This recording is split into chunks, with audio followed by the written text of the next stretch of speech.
This is a dimension devoid of light, utterly empty, where the passage of time is unknown. Wang Yu has been trapped here for a century, a millennium.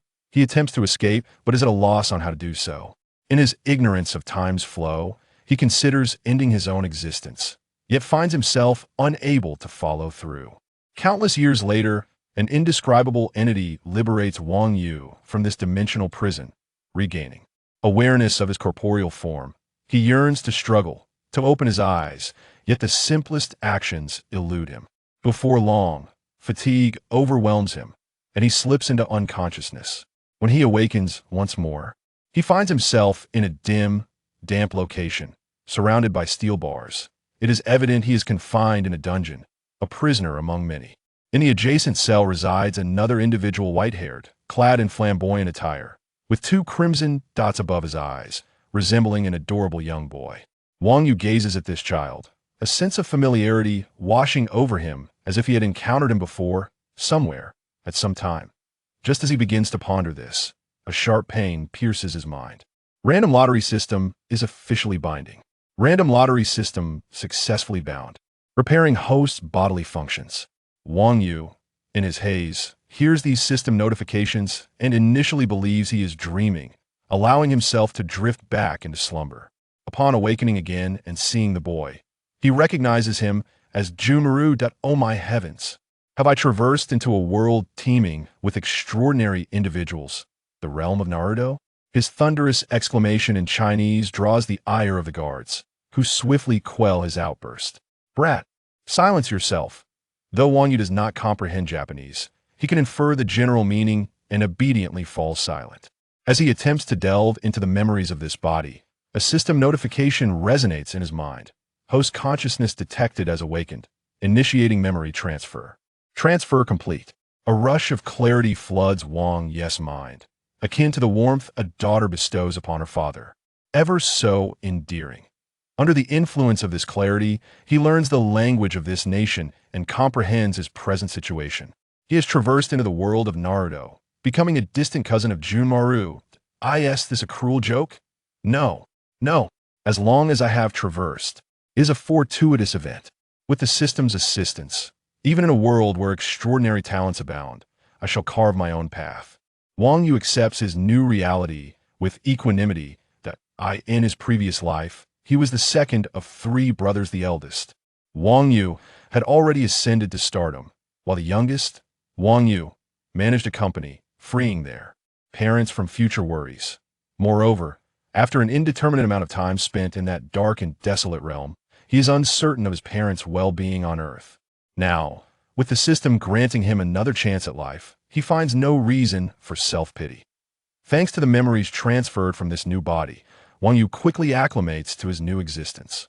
However, he refrains from immediately accessing the system, choosing instead to observe the guards. When they depart, he finally opens the system in his mind. Random lottery system. Host. Wang Yu. Attempts. 4-3 from the newbie package 1 every 7 days. Skills none. Equipment none. Aside from this, the system interface is devoid of any superfluous information, appearing strikingly simple. It seems to lack advanced intelligence, functioning merely as a basic auxiliary system. This simplicity aligns with Wang Yu's temperament, as he is not fond of overly complex systems that threaten the host's existence.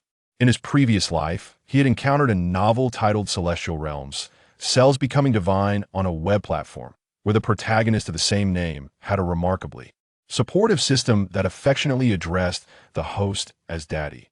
After a while, Wang Yu begins to recall his past life, in that existence, the precocious child from a humble mountain village.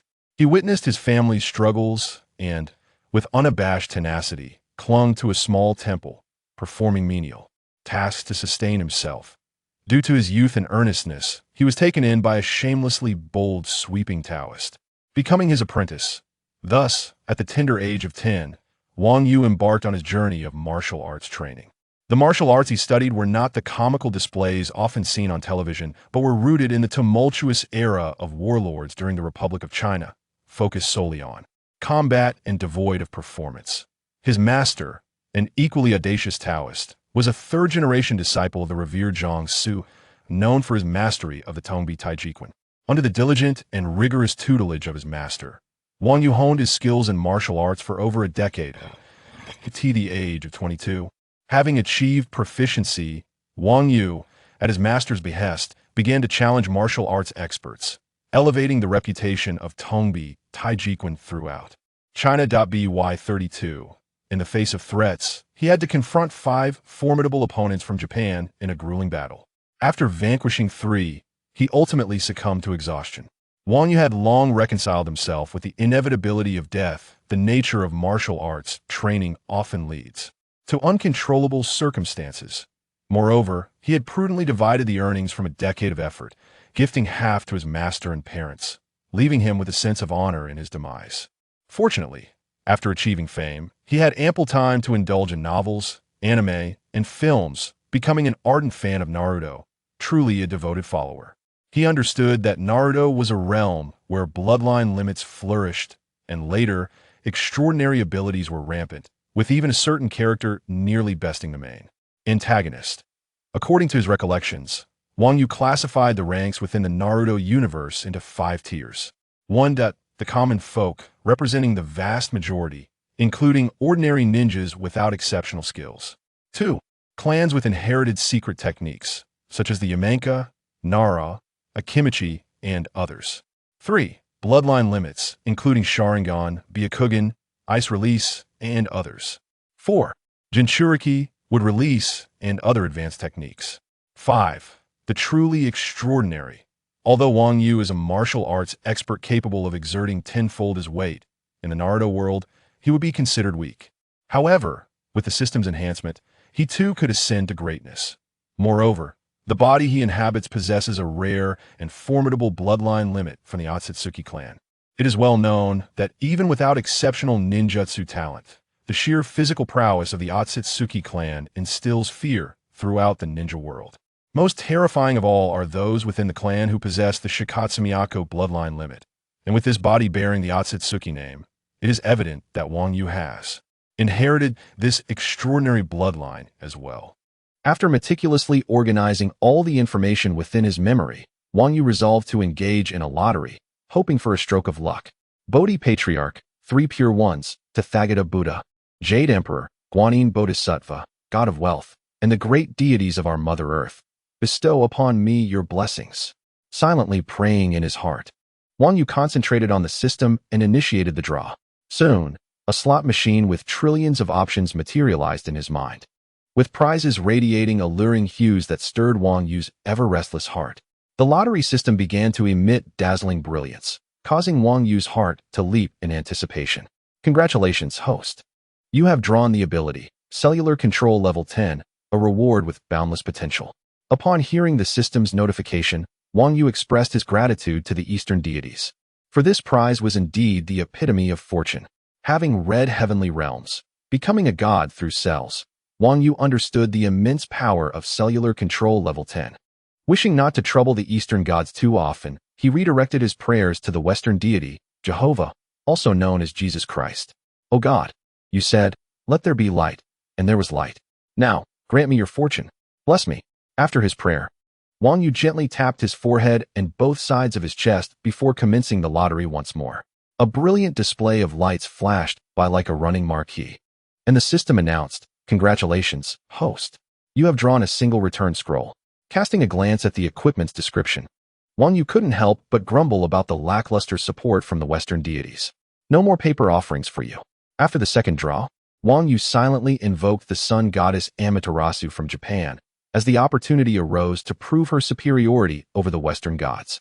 Fearing this might not suffice, he recalled a line from a variety show and added, Amaterasu, please begin your performance. Sensing the host's desire for a draw, the lottery system's lights flashed at a speed surpassing light itself before coming to a halt. Congratulations, host. You have drawn an enhanced version of the relative towel. What is this nonsense? An enhanced version?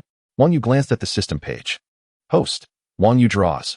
1 skill, Cellular Control Level 10, control up to 10 cells of any body, with no restrictions. If the subject resists, the effect will not occur. Equipment, single return scroll. You can teleport to any corner of the city you can imagine in this world. Usable once.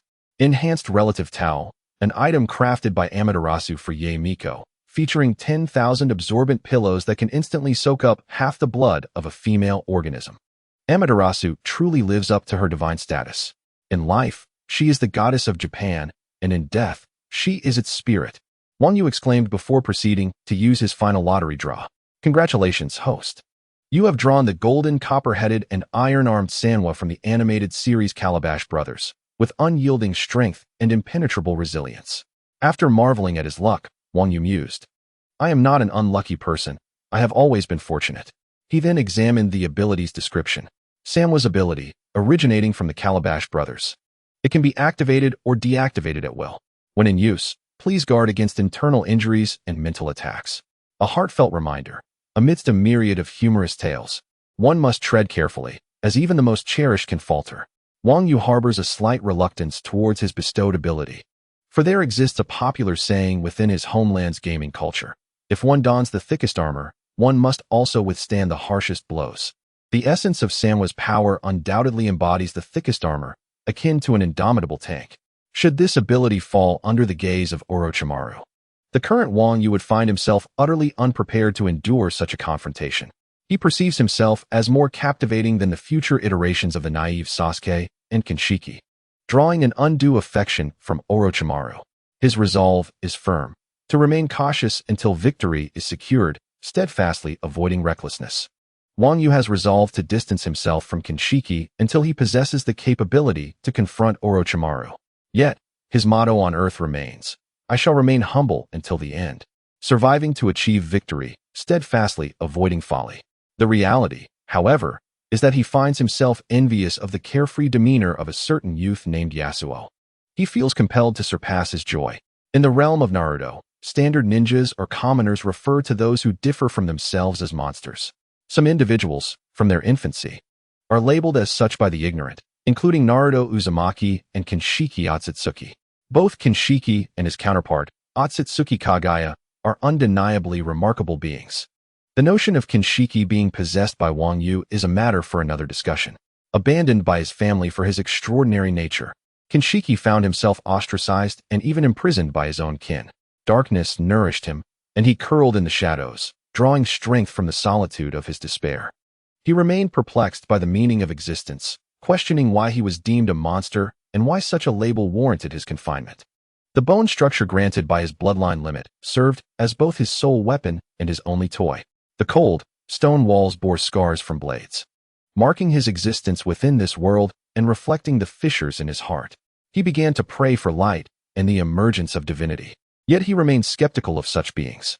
He feared that true deities did not exist and that the so-called gods were incapable of salvation. With a sharp chisel formed from his bones, he etched the visage of a frigid stone statue upon the wall. Yet he could never carve the image of the divine he longed for in his heart. He caressed the cold stone surface, whispering the deeply buried secrets of his soul. If deities exist in this world, grant me a friend. The sage of the six paths did not heed his plea.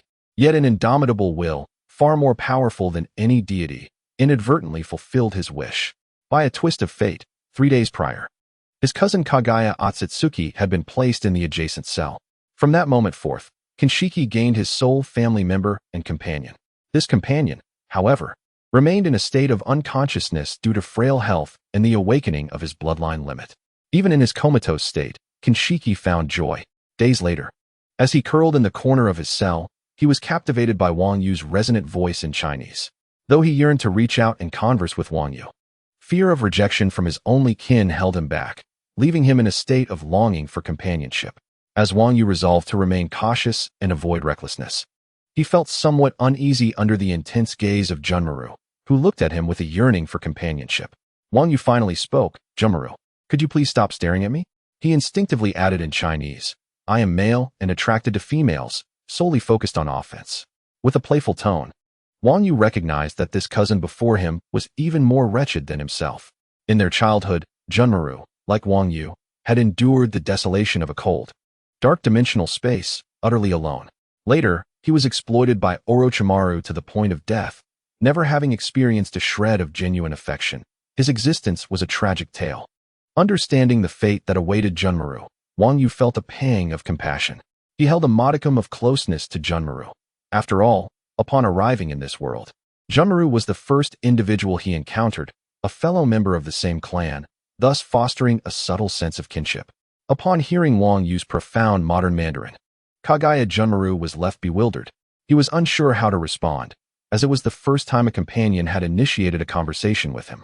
In his surprise, Junmaru instinctively glanced at the stone deity's visage before returning his focus to Wang Yu.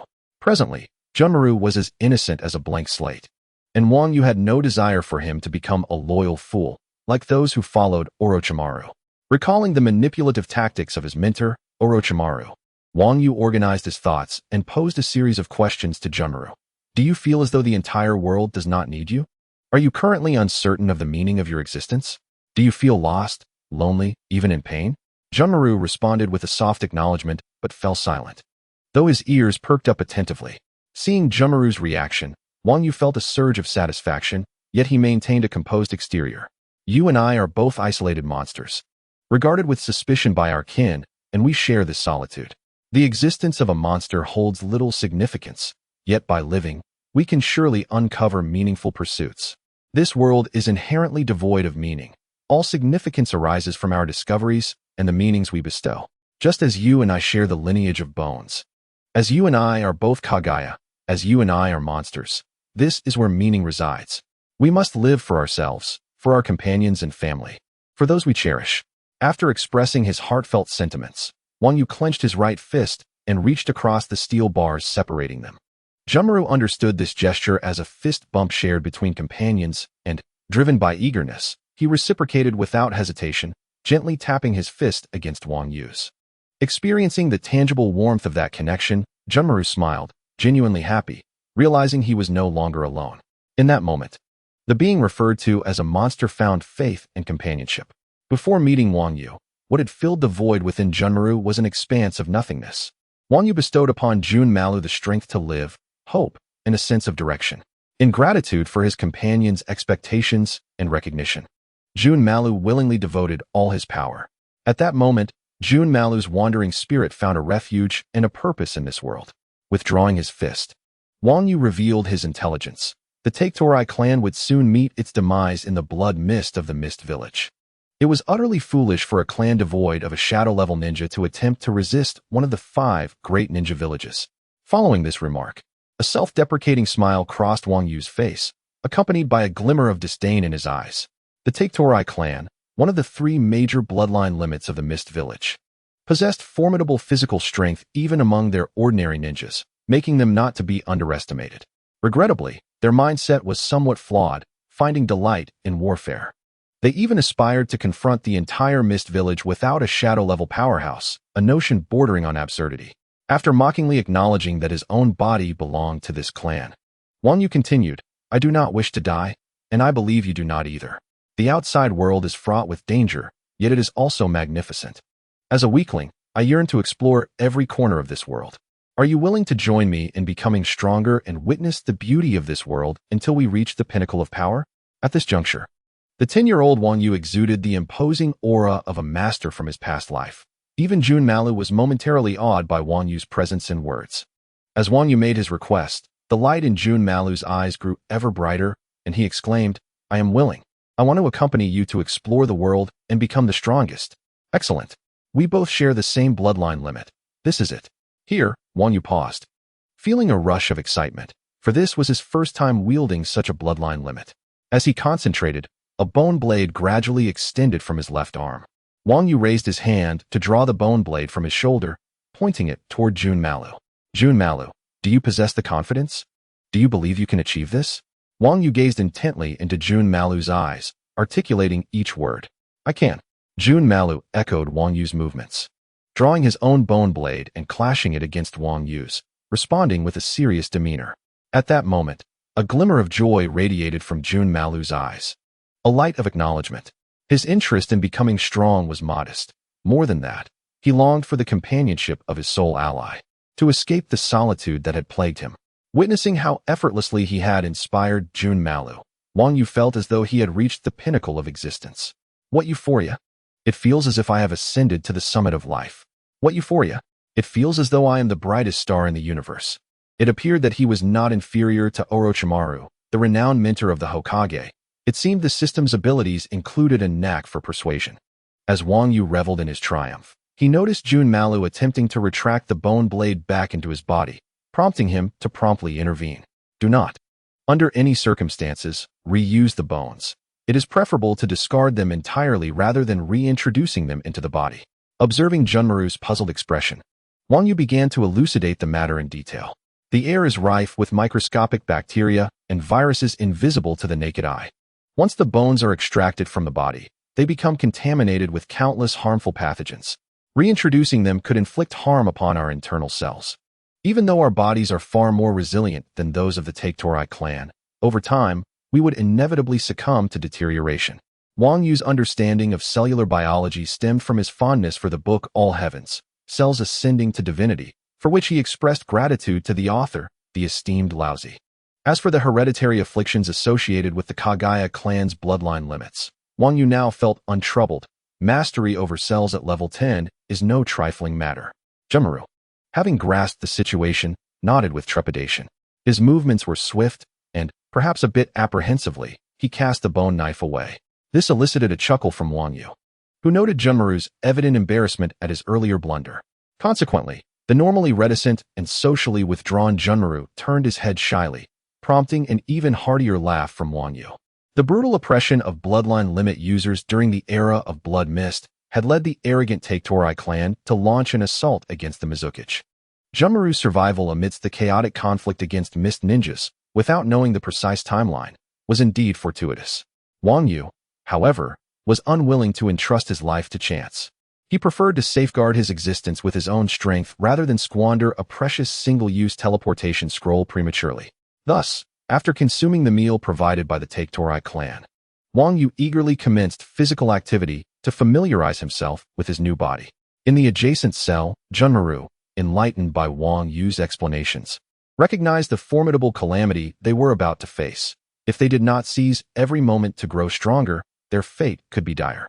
Wang Yu believed that while he might not achieve significant power enhancement in the short term, it was essential to manifest his abilities in actual combat. Having commenced rigorous martial arts training at a tender age, Wang Yu had accumulated over a decade of combat experience. Spending his time in the dark dimensions post-mortem merely fantasizing about battles to alleviate the passage of time. All of this had enriched Wang Yu's close-quarters combat experience immensely, rendering him far superior to Junmaru in this regard. He diligently familiarized himself with his body, assessing its capabilities and ultimately attempting to control his bloodline powers. Wang Yu endeavored to ascertain which bones he currently possessed and which positions could not be extended. He yearned to comprehend the rate of bone growth, specifically how long it would take to extract a bone from a given area once again after its initial removal. With the enhancement of level 10 cellular mastery, he pondered how much this speed could be increased. Unfortunately, the conditions did not permit him to test the strength of his bones under the steel body technique of the third child. After conducting this exploration, Wang Yu was nearly overwhelmed with joy, almost grinning foolishly at the realization that this body was remarkably formidable. According to Wang Yu's conjecture, the Kaguya clan, having awakened the physical prowess of their bloodline, boasts a physique comparable to that of Captain America.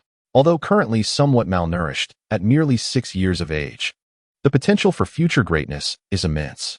Astonishingly, this body's overall capabilities surpass the formidable physique Wang Yu painstakingly honed over 30 years in his previous life, particularly in terms of its extraordinary flexibility. Were Stan Lee to witness the various training exercises performed by Wang Yu and Junmaru at this moment, he would undoubtedly be left agape, eventually offering them lucrative contracts to star as heroes in Marvel films. After all, the most extravagant special effects would be unnecessary, and with the duo's charming and endearing appearances, they would undoubtedly emerge as the new generation's Little Iron Man. On a moonlit night, within a damp and dark dungeon, the rhythmic clang of steel echoed intermittently. Inside the dungeon, two short, youthful figures were engaged in a fierce duel, not a mere childish scuffle, but a genuine battle where every strike was lethal. At this moment, Wang Yu and Junmaru were locked in combat, with Wang Yu deliberately sparring with Junmaru to enhance his combat experience and better exploit his physical advantages. Junmaru, what are you doing? Did you not eat enough for dinner? Wang Yu urged. Be a bit fiercer. After hours of practice, Wang Yu had become adept at wielding the bone bloodline limit. The stark contrast in progress between Wang Yu and Junmaru was not due to Junmaru's lack of talent, but rather his reluctance to strike with conviction. Junmaru held back too much, clearly afraid of injuring his only companion. Sighing, Wang Yu glanced at Junmaru, who struggled to unleash his full potential. Feeling a mix of helplessness and a touch of warmth. You must envision me as your enemy, as the foe who threatens your comrades. We currently possess only the strength of a genin, and the mist ninjas dispatched by the Mizukage will show us no mercy. If we wish to survive, we must be ruthless not only towards our enemies, but even more so towards ourselves. Remember this. A person who is not fierce cannot stand firm. One who is not mad cannot survive. After imparting this serious advice, Wang Yu waved his left hand, from which 5 sharp bone projectiles suddenly shot forth. The slender, pointed, and hard bones, propelled by an astounding velocity, forced Junmaru to instinctively duck to evade them. Seizing this fleeting opportunity, the battle-hardened Wang Yu dashed towards Junmaru, placing a bone against his neck before he could fully comprehend the situation. Yet, at that moment, Junmaru displayed no fear or trepidation, as if he innately understood that Wang Yu would not harm him. You must understand that humans are the most dangerous creatures on this planet. Your enemies will not hesitate to kill you. Only by becoming the strongest in the ninja world can you protect what you cherish.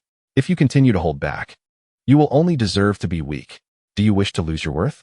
Come on, Junmaru. Wang Yu concluded, raising his voice passionately. Determined to see Junmaru grow and avoid the tragic fate he himself had endured in his previous life. Junmaru is not a fool. Rather, his prolonged solitude and Wang Yu being his first companion have hindered him from acting decisively.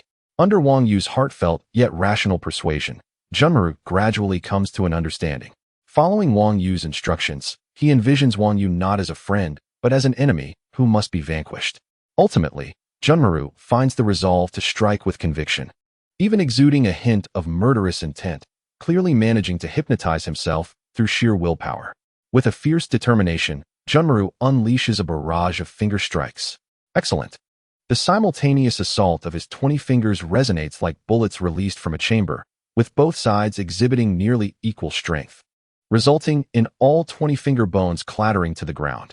Both Junmaru and Wang Yu spring into action, brandishing bone knives as they engage in a fierce duel. Indeed, as portrayed in the manga, Junmaru possesses a terrifying talent. Had it not been for the debuffs of low health and illness in the first installment, the likes of Konoha's watermelon-headed ninja and the Tsar would have surely fallen to Junmaru's prowess. Had it not been for Orochimaru's devastating encounter with Itachi, which weakened him due to the effects of Edo Tensei, he would undoubtedly have chosen Junmaru as his reincarnation target. Once immersed in the fight, Junmaru's combat prowess begins to soar, while Wang Yu, maintaining his composure, is secretly astonished. In the heat of battle, there is little room for distraction. Yet Junmaru keenly senses Wang Yu's momentary lapse in focus and seizes the opportunity. At this moment, Wang Yu refrains from utilizing his otherworldly abilities or the mastery of his national martial arts, relying solely on his experience and strength to train Junmaru. With his right hand gripping the bone knife tightly, Junmaru suddenly exerts tremendous force, catching Wang Yu off guard with an unexpected explosion of power. This eruption was precisely what Junmaru aimed for, as he lunged forward, seemingly intent on merging with Wang Yu's very being. However, Wang Yu remains unfazed, though his eyes narrow in surprise at Junmaru's formidable combat instincts and exceptional talent, befitting a member of the esteemed Uchiha clan in the Naruto universe. Nevertheless, Wang Yu is no ordinary adversary. Instead of retreating, he presses forward, extending his ribcage to form a defensive structure that instantly intercepts Junmaru's assault. In a swift motion, Wang Yu seizes Junmaru's left hand, which wields the bone knife. The skeletal structure emerging from Wang Yu's chest constricts Junmaru's right hand as well, effectively immobilizing the weapon. Although the force exerted by both combatants is not overwhelming at this moment, given Junmaru's current strength, it would take him at least a second or two to break free. However, battles between lower-ranked shinobi often hinge on a mere second, which is precisely the window of opportunity Wang Yu seeks. With a swift motion, Wang Yu's elbow struck towards Junmaru's head, the force of the blow cutting through the air with a piercing whistle. It was evident that Junmaru lacked sufficient combat experience. Despite possessing a formidable fighting spirit, relying solely on instinct to achieve victory was utterly insufficient. Consequently, he was helplessly sent flying by Wang Yu's elbow strike, fortunately softened by a measure of restraint from Wang Yu. Had he extended a bone dagger from his elbow during the attack, Junmaru's skull would have surely been pierced. The bone pulse is indeed a terrifying ability.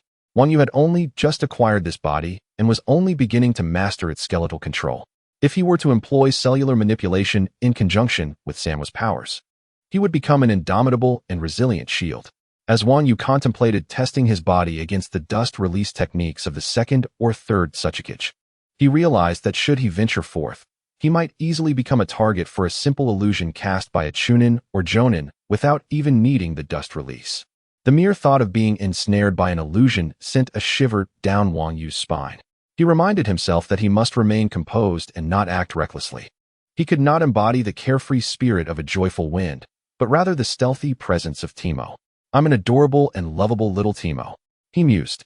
Although Teemo appears to be loathed by players, he decided to focus on further developing the bone pulse.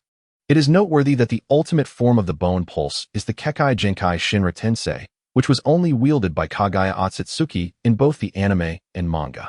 When she first unleashed it in the Shinju space, she obliterated countless clones of Naruto in Sage of Six Paths mode, annihilated a fully realized Susanoo in a single strike, and killed Obito, who had already ascended to Six Paths level despite being separated from the Ten Tails. It is known that Shinra Tensei is an ability that, once it hits, guarantees the death of the enemy, with no means of direct defense. Even a fully formed Susanoo, composed of chakra, can be effortlessly pierced and shattered in one blow. Aside from evasion or utilizing space-time ninjutsu for relocation, there are no other means of circumventing it. Although its single attack range is minimal and requires a brief moment of preparation, when combined with Kaguya's gravitational space, the hit rate can be significantly enhanced. Wang Yu pondered the possibilities of Kaguya's Shinra Tensei, surmising that the bone pulse, much like the Sharingan, could also undergo continuous evolution, holding great potential for the future. Simultaneously, he remained vigilant, acutely aware of Junmaru's movements. A sudden, sharp pain in Junmaru's head snapped him back from his frenzied state, causing the murderous intent in his eyes to swiftly fade, returning him to the demeanor of a young boy. The blow to his head from Wang Yu's hard elbow had caused him considerable pain, prompting him to instinctively rub it. That strike was a lesson, a reminder that in every battle, one must maintain clarity of mind while allowing the body to act with wild abandon. In the heat of battle, one must wait for or create opportunities and strike without hesitation to vanquish the enemy. "All right, let us take a breather," Wang Yu said as he approached, feeling the toll of utilizing the bone pulse, which had consumed a significant amount of his body's lower ninja chakra. Despite his formidable physique, Wang Yu's complexion was slightly flushed, and he breathed heavily as he assisted Junmaru to sit upright before settling down himself. Wang Yu closed his eyes, silently endeavoring to restore his chakra. His knowledge of chakra stemmed solely from anime, and the simplest refining techniques gleaned from memory. Junmaru cast a grateful glance at Wang Yu, recognizing him as the source of his newfound purpose for survival and the motivation to protect his own life. This individual, both mentor and friend, would become his most significant companion. Junmaru silently vowed to safeguard this friendship, declaring that anyone who sought to harm Wang Yu would have to step over his dead body. In the center of the dungeon, the steel rebar had already been ground down by Wang Yu's bone saw, creating a small opening. Their struggle had not disturbed the guards overseeing the prison, as the sentinels were either incompetent or mere commoners from the Take clan.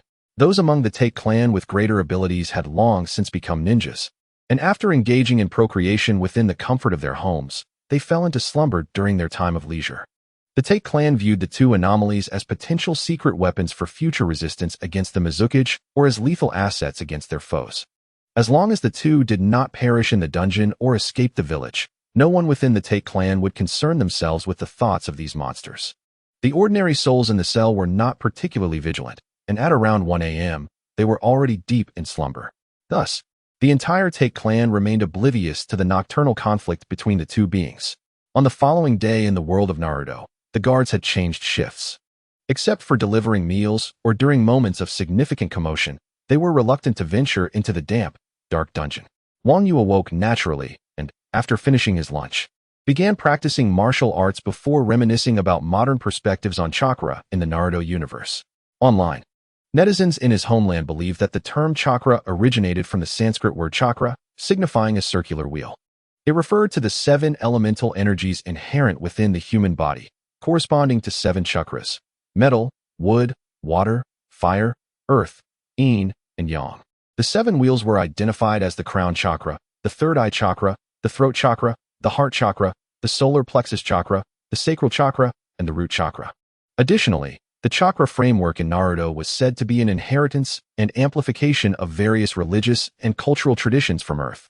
Chakra represented an energy formed by the perfect integration of the body's internal attributes, serving as the source for executing ninjutsu, genjutsu, taijutsu, or binding and severing opponents with chakra-formed materials. This energy was derived from 2 primary sources. One was the bodily energy absorbed from the body's 130 trillion cells, and the other was the mental energy cultivated through rigorous training and experiential accumulation. The sole exception was the energy obtained from mastering sage techniques, which was the natural energy of the ninja world. Once an ordinary person acquired chakra, they could unleash various ninjutsu by synchronizing chakra with specific 12-hand seals, allowing it to flow within their body. After recollecting the information on chakra, Wang Yu felt a tinge of melancholy. Had I known I would traverse the world of Naruto, I would have certainly committed every hand sign for the jutsu to memory, particularly the reanimation jutsu. Alas, life is arduous. After lamenting the tribulations of existence, Wang Yu resumed his arduous endeavor of refining chakra. Unwilling to squander scrolls or abandon Junma Lu to escape alone, Wang Yu resolved to rely solely on his own strength to evade the impending assault of the ninja forces. But from whence does this strength emanate? From chakra, ninjutsu, or perhaps a system lottery?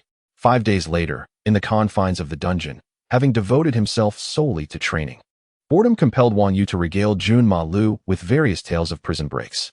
When he reached the story of the Shawshank Redemption, Wang Yu decided it was time for Junma Lu to enjoy some fresh air, and thus he began to dig a tunnel beneath the bed.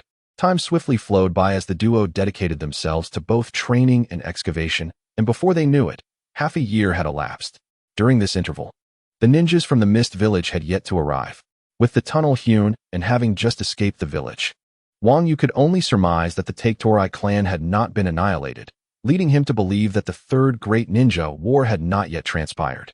From Wang Yu's understanding, the Mist Village has experienced 2 eras of blood mist. The first era occurred prior to the third great ninja war, during which the village was under the leadership of the third Mizukage. After Uchiha Madara rescued Uchiha Obito, assuming the guise of Tobi, manipulated the fourth Mizukage to initiate the second era of blood mist. As the third great ninja war neared its conclusion, the ninja forces, sanctioned and commanded by the third Mizukage, suffered a catastrophic defeat in their strategic attempts to severely injure Konoha's forces. The administration of the third Mizukage and the elite of the Mist Village endured unprecedented devastation. The elite ninja, known as the 7 ninja swordsmen of the Mist, were supposed to advance and strike Konoha's main forces with overwhelming momentum.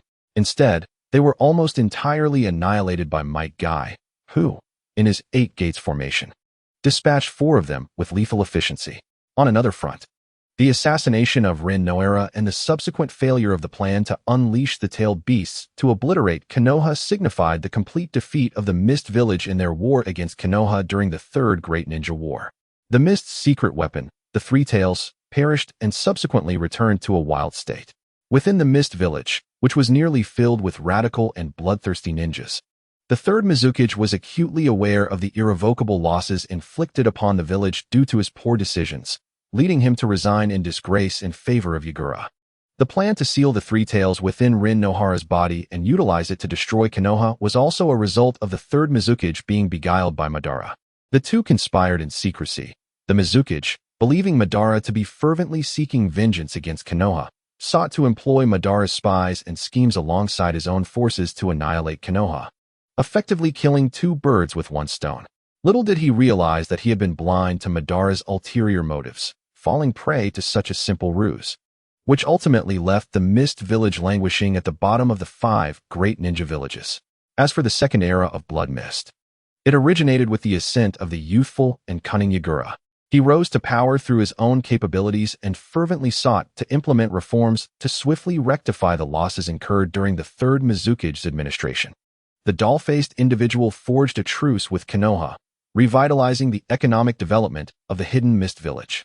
He voluntarily requested to seal the Three Tails within himself, thus becoming the new Jinchuriki of the Three Tails to protect the village. This figure, Yagura, safeguarded the interests of both the ruling class and the common folk, earning the steadfast support of the next generation, including the likes of Zabuza Momochi, Mei Terumi, and other young talents of the Hidden Mist. The events surrounding Yagura's recognition as a formidable Jinchuriki, acknowledged by the Three Tails, and subsequently falling under the control of Obito, undoubtedly transpired after the 47th year of Konoha.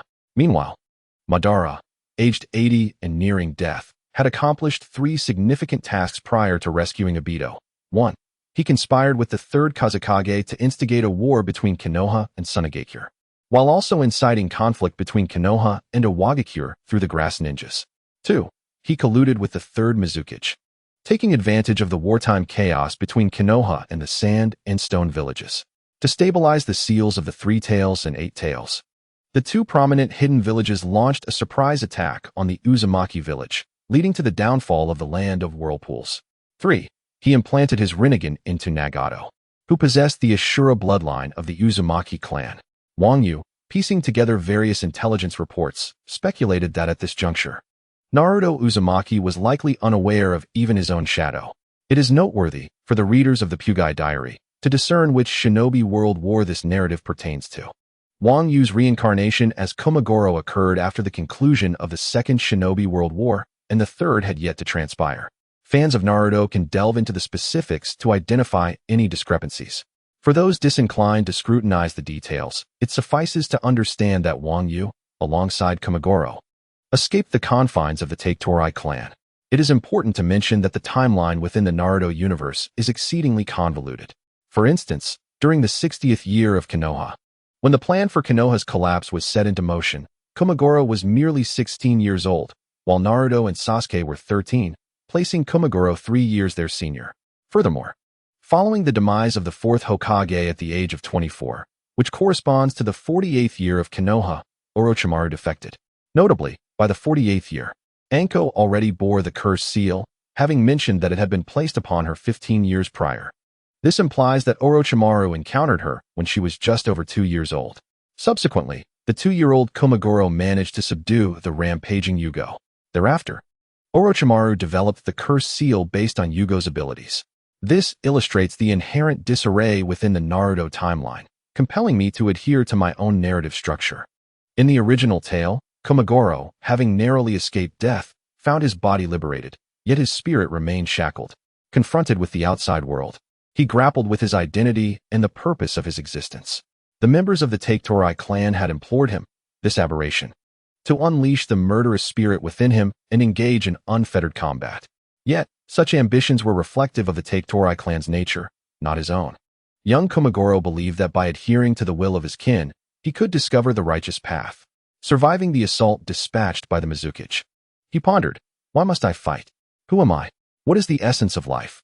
He found no answers to these existential queries through the battle. On the contrary, Komagoro became even more isolated. As dawn broke and the sun ascended, he too was liberated. The days of freedom are not easy, yet they are infinitely preferable to being confined within the bars of a prison. The young Junmaru began to wander, reaching out with his hand to touch this unfamiliar world. Uncertain of his destination, he would pause in his journey, captivated by the sight of a beautiful flower.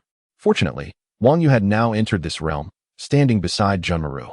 Junmaru smiled continuously, casting glances at Wang Yu. In this world, he had found a companion, ultimately discovering the profound meaning of life. All he wished for was to quietly guard Wang Yu in the name of friendship. Wang Yu, on the other hand, had grown accustomed to Junmaru's unwavering gaze. During the course of 182 days of drawing lots, Wang Yu had not acquired anything of value. It seemed that winning the skill of cellular control on the very first day had exhausted his fortune for the year. Out of 22 draws, he had yet to obtain a single skill that could directly enhance his own strength. Upon opening the skill and equipment list, he found the panel quite intriguing. While no skills had been added, an array of equipment had accumulated. Equipment: single-use teleportation scroll to return home, enhanced relatives towel, 2,000,000 yen, from 10 draws, valued at 1,263, 543, 608 renminbi. Usable in the ninja realm, 2 sets of white suits, from 2 draws. Donning them makes one appear as a successful individual. increasing the favorability of upright citizens towards you. 5 sets of ninja attire from 5 draws. What are you staring at? Have you never worn clothes before? Barret Aurora, an exceptionally powerful game item crafted by the renowned Mahuateng, valued at 888 yuan. Possessing it marks you as a sharpshooter. Note that each bullet requires the purchase of 10,000 yuan, wielding immense power. One can only create joy through effort, without money. One is at a loss. Bamboo Dragonfly, an item from the world of the Blue Fatty, charges for 1 hour, allowing 5 minutes of flight. It explodes after 5 minutes without causing harm. Note that you have not misread. This is the enhanced version of the Bamboo Dragonfly, capable of reaching supersonic speeds. Beyond 5 minutes, it will meet the same fate as a 12-star mobile phone. Proficiency in English. Upon use, your mother shall no longer worry about your English grades. Note that English encompasses more than mere vulgarities. A set of passports. Using it grants you a house. You become a legitimate resident of one of the 5 great hidden villages. Character card for 5545 Captain America. Give me 3 minutes. And I can easily transform into a woman. Note, a mistake was made. Upon use, you receive either a shield or a meow hammer, allowing you to engage equally with anyone for 5 minutes, with a renewal cost of 10,000 minutes. Effort is essential. Internally, Wang Yu was in a frenzy of sarcasm. Lamenting, I possess a mere 120,000 yuan, and here I am with the Aurora, Bamboo Dragonfly, character card. I'm too impoverished to afford them. This Mahuateng, with its insatiable greed, is truly omnipresent, a force to be reckoned with. The English skill is utterly useless. Where in this world does one find a place to utilize English? Moreover, the vulgarities possess a certain thrill absent in the mundane. As a boy, I have no use for women's clothing or adult suits. What purpose does it serve me? Only the passport holds some value, yet having just one is of little benefit, especially since there are 2 of us. As Wang Yu's frustration reached its peak, he suddenly sensed a faint, yet ominous presence lurking nearby. Let us take a moment to rest, he suggested, coming to a halt and reclining upon the grass. In truth, he was utilizing Cell Control 10 to enhance his sensory perceptions of the surroundings. With the augmentation from Cell Control 10, his hearing and sense of smell intensified remarkably, and his skin, in contact with the ground, could detect the minutest vibrations in the vicinity. Junmaru expressed clear bewilderment at Wang Yu's words. Although they had distanced themselves from the search area of the Take-Torai clan, the place still bore its dangers. Yet, trusting Wang Yu implicitly, Junmaru relaxed, abandoning all pretense as he laid down on the grass beside him. Wang Yu remained attuned to his surroundings, but detected no anomalies. He sat up, employing the shrewdness acquired from his past life to feign ignorance of any lurking adversaries. Come forth. Although I am unaware of your identity, there is no need for you to remain concealed. Whatever your intentions may be, since you have chosen to follow us, I can only surmise you harbor some ulterior motive. Yet, given our status as mere lowly genin, you need not bother with the pretense. Wang Yu patted Junmaru's shoulder, offering him a reassuring glance. Who? Junmaru's expression tightened. The realization that someone had been shadowing them without his notice spoke volumes of the opponent's prowess. Observing Wang Yu's calm demeanor, devoid of any concern, Junmaru rose, drawing a bone knife from his shoulder, prepared for any eventuality. Suddenly, a round of applause erupted from seemingly nowhere, echoing from all directions, rendering it impossible to discern the source of the sound. Although Junmaru sensed the formidable strength of the hidden figure, fear was absent from his heart. He was unafraid of death. Rather, he feared losing the value of life and his comrades. Little one, I have followed you for an hour and must say, I find you both quite impressive. Your robust physiques, unparalleled bloodline limits, and composed intellect fill me with admiration and envy, a voice rasped, imbued with a distinctive allure. It resembled the enchanting call of a poppy, possessing a deadly seduction that could lead one toward ruin. The temptation of such beauty was overwhelming, potent enough to entice many into the unknown. Despite the flattery from Orochimaru, one of the legendary Sannin and a scientist with a penchant for serpentine pursuits, Wang Yu's pallor remained unchanged, his resolve unshaken. Having spent 6 months in the dark, damp underbelly of the earth, both his Cell Control 10 and chakra required a source of energy. Deprived of sustenance, he could only draw from the nutrients within his own blood, rendering him ghastly pale. As the last words hung in the air, a man with a terrifyingly pale complexion, his serpent-like tongue flicking at the corner of his mouth, appeared before Wang Yu and Junmaru, with yellow-brown serpentine eyes and an aura of raw power emanating from him. Orochimaru's presence left Wang Yu with a slight ache in his teeth. In this moment, Wang Yu found himself perplexed, for the third great ninja war had yet to commence. And here stood Orochimaru. Could it be that this was the fabled plot twist? Unbeknownst to Wang Yu, Orochimaru had led a life of unrestrained freedom, wandering across the entire ninja realm in search of unique vessels or containers to serve his purposes. Of course, there were times when Orochimaru had to fulfill missions. At this moment, as he trailed Wang Yu and Junmaru, he was filled with exhilaration upon encountering two exceptional containers following the completion of his task. Wang Yu sensed the formidable aura emanating from Orochimaru and speculated that this version of Orochimaru had only just begun to refine the reanimation jutsu, having never executed it before. His soul remained remarkably potent. There was an absence of the frailty he would later exhibit when faced with Itachi's Mangekyo Sharingan. At this juncture, only techniques such as Tsukuyami or the bloodline limits of the Onma clan could pose a threat to Orochimaru. I see, you must be interested in our bodies. Wang Yu mused, contemplating Junmaru before dismissing the idea of escaping. Despite the inherent danger of being near Orochimaru, he resolved to prepare an escape route should any ominous signs arise, utilizing a bamboo helicopter to conceal himself and Junmaru. This seemed to be the most prudent course of action given the current circumstances. Wang Yu decided against fleeing and, without waiting for Orochimaru's response, inquired, "Uncle Snake, what year is it in Konoha?" He wished to ascertain the current year to gauge Orochimaru's research progress and the status of the major ninja villages.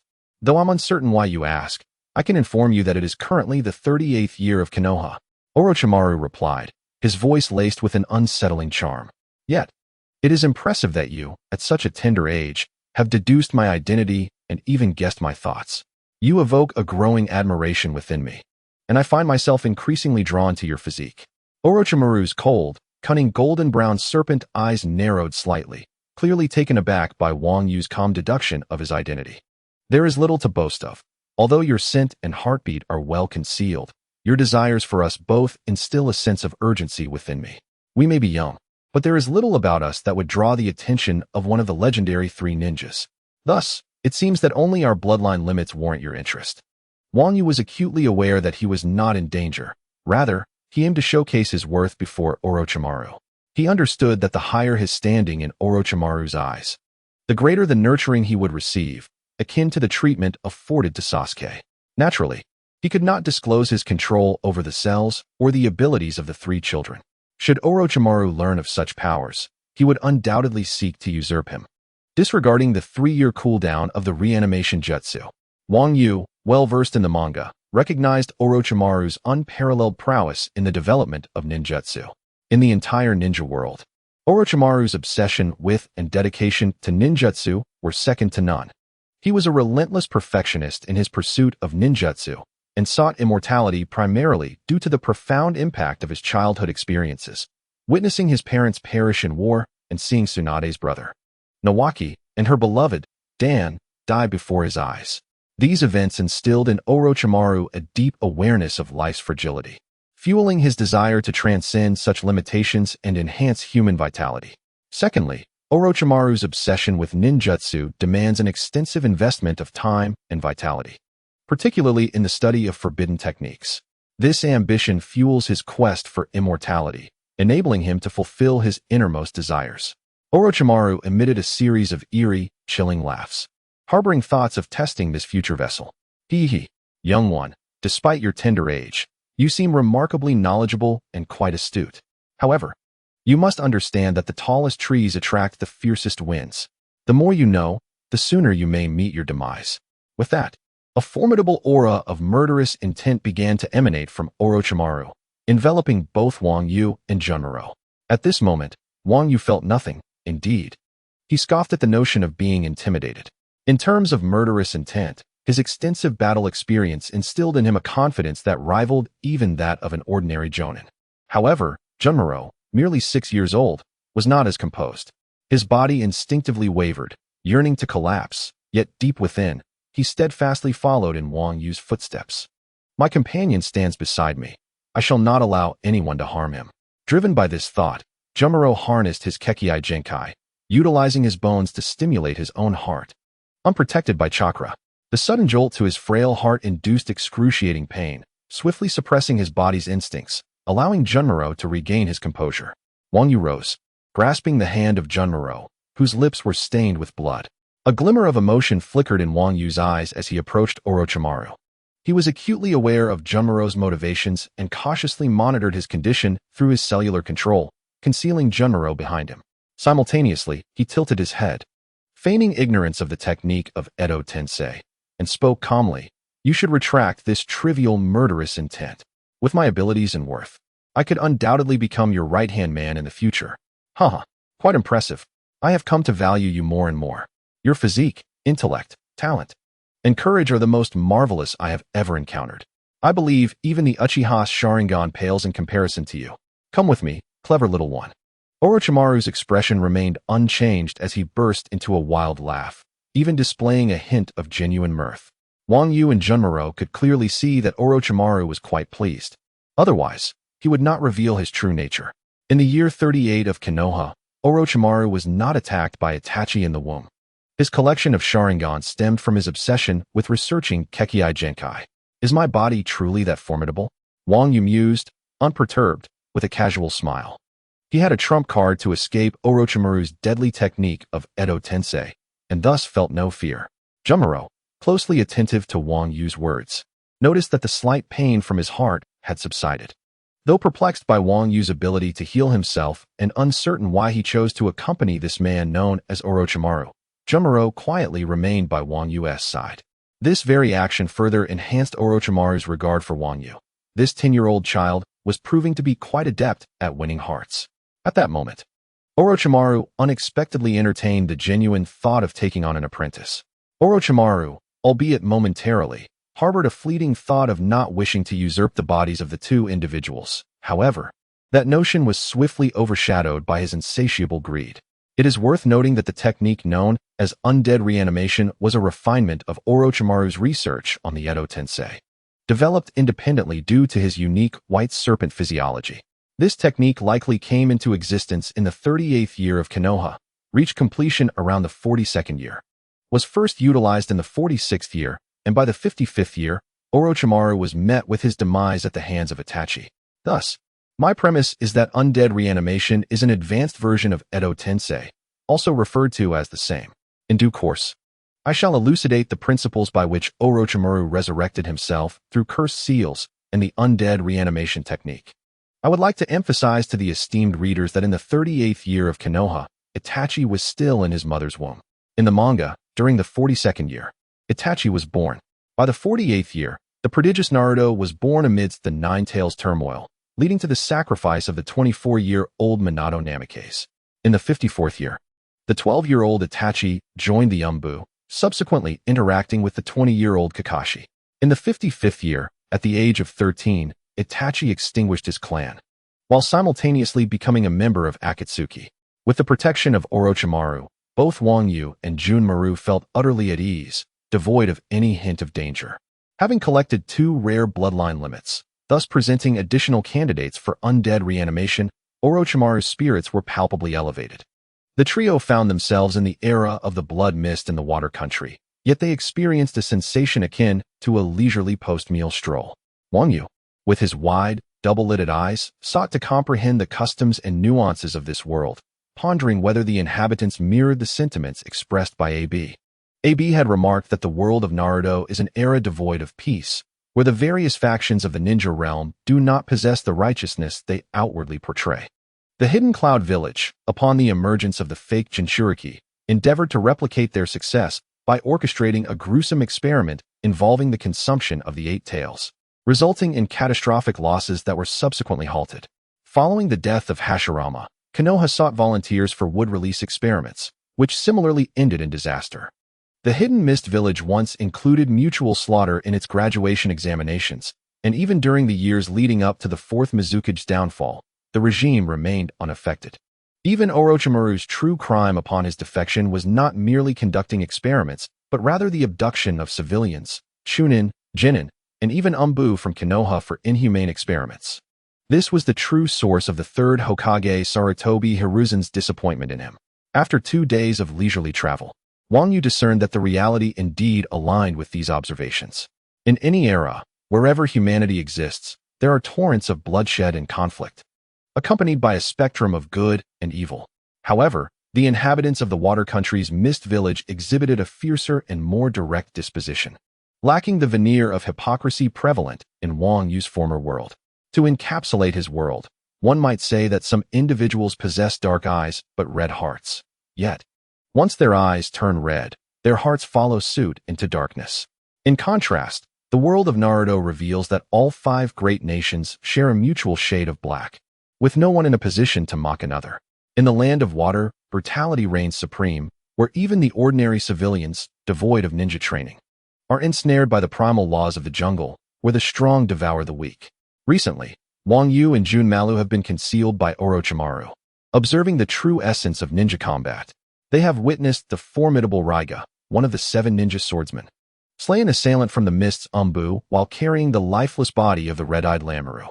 Wang Yu has also crossed paths with the future formidable Kunoichi, Tsurumi, who was just beginning to rise to prominence.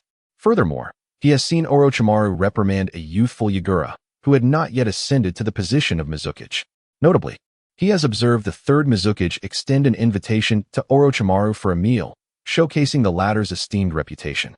Through these experiences, Wang Yu has come to a singular conclusion.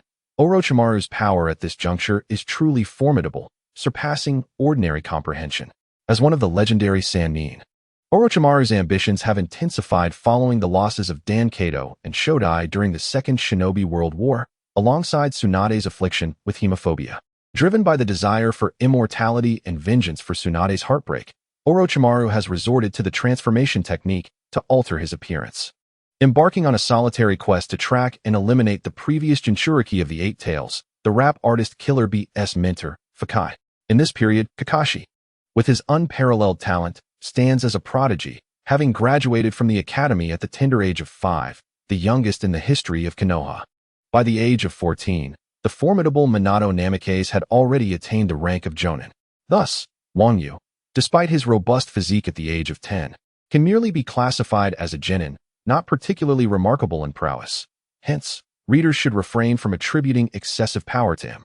According to the criteria established in the year 38, mastery of the 3 techniques, substitution, shadow clone, and transformation, is requisite for graduation as a ninja. By the year 60, as delineated in the first episode of the anime, a student must have mastered a random foundational technique to be recognized as a genin. Some assert that Might Guy lacks ninjutsu skills, which is somewhat misleading, as even Gai's summoning beast necessitates the use of summoning techniques, contradicting that assertion. After all, the 8 Gates technique is a secret art that falls under the umbrella of ninjutsu. Similarly, Lee possesses a modicum of ninjutsu, as otherwise he would not have graduated from the Ninja Academy. In summary, Guy does indeed know ninjutsu, albeit with a poor proficiency in the 5 elemental styles due to a lack of innate talent. Through rigorous training and the guidance of his father, alongside the legacy of the 8 Gates scroll, he has ascended to the status of Kaguya. 5 days later, within the realm of the Hokage in Konoha village, the golden hues of the sunset permeate the Ninja Academy, enveloping it in a serene and elegant ambience. Yet amidst this tranquility, one child appears conspicuously out of place. Shadow clone technique. With a resounding puff, a cloud of white smoke erupts, revealing a doll-like figure reminiscent of Naruto's assessment trials. Once again, failure is met with a faintly awkward smile from Wang Yu. Despite possessing an extraordinary chakra reserve due to his mastery over cellular control and the Shikotsumyaku, he is hindered by the instinctual remnants of his previous life, where he practiced martial arts for over 2 decades. Unconsciously utilizing the chakra, he has refined as if it were internal energy. After merely 5 days of training in chakra, it is evident that such a brief period cannot possibly rival the ingrained habits developed over 2 decades. It seems that mastering the fundamental technique of the 3 bodies technique within a month or 2 is an unattainable aspiration. Wang Yu gazes wistfully at the sky, feeling a tinge of melancholy. His journey of extraordinary potential has only just begun, yet he is disheartened by Junmaru's ability to master the 3 bodies technique in a single day. Although he understands the reasons behind this disparity, a sense of quiet sorrow lingers within him. Fortunately, he has drawn 2 identical high-value rewards today, Otherwise, he would have been consumed by gloom. The mystical senzu beans, known for their explosive effects on ordinary individuals, have earned the moniker of senzu pills. These miraculous sustenance, cultivated by the cat sage from Dragon Ball, can heal wounds and replenish energy and stamina. Wang Yu glances at the notes and feels that Lady Luck has not entirely forsaken him, as he remains a fortunate little emperor of luck. Moreover, he is grateful for the current year, the 38th of Konoha, as many of the formidable threats have yet to emerge. With 5 years remaining before the Third Great Ninja War, ample time is afforded for his personal growth. In the future, he plans to familiarize himself with ninjutsu at school, while continuing to hone his physical and national martial arts skills in the mountains after class. With a solid plan in place, he sets aside his convoluted thoughts and rises to leave the school, making his way towards the woods of Konoha village. As Wang Yu walks along the path, he occasionally catches the curious gazes of students from other ninja schools. Whispers circulate, remarking on the fact that he, at the age of 10, has yet to grasp the basic three bodies technique. They speculate that he may even fail to pass the graduation assessment, branding him as a fool. I hear he is even a disciple of Lord Orochimaru, one of the legendary three ninjas, and his name is said to be Takaguri Wang Yu. They sneer. TCH. I've heard that Orochimaru thinks so little of his ninjutsu talent that he only nurtures his companion, Junru, and has left him to fend for himself at the ninja school. Amidst the waves of gossip, disdainful glances from a group of children are also directed at him. To conceal the bloodline limits of the two, Orochimaru has reported their names as Takaguri Junru and Takaguri Wang Yu. However, Wang Yu insists on having two names, one of which is Takaguri Wang Yu. He chooses to disregard the mockery from his peers, knowing that the ninja school has practical combat classes. He plans to show these little rascals what a fist the size of a cauldron feels like. After all, there's a humorous saying in his homeland that goes, on rainy days, disciplining children is merely a way to pass the time. It would be quite amusing to see these little brats return home in tears, seeking comfort from their mothers after a sound thrashing. Wang Yu is acutely aware that the children are not entirely incorrect in their assessments. The scientist Orochimaru, with two possessors of the same Shikotsumyaku, has essentially relegated Wang Yu to the role of a backup. Although he lacks attention, when the time comes for resurrection and possession, it is certain that Wang Yu will be the first target, with Junmaru as the subsequent goal. Just yesterday, when Junmaru witnessed Wang Yu being left to his own devices, he wished to stay by Wang Yu's side, but Wang Yu encouraged him to remain with Orochimaru. Wang Yu's reasoning is straightforward. Aside from the Shikotsumyaku, he possesses no ninjutsu skills. To aid Junmaru in becoming stronger and ultimately a formidable warrior, it is far more advantageous for him to follow Orochimaru. Orochimaru, despite his dubious intentions, cannot be denied the fact that his pedagogical prowess is on par with that of the lecherous sage Jiraiya and the esteemed professor, the third Hokage. A humorous aside regarding Naruto's inexplicable forgiveness. Obito, I have slain your parents. Naruto, I forgive you. Nagato, I have killed your master and brutally assaulted your wife. Naruto, I forgive you. Shin, I nearly compromised your wife. Naruto, I forgive you. Tobirama, I have harmed Sasuke. Naruto, you must die here today. Naruto and Sasuke embody true love, akin to Kakashi and Guy, with Kakashi and Obito forming a team, leading Obito to destroy the world out of love turned to hatred. Ah, the absurdity. In a comical exchange, Hashirama inquires, who among serious ninjas still performs hand seals? Madara retorts, indeed. Hashirama asks, will you perform them? Madara replies, I shall not. Will you? Hashirama responds, I shall not either. If we perform seals, can we still call ourselves ninjas? Madara questions, can a ninja's seals even be seen? Hashirama asserts, if they can be seen, can they still be called seals? As for the invasion of Konoha, brothers, tonight we strike.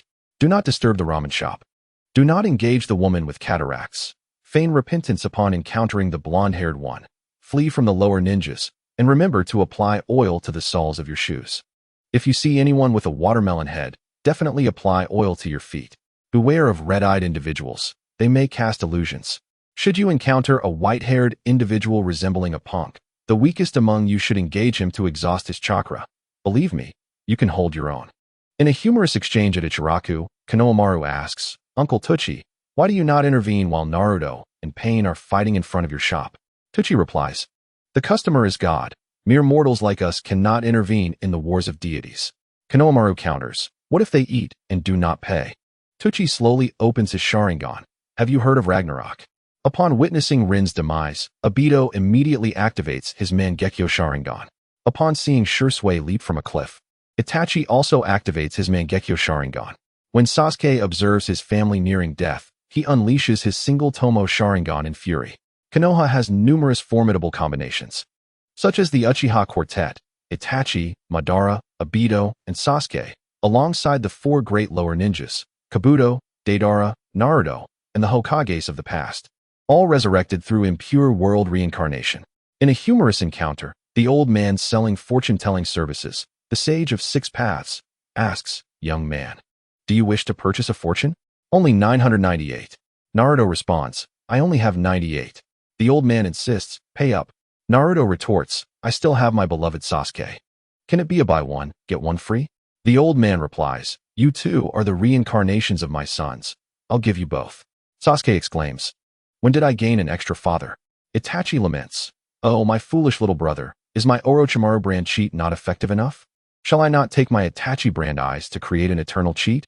As for Minato's son, he inquires, "Is the Nine-Tails cheat I gifted you insufficient? Do you not possess the mightiest ninjutsu, the art of words?" Wang Yu's skin and bones have been fortified through recent training, enhanced by cellular control and the power of the corpse bone technique.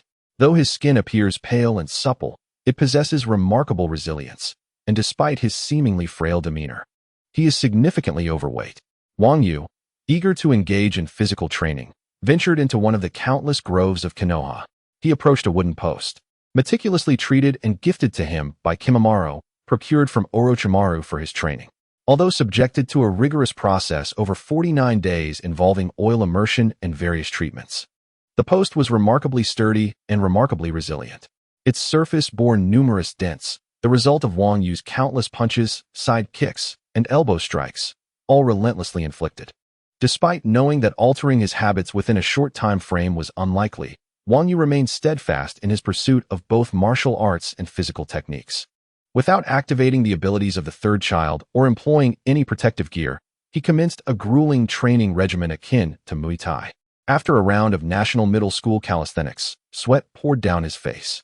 A profound sense of fatigue and oxygen deprivation enveloped him, his cells signaling to his brain a warning. They were exhausted and would cease functioning if deprived of oxygen and energy. Wang Yu acknowledged this and, while continuing his vigorous assault on the post, utilized cellular control to restore oxygen levels. Since muscle fibers are cellular in nature, whenever any type of muscle fiber experienced hypoxia, Wang Yu directed myoglobin to deliver more oxygen. Theoretically, as long as energy persisted, Wang Yu could engage in ceaseless movement without succumbing to oxygen deprivation or muscle soreness. Having studied celestial cells, he understood that the pigment responsible for oxygen transport in muscle cells consists of a polypeptide chain of globin and a heme group. This pigment combines with the oxygen released by red blood cells, serving as a reservoir and transporting it to the mitochondria of muscle cells, where oxygen oxidizes glucose, generating carbon dioxide and water to nourish the body. With the cells no longer on strike for their wages, Wang Yu's fatigue and sense of hypoxia vanished, allowing him to immerse himself once more in the same rigorous training. After 5 consecutive cycles of cellular labor, pain radiated from his shoulders, elbows, palms, and knees, and blood began to flow. Wang Yu commanded his cells to accelerate replication and self-healing until he felt hunger pangs and a depletion of energy, prompting him to pause and replenish. He swallowed his thoroughly soaked shirt, wrung it out, and then retrieved a prepared dish of beggar's chicken from his backpack. Following a brief 5-minute respite, he set forth to complete 500 weighted sit-ups and 500 weighted squats. Should he fall short by even one, he resolved to mimic a watermelon head, disregarding his appearance as he inverted and ran hand over hand around Konoha 3 times. With a well-structured plan in mind, Wang Yu reclined on the grass, gazing at the moonlit sky, his face radiating contentment. He thought little of the arduous 4 hours of daily training, for in his previous life, he had not possessed the formidable ability to control his cells, yet he had persevered through 2 hours of rigorous martial arts practice, followed by 2 hours of gaming or watching shows, never once yielding to the temptation to abandon his commitment over the course of more than 20 years. After lying still for 4 minutes, he promptly resumed his training, undeterred by the encroaching darkness of the evening woods, diligently honing his physical techniques alone. Wang Yu believed that 2 hours of training would suffice, yet the challenges in the latter stages of the Hokage series were overwhelmingly formidable. Among them were formidable adversaries such as Orochimaru, reminiscent of Voldemort, the Rinnegan-wielding Nagato, Sage Mode Kabuto, the Six Paths Madara, and the ultimate antagonist, Kaguya Otsutsuki. Each of these villains posed a significant threat to Konoha and the world at large, with the potential to harm Wang Yu's cherished Hinata Hyuga. As for the righteous yet equally daunting figures, Wang Yu had yet to enumerate them. In summary, without acquiring an invincible ability akin to transforming into the Golden Crow, he understood that to seize control of his destiny, he must exert efforts far exceeding even those of the mighty Guy, perhaps even by several multiples. By the time all his objectives were achieved, it was already 10 p.m. Wang Yu did not require a torch to navigate back to his dwelling. His ocular cells had been enhanced, allowing him to see clearly within a 500-meter radius, albeit not as adeptly as the Sharingan or Byakugan. Upon returning to the room arranged by Orochimaru, he took a refreshing shower. Noticing that Kimimaro's limbs were protruding from the blanket, he gently tucked him in before lying down in the upper bunk and succumbing to slumber. At 4 a.m., Orochimaru summoned the chef to prepare breakfast, waking both Wang Yu and Kimimaro for the meal. Once everyone had finished dining, Orochimaru took the more promising Kimimaro to train, leaving behind a scroll of ninjutsu that was conspicuously taller than a person. Glancing at it, Wang Yu recognized it was intended for him. Clearly, regardless of his current ninjutsu prowess, he held considerable value in Orochimaru's eyes, as the latter sought the bloodline limit of this body. Contemplating these matters, Wang Yu unfurled the scroll on the ground and began examining the ninjutsu contained within.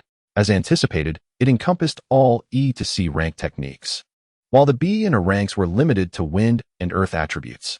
Additionally, there were numerous non-attribute basic ninjutsu and acceleration techniques, such as the standard summoning technique, shadow clone technique, substitution technique, body flicker technique, and shadow clone shuriken technique.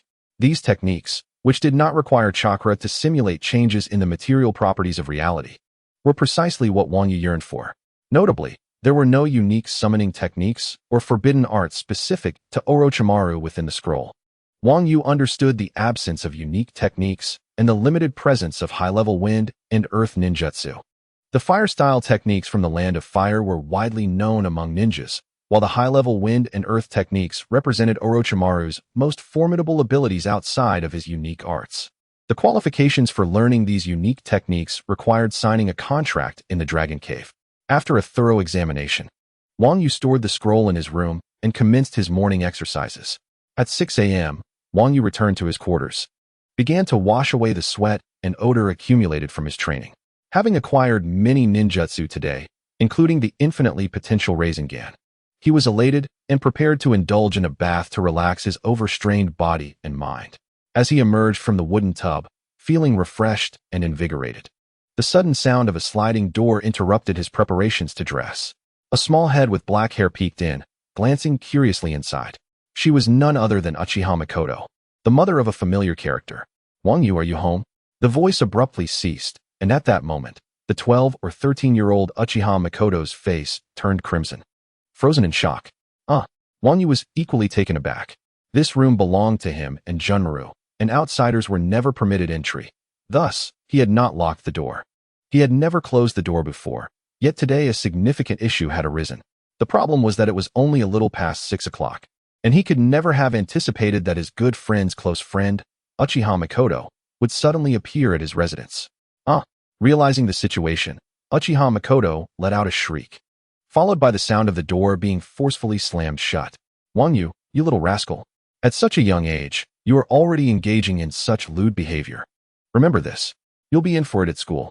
The echoes of her indignation reverberated throughout the entire courtyard, shaking it to its core.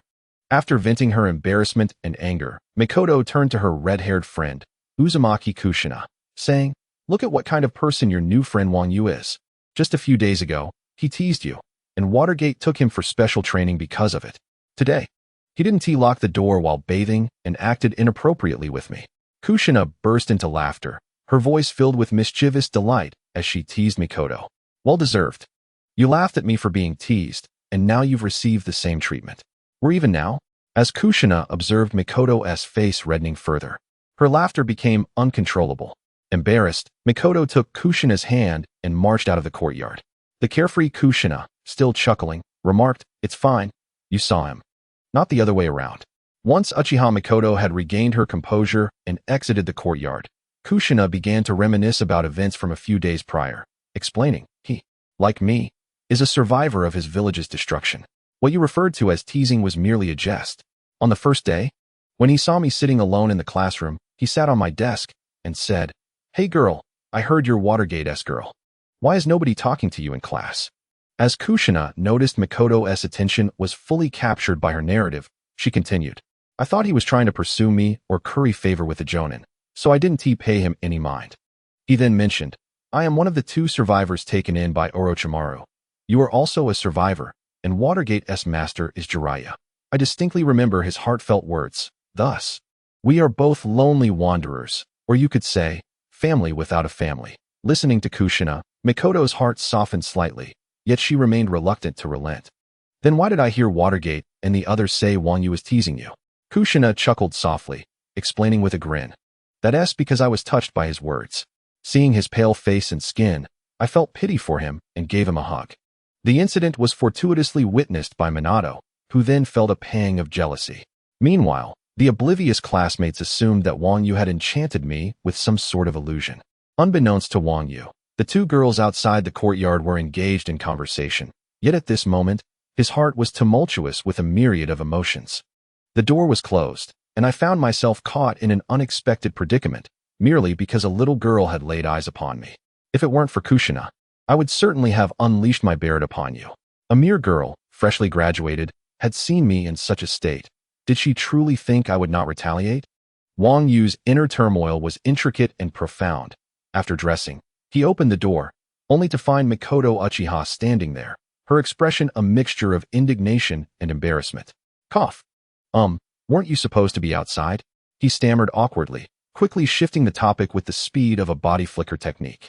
Although he had thoughts of retaliating, he was but 10 years old and lacked the means, not to mention that he prided himself on being a gentleman who did not force others.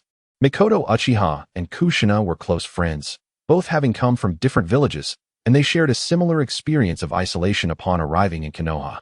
On his first day of school, Wang Yu recognized her as the Kushina from the original storyline, and out of compassion for what lay ahead for Kushina, he took the initiative to befriend her. Mikoto was introduced to him through Kushina the following day. She was a pitiful figure, ensnared in a political marriage, dedicating her life to her family, only to ultimately suffer at the hands of her own kin. Upon hearing Wang Yu's inquiry, Mikoto explained that Kushina was aware of his rigorous training and had requested Minato to procure some special healing medicine and military rations for him. Feeling her explanation was insufficient, Mikoto continued, "It is said that Lord Orochimaru's courtyard is quite intimidating, which is why I was summoned." Kushina was too frightened to enter the room, so she asked me to open the door.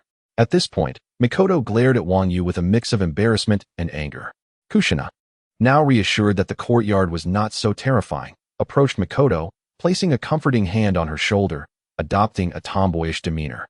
"I've noticed your pallid complexion and frail physique. You resemble a sprout, and yet you possess Minato's handsome features, just like me, a fellow outcast. It wouldn't be right for us to leave without ensuring you have what you need, so we returned to deliver these to you." As Mikoto felt Kushina's gentle insistence, she lifted the items she was carrying, holding them up to Wang Yu, who was of a similar height to her. A faint blush graced Mikoto's cheeks as she shot a fierce glare at Wang Yu. "Today marks your first day of practical classes. As a student of Lord Orochimaru, you must not be a slacker. Do not let your classmates best you. As your former senior, I will also be attending school today to deliver a speech and to check on my cousin Obito." Upon hearing Mikoto's words, Wang Yu recalled that there was a practical assessment class at the Ninja Academy today, and that the future antagonist, Obito Uchiha, was also an alumnus. Obito began his descent into darkness in the year 46 of the era of Kimimaro, though he hardly posed a threat at this time. As for the one-on-one combat and the practical assessment, it was of little concern. After all, Wang Yu would find a way to humorously deal with the antics of his mischievous peers. However, since a friend had brought him something, Wang Yu could not possibly refuse it. "Thank you," he expressed sincerely as he accepted the small package and took a glance inside. Indeed, it contained remarkable items, an extraordinary healing ointment crafted by Tsunade, and some standard military rations. While he felt grateful, a peculiar unease flickered at the corners of his mouth. Why did he feel so unsettled? Who asked for your thanks? If it weren't for Kushina, I wouldn't bother with you at all. Mikoto Uchiha remained somewhat flustered and angry about the earlier incident, her cheeks tinted with an adorable blush as she pouted at Wang Yu. Unable to resist a smile at her flustered demeanor, Wang Yu suddenly thought, if I had seen her in an undraped state, I would likely be chased around the village by Mikoto Uchiha. In any case, I have given you the medicine. If those envious of you decide to take their frustrations out on me, that is not my concern. Rest assured, should your life be in peril, I shall come to your aid. As for your struggles with mastering ninjutsu, it matters not if you never quite grasp it. As your friend, I will always look after you. Mikoto Uchiha extended her small fist towards Wang Yu in a defiant gesture before turning to leave with a teasingly smiling Kushina. Upon exiting the courtyard, Kushina asked, do you like him? Mikoto's face flushed slightly. No way. I could never like or marry someone weaker than me. At most, I think he looks quite handsome and cute, yet somewhat pitiable, she added, evidently overwhelmed by a mix of youthful infatuation and maternal affection. Hee. An explanation is merely a cover. You must have consumed too much of my and Minato's dog food. Your springtime has arrived. Upon hearing Kushina's words, Mikoto immediately began playfully tickling her. Meanwhile, Wang Yu stood in a daze, watching the two retreating figures for a full minute before coming to his senses. Come to my rescue. As a friend? Always looking after me. My goodness, is this not akin to becoming a genuine damsel in distress? It seems that in this era, being both handsome and adorable, paired with a pale complexion, truly can be a currency. He touched his own fair face, glanced at the 2 million yen in his inventory, and muttered, I am not impoverished. I could support you for a year without issue. If fortune favored me, I could even support you for a lifetime. P.S. In the diary of Pugai, it is noted that Uchiha Fugaku perished shortly after the Nine-Tails turmoil during the night of the massacre, and the identity of the perpetrator is well known. Now, according to the manga's narrative, we can deduce the age of one of the heroines, Mikoto.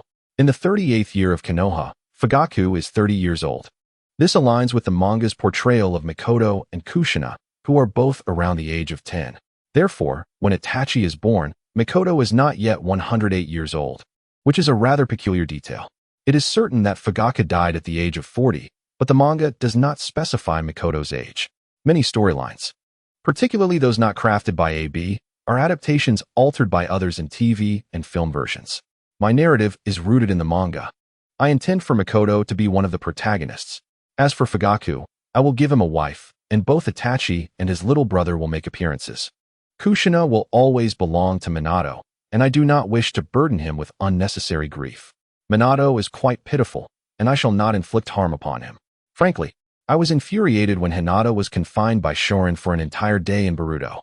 The series is entirely the creation of the children of Shabur. Reflecting on today's practical examination, Wang Yu no longer contemplates the issue of who supports whom. Instead, he has prepared 10 portions of delicious food, sealed and stored within scrolls. After enjoying a meal, Wang Yu made his way to the Ninja Academy. The academy was established by Tobirama, the younger brother of the first Hokage, Hashirama, 10 years after Konoha's founding. Following 2 ninja world wars and the loss of numerous shinobi, there was a significant influx of students enrolling, supported by the Elder Council and the third Hokage's policies. During this period, the Senju clan began to decline due to the deaths of Hashirama and Tobirama. The Uchiha clan also faced suppression due to Tobirama's policies, with the blame placed on his student, Danzo, who operated with tacit approval from the third Hokage, Sarutobi Hiruzen, leading to their ostracization within Konoha. As for the Hyuga clan, they now rank among the 3 great clans. However, in the face of these prominent clans, Wang Yu finds himself outmatched, unable to master ninjutsu, and hesitant to confront the 3 great families. Currently, even though Wang Yu is one of Orochimaru's students and was born in Konoha, he must temporarily retreat when faced with the formidable Senju, Uchiha, and Hyuga clans. Each of these clans boasts numerous skilled ninjas or jounins, and the Hyuga clan, with their focus on the Byakugan, can easily employ Jinjutsu against Wang Yu. Even the strongest tank would have to concede defeat. As Wang Yu arrived at the academy gates, he was greeted by Uchiha Mikoto. Ah, Wang Yu, you're here, she exclaimed cheerfully. Indeed. But what are you doing at the school gate, Mikoto? Wang Yu inquired with a smile. With a charming grin, Uchiha Mikoto replied, Hee. I'm waiting for Obito. He went to help someone on the way. Accompanying Makoto, Wang Yu arrived early to wait for him. By the way, didn't you bring the healing medicine that Kushina and I prepared for you? Makoto asked, slightly surprised to see that Wang Yu had forgotten his backpack from yesterday. It seems I forgot to bring it, Wang Yu admitted, realizing that after packing the food in the scroll given by Kimimaro, there was no room left. The random lottery system could only accommodate the prizes drawn, preventing external items from being stored. Why are you so careless? What will you do if you get hurt later? Uchiha Makoto responded with a mix of concern and mild irritation, puffing up her cheeks in annoyance as she looked at Wang Yu. Wang Yu, why does it seem as though I am destined to be injured?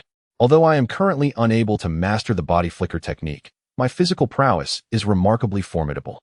Could you not place a bit of faith in me? Alas, if there is anyone to blame, it would be Uncle Snake for temporarily restricting our use of the corpse-bone path, as well as my own frail appearance. Wang Yu's inner thoughts were inscrutable to Uchiha Meichin, who, with a flickering gaze, could not help but voice her innermost feelings. I understand that you boys possess a strong sense of competitiveness, yet I would prefer not to see you, the seemingly fragile one, get hurt.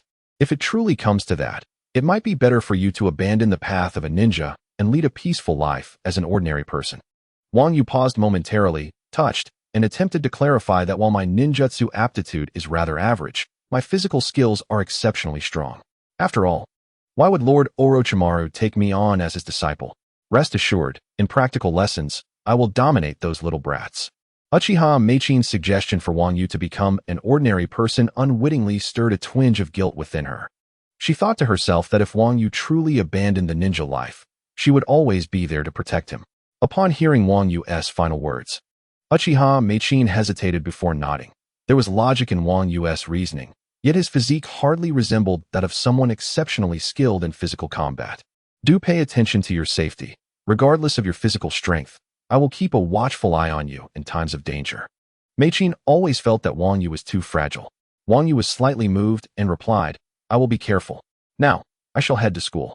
Let us meet for lunch. Sure. At that time, I will invite Minato, and you can bring Kushina along, Meichin responded with a smile. After agreeing on a time with Uchiha Meichin, Wang Yu entered the classroom and spotted Kushina greeting him. She was likely the only person in the school who would acknowledge him. The other students either ignored Wang Yu entirely or cast a disdainful glance before turning away without a care. The students held disdain for Wang Yu as an outsider, scorned him for being a disciple of Lord Orochimaru yet possessing no ninjutsu skills, and envied him for having such a master.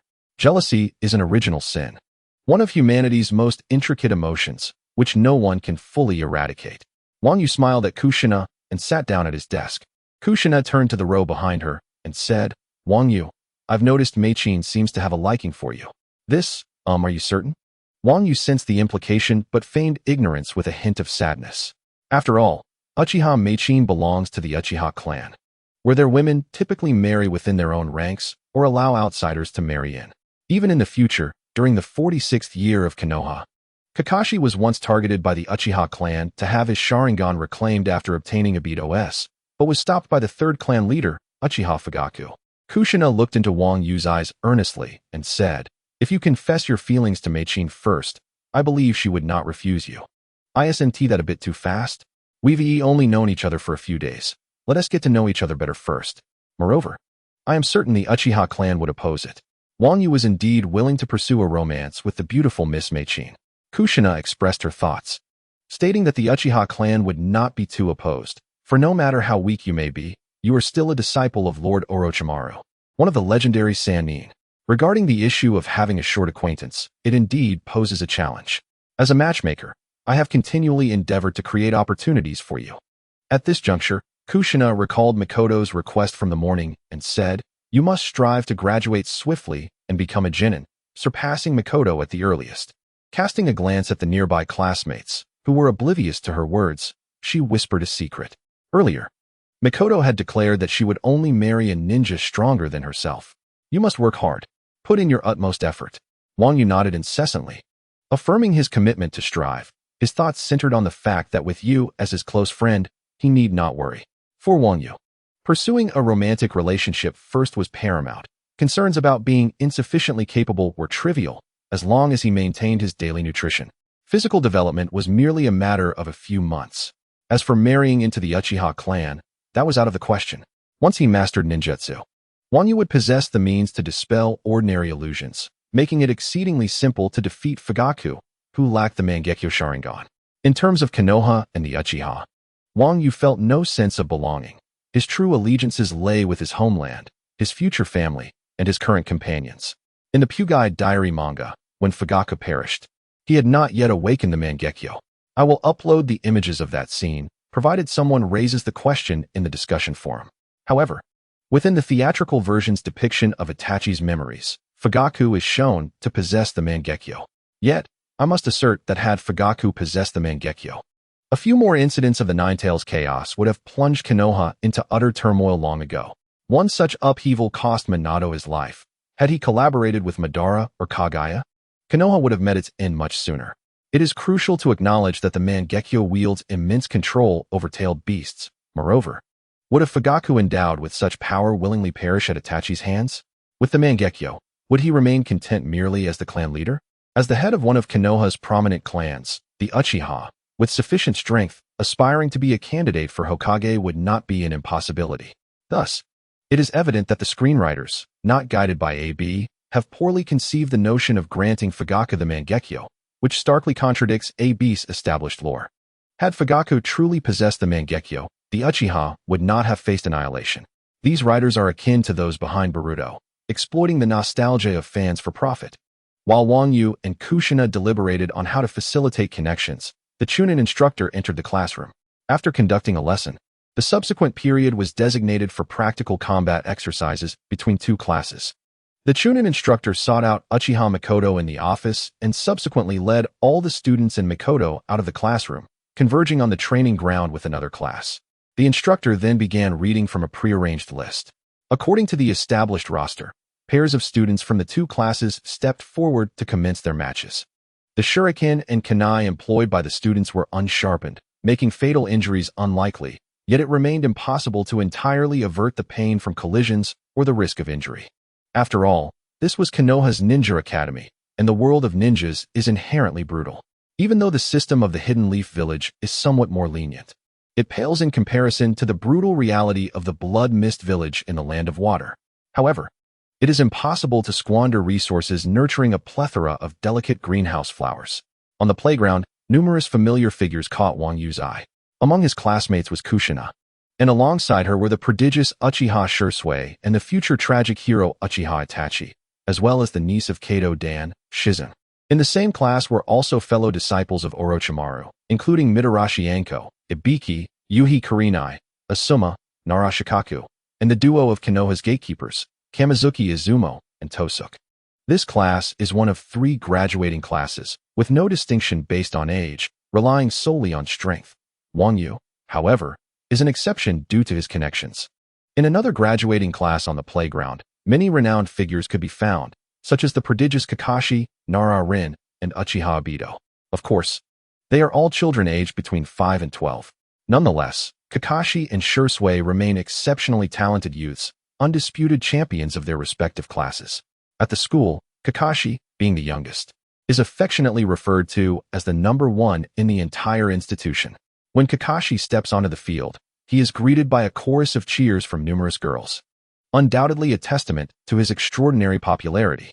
His handsome countenance, paired with the distinction of being the first 5-year-old genius on the brink of graduation, coupled with the legacy of his father, the legendary Konoha White Fang, has bestowed upon Kakashi an unprecedented level of acclaim. Wang Yu's appearance bears a striking resemblance to Uchiha Itachi, save for his hair, which is silvery white, much like that of Kinshiki.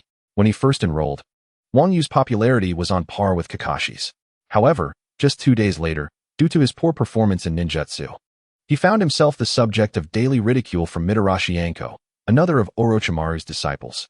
Now, he has been largely ignored by her, and is subjected to the envy and scorn of younger children, as Kakashi effortlessly vanquishes his opponents.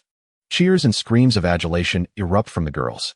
At that moment, Kushina can't help but glance at Wang Yu, feeling a sense of injustice on his behalf. In terms of effort and background, Wang Yu is no less than Kakashi.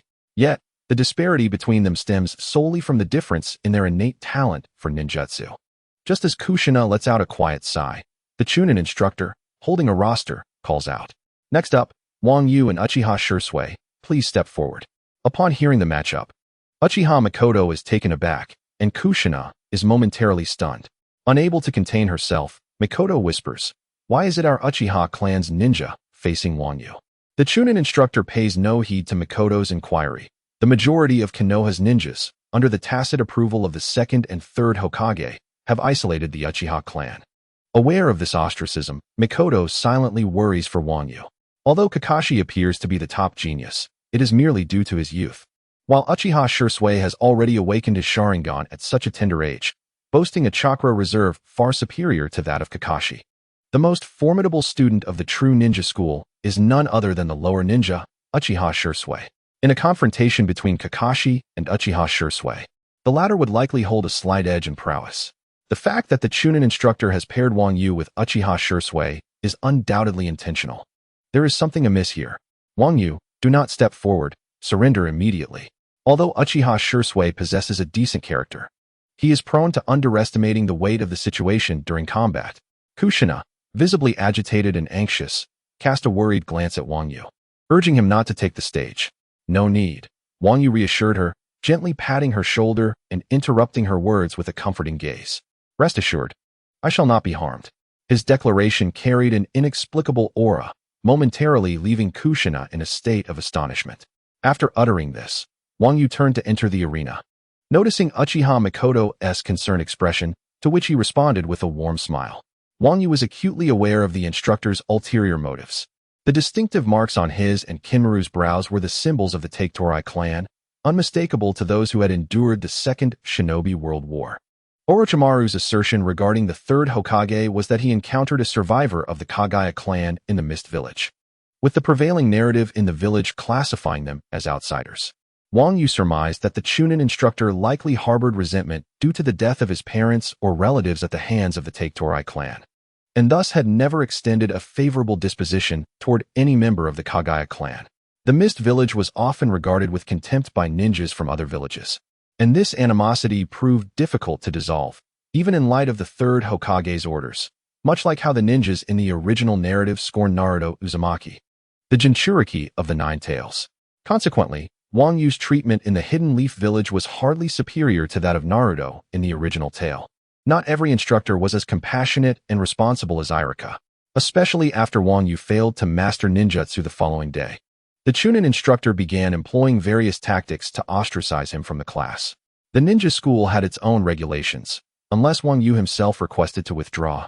Even a Chunin instructor could not expel a student outright, particularly one who was a disciple of the legendary Sannin, albeit in a more unstructured manner. Take-Torai Wang Yu. Do you not wish to concede outright? It would be unfortunate if you were injured later, the Chunin instructor remarked with a deliberate emphasis on the name Take-Torai, his tone dripping with sarcasm.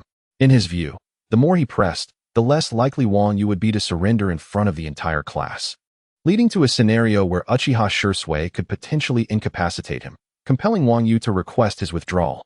Wang Yu remained silent, casting a calm glance at the Chunin instructor, which caused an inexplicable flutter in the latter's heart.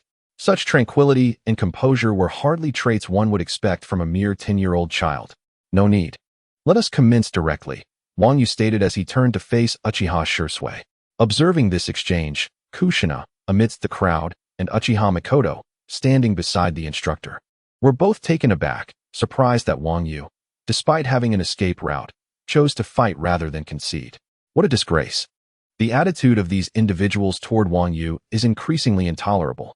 Uchiha Makoto clenched her small fists in quiet frustration, yearning to rush onto the field, yet ultimately resigned to watching Wang Yu with a gaze filled with concern. The three of us are unfortunate souls largely ostracized by the majority of Konoha. May you concede before suffering any harm. Makoto and Kushina silently wished in unison. At that moment, Uchiha Shursui regarded Wang Yu with an air of cold arrogance. Upon noticing Wang Yu's refusal to concede outright, a hint of disdain flickered across his face. Did this underachiever, incapable of performing ninjutsu, truly believe he could best him? Why should one who does not belong to Konoha be afforded any mercy? A thorough beating would suffice. Shursui's gentleness was akin to Itachi's. Reserved solely for friends or those from Konoha, outsiders would not receive such kindness. Very well, let the match begin. the Chunin instructor, though slightly more competent than his counterpart from another graduating class, felt momentarily unsettled by Wang Yu's earlier indifferent gaze, yet quickly dismissed the thought and announced the commencement of the match. As the instructor's voice faded, Uchiha Shursui swiftly produced 4 shuriken in each hand, launching them directly at Wang Yu. Whoosh! In an instant, 8 shuriken transformed into black afterimages, for were aimed at Wang Yu's vital points, while the remaining 4 obstructed his escape routes. This was merely a probing attack from the prodigious Uchiha Shursui. After all, these were unsealed weapons. Though they could not extinguish the life of a lively outsider, they would certainly inflict enough suffering. P.S. Regarding Shursui, his initial characterization is shrouded in mystery. Kishimoto likely intended him to serve as a transitional figure for Itachi, indicating that Shursui is the son of the pacifist Uchiha Kagami. The anime provides no detailed records of his birth or schooling. Based on several panels from the manga, it is known that Shursui joined the Umbu at an early age and subsequently entered Root the following year. Years later, after awakening his Mangekyo Sharingan, he had one eye forcibly taken by the leader of Root, Danzo. To label Shursui a pacifist only applies within the context of Konoha and the Uchiha clan. Can one who joins the Umbu truly refrain from killing? The Umbu's missions are explicitly designed for the execution of enemies through covert operations, and Root is even more ruthless. Additionally, without the Uchiha clan, could the Ninja Academy even be considered such? Obito, as the underachiever of the academy, thus necessitated the inclusion of the talented Shursui.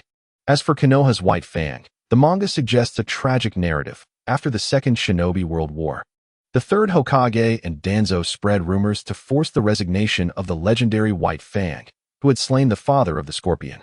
Despite his strength, White Fang chose his comrades over missions and succumbed to the pain inflicted by these rumors, ultimately taking his own life, an embodiment of the samurai's seppuku tradition.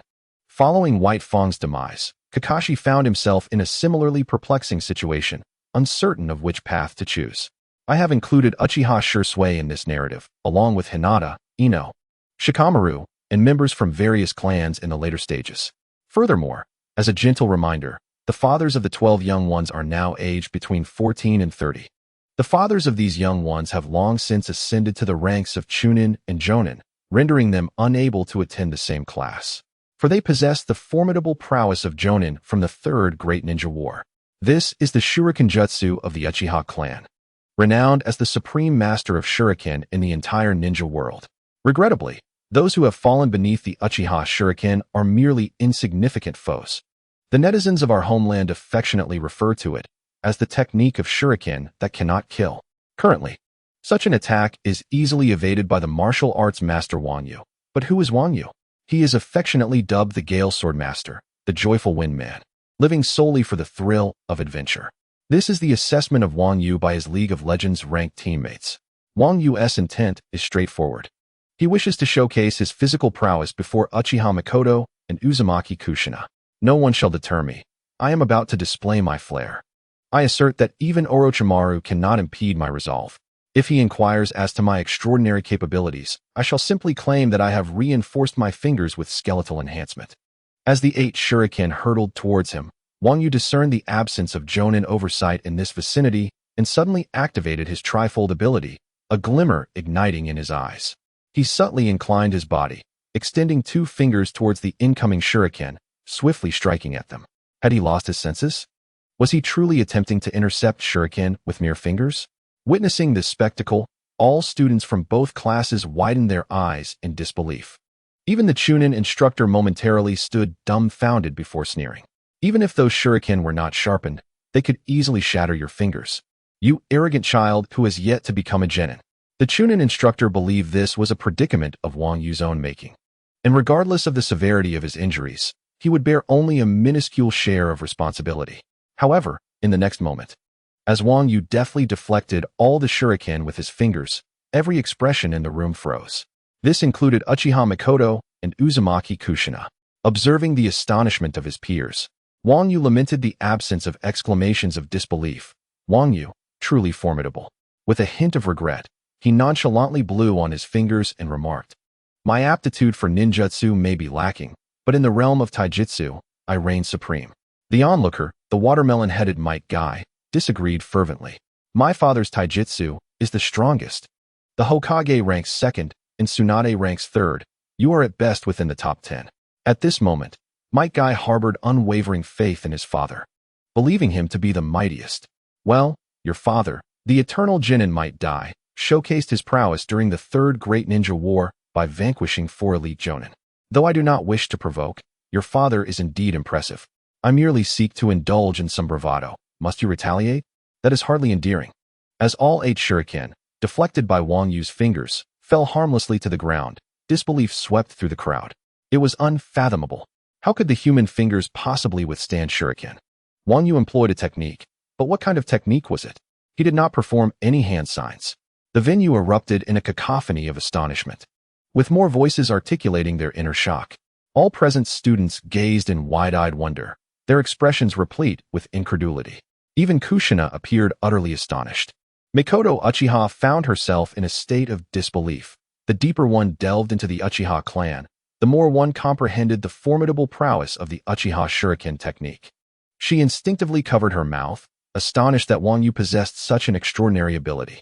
Meanwhile, Kakashi, aware of his inferiority to Shursui, exhibited a flicker of curiosity and wonder in his gaze. Clearly, he was both surprised and intrigued by Wang Yu's strength and capabilities. What have you done?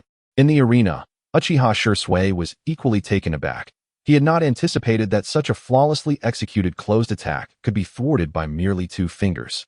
Wang Yu, disregarding the handsome young man, drew forth a white-bone kunai from beneath his garments and charged at Uchiha Shursui. Upon noticing Wang Yu's silence, Shursui's irritation flared. How dare this outsider ignore my inquiry, treating me with such contempt? As Wang Yu approached, Uchiha Shursui displayed no fear. He brandished a black iron kunai to meet the challenge. Arrogantly, he thought that with his peculiar ninjutsu devoid of hand seals, he could triumph over me. I shall demonstrate why the Uchiha clan of Konoha ranks among the 3 great clans. At that moment, Wang Yu tightened his grip on the kunai and softly murmured. National martial arts flow, chakra amplification doubled. This was the reason for Wang Yu's struggle with basic ninjutsu.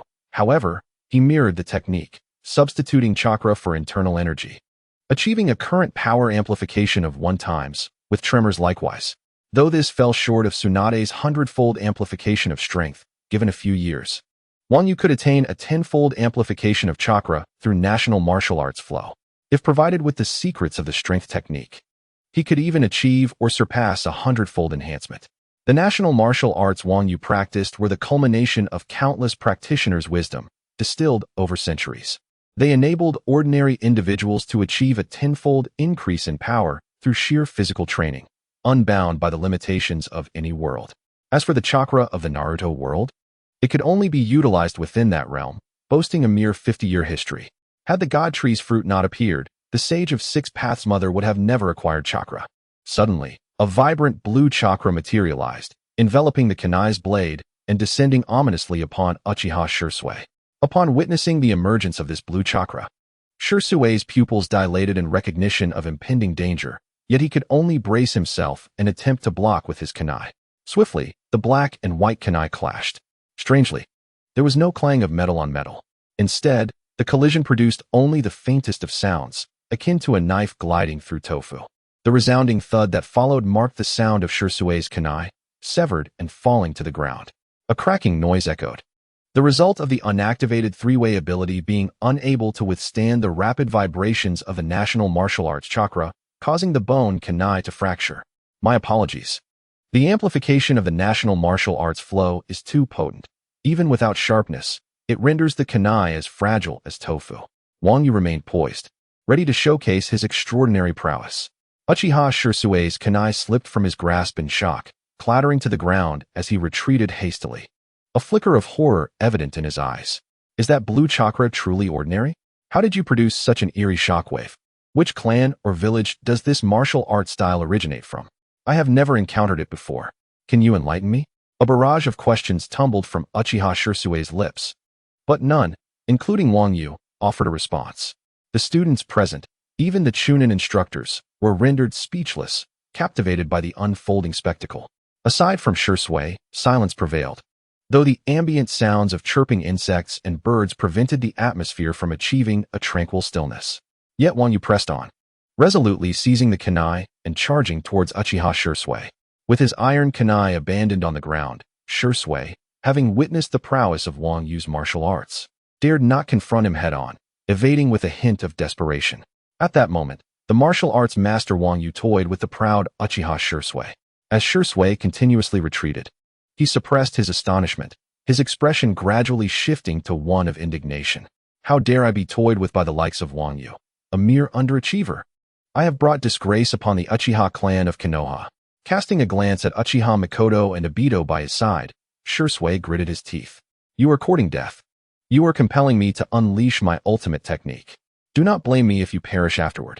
Upon uttering these words, Uchiha Shursui halted, his hands moving in a swift blur.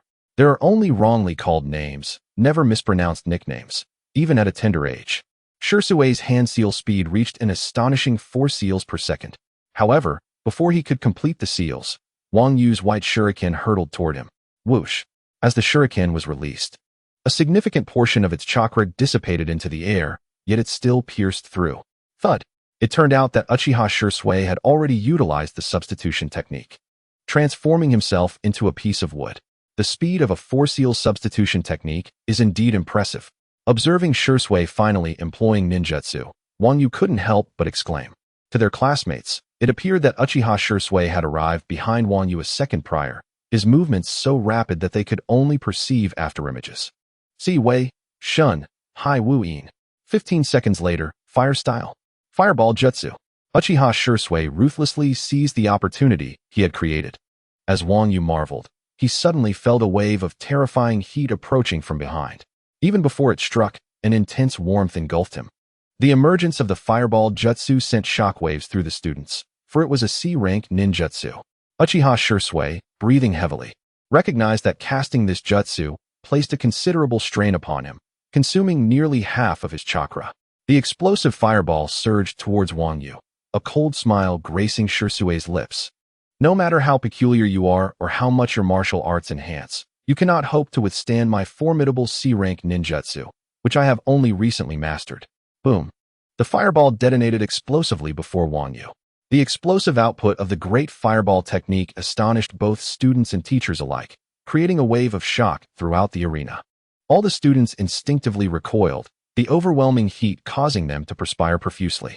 Good heavens, Shursui can wield such ninjutsu. Truly, he is the current prodigy of the Uchiha clan. Is this the true strength of the Uchiha family? Many students displayed expressions of disbelief at the scene before them, while only a handful of female students were unable to bear the thought of the frail Wang Yu being harmed. Wang Yu. Both Uchiha Mikoto and Kushina gazed at the battlefield in disbelief, unable to suppress their gasps. Shursui's great fireball technique blazed in a vivid red, with temperatures soaring between 475 to 650 degrees. Even the Chunin instructor was taken aback, not having anticipated that Shursui could perform a C-rank ninjutsu like the great fireball. Mikoto instinctively considered intervening, but as a fire-type user, she was powerless to counter with water-based ninjutsu. Just as she was about to rush forth to shield Wang Yu with her own body, she was halted by Wang Yu's Chunin teacher. The outcome is still undetermined. You cannot go, he stated coldly. I suspect that Orochimaru's apprentice will not perish so quickly. If he does, it would be a fitting end, sparing Orochimaru's reputation from tarnish. The Chunin instructor believed he had a well-formed plan. However, he underestimated the gravity of the situation, for Orochimaru is a formidable figure, and Wang Yu is not one to be trifled with. Meanwhile, Wang Yu regarded the incoming great fireball as merely a minor inconvenience. He had already surmised that Shursui would utilize the body replacement technique and might soon appear behind him. It is essential to recognize that Shursui's strengths lie in his unparalleled Jinjutsu, the Mangekyo Sharingan, body flicker technique, and the Uchiha clan's signature fire ninjutsu. Wang Yu viewed Shursui as a significant adversary. In the world of Naruto, ninjas are categorized based on the difficulty of their ninjutsu into 6 ranks: S, A, B, C, D, and E. The symbol E denotes summoning techniques, clan secret arts, or bloodline limits. E rank represents the most rudimentary of ninjutsu, while D rank is primarily for Chunin training. C rank, on the other hand, is for Chunin level techniques. However, there are always extraordinary Chunin capable of learning and employing Chunin or even Jonin level ninjutsu. For instance, the S rank forbidden technique, 8 gates, learned by Guy, or Naruto's A-rank technique, Rasengan, and Sasuke's A-rank Chidori. At this moment, the 5-year-old Shirsue's C-rank Great Fireball was also noteworthy. As Wang Yu perceived the Great Fireball technique, he murmured, "Truly, a genius ninja of the Uchiha clan. Yet, I too possess my own strengths. With the flowing principles of national martial arts, I harness Tai Chi's half-reverse heaven." This reflects Wang Yu's adaptation of chakra as a form of internal energy, learning from Hyuga Niji's rotational chakra release, while simultaneously executing another formless ninjutsu derived from the principles of Tongbei, Tai Chi. Moreover, the half-returning heaven technique can intercept ninjutsu unleashed by lower-ranked shinobi within a 180-degree arc, and its efficacy can be enhanced in accordance with the output of chakra. The Crimson Great Fireball technique collided violently with Wang Yu's Azure Chakra Shield, resulting in a magnificent explosion. Flames roared and blazed, obscuring the visible scene, leaving the students on the playground with expressions of sheer horror. Could it be that he has perished? Oh dear, this is rather dire.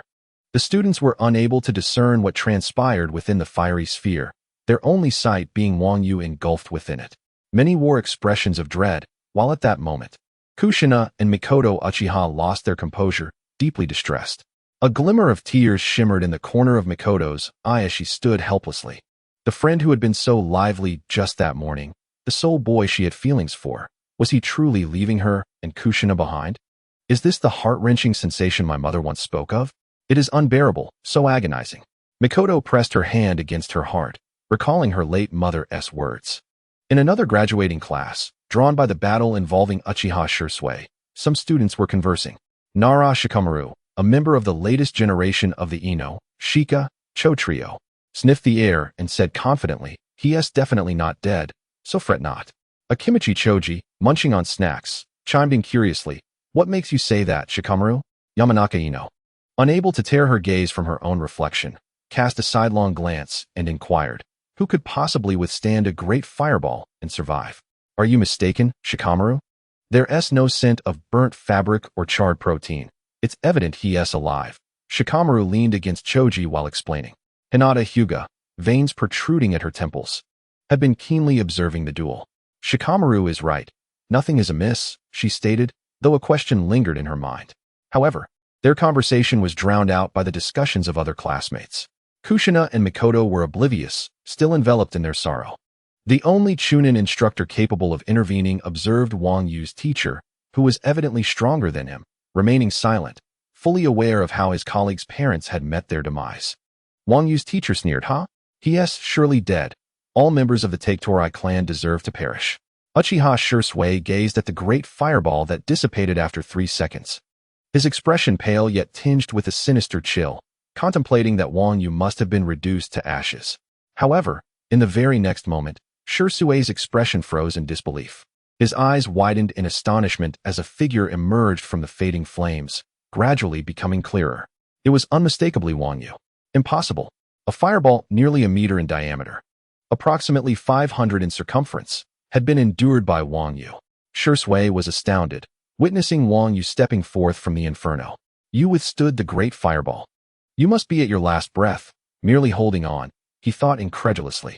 "I refuse to believe that you, an outsider who has yet to graduate, still possess chakra after enduring such so-called national martial arts techniques."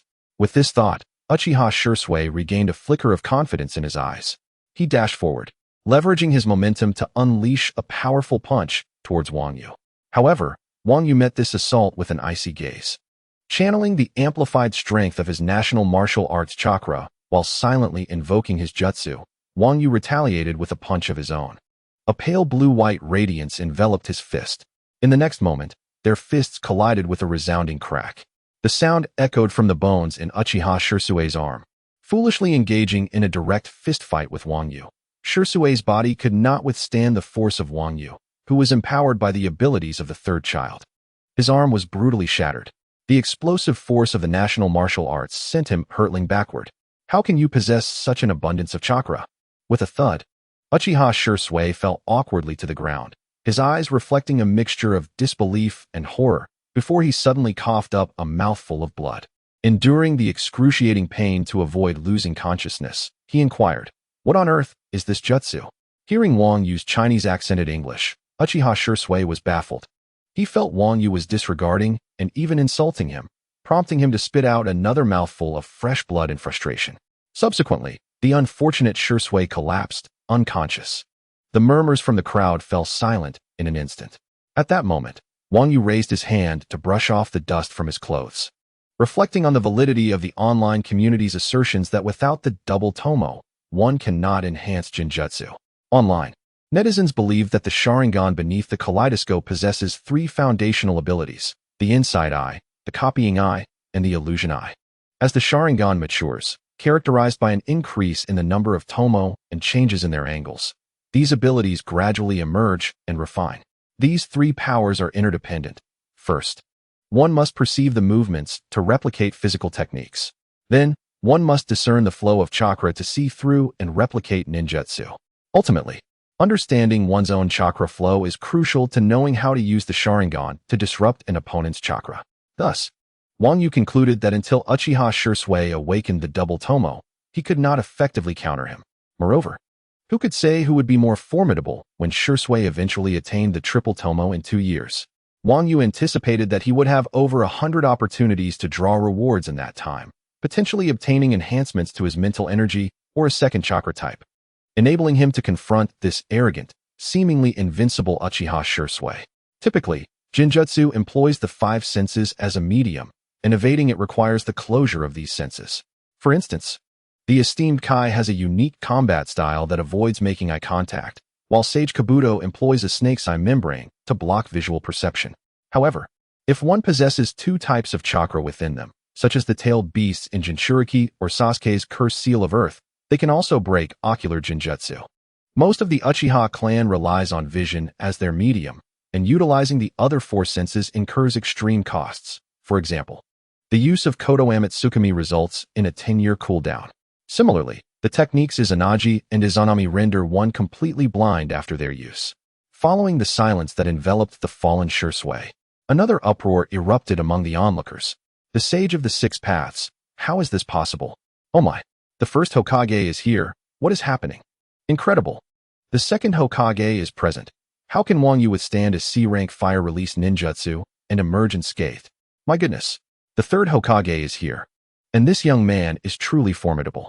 Upon seeing the unconscious Shisui, many instantly realized they felt as if they had fallen under an infinite Genjutsu. All the students, including Kushina and Mikoto, displayed expressions of shock and disbelief. Wang Yu has defeated the true champion of the school, Uchiha Shisui.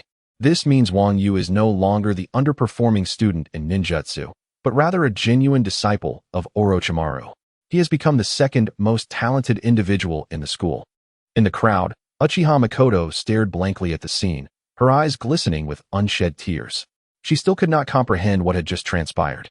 Wang Yu, unfazed by the astonished students, turned to Kushina and offered an apologetic smile before approaching Uchiha Mikoto. Kushina understood Wang Yu's intention, raising her right hand into a fist and silently encouraging him with repeated gestures of "you can do it." Standing before Mikoto, Wang Yu emphasized his pursuit with a weighty tone, asserting, "Now, do I possess the qualifications to pursue you?" Uchiha Mikoto bit her lip, gazing at Wang Yu with a mixture of emotions. "You fool." She could not help but wipe away her tears and huffed softly, turning away, perhaps out of pride, embarrassment, or joy, none could tell. Meanwhile, the Chunin teacher beside Mikoto remained in shock, staring at Wang Yu in disbelief.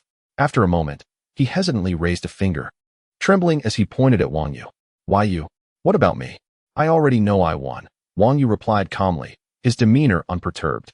The Chunin teacher, in utter disbelief, instinctively rubbed his eyes. He had never expected Wang Yu to triumph, let alone that Uchiha Shisui would be the one injured. If it had been Wang Yu who was hurt, it would have mattered little. However, with Shisui injured, the burden of responsibility fell heavily upon him as the teacher. His expression was one of distress, yet he could only bitterly declare Wang Yu the victor. Noticing Shisui's injuries from a distance, the Chunin teacher approached Wang Yu and whispered, "To have reduced a genius of the Uchiha clan to this state, take care of yourself. You needn't worry, for I am, after all, a disciple of Orochimaru." Wang Yu replied nonchalantly, raising his arm to ward off the teacher's proximity before returning to the crowd. The gazes of the students from all three graduating classes were fixated on Wang Yu, still tinged with lingering astonishment.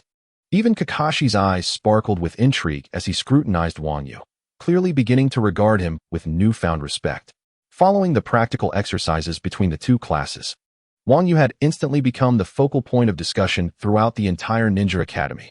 The entirety of the ninja academy was astonished by the enigmatic ninjutsu employed by Wang Yu. His explanation was that Lord Orochimaru had tailored a formless ninjutsu specifically for him, integrating his physical techniques. This rationale was impeccable. Even the third Hokage could not compel his apprentice to relinquish the national martial arts of his own disciple. Wang Yu felt honored to have acquired yet another moniker, the scapegoat of Wang Yu, bestowed by his Uncle Snake. Apart from Orochimaru's occasional inquiries, no one would persistently scrutinize a child's ninjutsu. To his uncle, Wang Yu imparted the fundamental stances of the horse stance and the iron sand palm, asserting that mastery of these two techniques was essential to achieve similar effects. Curious to see whether the serpentine uncle would engage in training. Within the vast realm of ninjas, there existed numerous ninjutsu capable of achieving comparable outcomes. Defensive formless ninjutsu included techniques like the Hyuga clan's Heavenly Spin and the Rock Ninja Stone Wall, while tremor techniques featured true white blade waves, and strength-enhancing techniques included Mighty Fist and the Lightning Ninja's lightning release stimulation. Each clan or village possessed its own secret techniques, never to be divulged, much like how the third Hokage could not impose his will on smaller clans. Thus, all present experienced a moment of enlightenment. Following the initial shock, the commotion gradually subsided, and Wang Yu regained his previously soaring popularity. Alas, aside from those who had always been friends, others were inherently pragmatic, an unavoidable reality. Muttering this sentiment, Wang Yu sought out the elderly couple, Jukiyama, and the delightful Makoto, as mealtime had arrived. Regarding his regained popularity, Wang Yu remained unfazed, continuing to follow his own path. During school hours, he spent time with his two friends, occasionally turning to the Golden Flash for guidance on perplexing inquiries over shared meals. After school, he dedicated himself to rigorous training, as Orochimaru had recognized Wang Yu's martial prowess, further elevating his value in the serpent's eyes. Weekends were spent strolling or traveling with Junmaru, Kushina, Minato, and Mikoto. As a week elapsed, Wang Yu's strength experienced yet another enhancement for various reasons. Yet the efficacy of his stone-laden weight training diminished. This week, Wang Yu refrained from participating in the lottery, deciding to save it for a moment of confession, to be executed all at once. If Uzumaki Kushina were to sense Wang Yu's intentions, she might remark that he held Mikoto's hand daily and that she prepared bento for him every day. Was a confession truly necessary? This world possessed a peculiar technological trajectory. One nation had even witnessed the emergence of aircraft carriers and spaceships, while others operated computers or medical devices. Yet, long-distance communication necessitated the use of spirit summoning techniques or dispatching ninjas to convey messages. Regardless of circumstances, this world showcased unique advantages, such as its weighted ninja tools and scrolls. The scrolls crafted by master weapon makers could contain innumerable weapons or vast quantities of water, and the small lead weight bags strapped to Li's legs amounted to a staggering 400 kilograms. Wang Yu pondered whether he too should emulate Li by donning two 400-kilogram weight bags on his legs. Upon recalling Itachi's seemingly foolish endeavor, wherein he managed to match Li's speed through a month's training using lightning release to stimulate his cells, Wang Yu felt a twinge of envy. From the day after the practical training session, Orochimaru instructed Wang Yu to assess his chakra affinities. He possessed the elemental attributes of wind, earth, and water, but regrettably lacked the lightning affinity. Consequently, Wang Yu had no choice but to continue utilizing his cell manipulation to enhance his physical cells. Alas, the elegant Chidori was not meant for him. It seemed fate had dealt them an unfortunate hand. Lamenting the inefficacy of the Chidori due to his lack of lightning affinity, he cast aside such distracting thoughts and commenced rigorous training in the woods after a brief respite. This so-called extreme training involved exhausting every cell in his body to unleash its full potential. Were others to emulate Wang Yu without the benefits of cell manipulation and the mystical beings, or without medical ninjutsu for prolonged healing, their fates would be dire. His body, through relentless training and ample nourishment, began to develop muscle, appearing far less fragile than before. The emergence of muscle and an increase in weight marked the initial phase of Wang Yu's plan. In the world of Naruto, Muscle was merely a commonplace attribute and did not necessarily signify immense strength. Exceptions being the Reikage and Tsunade, the former having honed his muscles to a formidable degree, and the latter having infused her cells with lightning chakra. As he continued to cultivate through unique techniques, these muscles would gradually become refined and concealed, only to resurface in their ordinary form later. This cycle would ultimately lead his body to achieve its final shape. Wang Yu estimated that, given the precocious growth patterns observed in the ninja world, coupled with his cell manipulation, he could meet his ultimate requirements by the age of 14.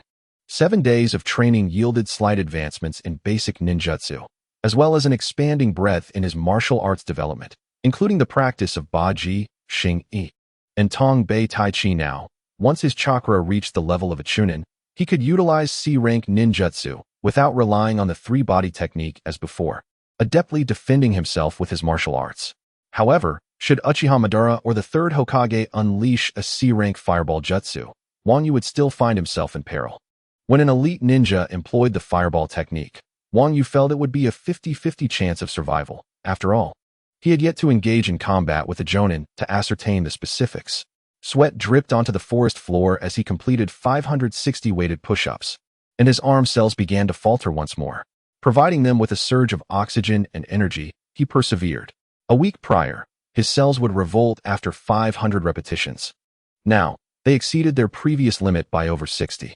With an unwavering expression, Wang Yu resolutely continued his training until his cells once again staged a rebellion, at which point he finally stood to take a brief rest. Wang Yu's training was nothing short of a relentless pursuit of extremes. With the death toll of numerous shadow-level experts in the Third Shinobi World War and countless jonin lost, he understood that without a fierce resolve, he risked becoming a mere subject for experimentation should he fall prey to an illusion in battle. The Fourth Great Ninja War was indeed a chaotic spectacle. My friend Kushina was likely to be ensnared by Obito, who had taken on the guise of Tobi, while the elusive Mikoto Uchiha also required protection from Wang Yu. The more Wang Yu learned, the greater the pressure he felt. Acquiring knowledge inevitably comes at a cost, an unavoidable truth. He could not entrust his future to the system, for such an unreliable fate was not something he could hold in his hands. Instead, Wang Yu resolved to enhance himself through extreme training. Through rigorous practice, he aimed to master cellular control, naturally refining his cells, thereby elevating his chakra and enhancing his resistance to genjutsu. Cellular control was indeed formidable, astonishingly powerful. Perhaps I should invest in some research equipment and experiment with Uchiha Shirsui's cells to see if I could conjure a Sharingan. Wang Yu mused, fully aware that cells are the fundamental units of life, the inception and building blocks of existence. Both humans and animals arise from a fertilized ovum that undergoes division and differentiation, forming epithelial, muscular, connective, and nervous tissues, including the eyes. However, experimenting on himself posed significant risks. Seeking a test subject from Orochimaru seemed too perilous.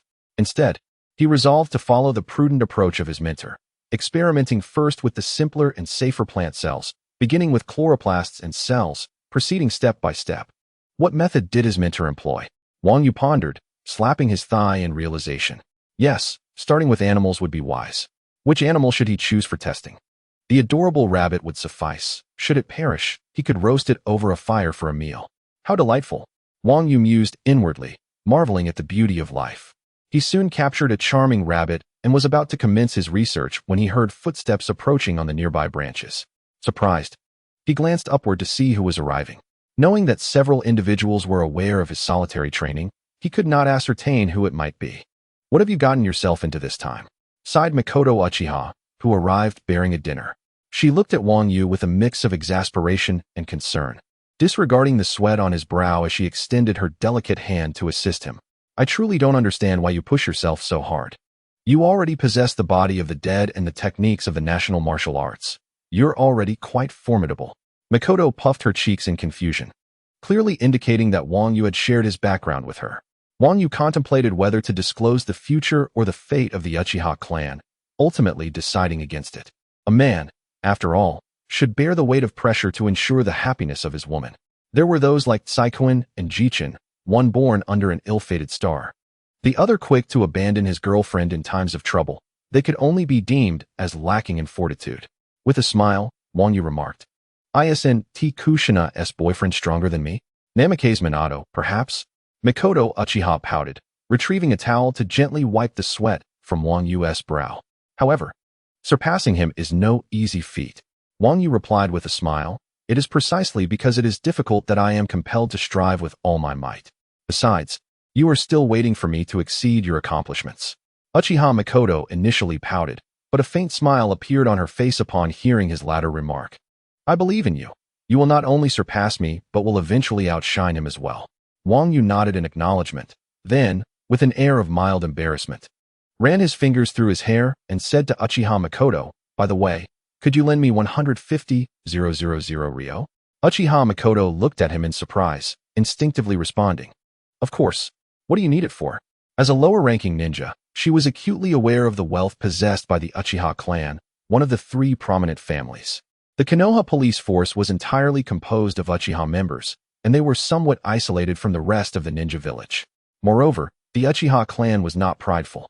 After all, they were part of the Uchiha lineage. Thus, their wealth circulated primarily within the family. Mikoto's parents had perished in the Second Shinobi World War, leaving behind a substantial compensation that was more than ample. As a wealthy heiress, she could easily support Wang Yu for a considerable portion of his life.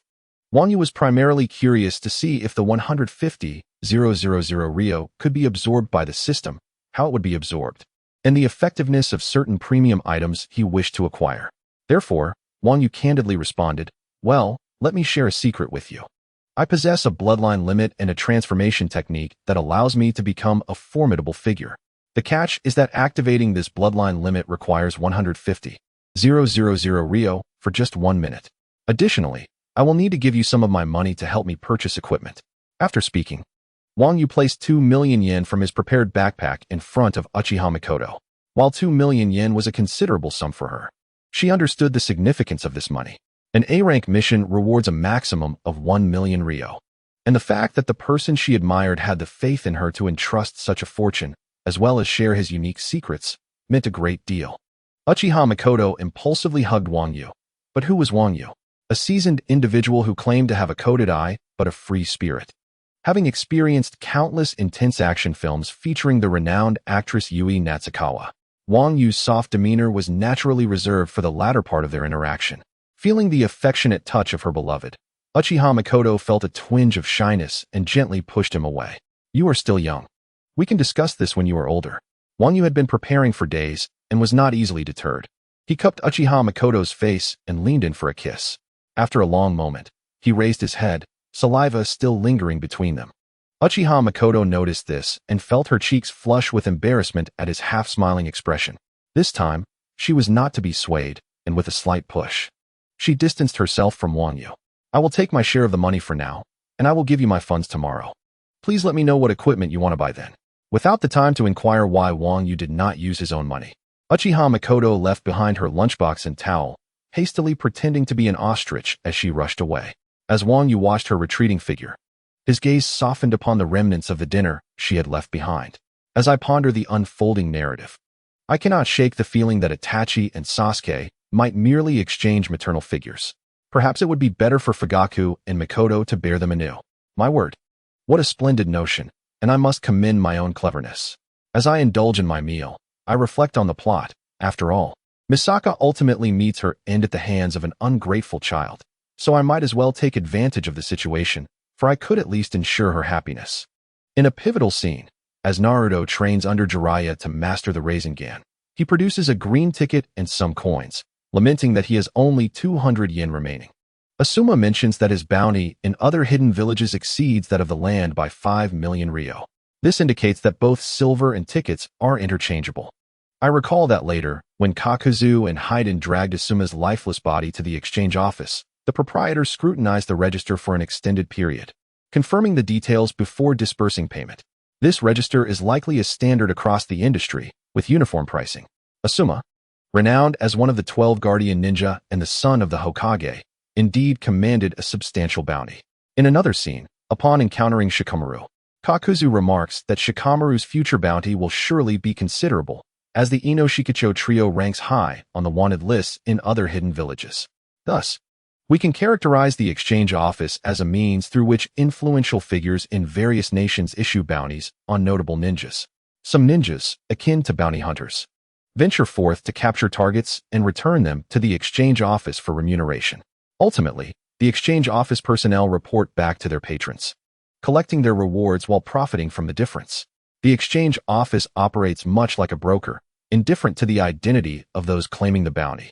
While the five great nations appear to coexist peacefully, they engage in numerous nefarious activities behind the scenes.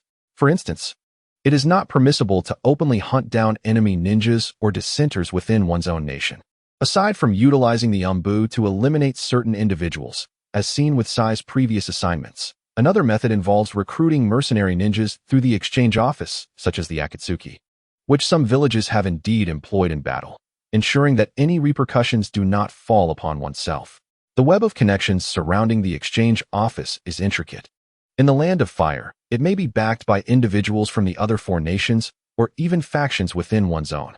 Moreover, other nations also operate their exchange offices. The daimyos and high-ranking officials of each nation tacitly tolerate these establishments. Had it not been for the assassination of the third Hokage's son, tensions would not have escalated. In the realm of anime and manga, there exists a trope suggesting that Asuma's name has become synonymous with a unit of currency, as his bounty in other villages surpasses that of the land by 5 million ryo. Notably, 1 ryo equates to 1 yen, and the ryo serves as the monetary unit for ninjas. Countries A and B, once vassals of the Huagua, also utilized silver as a basis for their currency. Furthermore, the Chinese yuan is valued at 15 times that of the yen. The guidebook has elaborated on this, and I shall summarize the setting. D-rank missions are essentially household chores, designated for newly graduated genin or chunin from the Ninja Academy. In the beginning, Class 7 was tasked with taking care of children, constructing houses, and assisting the elderly with water transportation, responsibilities assigned by the village. The funding consisted of a village subsidy, with a small contribution from the individuals involved. The total amount reached 150 ryo. This was classified as a C-level task, devoid of any ninja participation, conducted under the guidance of jonin leading genin students, or occasionally undertaken by chunin alone, with inherent risks of injury. Tasks included capturing wild beasts and eliminating bandits. For instance, during the initial mission in the Land of Waves, it was clearly stated that there would be no ninja involvement. However, later on, the appearance of genin from the Dragon Brother squad elevated the classification to B-level. The emergence of Zabuza Momochi and Haku from the Mist Village redefined it as S-level. The C-level amount was 150,000 ryo, while B-level tasks, involving foreign genin and chunin, carried a potential risk of death amounting to 100,000 to 200,000 ryo. Only chunin and jonin were qualified to accept such missions. A-level tasks primarily involved jonin, carrying a significantly high mortality rate, with rewards ranging from 200,000 to 1,000,000 ryo, involving both jonin and chunin. S-level missions entailed conflicts with elite ninja from other great villages, where life and death hung in the balance, with rewards exceeding 1,000,000 ryo, allocated by the leaders of the 5 great hidden villages. After Tsunade became the Hokage, numerous responsibilities fell upon her, and the available reliable personnel were insufficient. With Naruto being a Jinchuriki, he was also brought along as a genin. During times of war, ordinary genin often became fodder, and there was little regard for their qualifications for missions. They were simply sent into battle. The unfortunate Asuma, due to his high status, was usually surrounded by 11 jonin, resulting in a bounty exceeding 5 million ryo, which ultimately led to his demise at the hands of Haiden, followed by a gruesome fate. What a pity. Poor Niji too. A victim of circumstance. As Wang Yu strolled through the streets of Konoha at night, he took in the sights, gradually revealing a smile. Konoha always imparted to him a dreamlike quality, blurring the lines of reality. Were it not for the presence of his friends Kushina and the one he admired, Mikoto Uchiha, he would certainly feel like a mere passerby in Konoha. If it weren't for Kimimaro, he might have considered himself just a transient in the world of Naruto. Minato was unlike anyone else. His perfection bestowed upon him an ethereal, almost illusory presence. Certain individuals made Wang Yu feel undeniably anchored in this world, truly existing in the realm of Naruto, and residing in the village of Konoha. Although he had been in Konoha for nearly 2 weeks, He had been deeply engrossed in his training and had yet to enjoy the serene streets once the bustling crowds had dissipated. After wandering for a while, he arrived at his destination, the exquisite ninja tool shop owned by the renowned Master Tenten. Just as he was about to enter, a sudden jolt resonated within him. He spotted an exceedingly familiar figure, clad in a green jumpsuit, with thick eyebrows and a watermelon-shaped hairstyle. However, at that moment, he had yet to see Li's shadow. Instead, it was Guy, his fellow alumnus. There was no doubt. This figure was clearly in his prime. Wang Yu instantly recognized the ninja before him, who was also in pursuit of weighted ninja tools, Konoha's eternal genin and the founder of the Eight Gates, the one he admired most, Might Guy. He is indeed the father of Guy. In this world where lineage is of utmost importance, only Might Guy and his father have achieved their status through sheer perseverance. However, in contrast to Guy's prodigious talent that has garnered the admiration of the lecherous sage, the unassuming Might Dato is even more commendable. One could argue that Might Dato's journey has been far more arduous, particularly in three significant ways. Firstly, he possesses neither connections nor a prominent background, yet through relentless effort, he has ascended to the rank of a lowly genin, a status he has maintained for over 2 decades, enduring scorn and ridicule from his fellow ninjas. Even the esteemed Kakashi Hatake regards Dato as a peculiar anomaly. Secondly, his family is impoverished. While many of his colleagues own homes within the village, Might Dato survives on a meager income, residing in the desolate outskirts. Father and son have long worn their signature green jumpsuits, saving for weighted gear. It was only after his son, Might Guy, passed the Chunin exams that he donned the vest indicative of a Chunin. Yet, Might Dato remains merely a genin, lacking even the Chunin vest, a truly pitiable situation. Thirdly, Might Dato is devoid of wealth, fame, and social standing. His home is barren, and he possesses nothing. Nevertheless, in such a harsh environment, he has, through 20 years of diligence, conceived the Eight Gates technique. One must ponder, in the realm of ninjas, who could claim a path more challenging than that of Might Dato? Naruto, Gaara, Nagato, and Obito may boast their ancestral bloodlines. Yet none can rival the struggles faced by Might Dato. Through his optimism, Might Dato has shaped the youth of the 3rd generation of taijutsu masters. Through his fervor, he has forged an indomitable ninja spirit, and through his tenacity, he has bequeathed the legacy of the blue beast of Konoha, Might Guy. This is the essence of Wang Yu's admiration for Might Dato. The thunderous noise within the ninja tool shop interrupted Wang Yu's reverie, causing the ground to tremble slightly. I sincerely apologize, Might Dato said, observing the shopkeeper laboriously dropping a heavy lead block onto the floor, feeling somewhat embarrassed. Honestly, what is the use of your purchase? No matter how hard you strive, you remain a mere genin. The shopkeeper, growing impatient, remarked. If it weren't for the fact that this lead block is so difficult to sell, I wouldn't even want to entertain you. As Might Dato turned to leave, the shopkeeper muttered under his breath, what good is focusing solely on taijutsu? The Chunin exams require more than just physical prowess. You're destined to be a genin for life. Hearing this, Might Dato's body momentarily halted, yet he did not turn back. Holding the lead block he had acquired, he strode purposefully through the door. As he passed by Wang Yu, Might Dato paused momentarily, acutely sensing the formidable vitality of those who also practice taijutsu, a visceral intuition. Nevertheless, he quickly shook his head, reflecting, in this world, besides myself and little Guy, who else would be foolish enough to concentrate solely on taijutsu? This fleeting thought crossed Might Dato's mind as he continued down the street. Witnessing this scene, Wang Yu confirmed the veracity of the anime's portrayal. Indeed, Might Dato has been the subject of derision. For this moment, Wang Yu felt no inclination to intervene, nor did he possess the means to do so. He is not a deity, incapable of altering human thoughts, nor can he loudly proclaim the exceptional qualities of Might Guy to everyone. Upon entering the shop, Wang Yu requested 4 200-kilogram lead blocks. Do you also desire such weighted lead blocks? The shopkeeper gazed at Wang Yu in astonishment, not expecting this child, around 10 years of age, to be so passionate about physical training. Soon, he returned with 4 lead blocks. Though they appeared to be mere inconspicuous iron pieces, Wang Yu found them exceedingly heavy in his grasp.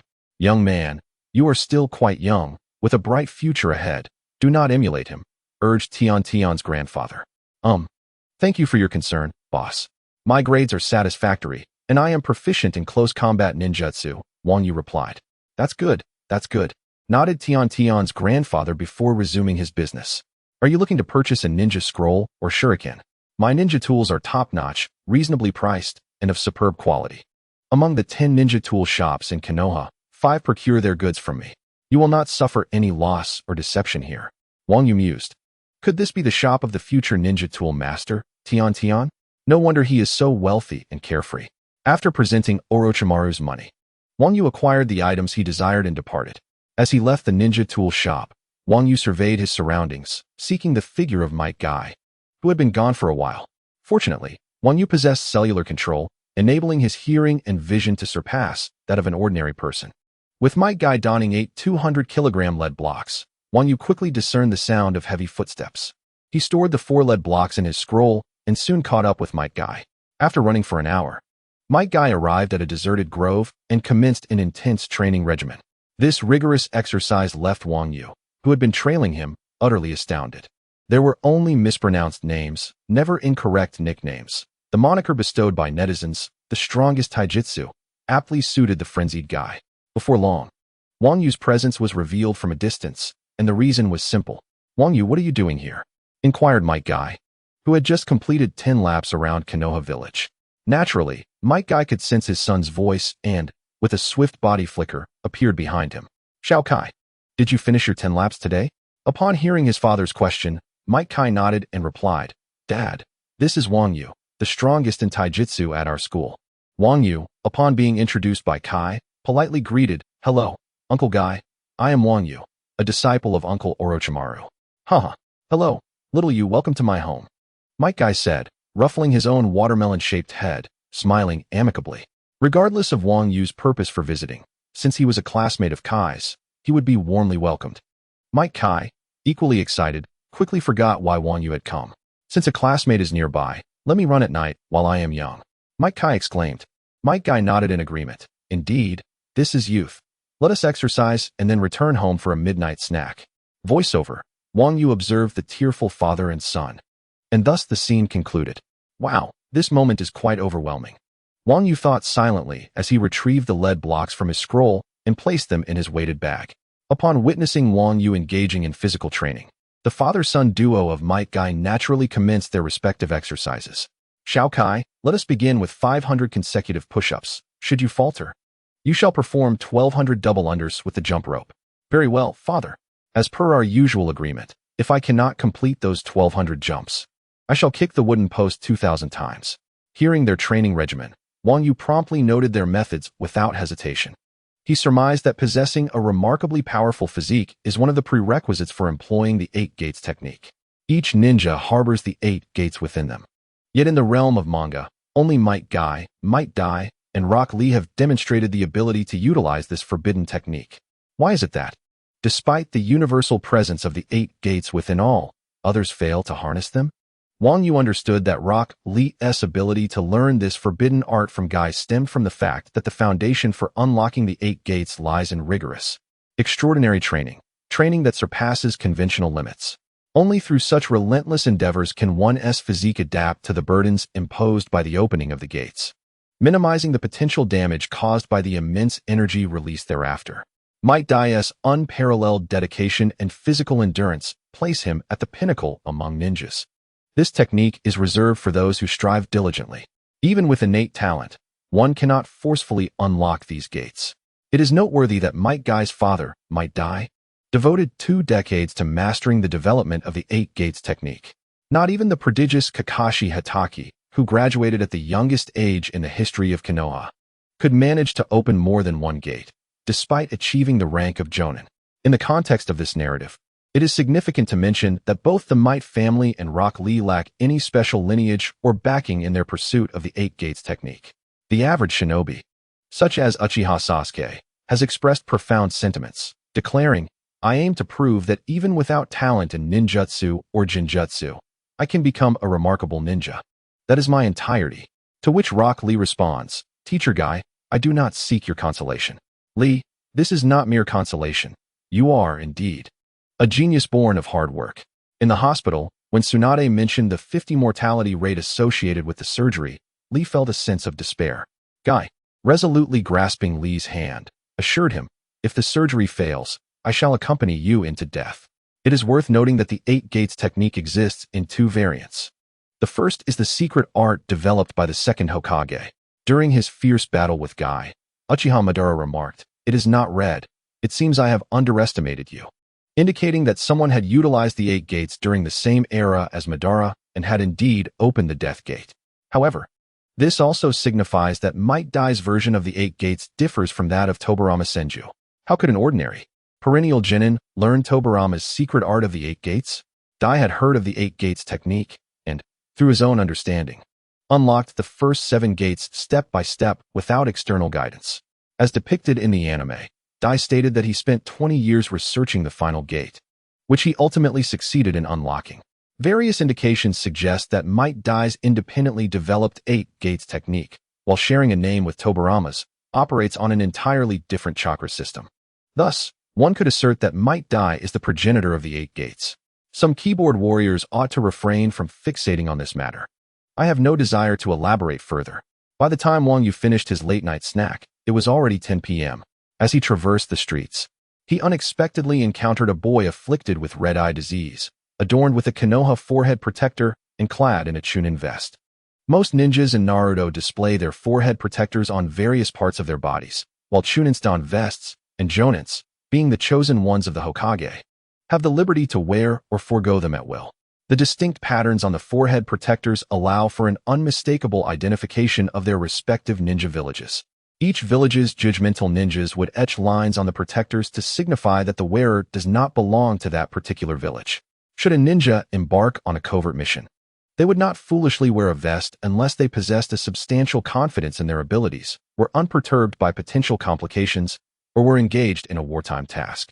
Upon spotting Wang Yu, the red-eyed boy exhibited no restraint, displaying a haughty and disdainful gaze as he approached to within 2 meters of Wang Yu. "Speak your mind, or release your gas," Wang Yu remarked with a hint of impatience, sensing the disdainful glare. "You must be from the Takaguri clan of the Hidden Mist Village. One of the 2 survivors of your obliterated clan. What was it, Takaguri Wang?" The red-eyed boy's opening words dripped with contempt, as if the Uchiha clan would always remain exalted above all others. It was clear that the Uchiha boy sought trouble, and Wang Yu quickly recalled the morning's encounter with Uchiha Shursui, whose bones had been shattered. Such injuries were hardly a matter of concern within the Uchiha clan. It seemed to be a peculiar trait of their brotherly bond, where the younger would be assaulted only for the elder to intervene, though the elders would refrain from stepping in, fearing it would tarnish their dignity. "Are you a cousin of Uchiha Shursui?" Wang Yu refrained from revealing his name. Since the confrontation was brought to his doorstep, there was no need for pretense. Even if the elders arrived, he was not intimidated, for he had the infamous scapegoat, Orochimaru, backing him. Even if Fugaku were to disregard his own honor and confront Wang Yu, there would still be support from above. At that moment, a flicker of surprise crossed the red-eyed boy's eyes, evidently astonished by Wang Yu's ability to face his murderous intent and imposing aura head-on. "My name is Uchiha Fuyu. My foolish and inept Udu cannot even best someone from your Takaguri clan, which brings shame upon the Uchiha name." Although he deemed Udu inept, he was still his Udu, and he chose not to bully Wang Yu excessively. "Endure 3 of my strikes, and we shall let this matter rest." Surely, the Takaguri clan possesses considerable strength, and enduring 3 strikes should be trivial. Uchiha Fuyu's tone was complex, imbued with an air of entitlement, as he regarded this as a bestowal and affirmation towards Wang Yu. It also carried a tinge of affection and resignation, as he felt disappointment towards his cousin Shursui's lack of prowess, yet still harbored concern for him. Wang Yu mused that the legends were indeed true. The Uchiha clan was characterized by their brotherly and sisterly affections, coupled with an overwhelming pride. Were Wang Yu to injure Uchiha Shursui while posing as an ordinary person, Uchiha Fuyu would undoubtedly abstain from intervening, as it would be too shameful. However, the circumstances were different for the Takaguri clan. The Uchiha's bloodline limit must not fall short compared to other bloodline limits of equal caliber. While Uchiha Madara's defeat at the hands of the first Hokage, Senju Hashirama, was understandable, being outmatched by the Takaguri clan of the Hidden Mist Village, who had yet to awaken their bloodline limit, would be profoundly humiliating. Thus, it was imperative to restore their honor. Wang Yu scoffed disdainfully, his fingers transforming into sharp blades that effortlessly sliced through the burdened pouch. The prowess of a Chunin cannot be underestimated, particularly one wielding the dual Sharingan. Thus, while Wang Yu strategically dismissed him, he tactically acknowledged his strength. Upon witnessing Wang Yu's scornful demeanor, Uchiha Fengyu's countenance darkened with anger, and after a cold snort, he launched a fist towards Wang Yu. How audacious! You, a Chunin, dare to strike first. Wang Yu mused, somewhat taken aback by Uchiha Fengyu's arrogance. It was rather surprising that someone so haughty could not endure a mere expression of contempt. In truth, Wang Yu failed to consider his own age and status. At merely 10 years old, he belittled the 14-year-old Uchiha, and it was no wonder that such a proud Uchiha would take offense. How dare you engage me in close combat? What if you are a Chunin? You are no Uchiha Shursui, a genius of ninjutsu capable of overwhelming me with illusions even while wielding dual Sharingan. Without hesitation, Wang Yu activated his bone pulse, his skeletal structure enveloping his skin as he clenched his fist and unleashed a powerful blow. The force of his martial arts surged, amplifying his strength exponentially. Boom! The clash of their fists resonated as the larger and smaller strikes collided. In terms of taijutsu speed, Wang Yu was nearly on par with the Uchiha clansmen. While Li could achieve remarkable speed through rigorous training, Wang Yu's mastery of cellular control, combined with his extreme overload training, allowed him to match the Uchiha's pace. When it came to sheer power, Wang Yu's resolve in life-or-death situations enabled him to wield his hand like a sword, capable of shattering bones and severing through obstacles. Even with the amplification of his martial arts chakra, his strength was sufficient to rival C-rank ninjutsu. This meant that in close combat, every punch Wang Yu delivered possessed the might of C-rank ninjutsu. The Uchiha clan's strength lay in their ocular prowess and fire techniques. How could their physical capabilities compare to Wang Yu's bone pulse? The answer was glaringly obvious, as the pale blue chakra erupted from Wang Yu's fist. Uchiha Fengyu's expression shifted dramatically. A terrifying force surged forth, propelled by Wang Yu's strike. Uchiha Fengyu, filled with dread, desperately summoned his chakra. Yet he was forcefully sent flying by Wang Yu's blow, as if struck by a jonin. How is this possible? The disbelief in Uchiha Fengyu's eyes was palpable as he soared through the air. He had long been aware from his cousin Shursui that Wang Yu practiced a unique form of ninjutsu, excelling in physical combat, particularly due to the strength of the Teiktorai clan. However, he had dismissed this knowledge, questioning just how formidable Wang Yu could truly be. After all, he was a Chunin, endowed with the dual Sharingan. As a 14-year-old Chunin with notable talent, how could he possibly struggle against a member of the Teiktorai clan who had yet to graduate from the Ninja Academy? Surely, it would be a complete and utter domination. Thus, he had not entertained the notion of earnest combat, instead aiming for a swift and brutal victory within 3 moves to impart a profound lesson to Wang Yu. However, he did not anticipate that Wang Yu's strength was so formidable that even he, a Chunin, could not withstand it. Uchiha Fengyu was utterly astonished. Gazing at Uchiha Fengyu, who had been sent flying by his punch, Wang Yu's eyes sparkled with brilliance, and he murmured to himself, "Indeed, Chunin are remarkably powerful.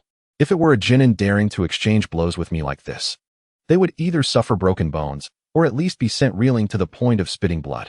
As for the ordinary students from the Ninja Academy, they would be fortunate to escape without being directly obliterated by a single punch from me." Yet, despite being forcefully repelled, Uchiha Fengyu, the Chunin, emerged unscathed. This revelation afforded Wang Yu a clearer understanding of a Chunin's capabilities. The audacity of this little brat, a mere outsider without an awakened bloodline limit, to act so insolently before the Uchiha clan was infuriating. Upon regaining his composure, Uchiha Fengyu was consumed by an overwhelming rage. By this time, numerous ninjas had begun to take notice, casting curious glances in their direction. Though the location was somewhat secluded, in a grand village like Konoha, how remote could it truly be on the village streets? Under the scrutiny of many astonished gazes, Uchiha Fengyu felt a burning shame wash over him. As a dignified Chunin, being pushed back by a mere child who had yet to graduate from the Ninja Academy was an utter disgrace.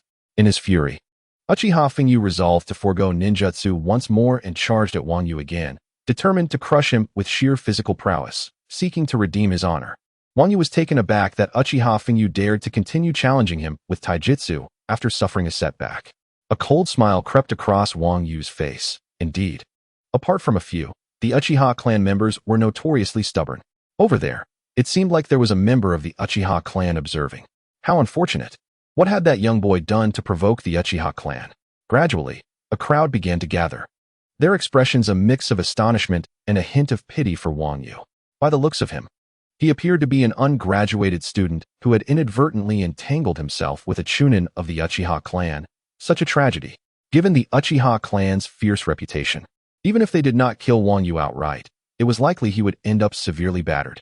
Under the watchful eyes of these ninjas, Wang Yu and Uchiha Fengyu clashed once more. Boom. In the face of Uchiha Fengyu's physical attacks, Wang Yu neither dodged nor parried. Rather, he resolved to meet every blow head-on with the essence of national martial arts. The martial arts technique amplified chakra power by a factor of 2, enabling even a Genin's chakra to penetrate 10 centimeters ahead. No matter how skilled Uchiha Fengyu was in taijutsu, or how his Sharingan could perceive every flaw. What did it matter? In the realm of national martial arts, relying solely on physical prowess to defeat him, even as a chunin, was futile. Not even worthy of carrying my shoes. This time, faced with Wang Yu's fist, Uchiha Fengyu chose not to engage head-on, but instead retreated while simultaneously executing a kick toward Wang Yu. He reasoned that as long as he withdrew slightly and avoided a direct confrontation, no matter how great the force, if it could not strike true, it would all be for naught. Such were Uchiha Fenyu's thoughts. However, if the essence of national martial arts consists merely of such rudimentary techniques, can it truly be considered national martial arts? Boom. Wang Yu's fist struck nothingness, yet resonated with a thunderous sound. The terrifying hidden energy enveloped the surroundings, once again imposing a formidable pressure upon Uchiha Fengyu. What? Uchiha Fenyu's face betrayed a flicker of astonishment. Despite having evaded the strike, why did that vibrational force still crash upon him?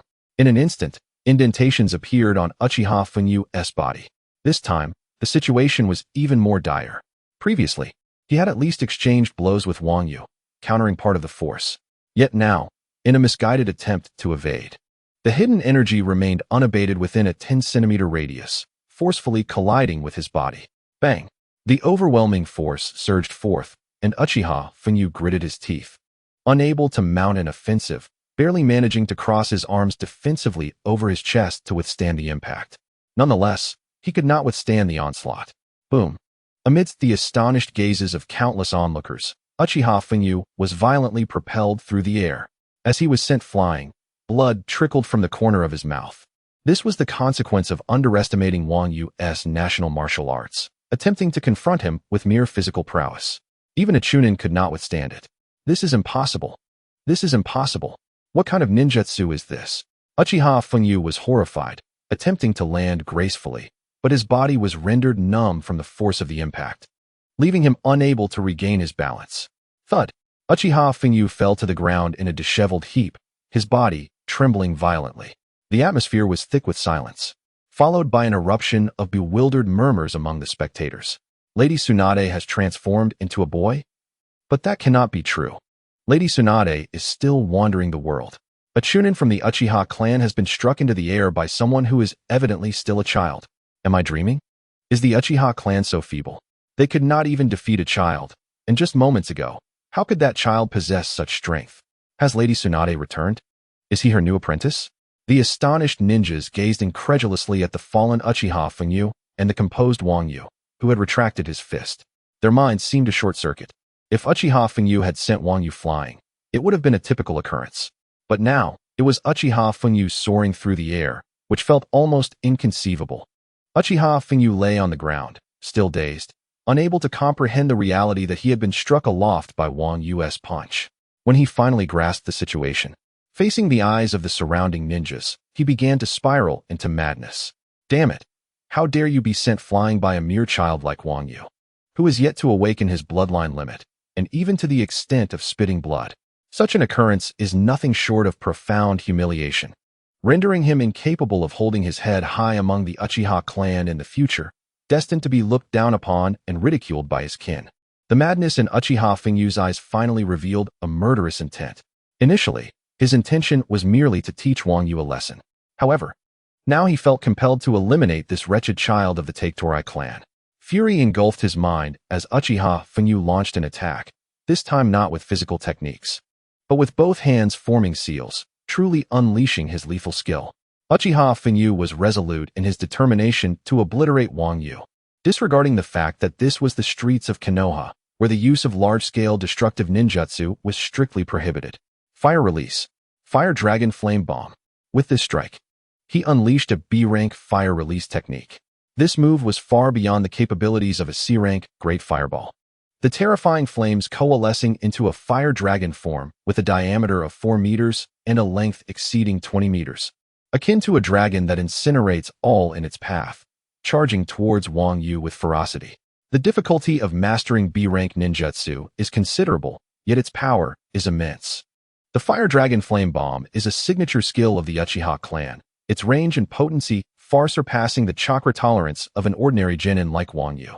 Wherever the Fire Dragon Flame Bomb passed, the ground bore witness to cracks caused by the searing heat.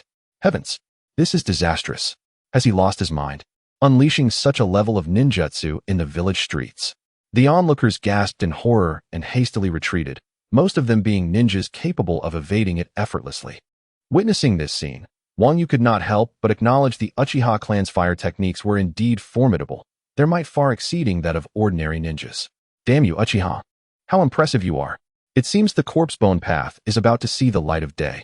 Although Wang Yu had been warned by Orochimaru against using the corpse bone path, he was even more reluctant to reveal the abilities of his third brother. Weighing the consequences, let Orochimaru bear the aftermath of exposing the corpse bone path. Once again, Wang Yu's designated scapegoat was compelled to shoulder the blame. Corpse bone path, bone shield, water release, water formation wall. These two ninjutsu were uttered in succession from different mouths.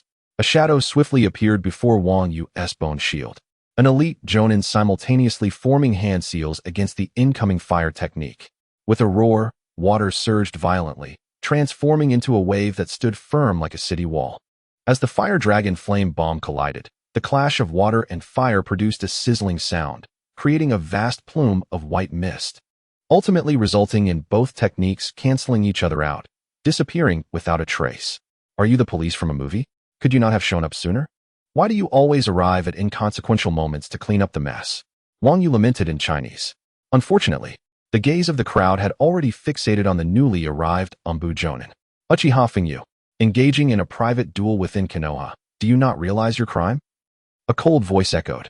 The shadow standing before Wang Yu was unmistakably an Umbu member, adorned with a mask bearing animal patterns.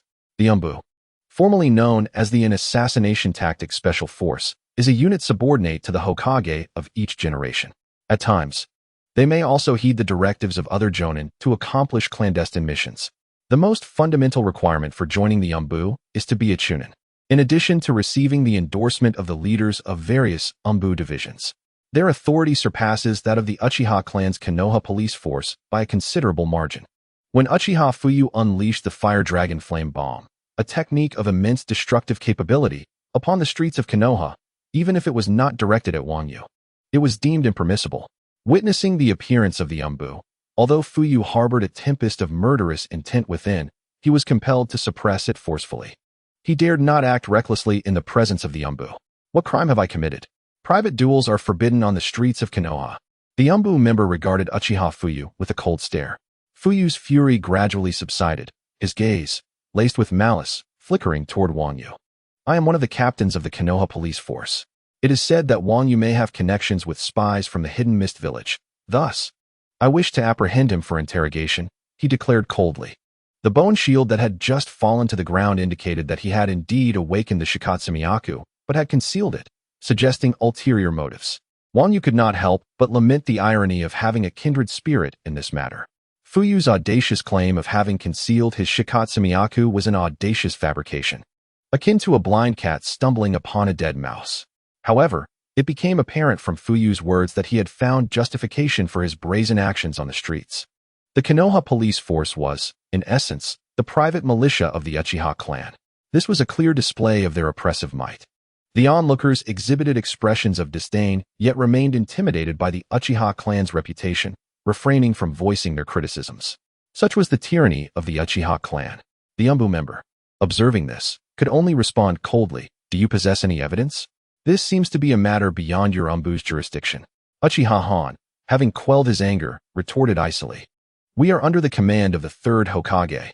Wang Yu is a disciple of the third. Thus, his affairs naturally concern us. The Umbu, concealed beneath his mask, maintained an impassive countenance. Moreover, should you wish to detain someone, I suspect you would require the Hokage's approval, the ninja remarked with a frosty tone. In truth, whether it was Danzo's route or Sarutobi Hiruzen's there had been frequent, albeit subtle, attempts to target and marginalize the Uchiha clan. He was one of the dispatched by Sarutobi Hiruzen, specifically tasked with monitoring the Uchiha clan. Wang Yu, being a child from a foreign village and a disciple of the legendary Three, had never required the protection of the Thus, their current targeting of Uchiha Fuyu served a dual purpose. Not only did it suppress the Uchiha clan, but it also sought to unveil the reasons behind Orochimaru's insistence on taking Wang Yu as his apprentice. The spectators were all too familiar with the recurring confrontations between the and the Konoha police force. Uchiha Fuyu was resolute in his intent to frame Wang Yu, convinced that he had concealed the awakening of his bloodline limit and that the truth of his being a spy had been kept hidden from Orochimaru. After departing from the Konoha guard, it effectively signified the representation of the Uchiha clan. Thus, even when confronted by the his tone grew considerably more assertive. The ninja furrowed his brow. The concealment of the Shikotsumyaku was indeed suspect, yet he remained steadfast in his oppressive principles. There was something amiss in this matter. And with Lord Orochimaru and the third Hokage both present in the village, I believe it is imperative to report this directly to the Hokage. The two were momentarily at odds, yet ultimately, the imposing presence prevailed. After all, the were backed by the third Hokage, Sarutobi Hiruzen, while the Konoha guard merely had the Uchiha clan to support them. Let us discuss this another time. Although Uchiha Fuyu's countenance was not favorable, he felt a sense of relief within. He had a valid reason to act. And being defeated by a ninja who had awakened the Shikotsumyaku was not a source of shame. The Taketorai clan Chunin and Jonin, boasting formidable physiques, had experienced a back-and-forth rivalry with the Uchiha clan during the two shinobi world wars. Those who awakened the Shikotsumyaku possessed a body defense that rivaled even that of the second Reikage. Losing to the Shikotsumyaku was not disgraceful. However, Wang Yu was merely an immature boy from another village. Should he truly wish to obliterate him, the Uchiha's three-tomo jinjutsu was no trifling matter. Could the and Orochimaru truly shield him for a lifetime? As an elder brother devotee, Uchiha Fuyu felt that being insulted was trivial. He was resolute in avenging his brother. He did not conceal his murderous intent towards Wang Yu, coldly turning away to depart. At that moment, however, Wang Yu unexpectedly called out to him, "Wait a moment." Uchiha Fuyu halted, a flicker of confusion crossing his face, pondering whether Wang Yu feared he would summon an elder to plead for mercy. Yet, to his surprise, Wang Yu's words were not a plea for mercy, but rather a provocation. Having been defeated, do you plan to return home weeping for your elders to intervene? I advise you, you pitiful crybaby, against it.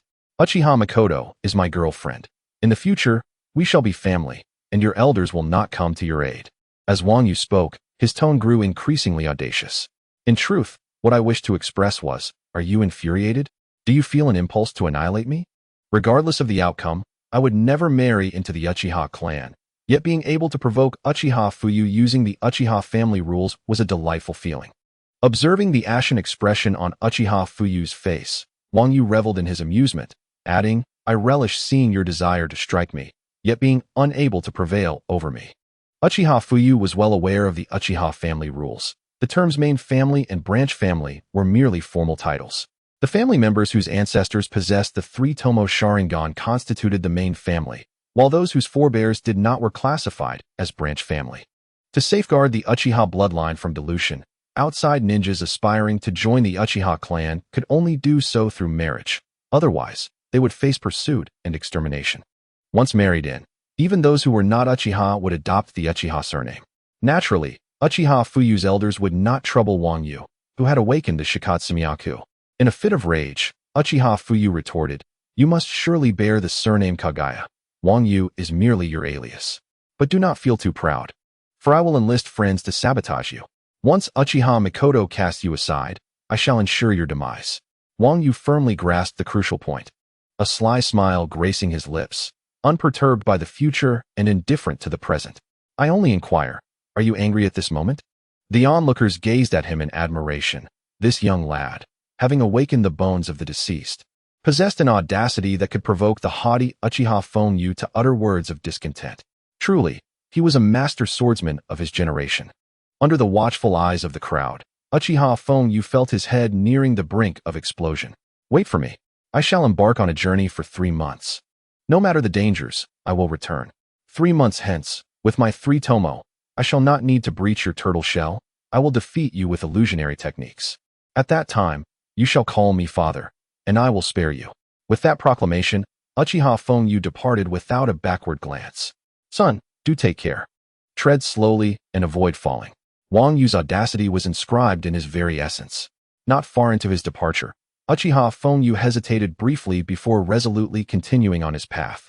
P.S. In the Pugai diary, the distinctions between the root and the Umbu of Konoha village are outlined. The Umbu, formerly known as the Special Tactical Assassination Force, operates under the direct command of the Hokage across generations, responding to the Hokage's directives and occasionally collaborating with the Jonin. Even when Minato became the 4th Hokage, after the retirement of the 3rd Hokage, he still maintained his own Umbu. Conversely, the root is solely loyal to Danzo, an organization established and nurtured by him, obeying only his commands. This schism between Danzo and the 3rd Hokage creates a situation where, despite nominal subordination, the Umbu and the root exist on equal footing. The differences are as follows. 1. The leaders differ in substance. The Umbu is directly subordinate to the Hokage and follows his orders, sometimes coordinating with the Jonin. The root, however, is loyal only to Danzo, existing as a self-serving organization. 2. The root is shrouded in greater mystery than the Umbu. Although the Umbu is known for secrecy, many of its skilled members' identities are somewhat transparent. For instance, Konoha's interrogation specialist, Ibiki Marino, was recognized by Kisame during an operation. In contrast, the root's operations and intelligence concealment are significantly more stringent. 3. The Umbu encompasses multiple departments, whereas the root is singular in function. For instance, Ibiki leads the interrogation division within the Umbu, indicating the presence of specialized departments that collaborate with Konoha's formal entities. 4. The root is portrayed as more devoid of humanity. This is closely tied to character portrayals within the anime. From the outset, the Naruto universe has depicted ninjas as mere tools, a notion that starkly contrasts with the protagonist Naruto's beliefs, serving as the impetus for his understanding of this ninja world and the establishment of his goals. The question arises, is the mission of a ninja paramount, or is the bond with comrades more significant? How does one choose? Konoha's White Fang, Obito Uchiha, Kakashi, and Haku, along with Zabuza, have been tormented by a particular question for quite some time. Although each individual possesses their own answer, they have all paid varied prices for their revelations. Haku and Zabuza, in particular, have sacrificed their very lives to uncover the truth. Ultimately, after being mentioned several times, this issue faded into the background as AB embraced a more liberated existence. At that point, the ninjas remained vivid and relatable beings, capable of joy and tears. However, the foundation of Root is markedly different. It suppresses humanity, constantly reinforcing the notion that ninjas are mere tools. A prime example is Sai, the new member of Team 7, who embodies this ethos. Emotionless, his smiles nothing more than hollow facades, driven solely by duty and seemingly devoid of fear. The training methods of Root resemble the cultivation of venomous creatures, where only the victors of relentless battles earn the right to survive. Root is akin to the dark underbelly of Konoha during the Blood Mist era. In essence, while the Umbu maintains a shadowy image of ninjas, Root upholds the darkness of the Umbu itself. As Danzo articulated, Hiruzen Sarutobi represents the sunlight of Konoha, while Root lurks deep beneath the surface. One pursues nobility. The other embodies utter villainy. This dichotomy reflects their respective standards of identity. At this moment, those around them expressed their lamentations. They marveled yet mourned. Though the Shikotsumyaku is formidable, Wang Yu's lack of chakra is a critical flaw. Confronted by the 3-tomo Sharingan, survival may hinge upon calling upon a paternal figure. Indeed, the reputation of the Uchiha clan is built upon the corpses of countless foes. Furthermore, the might of the Shikotsumyaku necessitates chakra for sustenance, and this child, so young, is unlikely to escape his fate in 3 months' time. As Uchiha Fuyumi indicated, his elders would undoubtedly resort to any means necessary to enhance Fuyumi's potential, ensuring his ascendance to the 3-tomo Sharingan. Amidst the collective sighs, onlookers shook their heads and departed, wary of entangling themselves in Uchiha affairs. The Umbu member gazed at Wang Yu with a sympathetic expression, although reporting this matter to the third Hokage, Hiruzen Sarutobi, could garner attention. Fuyumi's intent to humiliate Wang Yu could not be thwarted by the Hokage. Approaching Wang Yu, the Umbu placed a reassuring hand on his shoulder and said, "Enjoy your 3 months. When the time comes, call him father, and this matter shall conclude." With that, the Umbu vanished in a puff of white smoke. Wang Yu, despite your status as a member of the wall, whether Fuyumi can call me father depends on my willingness. Wang Yu's mouth twitched in irritation, a dark cloud hanging over him. He muttered softly, yet his mind was a whirl of confusion. Once the Uchiha clan acquires the 3-tomo Sharingan, their illusory prowess will undoubtedly surge, granting them the strength of a Jonin. This poses a significant threat. It seems he must devise a strategy to acquire funds to utilize the Captain America character card in a 50-50 showdown, or temporarily elevate to Jonin-level chakra. Wang Yu pondered the most suitable course of action. The following day, as school concluded, Wang Yu walked along the street. Quickly realizing that news of his challenge from Uchiha Fuyumi had spread throughout Konoha, due to a student from the Ninja Academy who had yet to graduate defeating Uchiha Fuyu, the wielder of the dual Sharingan, it was proclaimed that a challenge would ensue in 3 months. This event was indeed a rare spectacle in the Hidden Leaf Village, seldom witnessed in a decade. Everywhere, both ninjas and civilians engaged in fervent discussions.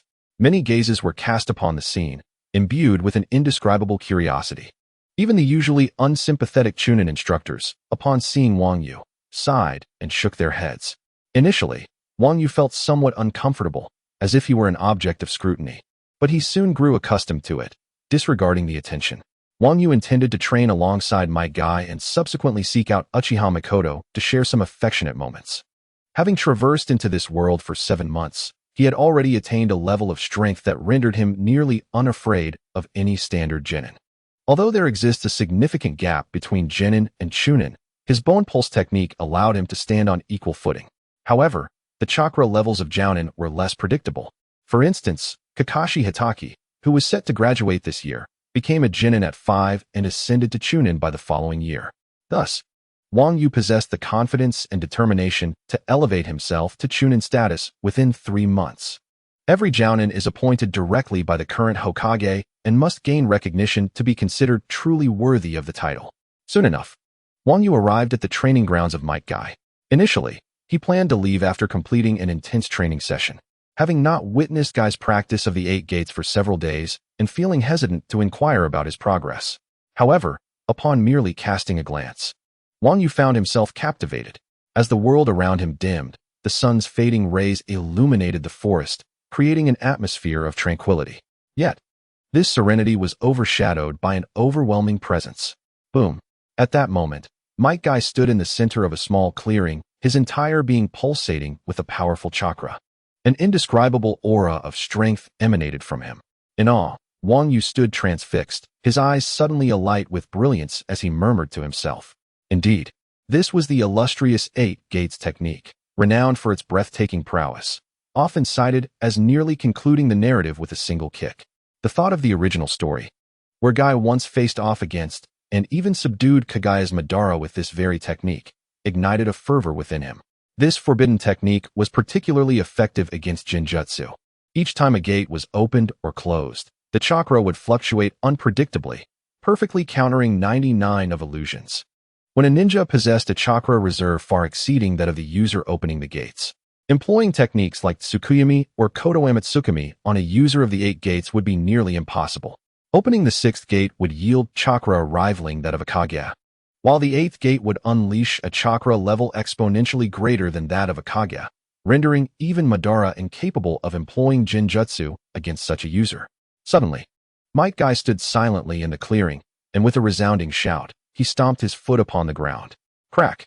A sudden sound reverberated, causing the earth beneath Dai's feet to crack like a spider's web, extending in all directions. The 5th gate, the door of dueling, was opened. Boom! This time, Dai did not need to stomp the ground. The sheer force emanating from his body was enough to create fissures in the solid earth entwined by tree roots, which then shattered.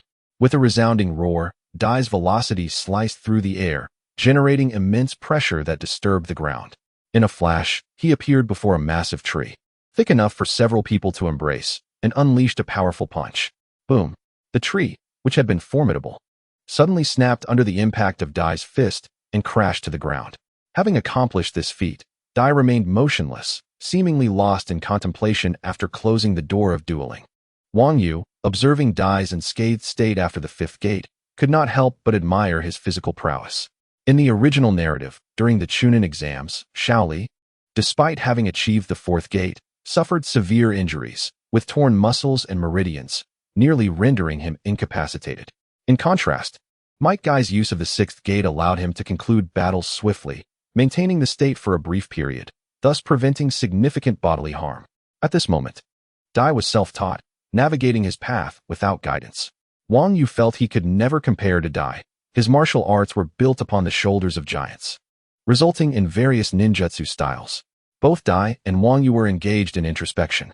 In their homeland, the 8 gates of Duanjia, originally known as Chimin Duanjia, serves as the footwork for many martial arts schools.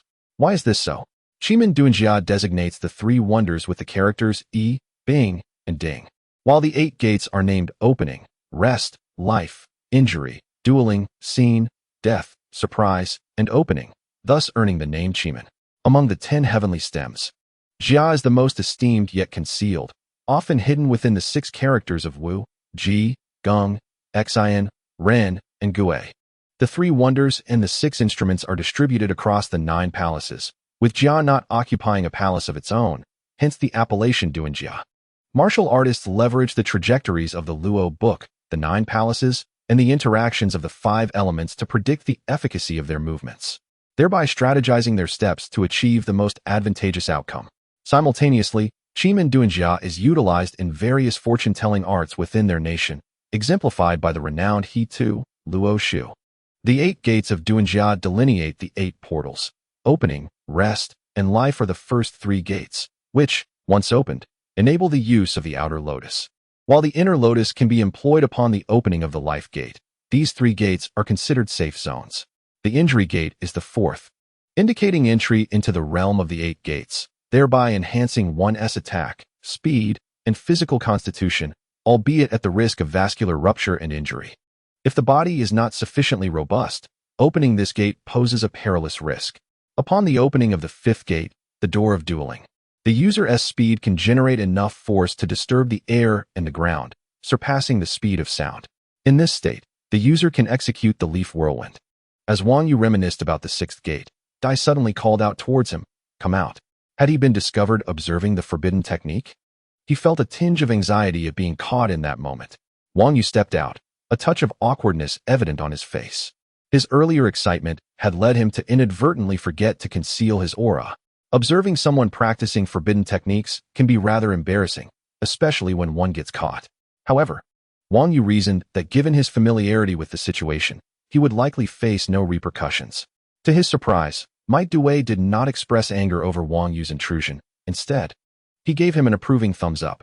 "Wang Yu, what brings you here so early for training? Are you not accompanying your little girlfriend?" Might Due inquired, his green aura gradually dissipating, revealing a rugged and teasing expression. Wang Yu felt a wave of embarrassment wash over him as he explained, "I have some research to conduct, and the tools I need must be custom-made. Mei-chin is currently urging the manufacturers to expedite the process." In response, Might Due raised his thumb again, exclaiming, "No wonder you've earned the praise of little Kai. Aside from basic ninjutsu, your prowess is astonishing." Wang Yu could only chuckle in disbelief. Despite their formidable strength, these characters remained perpetually amusing. "Apologies for earlier. I was merely observing the forbidden techniques," he admitted after a moment of silence. "Your forbidden technique is so powerful it stirred my excitement." "Not to worry, I grant you permission." Might Due laughed heartily, interrupting Wang Yu before he could finish his sentence. Suddenly, Might Due dropped to his knees, gazing skyward with tear-filled eyes, exclaiming, "Oh heavens! Oh earth! After over a decade, my physical techniques have finally been recognized. My youth has not yet faded." Despite Wang Yu's strong nerves, he struggled to contain his laughter at this dramatic display. This was simply absurd. Reflecting on Might Due, Might Guy, and Rock Lee, he found them all admirable figures, yet their antics were undeniably ridiculous. Was this the next generation surpassing the previous? No wonder Might Due, despite his strength, remained a low-ranking ninja, Perhaps his expertise was limited to physical combat, leaving him clueless in other areas such as reconnaissance or attire. "Ha!" Might Dewey exclaimed, rising once more and walking over to Wang Yu, although his body trembled slightly. This was not mere excitement. Opening the fifth gate was a burden for him at this stage. Watching this unfold, Wang Yu furrowed his brow. After opening 3 of the 8 gates, was it truly unavoidable? A thought stirred within his mind. At that moment, Might Dewey clapped Wang Yu on the shoulder, adopting a serious demeanor. "Are you seeking to become my disciple? That is quite impossible, for I am merely a lowly ninja, unqualified to take on students," he said, laughing at himself. Wang Yu's lips twitched slightly, and he shrugged with resignation, replying, "I have no objections. Ninjas are not defined by rank. A true master is one who possesses skill. Your physical techniques surpass mine, and I've heard from Kai that you are the best in the world at it. I share that belief." Might Guy gazed at Wang Yu with astonishment, circling around him, his expression brimming with emotion, as if on the verge of tears. "Oh, I never imagined I would still encounter such a devoted young man to the art of taijutsu, with a head full of black lines." Wang Yu felt an overwhelming urge to turn and flee, utterly exhausted from the incessant commentary. His perception of Might Guy's enigmatic nature had plummeted over the past few days, and now it had reached a dismal low. "Well, truth be told, I have a profound passion for taijutsu. To be precise, I believe that only fists represent a man's romantic spirit. Thus, I earnestly wish to learn the 8 gates from you," Wang Yu explained. "The body is the only thing that will never betray itself. Taijutsu is the true path." "Is that so?" Might Guy momentarily froze. Then, in a surge of excitement, he suddenly embraced Wang Yu. Instinctively, Wang Yu attempted to evade the embrace, but he was unsuccessful, and he found himself enveloped in a rather disheartening and painful hug. "Oh, what a kindred spirit we are." At that moment, Wang Yu could no longer contain himself and spat out a mouthful of blood. "Damn, I'm not into this. I can't shake the feeling that if this continues, I might soon lose my dignity." Releasing Wang Yu, Might Guy patted his chest and declared, "You are absolutely right. Only taijutsu is the true path. One can certainly become an exceptional ninja through it. Just like you." Wang Yu, feeling utterly drained of sarcasm, replied with a hint of resignation. Might Guy felt a bit embarrassed, realizing he was still merely a genin himself. "That's of little consequence. What truly matters is, did you witness the power I just demonstrated? That is the strength I have spent over a decade mastering," Might Guy said, a proud gleam in his eyes. "This is the absolute forbidden technique that liberates the body's limitations, a revised version of the 8 gates theory developed from the second Hokage's principles. This technique consists of 8 gates. Opening them sequentially grants tremendous power. Even I have only mastered up to the 6th gate, and the 7th is only halfway researched." Listening to Might Guy's words, Wang Yu felt a mixture of surprise and understanding. In the original anime, it was stated that he spent 20 years perfecting the 8 gates alone. Given that it was not yet the 42nd year of Konoha, only mastering up to the 7th gate seemed plausible. In just a few more years, during the 3rd Great Ninja War, Might Guy would likely fully comprehend the 8 gates. Noticing Wang Yu's lack of astonishment, Might Guy's previously elated demeanor waned. "Are you completely uninterested?" "No, I am extraordinarily interested," Wang Yu replied with a sigh. He feigned a look of surprise and confusion, asking, "What about opening the 8th gate?" Upon hearing this, Might Guy's excitement reignited as he clenched his fists. If all 8 gates are opened, one could obtain power rivaling, perhaps even surpassing, that of the first Hokage, Hashirama Senju. However, never mind. It's simply extraordinarily powerful. Remembering that the consequence of opening the 8th gate was death, Might Guy became conflicted once more. While Wang Yu pondered how to acquire the specific training methods, he suddenly felt Might Guy's hand on his shoulder, adopting the demeanor of a benevolent teacher. "So what do you think? Are you eager to learn?" "Absolutely." Wang Yu nodded enthusiastically, akin to a chick pecking at grains. "Is it truly this effortless? Is it wise to casually divulge the forbidden techniques I have painstakingly adapted and developed?" However, upon reflection, techniques such as the 8 gates of Duanjia, even if fully disclosed, would likely attract few practitioners due to the immense physical prowess required. Without enduring rigorous training, one cannot hope to wield them. Moreover, it is only natural for Might Guy to be so exuberant in the presence of Wang Yu, who regards body techniques as paramount. Of course, the most significant factor is his endearing personality.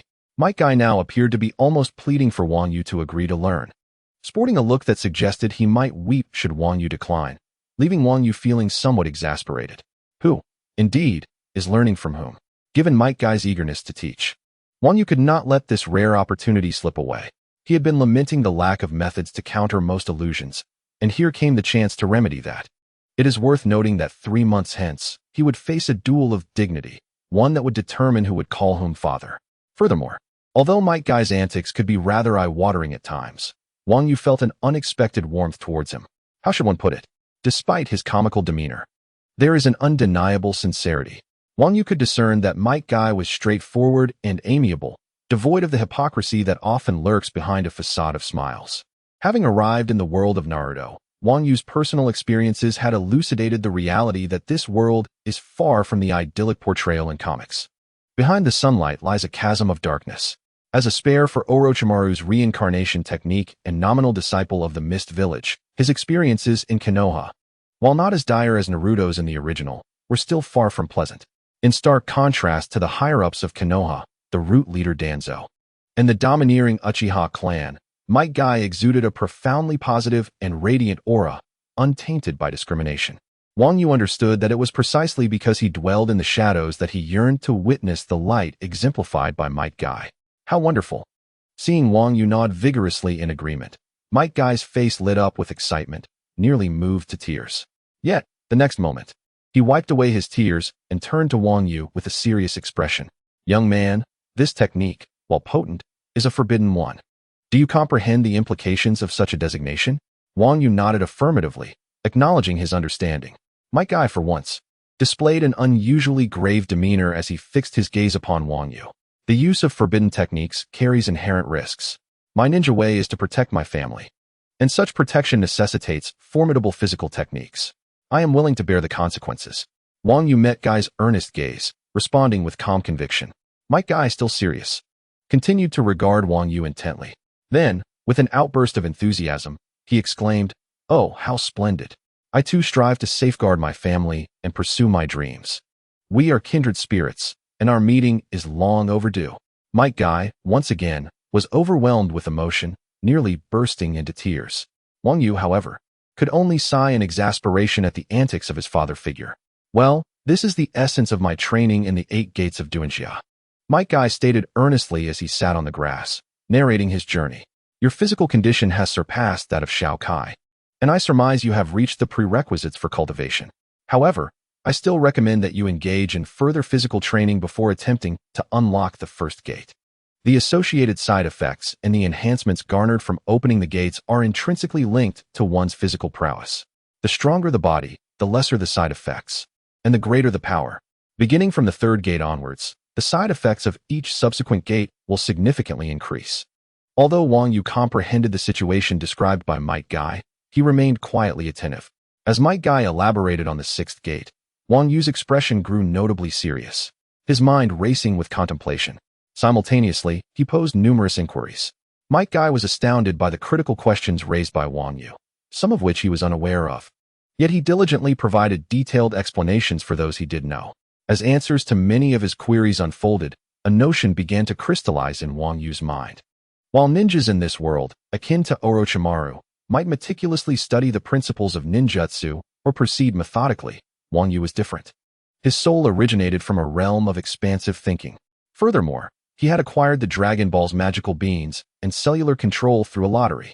The magical beans are considered a somewhat overpowered element within the Dragon Ball universe, capable of restoring one to full health instantly, as long as one can consume the bean regardless of the severity of their injuries. In the Dragon Ball Majin Buu saga, when Videl faced off against Spopovich and was left nearly defeated, with her teeth knocked out and her body battered, she was restored completely by a single magical bean provided by Gohan. In a special Dragon Ball episode, Gohan, after losing an arm, also healed entirely by consuming a magical bean. Cellular control, on the other hand, is extraordinarily formidable. Thus, Wang Yu harbored bolder and more extraordinary aspirations.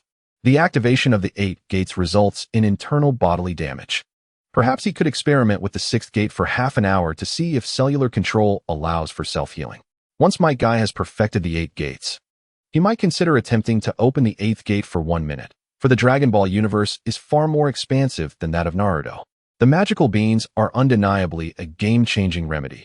Even protagonists capable of obliterating planets can heal with a single bean. Surely, the damage inflicted by the 8 gates, which distorts space, can also be healed. Moreover, since the 8 gates were created rather than being an innate ability, it implies that they can be refined and even transformed. Much like traditional martial arts, Wang Yu mused, his eyes shimmering with a brilliant light. While the 8 gates in the original narrative are undeniably powerful, the consequence of fully opening all 8 is death. With the magical beans at his disposal, Wang Yu was uncertain how to approach unlocking the 8th gate. Currently, Might Guy had only reached the 7th gate. After acquiring the methods for unlocking the first 6 gates from Might Guy, Wang Yu ceased his training and returned home. Throughout the night, he pondered the intricacies of the 8 gates. The 8 gates can shatter the limitations of the human body, transcending its inherent boundaries. From the opening of the head, the process begins, gradually descending through the chest and abdomen, sequentially unlocking the gates of life, injury, obstruction, and vision. Upon reaching the 7th gate, the gate of shock located near the kidneys, all energies converge at the heart, the gate of death. This marks the culmination of unlocking the body's limits, ultimately impacting the heart and unleashing its utmost potential, a phenomenon known as the complete 8 gates of Duanjia. In its fully activated state, it is referred to as the formation of the 8 gates of Duanjia. The first 7 gates shatter all preceding limitations, ultimately forcefully breaking through the gate of death at the heart, unleashing all vitality and energy, leading to the inevitable consequence of the heart being reduced to mere fragments. However, reports from the homeland suggest the existence of a person born with 2 hearts. Could I possibly create a second heart to replace the one destined for destruction? The human mind parallels the roots of ordinary plants. As long as the roots remain intact, the plant can continually draw energy and regenerate. I ponder whether, by harnessing cellular control, I might achieve regeneration even after a severed limb. Could the chakra from any of the 8 gates be stored within each cell, awaiting the moment to erupt? These are the myriad questions and thoughts that Wang Yu wrestles with in his contemplation. Ultimately, the crux lies in whether it is possible to manufacture a cell wall. Yet, Wang Yu has gradually begun to form a clearer understanding. He does not rush to experiment, but intends to first succeed with a small rabbit or a true subject before applying it to himself. The next day, at 4 in the morning, Wang Yu was abruptly awakened, having not yet risen. The only person who would come to disturb Wang Yu and Junmaru at such an hour could undoubtedly be Uchiha Mikoto. With an imagination running wild, Wang Yu found himself muddled and foggy, his head spinning from the incessant chatter of Uchiha Mikoto, feeling as though he might be driven to madness. Nevertheless, he grasped the essence of Uchiha Mikoto's visit. Without a doubt, it revolved around the challenge posed by Uchiha Fuyu. A student who had yet to graduate from the Ninja Academy was boldly challenged by a Uchiha Chunin. And this duel involved the bloodline abilities of both the Take-Torai and Uchiha clans. Such an occurrence was quite extraordinary during peaceful times, and regardless of the world. Onlookers were omnipresent. Consequently, news of the duel spread rapidly. Within a single day, nearly the entire village was aware of it, and Uchiha Mikoto, having completed her errands for the equipment, was only then made aware of the situation. Before dawn, she had risen early to seek out Wang Yu. Although awakened by Uchiha Mikoto, Wang Yu felt a sense of gratitude in his heart. Uchiha Mikoto grasped Wang Yu's shoulders firmly, shaking his head back and forth incessantly. "Oh, really? Are you even listening to me? I want you to refuse that duel at once, and I'll find a way for you to stay near Kushina. Lord Hizashi is around there." Wang Yu could not help but let out a wry smile. All right, if you keep shaking me like this, I might just collapse before I even refuse." "Humph, who knows what you're thinking? First, you fight a Chunin, then you accept the challenge 3 months later. I wonder if your mind is in disarray." Wang Yu looked earnestly at Uchiha Mikoto and replied solemnly, "I am confident in handling this matter. You need not worry." "Need not worry." The voice of Uchiha Mikoto nearly sent Wang Yu into a stupor. The corners of Wang Yu's mouth twitched as he forced a wry smile. "I am indeed confident that in 3 months, I will continue to overpower him just as I did yesterday." After earnestly expressing this, he noticed Uchiha Mikoto gazing at him with the incredulous eyes reserved for a foolish child. 3 months hence, to prevail over the Uchiha Jonin? Are you truly living in a dream? Uchiha Mikoto's voice became rather deafening. Naturally, this was a reflection of her genuine anxiety. How could she possibly stand idly by while Wang Yu walked towards his demise? Wang Yu felt a sense of helplessness regarding Mikoto's demeanor, fully aware of her good intentions. After painstakingly attempting to explain, he realized Mikoto was not receptive to his words. Ultimately, upon witnessing her unwavering determination to prevent the duel, he resorted to his ultimate technique, the wall slam kiss. If this could not resolve the issue, it would imply that his looks were insufficiently charming, and his kiss lacked the requisite fervor. As the rain ceased and the skies cleared, Uchiha Mikoto fell silent as well. After she placed the crafted apparatus in the room, Wang Yu and Mikoto spent an hour indulging in each other's company on the bed before he bid her farewell. Watching her depart, radiating happiness, Wang Yu smiled tenderly as her figure disappeared from view. After a moment of tranquility, Wang Yu engaged in some exercise, suddenly realizing that attending the ninja school seemed inconsequential at this juncture. In 3 months, he was to face Uchiha Fuyuki in a decisive confrontation. Thus, every moment of the next 3 months would be devoted to training. Attending classes at the ninja school appeared to be a waste of time. After some contemplation, he resolved to request an extended leave, intending to come and go as he pleased, prioritizing training or exploring whether his ideas could bear fruit. However, that Chunin instructor was notoriously unsympathetic towards him. Obtaining approval for this leave might prove to be quite challenging. With this thought in mind, Wang Yu furrowed his brow slightly. Yet whether the leave was granted or not mattered little. He would simply inform the ninja school of his decision to cease attending classes. Upon arriving at the school, he found the students' attitude towards him to be relatively amicable, with no particularly unusual reactions. After all, they were merely adolescents, not yet burdened by the complexities of life.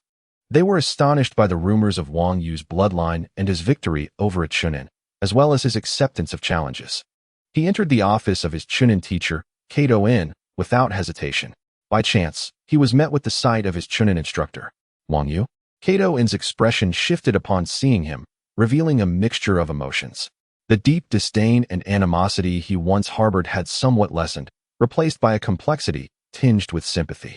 Wang Yu found Kato In's attitude perplexing, given the severe repercussions he should have faced from the Uchiha clan for injuring Uchiha Shursui. It was surprising that the instructor displayed no signs of resentment. Though intrigued, Wang Yu did not dwell on it and calmly stated, "Teacher Kato, I would like to request a leave of absence. I may come to school at times over the next 3 months, but it is equally possible that I will not." Upon concluding his words, Wang Yu prepared to turn and leave, indifferent to whether or not a response was forthcoming. After all, he had fulfilled his duty to inform.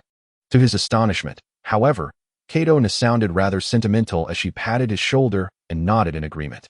Was she actually consenting? A look of surprise instantly spread across Wang Yu's face.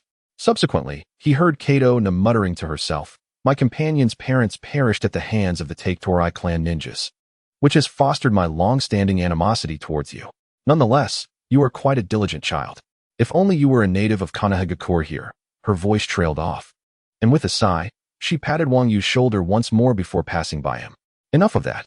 Enjoy the next 3 months. Just call out Dad in 3 months, and you shall not perish."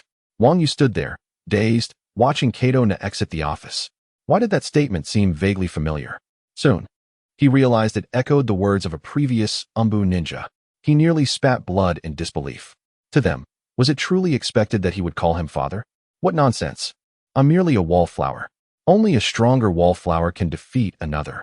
With a grimace of frustration, Wang Yu left the office and ambled out of the school, attempting to cast aside his chaotic thoughts. He then lowered his head in contemplation, appearing as though he were utterly lost and on the brink of despair, drawing the sympathetic gazes of many villagers. In truth, however, Wang Yu was pondering the ideas that had surfaced the previous day. If he could resolve these issues one by one, he would possess an 80% certainty of successfully perfecting the 8 gates, thereby averting numerous aftereffects. An 80% certainty was exceedingly high. Moreover, once the aftereffects were mitigated, Wang Yu believed that defeating Uchiha Kazuki in 3 months would be far from insurmountable. After a lengthy period of reflection, he managed to tackle one problem, yet several remained unresolved. Wang Yu decided to seek out Might Dai first, in an attempt to unlock the first 3 gates without incurring aftereffects. Might Dai was still engaged in extreme training within the forest at that moment. The entire village was aware of Wang Yu's challenge from Uchiha Kazuki, yet he remained blissfully unaware, greeting Wang Yu with a cheerful smile upon seeing him. Truly, this perennial genin was incompatible with any ninja or villager in the village. Wang Yu was indeed curious about who Kai's mother might be, but he refrained from wasting time. Directly requesting Might Dai's assistance for protection. Without hesitation, Might Dai stood by his side, ready to safeguard Wang Yu. Dai's integrity and strength were undeniably trustworthy. With him nearby, Wang Yu felt entirely at ease. Wang Yu first activated all the blood vessels in his body and then sat cross-legged. He cleared his mind, entering a state of singular focus. As he began the process of opening the gates in his mind, he murmured softly, concentrating intently as he carefully controlled the cells near the opening gate. The 8 gates technique treats the opening of the brain as the first gate, which carries significant danger. 99 cells within the human body possess the remarkable ability to undergo division and regeneration, yet the solitary brain cell does not share this gift. Brain cells, a type of neural cell, are formed at birth and mature alongside the development of the human body, gradually enhancing their functions. The growth and maturation of these cells are significantly influenced by the body's functional training. When brain cells suffer damage, the corresponding functional areas lose their capabilities, resulting in a lack of response from the associated effectors. A single misstep in operation can lead to disabilities, or even direct paralysis or a vegetative state. The 8 gates of Duanjia are said to liberate the human body from all limitations, essentially freeing the body from the constraints imposed by chakra. However, these chakras do not flow outward. Instead, they create a surging river within, fortifying the body. After considerable effort to strengthen the brain cells and prevent any residual effects, Wang Yu finally summoned a small amount of chakra to launch an assault on the door located in the brain. Yet, it was akin to a mayfly attempting to shake a tree, utterly ineffective. Wang Yu perceived the immense difficulty and peril involved. No wonder there are so few users of the 8 gates in the world of Naruto. The challenge of mastering even the first gate is unfathomably high, as a single miscalculation could lead to dire consequences. Nevertheless, a glimmer of determination flickered in Wang Yu's eyes. Although there were no successful users beyond the Suka clan and the Kaguya, this did not imply that he could not prevail. For Wang Yu possessed the power of cellular control. His true mastery lay in this ability. The human body comprises approximately 40 to 60 trillion cells, with around 200 billion brain cells present at birth. By the age of 1, 90 of these cells perish, leaving 20 billion, which then increase to 140 billion by the age of 14. The number of brain cells at 14 remains below 10% of the total, allowing for the possibility of forcefully impacting them with a large amount of chakra or directly manipulating the node cells through cellular control. With cellular control at level 10, he commanded the opening node cells to disperse. Even with meticulous care in his manipulation, the reinforced brain cells were still overwhelmed when the door in the brain was opened, leading to a sudden surge of chakra that nearly caused Wang Yu to lose consciousness. Yet he succeeded. The door in his brain, which was anticipated to be a perilous and protracted endeavor, was effortlessly breached due to the bug of cellular control at level 10. Rousing from a near-faint state, Wang Yu sensed a flow of power in his brain that was strikingly different from before, and he could no longer contain a flicker of excitement on his face. The ability of cellular control indeed allowed him to direct the movement of chakra meridian node cells, effortlessly and without harm, to open the first gate of the brain. This meant that, apart from himself, there was no one else in this world capable of easily and risklessly opening the first gate. At this very moment, the first gate of the 8 gates was merely torn open due to the movement of cells. However, the tumultuous chakra waves surging in the brain were already far more potent than before. As previously noted by internet acquaintances from past lives, the act of opening a door will invigorate brain cells, thereby indirectly enhancing one's reaction speed, ultimately enabling the manifestation of one's full physical capabilities.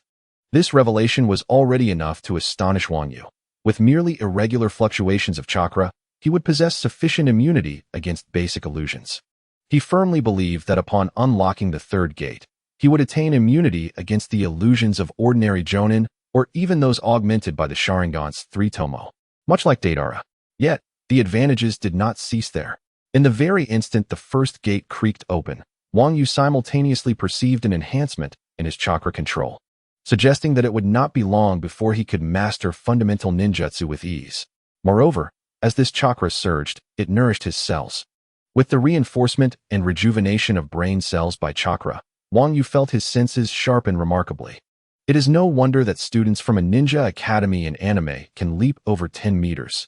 Chakra truly is one of the most versatile energies. It is also no surprise that during the Fourth Great Ninja War, Rock Lee employed the front lotus to counter the legendary technique of his teacher, Kakashi, proving that the 8 gates are indeed the pinnacle of physical prowess. A glimmer of uncontrollable joy illuminated Wang Yu's face. He quickly recalled that the typical activation of the 8 gates entails shattering the internal shackles of chakra. However, such chakra provides only a fleeting surge, a momentary enhancement. In contrast, what Wang Yu now possessed was a permanent ability to open or close at will, controlling cellular movement or reversion with a mere thought. He could sense that the chakra within him had finally transcended the level of a genin, reaching that of a chunin. Nevertheless, his immediate goal was to fully open the first gate. With renewed determination, he focused on controlling the cellular movement at the chakra nodes while simultaneously mobilizing his entire chakra. Combining the two forces, boom, boom, boom, the gate within his mind, which had already been torn open, now succumbed to the combined force, collapsing as if it were but dry twigs. Buzz. In that moment, an overwhelming wave of chakra surged forth from Wang Yu, astonishing Might Guy, who stood vigil beside him. If previously, Wang Yu could only dominate genin with the use of the corpse bone technique, now, whether he employed it or not, genin were no match for him. However, the sudden surge in chakra left Wang Yu feeling slightly disoriented. The dead cells in his brain, overwhelmed by the rushing blood, compelled him to expel a mouthful of blood, yet his countenance bore no trace of concern. The recent acquisition of chunin-level chakra meant that, despite the enhancement of his cells, a small fraction would inevitably perish. It was entirely normal for such a significant increase in chakra to be difficult to control. With the restrictions of his brain now lifted, he could unleash greater strength and faster reactions, though he had yet to fully adapt to harnessing such power. Nevertheless, Wang Yu was confident that as chakra and brain cells nourished one another, he would achieve perfect adaptation within mere hours. Such is the marvel of the human body, where the strong thrive and the weak are cast aside. Moreover, Wang Yu possesses the extraordinary ability to continuously enhance his cells. Wang Yu, are you alright? Upon sensing a formidable aura emanating from Wang Yu, only to see it suddenly subside, followed by a spurt of fresh blood, Might Guy was filled with astonishment and concern. Promptly stepping forward to assess Wang Yu's condition.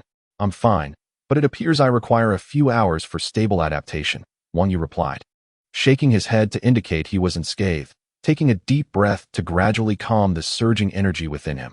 It's all right. You are already exceptionally talented. To attempt breaching the most perilous first gate in mere seconds is a remarkable achievement, Might Guy reassured him, patting Wang Yu's shoulder. Victory and defeat are commonplace among ninjas. Transient gains and losses are inconsequential. Just as Wang Yu managed to quell the tumultuous chakra in his head, he found Might Guy's comforting words rather peculiar. I don't believe I mentioned that I failed.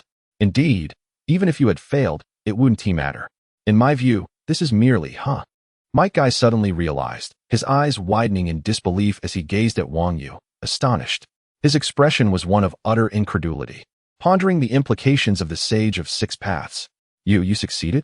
Wang Yu shrugged nonchalantly. Boom. At that moment, it felt as though Pikachu unleashed a million-volt thunderbolt within Might Guy's mind, causing a tempest of thoughts to surge.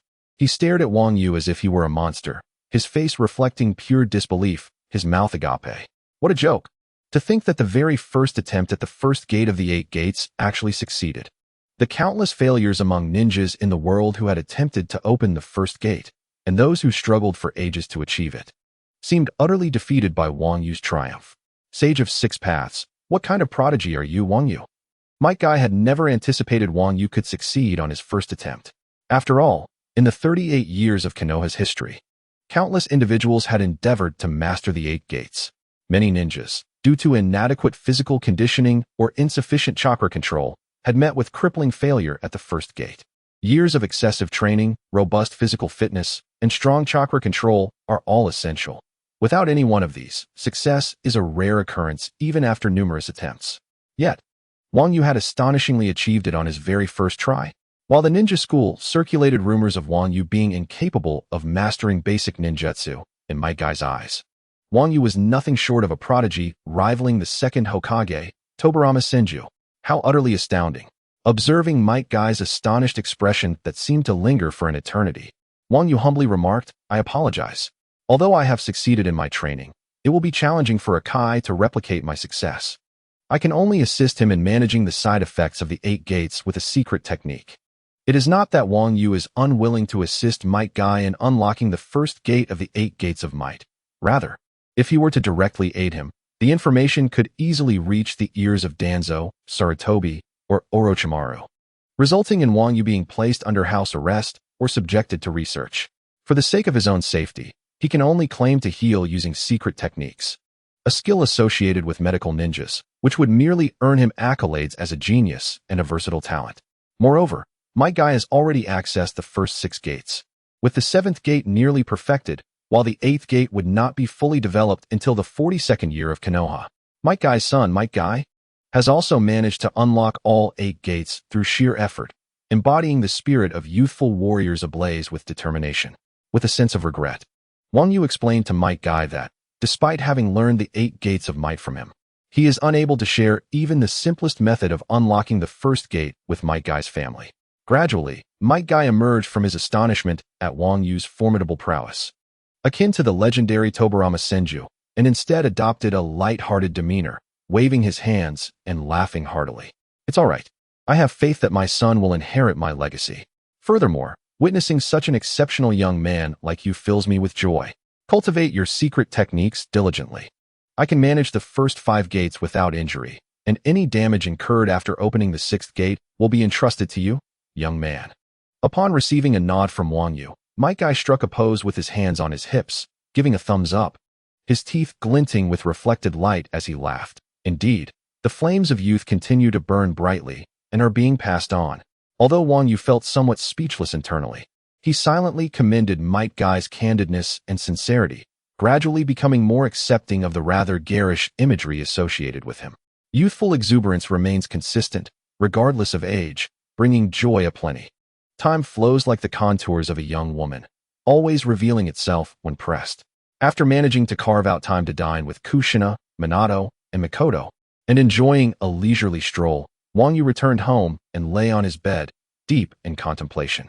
This morning, the restrictions on his cerebral pathways had just been shattered. Although he had grown accustomed to the flow of chakra through the Inuzuka clan, the brain would still gradually strengthen to a certain point before temporarily halting. The subtle 8 gates of might is Wang Yu's own nomenclature for this new methodology of mastering the 8 gates through cellular control. Between the 2 forms of the 8 gates, Wang Yu's approach offers a distinct advantage. The greatest benefit of his subtle 8 gates of might lies in its negligible side effects, making it remarkably easy to initiate. This technique enhances cells and mobilizes node cells through patient and meticulous effort, rather than breaking limits in mere moments and exhausting one's life force as Might Guy does. By leveraging the cellular control inherent in the Might Guy version, he effectively circumvents residual impacts. Thus, both in terms of chakra and speed, it remains as formidable as the traditional 8 gates. Furthermore, the subtle 8 gates of might possesses an added advantage of durability and flexibility. In contrast, the conventional 8 gates, while powerful, entail inevitable injury and require sequential activation, akin to a shooting star, offering only fleeting brilliance. Wang Yu's subtle 8 gates of might, however, bestows permanence. The intricacies of the 8 gates of Duanjia enable the manipulation of chakra through the movement of cellular nodes, resulting in a profound and permanent enhancement. This randomness allows for irregular fluctuations, rendering illusions difficult to predict and thus evading standard genjutsu. At last, a measure of immunity to certain illusions has been attained. The genjutsu of the 3-tomo Sharingan awaits the opening of the rest gate. Once the life gate is unlocked and chakra reaches the level of a high-ranking ninja, it can be disregarded entirely. The anticipation of fully unlocking the first gate's chakra, after reinforcing the cells surrounding the rest gate, fills one with exhilaration akin to soaring through the skies. Wang Yu clenched his fist, a smile gracing his face. With enhanced control over chakra following the opening of the gates, Wang Yu found himself compelled to further hone his foundational ninjutsu. Although his mastery of the national martial arts fluid technique combined with the Kekkei Genkai of the Shikotsumyaku was already formidable, sufficient to handle various situations, the simplest techniques, such as the body replacement technique, could rival S-ranked forbidden jutsu when executed adeptly.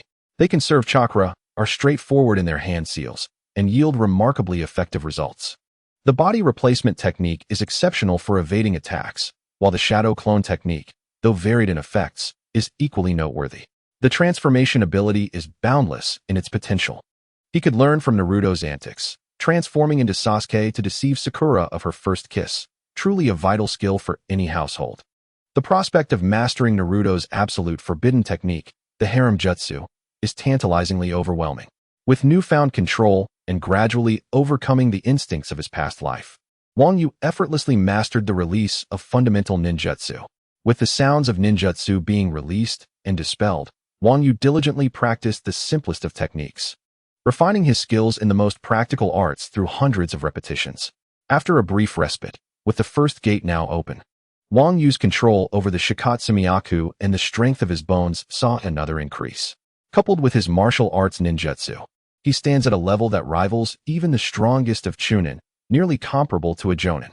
At this rate, it seems that within a month, he, a mere novice who has yet to graduate from the ninja academy, could withstand the prowess of the 14-year-old jonin, Minato Namikaze.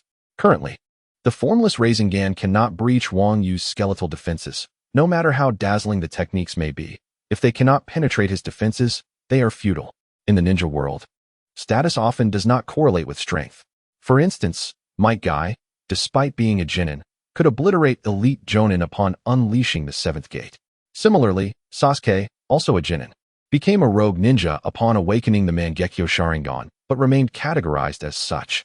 Then there is Obito, who, due to the failure of a mission resulting in a comrade's death, vowed to live as a Genin for life. Yet his prowess could be likened to that of a Kaguya. He once vanquished over 20 Jonin from a Wagakure and defeated the third Raikage, and could easily serve as a spokesperson for specialized athletic footwear. Lastly, there are figures like Kabuto and Naruto, but such exceptional individuals are few within the ranks of Konohagakure. Most ninjas find their status aligned closely with their actual capabilities. In the world of Naruto, the hierarchy encompasses various ranks such as the novice Genin, the expendable Chunin, the competent Jonin, the elite Jonin, the special Jonin, and the esteemed Kaguya. From Wang Yu's perspective, strength can similarly be categorized, revealing no real distinction. However, between the elite Jonin and the Kaguya, an additional rank known as the quasi-Kaguya may be introduced. Some elite Jonin possess formidable abilities, including bloodline traits or forbidden techniques, which could pose a direct threat to Kaguya-level figures, thus earning them the title of quasi-Kaguya. Notably, the concept of Kaguya does not have a clearly defined level within the Naruto universe. The mightiest beings are the 5 Kaguya of the 5 great ninja villages: wind, lightning, water, fire, and earth. Yet, the prowess of these 5 Kaguya varies significantly. Beyond the Kaguya, there even exists a level akin to the Sage of Six Paths. Although such figures are remnants of the 4th great ninja war for Wang Yu.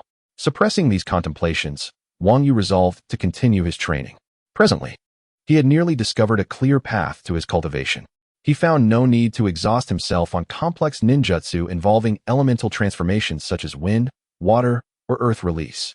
Instead, his focus was on the simplest approach, awaiting the moment his chakra reached the level of a jonin, enabling him to unleash the ultimate technique of the Shikotsumyaku, the dance of the dry bone. Simultaneously, he intended to adeptly master and apply several practical basic ninjutsu, including those from the national martial arts style. The second gate, when opened, would forcibly enhance his endurance, counteracting the fatigue induced by the energy expenditure of opening the gates, which overlapped with his cellular control abilities. Therefore, when Wang Yu unlocked the third gate, he would experience a second surge of power. Time swiftly slipped away, and before long, 3 days had passed. At 10 o'clock in the morning, in the woods, Wang Yu struck a specially treated thick wooden post with a powerful punch, shattering it. Exhaling deeply, he wiped the sweat from his brow and nodded in satisfaction. It appeared that even a standard Chunin was now within his capacity to defeat without any enhancements. Concluding his training for the day, Wang Yu gifted 2 suits he had won in a lottery to Might Guy, exchanging farewells before returning home. Wang Yu attended the same school as Might Guy, and although there was a considerable age gap between him and Might Guy, they maintained a respectful distance. To preserve the dignity of the father and son duo, Wang Yu meticulously assisted them in terms of their basic needs: food, clothing, and shelter. Though they initially declined his help, Wang Yu persuaded them by arguing that, as a master and a fellow disciple, it was customary to offer gifts of respect upon meeting. The three of them wore training outfits that Wang Yu had commissioned from a local shop, designed for physical training. Their meals consisted of nutritious wild vegetables and game from the forest. Additionally, Wang Yu upgraded their living conditions with the latest amenities under the pretext of occasionally borrowing a place to stay. Even the weighted training bags were crafted by Wang Yu using the densest bones from his Shikotsumyaku, serving as lead weights. Grateful for their past kindness, Wang Yu sought to reciprocate in every possible way, enhancing their lives and ensuring that Might Dai would not continue to face discrimination from the villagers. As Wang Yu approached his doorstep, he was unexpectedly met by two figures who seemed to have been waiting for him for quite some time. They were Uzumaki Kushina and Uchiha Makoto. Despite their daily encounters with Wang Yu each afternoon and evening, their concerns had intensified over time, prompting them to seek him out after hearing good news. Particularly for Uchiha Makoto, as a wielder of the Sharingan. Her understanding of the formidable power of the three-tomo Sharingan only exacerbated her worries. At last, upon seeing Wang Yu return, the tension etched on Makoto's face dissipated instantly. Without hesitation, she fixed her beautiful gaze upon him, declaring, "Wang Yu, you must heed my words this time." Approaching the two women, Wang Yu raised his hands in a gesture of exasperation and inquired, "What is it?" Makoto took a deep breath, her expression serious as she stated, "Kushina has informed me that there will be a practical ranking assessment for the graduating class at the Ninja Academy tomorrow, and you must participate." This proclamation left Wang Yu momentarily astonished and perplexed. A practical ranking assessment for the graduating class. What on earth is that? He pondered, recalling how he had watched numerous episodes of Naruto without ever hearing of such a thing. Before he could further contemplate, Makoto took hold of his hand and urged, "I know you are strong, but this is your opportunity to prove yourself." The practical ranking assessment is not merely a simple one-on-one match. It involves a series of drawn battles, culminating in a comprehensive ranking. This assessment will draw the attention of the third Hokage and the legendary Sannin, who have returned. If you perform admirably, rewards and recognition will follow. Kushina, resting her hand on Wang Yu's shoulder, added, "You can seize this chance to learn from Lady Tsunade about her extraordinary strength techniques and the summoning of contract beasts." Wang Yu had indeed mentioned during their meal that jokingly, those who engage with snakes often face rejection from women, and the same was true for toads. However, the slug from the Shikatsu forest was a different matter altogether. Among the three great sage lands that coexisted with Kaguya, the dragon cave of the white snake sage was easily discernible by Orochimaru, while the mysteries surrounding the great toad sage of Mount Myaboku remained shrouded in secrecy. Existing since the era of Kaguya, the great toad sage had once been a companion of the sage of six paths, yet its origins remained unknown. Furthermore, it possessed remarkably precise prophetic abilities, capable of intermittently glimpsing the future of others while in slumber. Wang Yu had numerous undisclosed plans that he preferred to keep hidden, naturally leading him to steer clear of Mount Myaboku. However, the slug sage, a revered figure of the Shikatsu forest, differed significantly from the great toad sage, as the latter had numerous descendants, whereas the slug sage had none. Within the entirety of Shikatsu forest, there existed only one slug sage. The slugs summoned by Tsunade and Sakura were mere extensions of the slug sage's being. Even Tsunade could not fully summon the entirety of the slug sage, highlighting its immense stature. Nonetheless, according to Wang Yu's observations, the existence of a successor to this sacred legacy had long been a mystery in the hearts of many Naruto fans. Yet the show had revealed numerous subtle details that suggested who had trained in the sage mode of the Shikatsu forest. During the confrontation between Senju Hashirama and Uchiha Madara, a unique sage mode was employed, distinct from others with its eye pigmentation. Wang Yu speculated that Hashirama utilized the wet bone forest sage mode, and he was certain that Tsunade had also entered into a contract with the toads of the wet bone forest. It is worth noting that few ninjas in the ninja world dare to perform reverse summoning without a signed contract. Only the mischievous Jiraiya possesses the audacity to do so recklessly. Thus, Tsunade's possession of a summoning beast is likely attributed to a contract scroll passed down through her family. Moreover, during his battle with Madara, Hashirama bore a contract scroll comparable in size to that of Jiraiya's. The toads of the wet bone forest, unlike the toad sage and white snake sage, do not serve as combat-oriented summoning beasts. Even other summoning creatures like Gamabunta and Manda exhibit volatile temperaments. with Manda being particularly notorious for devouring its master if displeased.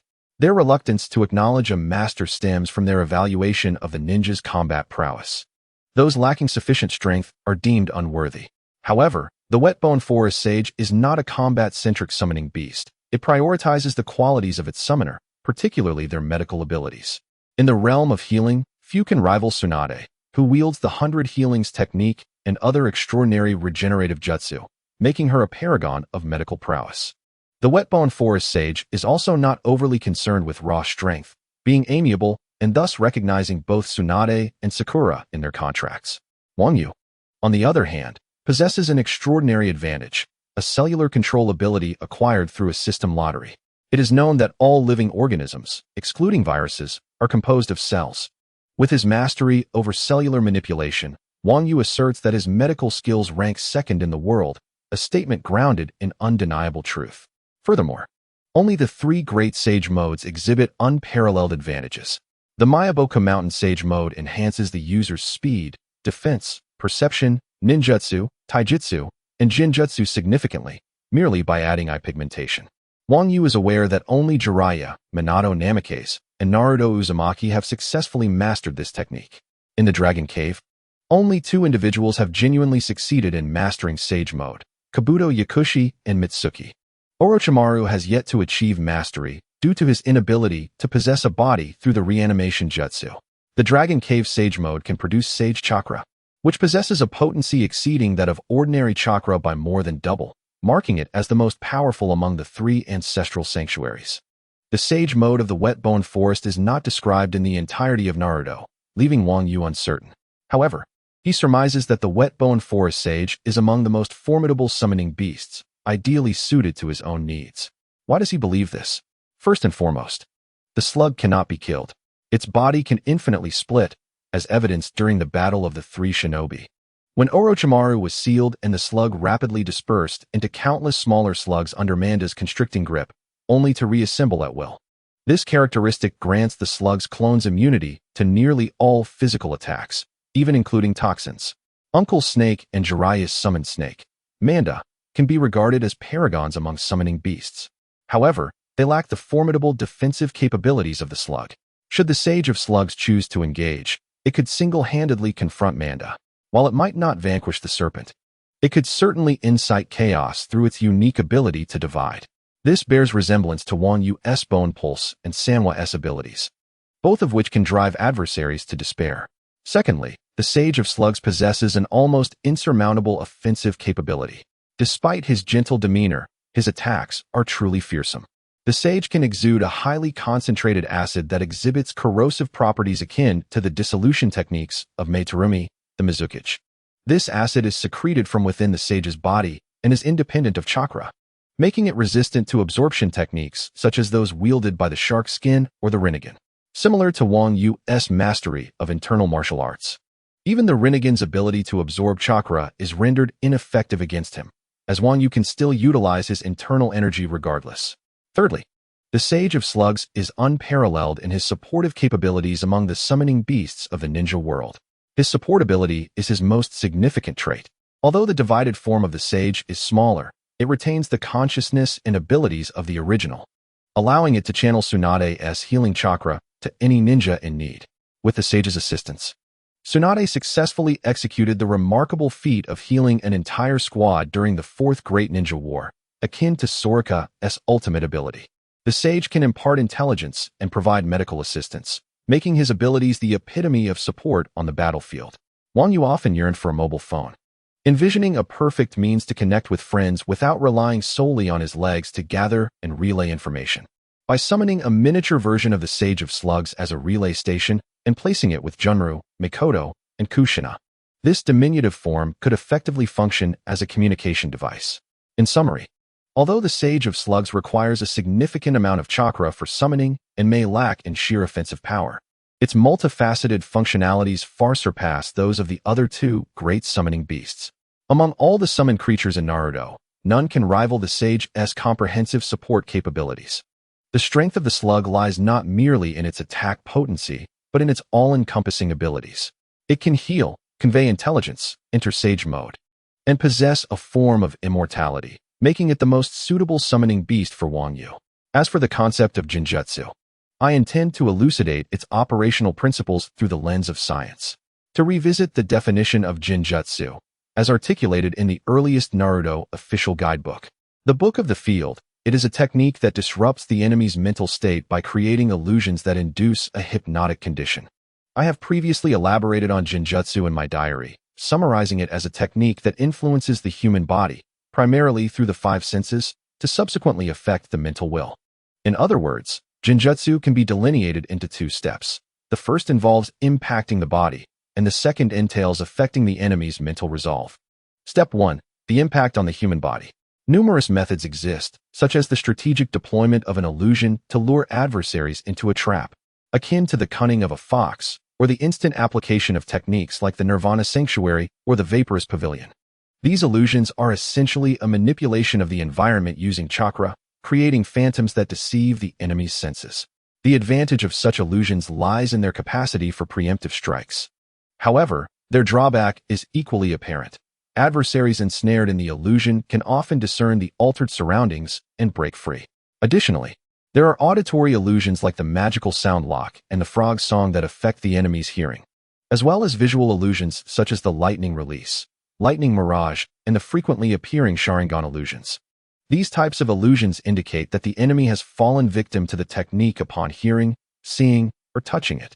Their strength lies in their high manipulability, although they often necessitate a reactive approach, requiring the caster to perform hand seals or invoke the technique on-site. Step 2. The effect on the mental will. In truth, this step constitutes the ultimate skill, a hallmark of many advanced illusions. For instance, the Tsukuyami. Illusions that modify the environment cannot effectively dictate an adversary's actions post-entrance into the illusion. A case in point is the third Hokage who, despite being ensnared in the Night Walker technique, managed to utilize his hearing to seal the first and second Hokages with the Corpse Demon seal, thereby nullifying the Night Walker technique. During the Leaf Village collapse plan, astute and seasoned ninjas like Kakashi and Might Guy swiftly recognized the impending Nirvana Sanctuary technique and countered it. However, techniques like Tsukuyami, which utilize ocular powers, present a far graver challenge. Even if a ninja realizes they have been ensnared in an illusion, the likelihood of resistance is minimal, as the caster can largely dictate the outcome of the illusion. This phenomenon illustrates chakra's invasion of the human body, wherein chakra exerts control over the neural pathways of the brain, effectively usurping the ninja's command over their own chakra and achieving control over the individual.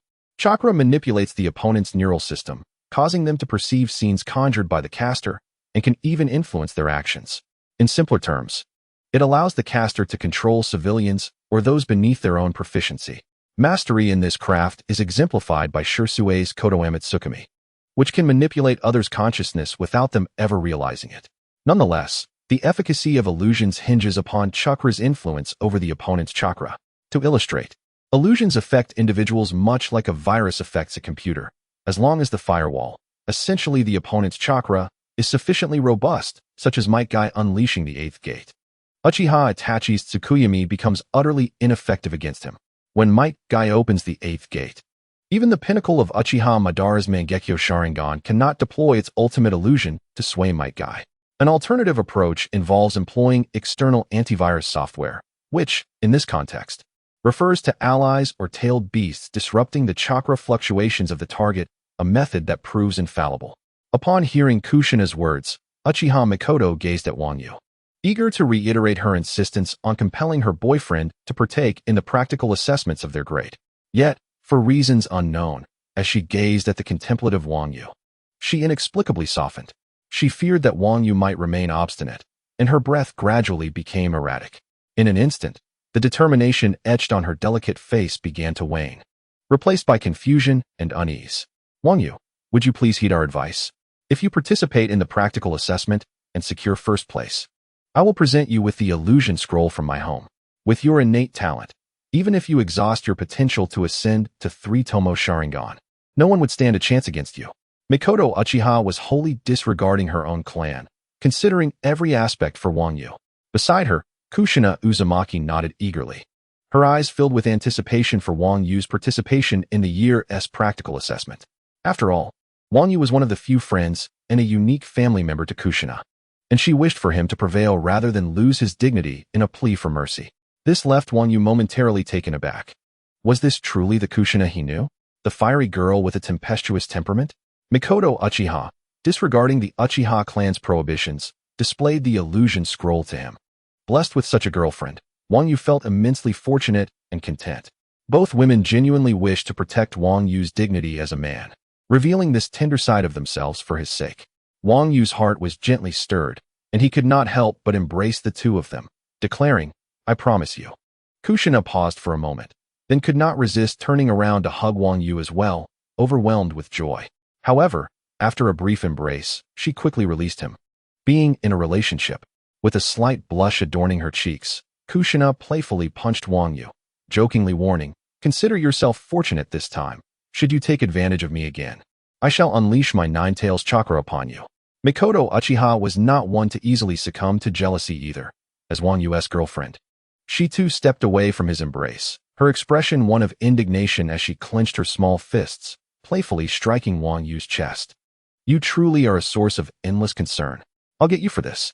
"All right," Wang Yu said, unable to restrain himself from grasping her delicate hands.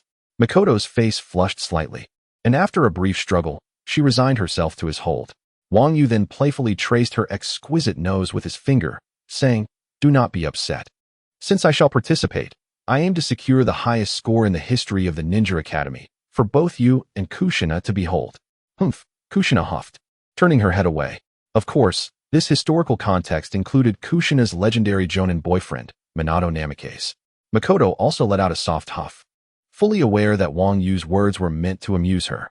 Although both girls were confident that Wang Yu was the second-best student at the Ninja Academy, historically, he could only be considered among the top three. This was due to the insurmountable peak represented by Minato Namikaze, who had defeated Chunin graduates while still a student. The two girls, along with Wang Yu and Minato, often shared meals together and were well aware of Minato's prowess. They believed that Wang Yu had already qualified for early graduation, having claimed the title of first in his current class. In the present day, Namikaze Minato has already developed the spiral sphere and the sealing techniques of the Uzumaki clan, along with the flying thunder god technique perfected by the second Hokage, Senju Tobirama, can be considered as formidable as a prospective Hokage. Although Wang Yu has managed to defeat the Chunin, he is still regarded as a prodigy. However, when compared to the now Jonin-level Namikaze Minato, who graduated as a Chunin, it is evident that Wang Yu falls significantly short. The following day, having promised Mikoto and Kushina, Wang Yu contemplated the prospect of participating in the practical ranking assessment, as it could provide an opportunity to meet the formidable Tsunade, making it a worthwhile endeavor. Upon arriving at the Ninja Academy, the atmosphere was exceedingly lively, reminiscent of students attending online classes in their homeland. While both scenarios were ostensibly about learning, the reality was that it allowed for playful interactions among friends. After Wang Yu's victory over Uchiha Shursui, no one dared to provoke him easily at school. The disdainful and dismissive glances had transformed into admiration and respect. However, today, the atmosphere shifted dramatically. "Have you heard? Wang Yu is going to duel Uchiha Shursui's esteemed Jonin cousin for honor," exclaimed one student, his expression shifting to one of disbelief. The child beside him widened his eyes.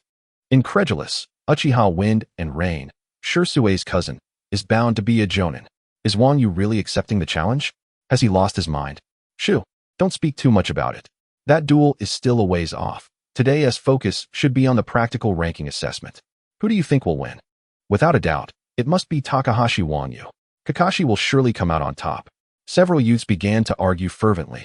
Aside from Kakashi, Hinata Mei, hailing from the prestigious Hyuga clan, was also quite formidable. Indeed, he has occasionally triumphed over Uchiha Shursui. I wonder who is stronger, him or Wang Yu. It should be Hinata Mei, for Wang Yu excels in traditional martial arts, while the Byakugan of the Hyuga clan is renowned as the nemesis of taijutsu.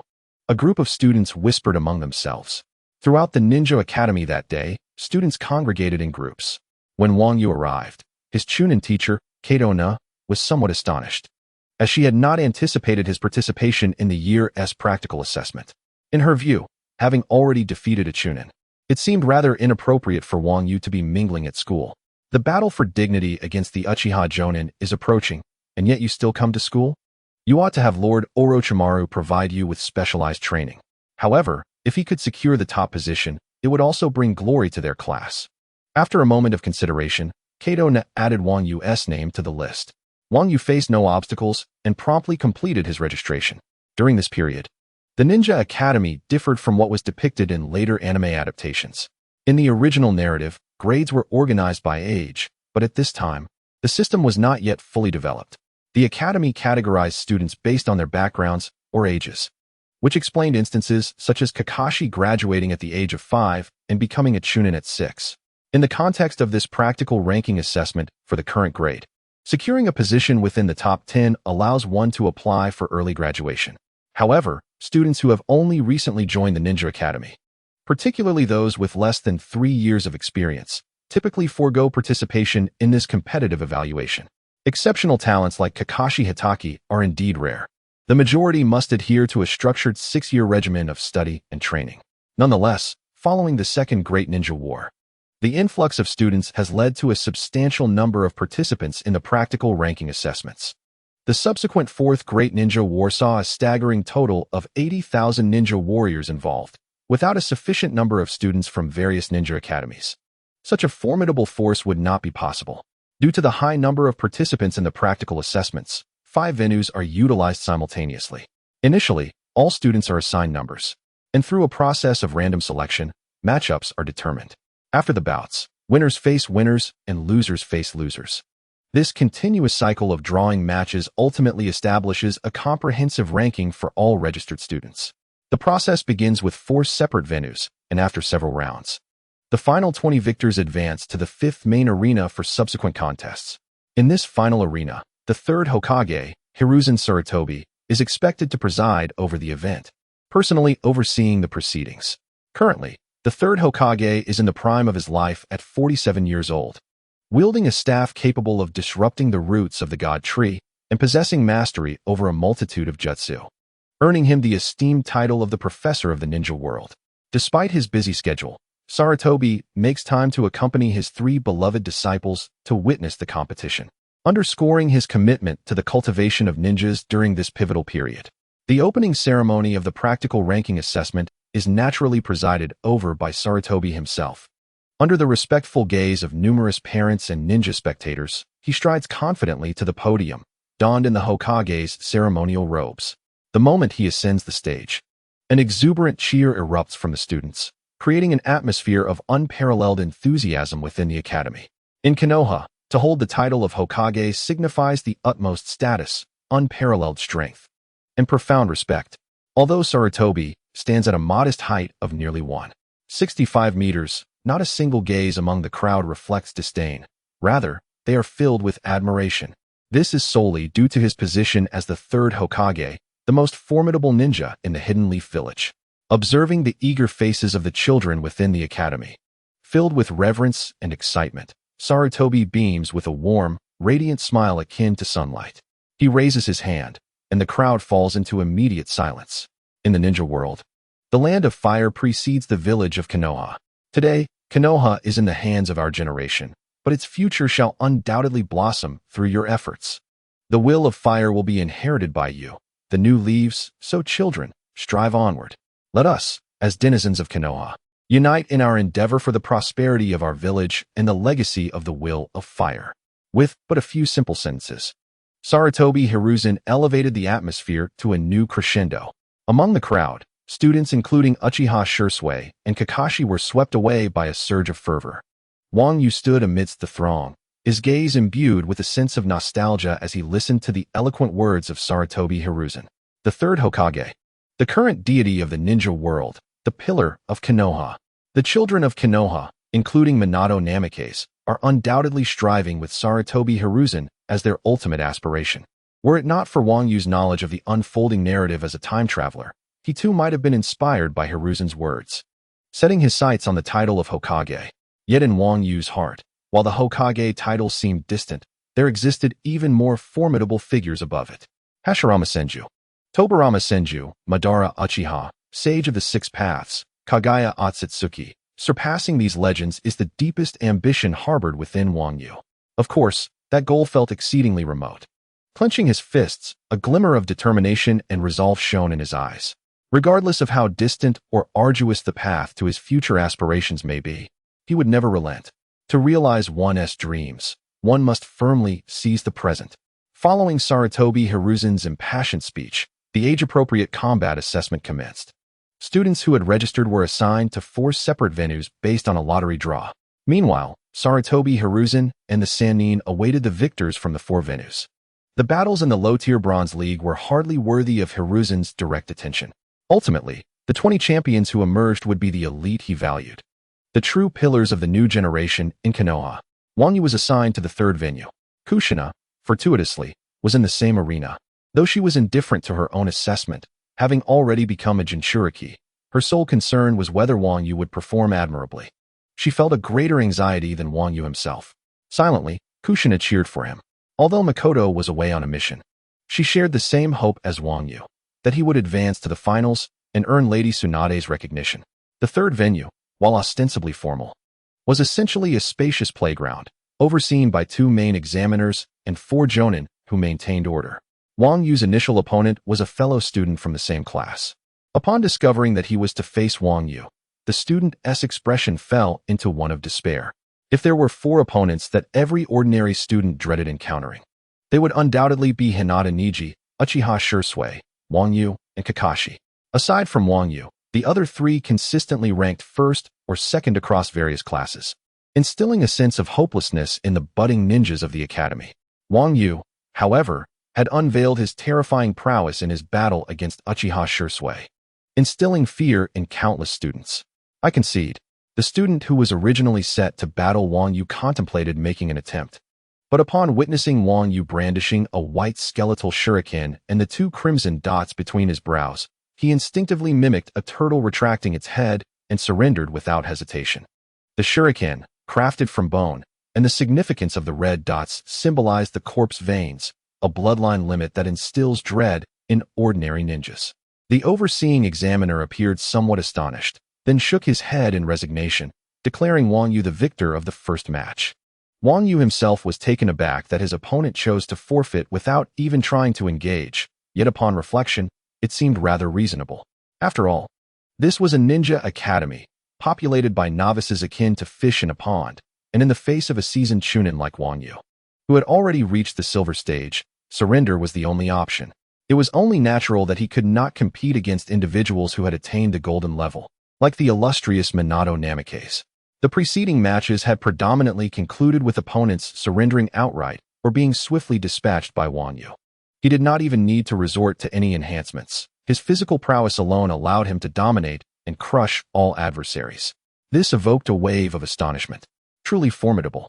Indeed, once Wang Yu awakened his bloodline limit, his abilities underwent a complete transformation.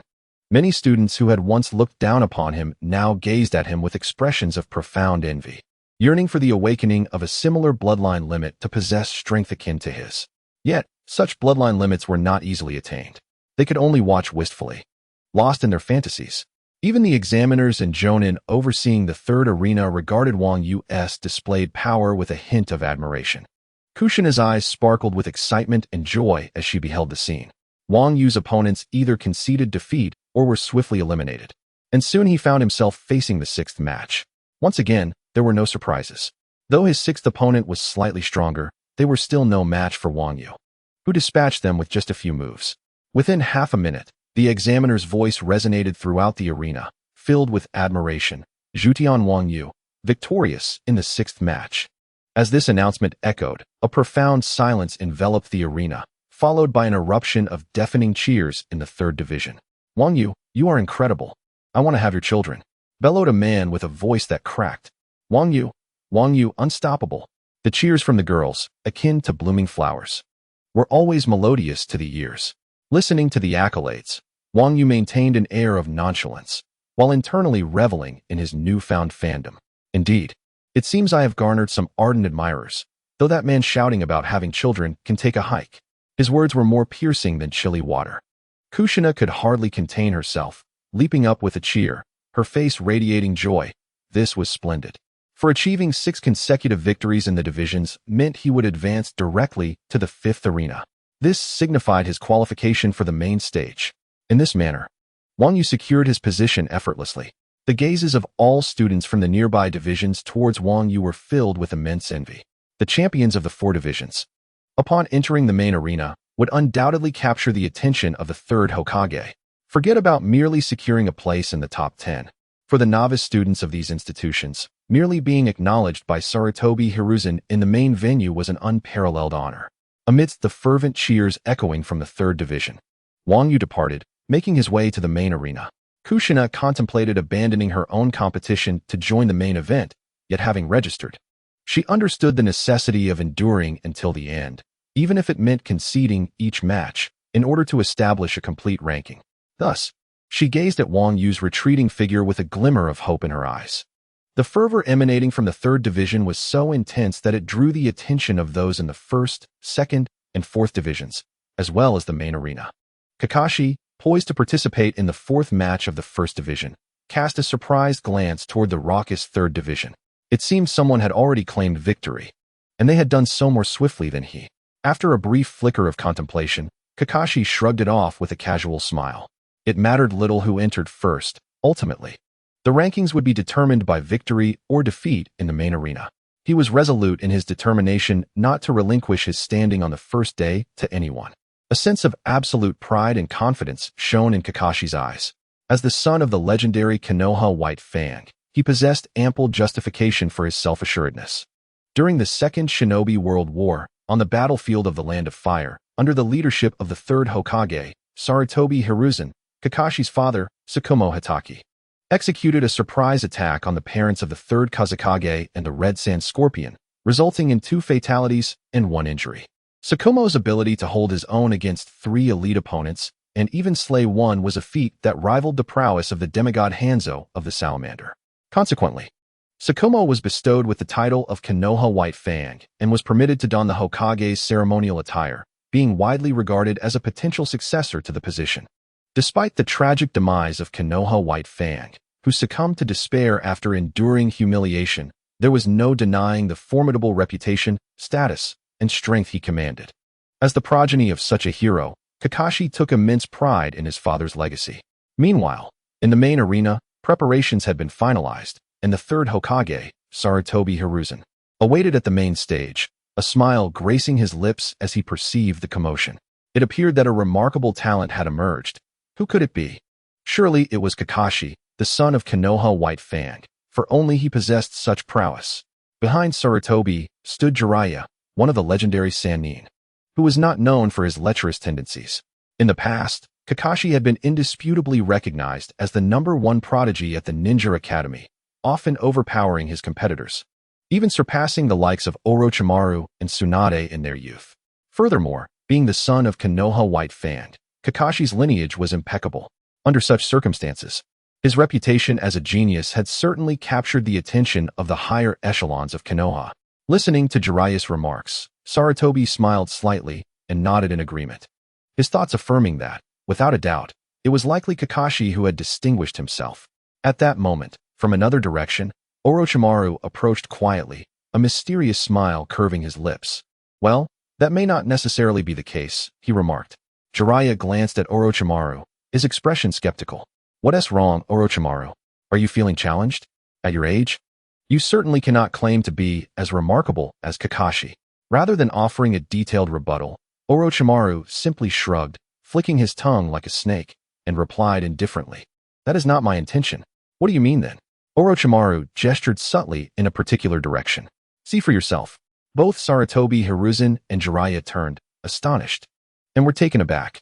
They beheld the first victor approaching the main stage, a slender boy with silvery white hair and 2 red dots above his brow. He was clearly not Kakashi, but rather Wang Yu. Goodness, someone has surpassed Kakashi in speed, Jiraiya exclaimed, his voice rising in disbelief. The first victor is not Hitaki Kakashi. Beside him, Orochimaru wore a slightly sinister expression, retracting his tongue as he remarked, in the world of ninjas, anything is possible. Tsunade sauntered over from the back, her beautiful eyes glinting with an unusual light. Impressive, she said. I thought this generation had no other genius aside from Kakashi. Pausing briefly, she continued. He is the child who is to duel Uchiha Fuyuki, Isn't? Indeed, that is him, Orochimaru confirmed with a nod. Jiraiya, who had previously placed his bets on Kakashi, displayed a disgruntled expression as the conversation shifted entirely to Wang Yu. Even if he has arrived here, he cannot possibly defeat Kakashi. Kakashi's talent, combined with his father Shoma's swordsmanship, makes him the most outstanding of this generation. Listening to Jiraiya's opinion, Orochimaru maintained his stance, a faintly wicked smile gracing his lips. The Bone Pulse defense is on par with Wood Release. In terms of offense, he possesses martial arts ninjutsu, along with a steady mindset. I believe my disciple may, in 4 years, surpass your disciple, Namikaze Minato. This assertion astonished everyone present. While most were skeptical that Wang Yu could truly exceed the genius that was Namikaze Minato, Orochimaru's unwavering confidence suggested that Wang Yu's talent should not be underestimated. Even Sarutobi Hiruzen fell into contemplation. As the village's Hokage, he had, of course, heard reports from the Umbu regarding Wang Yu. He had defeated Uchiha Shursui and the Chunin Uchiha Fuyuki, and later agreed to duel Uchiha Fuyuki. However, the strength of the Bone Pulse lies in physical prowess, while Jinjutsu targets the mind. After winning, the child's arrogant acceptance of a challenge from the Uchiha with the 3-tomo Sharingan seemed rather reckless. Yet, upon reflection, it was only natural for a child to exhibit such competitive spirit. At merely 10 years of age, he certainly held potential for development. Sarutobi Hiruzen's gaze lingered on Wang Yu, his eyes glimmering with intrigue. As my esteemed disciple, if your innate talents truly mirror those spoken of by Orochimaru, then your identity as an outsider can be largely disregarded. Thus, let us observe your forthcoming performance. Under the watchful gaze of Sarutobi Hiruzen, Wang Yu finally stepped onto the main stage, quietly pausing below to await his turn. While he waited, he surreptitiously appraised the venue for this practical ranking examination. The main arena was decidedly more sophisticated and grand than the preliminary stages, situated within an environment reminiscent of the Chunin exams depicted in anime. At the pinnacle, Sarutobi Hiruzen sat serenely clad in the Hokage's ceremonial robes. Behind and beside him stood 3 familiar figures to Wang Yu: Orochimaru, Tsunade, and Jiraiya, the legendary Sannin, harmoniously united. However, they appeared to be 20 years younger than their original portrayal, adorned in casual attire. Witnessing the Sannin joyfully gathered together for the first time stirred a ripple of emotion in Wang Yu's eyes. This was a scene of camaraderie and friendliness among the Sannin that had never been seen by fans of the Naruto series. Moreover, Tsunade's ominous aura seemed quite formidable from a distance. There's a saying that when one gazes into the abyss gazes back into you. Thus, as Wang Yu looked up at Sarutobi Hiruzen and the others, it was evident they were also scrutinizing him. It is often said that the eyes are the windows to the soul. Much can be discerned from a person's gaze. From the exchange of looks, they perceived in Wang Yu a calm demeanor, distinguishing him from the ordinary fervor or excitement exhibited by many. He exhibited potential, reminiscent of Orochimaru's usual demeanor, displaying remarkable maturity and composure. After a brief assessment, Tsunade softly remarked that to arrive at this juncture with the top score, maintaining such tranquility in the presence of the Hokage and 3 elite Jonin was a testament to the true mindset of a ninja. Sarutobi Hiruzen nodded in agreement. Despite Wang Yu's origins from a foreign village, he had now become a disciple and could be regarded as one of their own. Jiraiya slightly inclined his head, recognizing the boy as a promising talent, stable in demeanor, and a rare user of the Shikotsumyaku, comparable to the prophesied child Nagato. As they continued to observe Wang Yu, the second victor finally emerged, none other than Kakashi Hatake from the first preliminary stage. Upon entering the main stage, Kakashi wore an expression of serene composure. Jiraiya, who had previously shown little enthusiasm, now appeared invigorated once more. Orochimaru, look. Kakashi's gaze is equally composed. He exclaimed, though Wang Yu is already 10 years old. No matter how exceptional he may be, he cannot surpass Kakashi. Let us await the outcome. Orochimaru replied with a subtle, enigmatic smile, leaning gently against the wall behind him, flicking his tongue like a serpent and falling silent. The Second Shinobi World War and the Battle of the Sannin against the demigod had firmly established their renown. After the conclusion of World War II, Jiraiya encountered a 7-year-old Nagato in Konoha, and upon seeing Nagato's Rinnegan, he believed that Nagato was the prophesied child mentioned by the Sage of the Frogs. After 3 years of instruction, Jiraiya departed from Nagato in the 38th year of Konoha. The timeline aligns perfectly. In the narrative, it is improbable for Jiraiya to publicly discuss the prophesied child or make comparisons with Wang Yu. When Kakashi Hatake arrived at the main venue, he naturally noticed Wang Yu, who had arrived a bit earlier. Slightly surprised, Kakashi nodded in acknowledgement. If it were Wang Yu, it was only reasonable that he arrived first. After all, Wang Yu had triumphed over Uchiha Shisui, the student of the second Hokage. As Kakashi contemplated whether to greet his rival, the third and fourth victors, Uchiha Shisui and Hyuga Neji, entered the arena just minutes apart. Concurrently, several interested Chunin, Jonin, and spectators, as well as students who had not registered, gathered at the venue, eagerly taking their seats to watch the unfolding events. The battles at the main venue promised to be the most exhilarating. The skirmishes at the four sub-arenas resembled a rudimentary machine-like format, exuding a painfully simplistic dullness. The audience multiplied rapidly. Ultimately, all victors from the four sub-arenas gathered, including a few who had faced defeat once or twice. A victor was defined as one who achieved 4 consecutive victories. Any loss disqualified them from being deemed a victor, regardless of subsequent wins. Those who had experienced 1 or 2 defeats might have succumbed to the countermeasures of secret techniques or misapplications of ninjutsu. Therefore, a total of 20 individuals made their presence known, yet only 4 remained undefeated, earning the title of the 4 Heavenly Kings. Among the 20, the majority bore the marks of arduous battles, while only the 4 Heavenly Kings advanced to the main arena unscathed and at ease. Looking down at the 20 exceptional youths, Sarutobi Hiruzen allowed a faint smile to grace his face, remarking that all had arrived. These children represent the true pillars of Konoha's future. A strong youth signifies a strong Konoha. Reporting to the third Hokage, everyone has assembled, stated a guard ninja who appeared before Sarutobi Hiruzen using body flicker technique. Hiruzen nodded, preparing to signal the commencement of the matches. Life is often filled with unexpected occurrences, and just then, a commotion erupted in the main arena. A figure appeared at the entrance, a person with a bandaged right eye and a scar on his chin. This individual walked steadily towards Sarutobi Hiruzen, who sat at the highest point. Before his arrival, someone had already placed a chair beside Hiruzen's seat. He was Danzo, the Hokage's advisor, the most formidable figure in the shadowy realm. Danzo, I did not expect you to carve out time from your busy schedule to join us, Sarutobi Hiruzen remarked, his gaze flickering slightly. The future of these children is intertwined with Konoha's destiny. As the Hokage's advisor and a member of Konoha, I must lend my support. Danzo replied as he sat beside Hiruzen, his tone indifferent. You old fox. Sarutobi Hiruzen thought to himself, immediately discerning Danzo's intentions. It is evident that Danzo has come to select a few exceptionally gifted children to nurture at the root, as long as matters do not escalate. Sarutobi Hiruzen generally turns a blind eye to Danzo's actions, feigning ignorance. Danzo cast a casual glance at the 20 individuals below, narrowing his eyes slightly as he scrutinized them. They were all too young and immature, requiring considerable cultivation and refinement before they could be of significant use. Even the most inept young eagle possesses the potential to soar as a king in the skies. Sarutobi Hiruzen offered a subtle smile and replied to Danzo in a nonchalant manner, before issuing a few instructions to the ninja beside him. The ninja, having received the command, nodded and promptly descended into the arena. The 20 of you who have arrived here have proven yourselves to be the most talented and capable children in terms of actual combat prowess. The third Hokage, a man beset by countless responsibilities, is closely observing your every move from above. Now, let your finest qualities be displayed for the Hokage to witness. The principal examiner of this venue is no longer a Chunin instructor from the Ninja Academy, but rather a special Jonin presiding over the proceedings.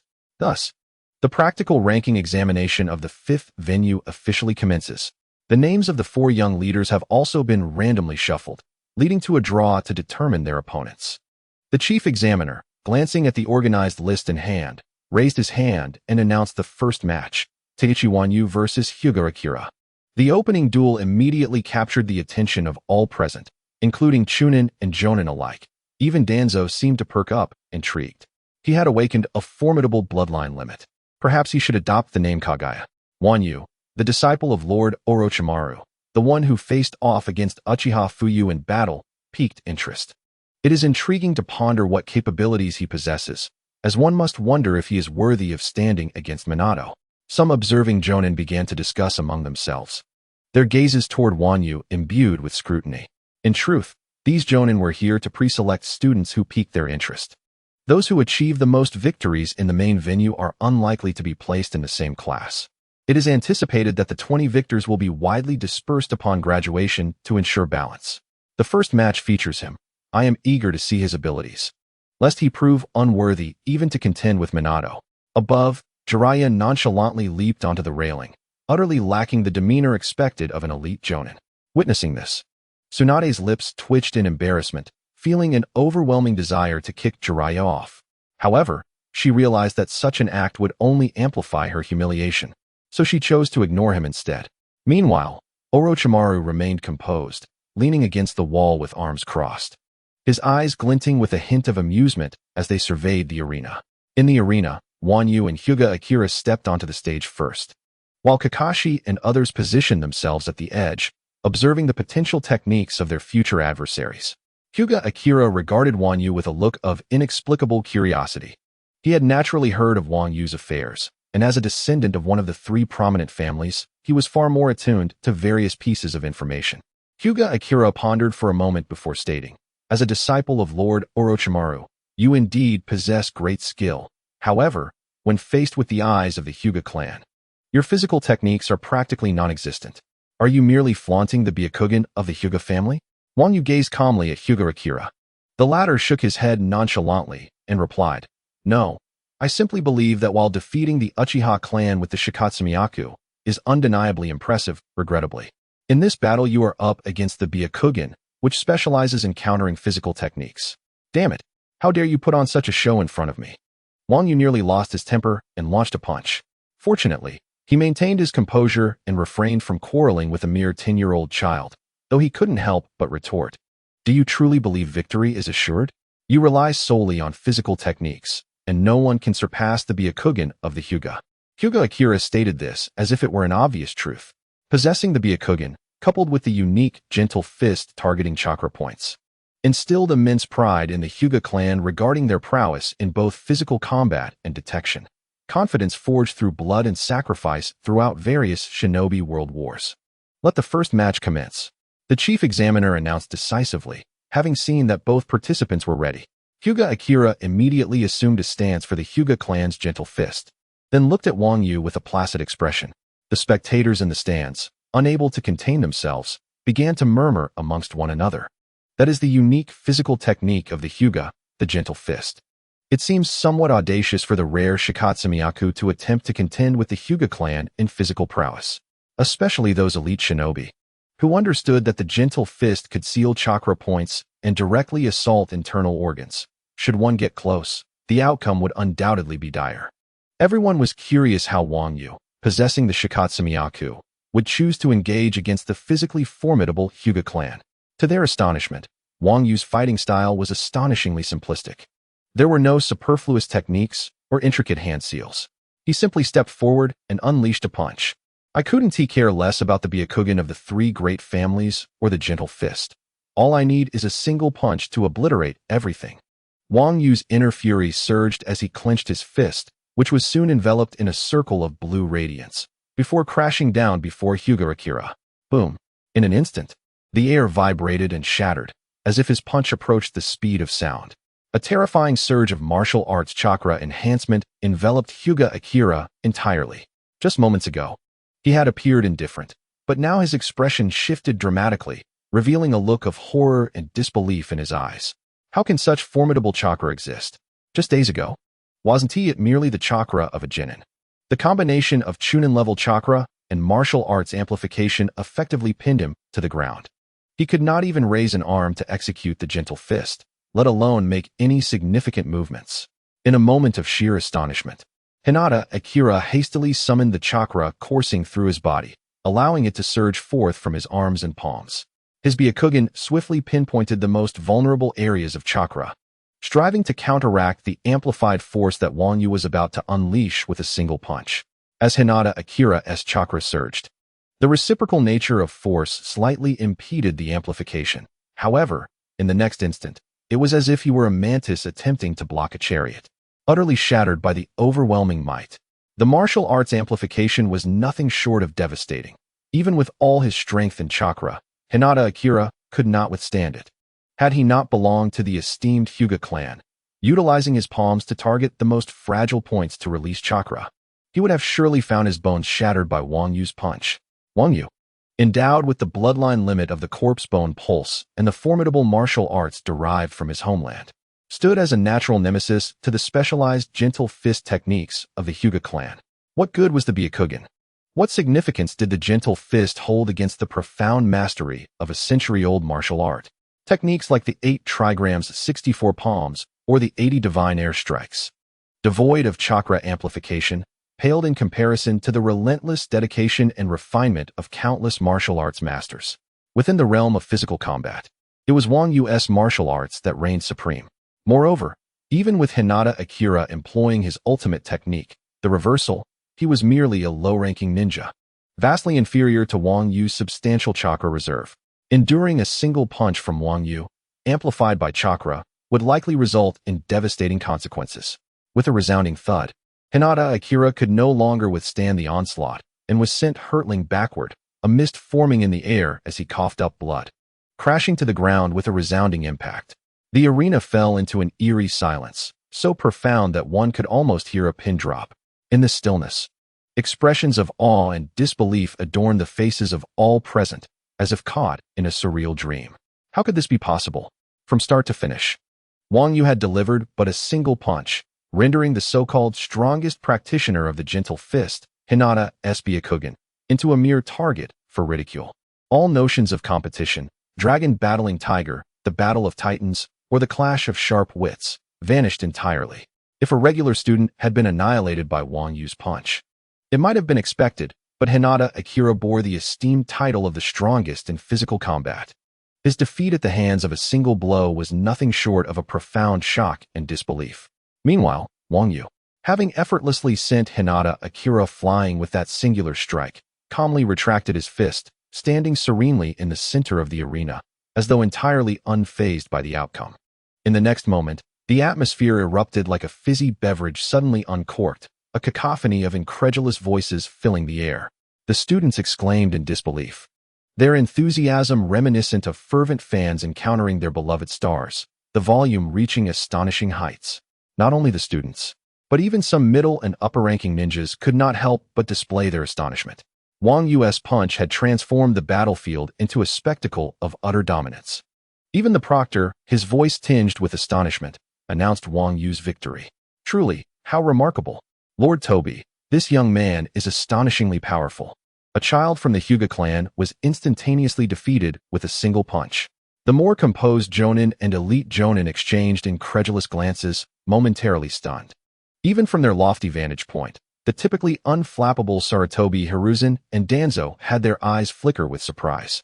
Such a young age, combined with the corpse bone pulse and the national martial arts ninjutsu, is as fearsome as Tsunade's monstrous strength. Danzo, with a glimmering gaze, offered his assessment. Sarutobi Hiruzen nodded earnestly, remarking, indeed, the synergy between the two seems not only effective against gentle fist techniques, but also counters all forms of taijutsu remarkably well. At this moment, Hiruzen's attention genuinely zeroed in on Wang Yu, whose displayed talent left him profoundly astonished. Meanwhile, Jiraiya perched on the railing, remaining relatively still. Yet his expression conveyed unmistakable embarrassment. Wang Yu's decisive victory over Hinata Mei, scion of one of the 3 great clans, left him momentarily at a loss for words. Ultimately, Jiraiya could only mutter under his breath, suggesting that even Minato or Kakashi would have won effortlessly in that situation. In the background, Orochimaru leaned against the wall, his eyelids barely fluttering, a slight smirk gracing his lips. Gracefully resting against the railing, Tsunade's eyes sparkled with intrigue, her heart stirred by Wang Yu's breathtaking display of strength. His style mirrored her own too closely. Her signature technique, an amplification of brute force through chakra, shatters all enemy attacks with sheer power. Wang Yu, she couldn't help but softly muse, his methods truly resonate with my taste. Orochimaru, how about your disciple becomes my student as well? Without uttering a word, I shall quietly observe your match. The audience remained in a cacophony of disbelief and astonishment, their gazes fixated on Wang Yu.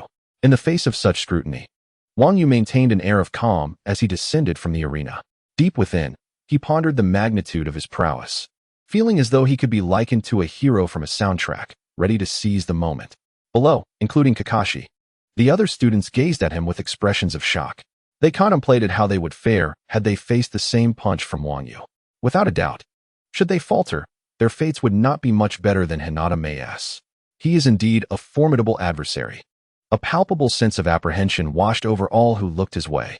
Even Kakashi, feeling the weight of astonishment, could not restrain himself from approaching Wang Yu, expressing, "Wang Yu, you are truly formidable now.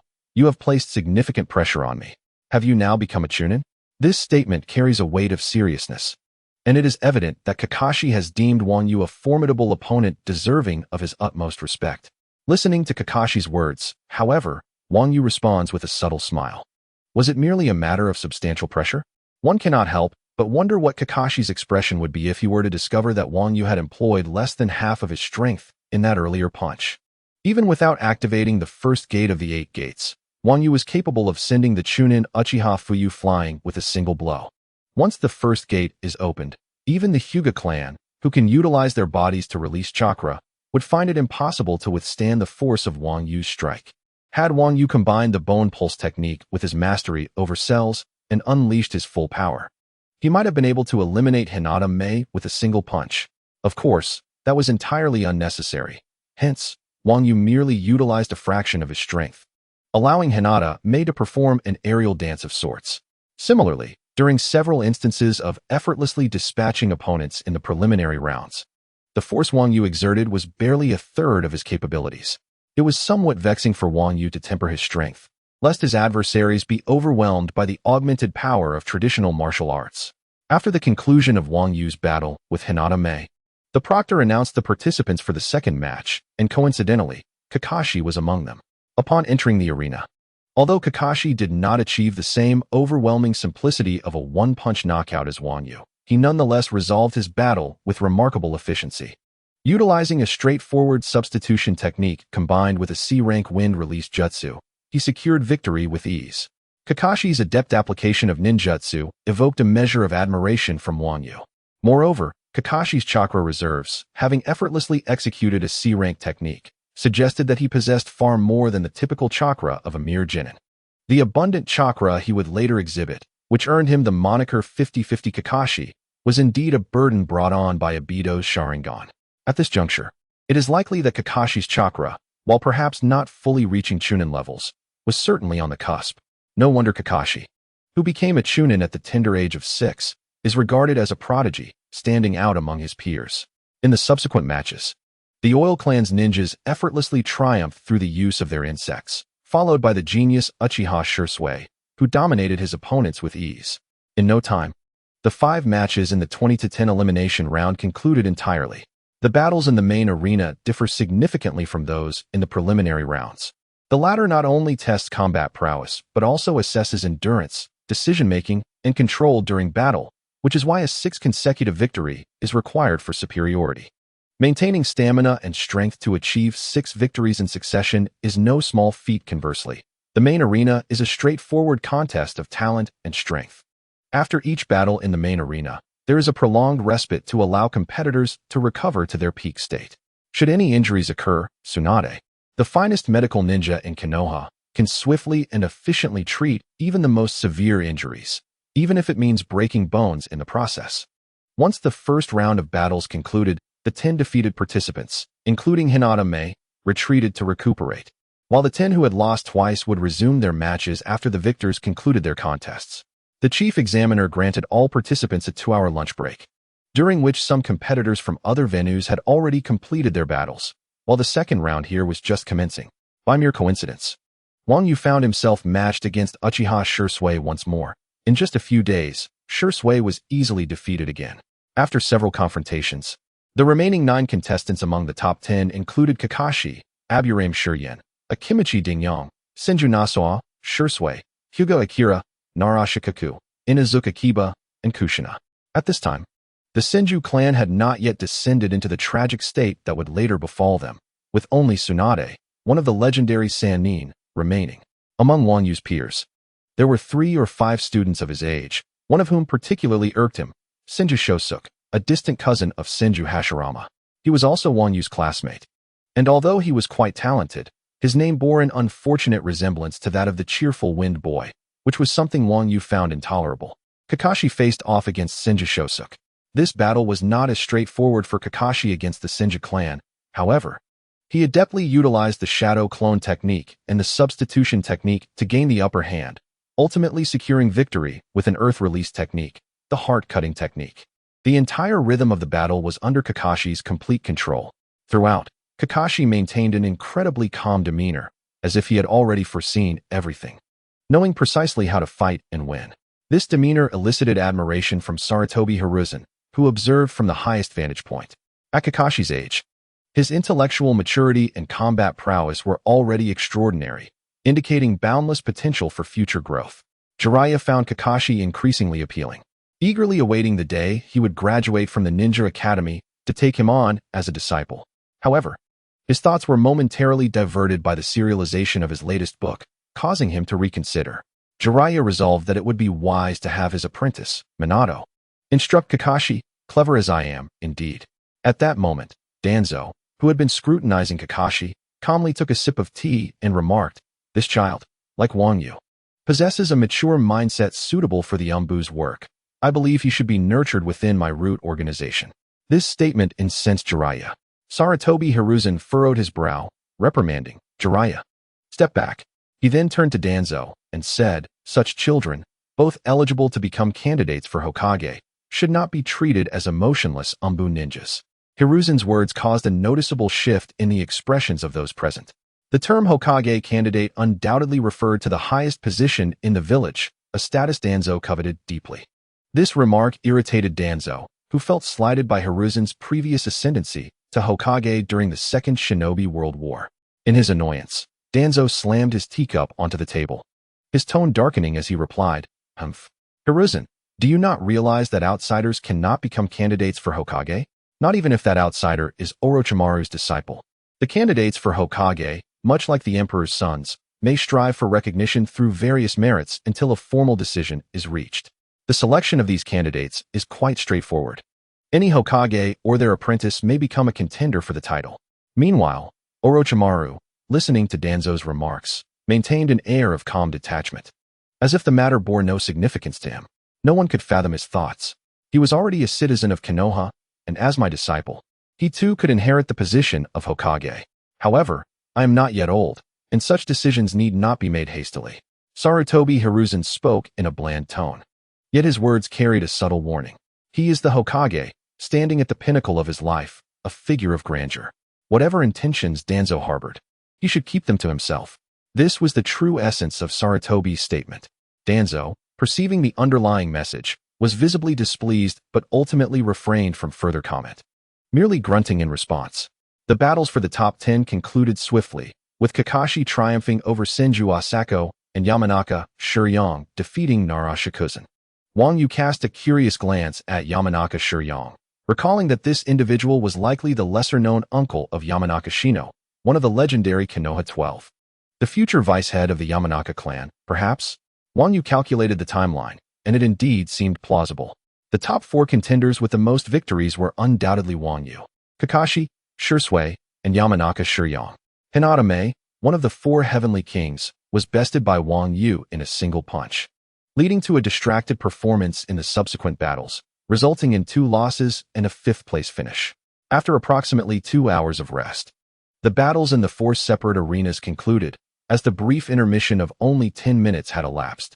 Most students, having taken a moment to recuperate, curiously gravitated towards the main arena, increasing its crowd. The participants from the separate arenas were not deterred from entering, as spectating was never prohibited in the main event. In the duels for the top 10, Wang Yu was not surprised to see Kushina advance into the ranks with her sealing techniques and immense chakra, only to later forfeit amidst the chaos. Kushina likely sought to maintain the honor of Namikaze Minato while also wishing to observe Wang Yu's battles from a closer vantage point, hoping to ease her mind. Having already secured a place in the top 4 was indeed splendid. Following her defeat to Uchiha Shisui, Kushina noticed that the remaining contenders with the most victories were Wang Yu, Kakashi, Yamanaka Shiryong, and Shisui. A radiant expression of joy illuminated her face. Without a care for the astonished gazes surrounding her, she leaped into Wang Yu's embrace, enveloped by a gentle fragrance that stirred a faint ripple in his heart. With thoughts of the loss of the Uchiha brother's mother, he found himself disinclined to pursue Kushina any further. Truly, this tomboy was unabashedly herself, disregarding any semblance of decorum. Fortunately, I am still young, and Watergate is aware of the bond one share with you. Otherwise, the jealousy would be overwhelming. Calm down, calm down. Watergate has already endured much, so let us not add to his burdens. As a form of compensation for not undermining others, I have taken the liberty to reserve Hinata Hyuga for Naruto. True aficionados of Naruto are well aware of the intricate relationships among the 7 Hokage of Konoha, which are predominantly defined by mentorship or familial ties, largely designated by their predecessors. In the beginning, the first Hokage, Hashirama Senju, led the Senju clan, while Madara Uchiha commanded the Uchiha clan, and together they founded Konoha, with Hashirama assuming the role of Hokage.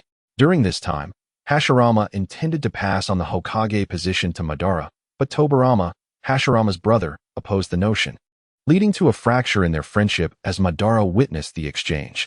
The second Hokage, Tobirama Senju, a master of forbidden techniques, designated his student, Hiruzen Sarutobi, as Hokage before his demise. At this juncture, the candidates for Hokage included the moderate Uchiha Kagami, Danzo, and Hiruzen. The third Hokage, Hiruzen Sarutobi, made errors during the Third Ninja World War and was coerced by Danzo, ultimately appointing his grandson, Minato Namikaze, as the fourth Hokage. Minato's ascension among numerous candidates was due to various factors. He emerged from humble beginnings, became a hero during the Third War, and possessed noble character, sound judgment, remarkable intelligence, and selflessness, all while being exceptionally gifted. In the realm of Hokage, Minato stands out as an extraordinary young man, wise beyond his years, sensitive, astute, and composed. While his peers indulged in childish frolics, he grasped profound life philosophies. Had he not fallen victim to Kishimoto's plot, he might have become a figure of legendary status. Returning to the main subject, despite Minato's esteemed position as Jiraiya's disciple, which posed no issues regarding mentorship, his bloodline remained a significant concern in his pursuit of the Hokage title. Thus, he needed to marry Kushina Uzumaki. The Uzumaki clan boasts a prestigious lineage within Konoha, and Kushina was chosen by Mito Uzumaki to be the next Jinchuriki. As a girl brought from the land of whirlpools, she was qualified yet unsuitable to inherit the clan's legacy. Minato's marriage into her family was essential for him to truly ascend as Hokage. Kushina Uzumaki was brought to Konoha as a potential Jinchuriki and also as a political pawn, resembling a princess masquerading as a commoner seeking a suitor. The previous Jinchuriki was the wife of a Hokage, Mito Uzumaki. Thus, it was implied that the new Jinchuriki would be the spouse of the new Hokage. It is therefore understandable that she grew up alongside her peers in the village, fostering a childhood friendship with Minato, which facilitated their romantic connection. Kushina's arrival in Konoha was laden with political implications. Although her caretaker endeavored to provide her with a joyful childhood, the essence of her existence as a political tool remained unchanged. One could say she was fortunate, as the admirable Minato and she were destined for each other. Ultimately, in the context of Kishimoto's shonen manga, which emphasizes passion and fervor, it is clear that relationships are orchestrated by the elders. Hence, Minato and Kushina's love must be genuine, and their mutual affection is indeed a testament to Minato's merit. While other boys mocked the girl from the neighboring village who transferred to their school and nicknamed Kushina, engaging in petty brawls, Minato had already begun to show concern for his female classmates, demonstrating acts of valor accompanied by sweet words. Naruto, inheriting Minato's talent, became quite the charmer himself, having saved Hinata Hyuga in his early years, thus winning the heart of the adorable girl. Good deeds yield good outcomes. Minato, being a kind-hearted individual, received his just rewards. At the tender age of 6, Kushina was likely aware of her own worth, which contributed to her declaration upon transferring. "I want to become Hokage." The words and actions of the elderly Uzumaki Mito instilled in Kushina the belief that she was closest to the future Hokage. As time progressed, Kushina must have realized that, as an outsider, she could not aspire to be Hokage herself. However, she could marry one, which led her to scrutinize Minato, who was determined to become Hokage at that time. In Kushina's eyes, aspiring to be Hokage and possessing the requisite abilities equated to being a potential suitor chosen by the elders. Thus, in the anime, she initially regarded Minato unfavorably, perceiving him as somewhat effeminate. In truth, as the designated future spouse of the Hokage and the most formidable Jinchuriki of the Nine Tails, Kushina held considerable indirect influence over the selection of the Hokage. When Kushina was in peril, Minato's willingness to step forth as her savior dispelled any notion of her previous disdain, and at that moment, she had already chosen Minato as her future husband. With Kushina's unwavering support, Minato was able to ascend the ranks, surpassing even the legendary Sannin at a young age, and gaining access to the core of authority in Konoha, positioning himself as a candidate for Hokage, simply because he was Kushina's closest friend and future partner. Had Minato's other virtues remained unchanged, but he had failed to care for Kushina, joining in the teasing alongside his classmates, or had not rescued her, he would have never had the opportunity to become Hokage. To draw a parallel with characters from Jin Yong's novels, Minato embodies the striking visage of Yang Kong, the flirtatious prowess of Yang Guo, the integrity of Guo Jing, the intelligence of Huang Rong, the decisiveness of Zhao Min, and the combat prowess of Zhang Wuji. While other oblivious youths continued to bully the red-haired transfer student, Minato quietly protected Kushina. At the age of 12, he rescued her from numerous skilled shinobi of the Cloud Village, thereby completely winning the heart of Uzumaki Kushina. Following this, where did Minato and Kushina frolic? In the presence of the first Hokage, the founding figure of Konoha, and the first Jinchuriki of the Nine Tails, Uzumaki Mido. Reflect on this. The legendary three of Konoha were initially unaware of who the Jinchuriki of the Nine Tails was. What does this indicate? Other candidates for Hokage were already disregarded, leaving Minato as the sole contender. At this point, the position of fourth Hokage was essentially Minato's, dependent only on the passage of time and the right circumstances, such as his remarkable contributions in the impending Third Great Ninja War. Their love story, akin to a political marriage, is steeped in tragedy, harshness, and inevitability. Kushina and Mido were both aware, yet fortunately, their respective husbands shared not only a political alliance, but also a profound emotional bond. This sentiment echoes Mido's assertion that they were brought here as vessels for tailed beasts, but before that, they must seek love to fill the void. Thus, even if one were to live as the Jinchuriki of the Nine Tails, happiness could still be attained. Moreover, the true determination of the Hokage's succession rested with Kushina and the third Hokage. Therefore, even if the child bore the golden hair of Minato, he would still carry the Uzumaki surname. The right to bear a name signifies everything. Minato had joined the Uzumaki clan, thereby aligning himself with the Hokage lineage. After all, throughout Earth's history, there have been numerous instances of sons-in-law inheriting family legacies, a concept on which Kishimoto based his manga. Subsequently, Tsunade is the granddaughter of Hashirama Senju. Kakashi is Minato's apprentice and the son of White Fang, while Naruto is Minato's son. The identities of these three Hokages need no elaboration. They are all part of the Hokage faction. Thus, it becomes evident that the position of Hokage in Konoha is quite exclusive, fundamentally inaccessible to those from outside villages. Suddenly, Kushina embraced Wang Yu, and only after this gesture did she realize the implications. Despite her boisterous nature and her moniker as the Fiery Pepper, she could not suppress a hint of blush. This was amidst the gaze of many onlookers. Noticing the peculiar stares from behind, Kushina initially felt shy, which quickly transformed into indignation, followed by her clenching her fists and huffing. "What are you looking at? Is there anything odd about me celebrating with family? Keep staring, and I'll pluck your eyes out." The crowd fell silent, with most holding admiration and respect for Kushina's boyfriend, Minato Namikaze, swiftly averting their gazes, feigning ignorance. In the distance, Sarutobi Hiruzen and others observed with slight twitches at the corners of their mouths. No more than 20 Konoha ninjas were aware of Kushina's status as the next Jinchuriki of the Nine Tails.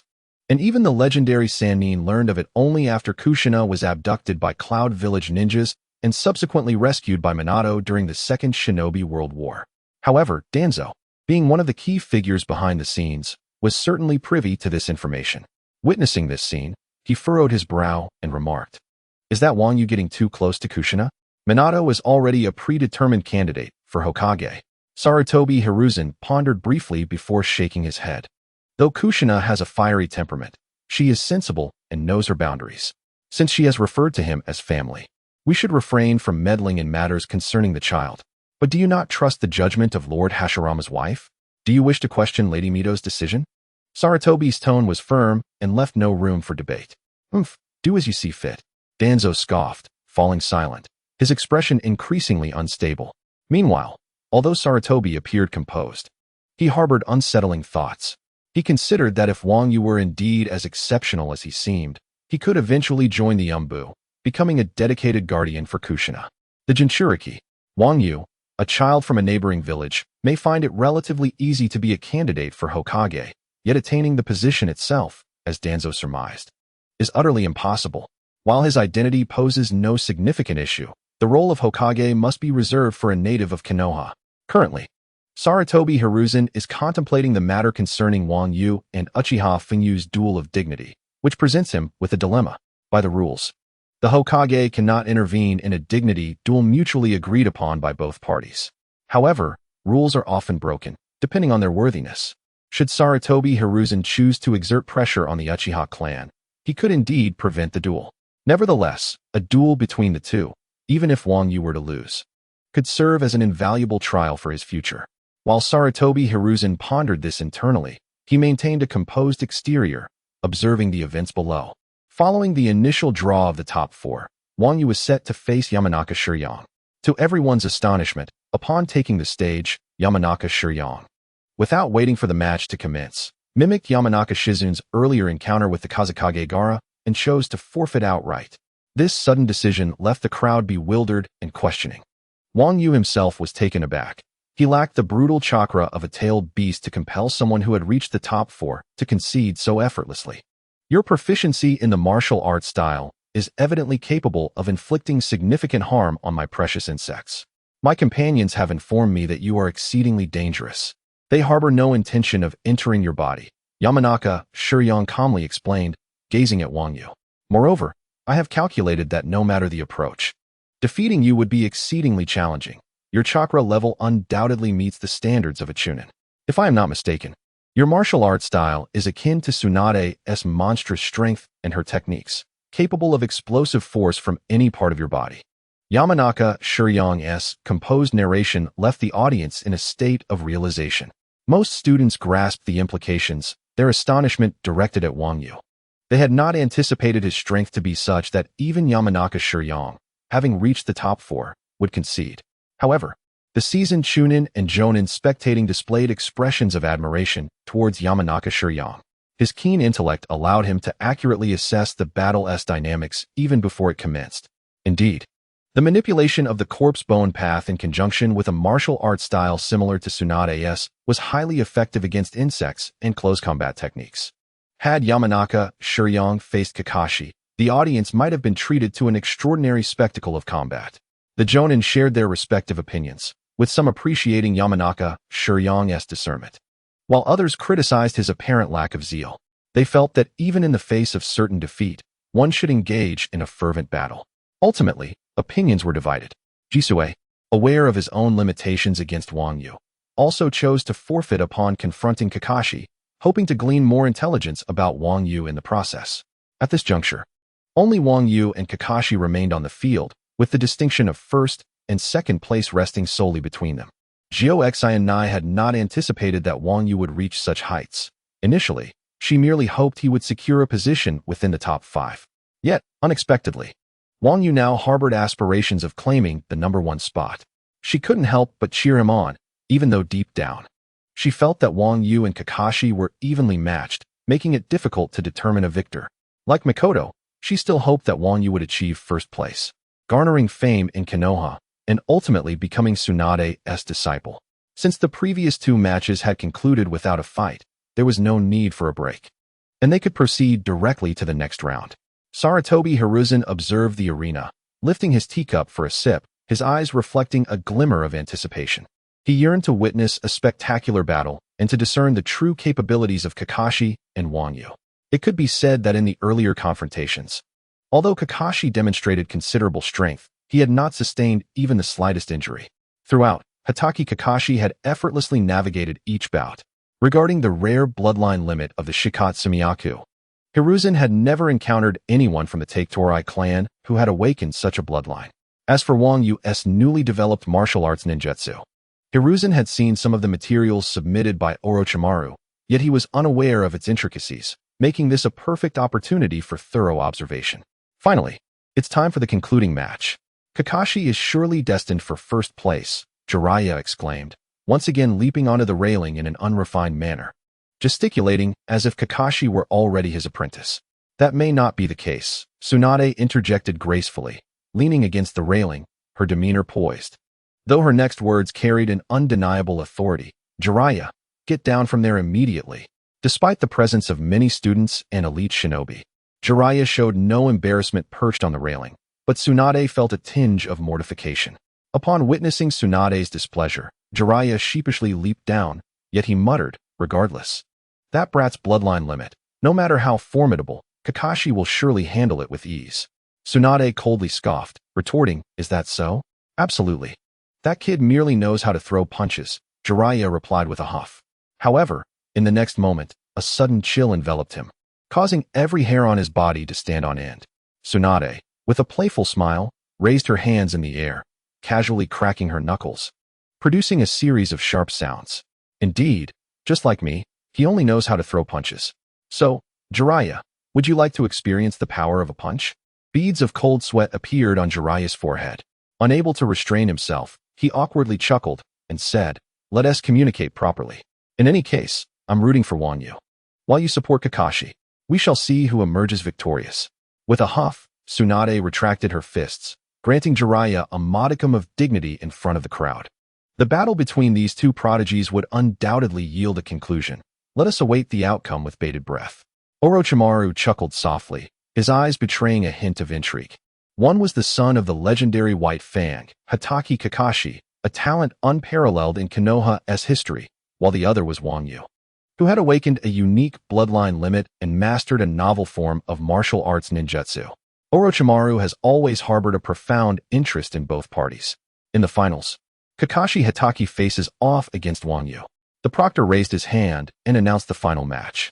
At that moment, the atmosphere in the arena reached its zenith. Amidst the collective anticipation of the crowd, Kakashi stepped onto the stage, approaching Wang Yu. With a slight smile gracing his lips, Kakashi addressed Wang Yu, as I expected. The finals have led us to this encounter. I have long anticipated the opportunity to engage with you. Kakashi's demeanor and words prompted Kushina, who was watching from the sidelines, to smirk, recalling the nickname Wang Yu had once bestowed upon Kakashi. The emotionless man Kushina understood the reasons behind Kakashi's demeanor, stemming from the tragic suicide of the Leaf's White Fang, which had transformed him into a taciturn and aloof individual. I am equally honored, Wang Yu replied with a gentle smile, nodding in acknowledgement towards Kakashi. Kakashi's smile widened, and he playfully remarked, to call it an honor may be a bit excessive. Unbeknownst to Kakashi, Wang Yu's notion of honor referred to the future, where he would be known as the formidable Kakashi of the 50-50. The prospect of battling against the future 6th Hokage was indeed exhilarating for Wang Yu. Moreover, Kakashi's current strength rendered him a formidable opponent, capable of matching Zabuza Momochi and even Kaguya Otsutsuki, akin to Captain America. Thus, Wang Yu steeled himself, fully serious and focused. The finals begin. With a sudden wave of the proctor's hand, the battle that would determine the foremost genius of the Ninja Academy commenced. In that very instant, Wang Yu exhibited no intention of holding back. He unleashed his full speed and charged directly at Kakashi, launching a powerful punch toward him. To underestimate a genius like Kakashi would be akin to slapping oneself in the face. Wang Yu did not harbor thoughts of an instant kill. Rather, he unleashed his usual prowess in full force. As Wang Yu accelerated, gasps of astonishment erupted from the onlookers. This was the first time since the practical ranking assessments that Wang Yu had showcased his speed. Previously, he had relied solely on raw power to swiftly defeat his opponents. At that moment, the students of the Ninja Academy witnessed a speed that seemed boundless. In their eyes, Wang Yu's form almost became an afterimage, elusive and difficult to discern. Wow, so fast. Not only is he incredibly strong, but his speed surpasses ours. It was not just the students. Even the Jonin displayed expressions of profound astonishment. Such velocity had reached the level of an elite chunin. At that moment, they remained unaware that Wang Yu was burdened with weights. Nevertheless, his speed was nearly on par with a weightless Rock Lee, as he had unlocked the first gate of the 8 inner gates. In the realm of cellular mastery, each day fortifying muscle fibers, those that emerge from muscle generation. Wang Yu's speed was undoubtedly several times that of the renowned Usain Bolt. Astonishingly swift. Kakashi Hitaki's eyes glimmered with a hint of astonishment. As Wang Yu charged towards him, Kakashi swiftly formed hand seals. Just as Wang Yu's fist enveloped his figure, Kakashi had already completed his hand seals. With a resounding boom, Kakashi's body was shattered into fragments, only to transform into a wooden replica of a child's height in the next instant. Wang Yu, unfazed by Kakashi's substitution technique, did not even glance back. Hearing the commotion behind him, his other fist clenched abruptly, launching forward with unrestrained force. Behind Wang Yu lay a flurry of shuriken hurled by Kakashi from behind. Yet, under the explosive surge of Wang Yu's chakra, they were instantaneously suspended mid-air. With a resonant hum, all the shuriken were violently scattered, utterly incapable of contending with Wang Yu's amplified strength. Indeed, a formidable challenge. Observing this spectacle, Kakashi, positioned not far behind Wang Yu, wore an expression of grave concern. Kakashi's reflexes were second only to the yellow flash. Otherwise, the Chidori, a technique that necessitated visual nerve support, would not have emerged in the ninja world. Thus, he could swiftly react to Wang Yu's velocity. Nonetheless, Kakashi felt a throbbing headache. If it were merely a matter of brute strength, he had numerous strategies to counter it. But when paired with such rapid speed, it became exceedingly troublesome. The most vexing adversary proved to be more formidable than all others. That fist, combined with the yet-to-emerge corpse-bone pulse, could not be met head-on. Otherwise, he would surely face instantaneous defeat. Murmuring to himself, Kakashi retrieved 3 shuriken. Wang Yu turned, gazing calmly at Kakashi. Regardless of Kakashi's intentions, should he close the distance and land a punch, it would undoubtedly result in immediate defeat. Even Chunin found it challenging to withstand Wang Yu's enhanced martial prowess. Although Kakashi was indeed strong, he still fell short of a true Chunin. With a swift motion, Kakashi hurled the shuriken towards Wang Yu while simultaneously forming hand seals. Cho, Su, Chun, Zi, Su, Hai, Xin. As the 3 shuriken soared through the air, they suddenly flickered, transforming into 6 afterimages. Subsequently, 6 became 12, and 12 became 24. In the blink of an eye, a tempest of shuriken rained down upon Wang Yu, resembling a metallic storm. This spectacle incited a wave of astonishment. This was the 3rd Hokage's A-rank ninjutsu, the shuriken shadow clone technique. Had he self-taught? Such talent at such a young age was truly formidable. Both students and seasoned jonin displayed expressions of shock. Kakashi, this youth, was indeed terrifyingly powerful. Yet, in the face of the deluge of shuriken shadow clones, Wang Yu maintained an impassive demeanor, merely tightening his fist and delivering a single, thunderous blow. Regardless of the myriad of offensive ninjutsu you employ, and no matter the shurikens wielded by anyone, I possess the perfect countermeasure for each. Let the shadow clones shatter beneath my fists. With a thunderous roar, the power of amplification erupted violently, freezing the rain of shurikens in the sky, causing them to shatter one by one and vanish. The scene was astonishing, almost inconceivable, considering it was the result of 2 children yet to graduate from the Ninja Academy. However, this was merely a prelude to Kakashi's battle strategy. Amidst the deluge of shurikens, 3 of them suddenly underwent a transformation.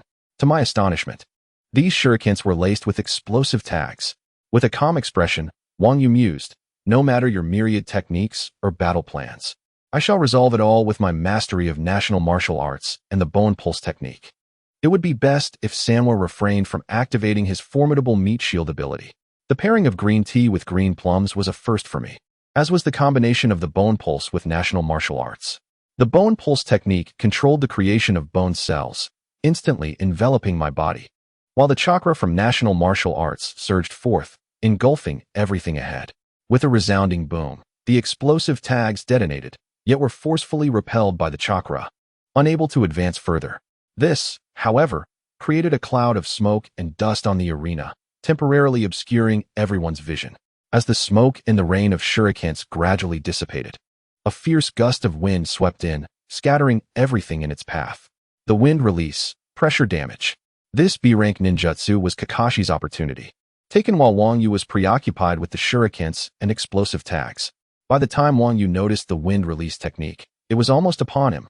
He had no time to evade, and being a B-rank ninjutsu, it was formidable. At that moment, Wang Yu realized just how terrifying Kakashi was without the Sharingan. With 5 elemental chakra natures and an extraordinary learning aptitude, he truly deserved the title of the current top genius. In the manga Pugai Diary, Kakashi has copied over 1,000 ninjutsu, earning the moniker Copy Ninja and Konoha's Technician. Yet, due to the chakra consumed by the Sharingan, which did not belong to him, he suffered the same limitation as the Beast King, only able to sustain his strength for 5 seconds. Thus, he earned the nickname 50-50 Kakashi. In the anime, Kakashi himself stated that his Konoha-style swordsmanship was average, while his ninjutsu talent was exceptional. Hence, he often employed more cost-effective ninjutsu in battle. The Konoha-style swordsmanship, when wielded by Sakomo Hatake, was renowned throughout the ninja world as Konoha's White Fang. It was a testament to its might that it could even adorn the Hokage's ceremonial robe, a garment reserved for the elite. Kakashi's father, by virtue of his prowess, could wear this robe, underscoring his extraordinary strength. Kakashi's relentless onslaught left the spectators in awe, their hearts racing. While it may have appeared elementary in the eyes of elite figures, Kakashi's capacity to transition from A-rank shuriken shadow clone techniques to explosive tags and ultimately to B-rank wind release pressure damage at his age was nothing short of explosive. Even Sarutobi Hiruzen and Danzo could not suppress their admiration, applauding his remarkable display.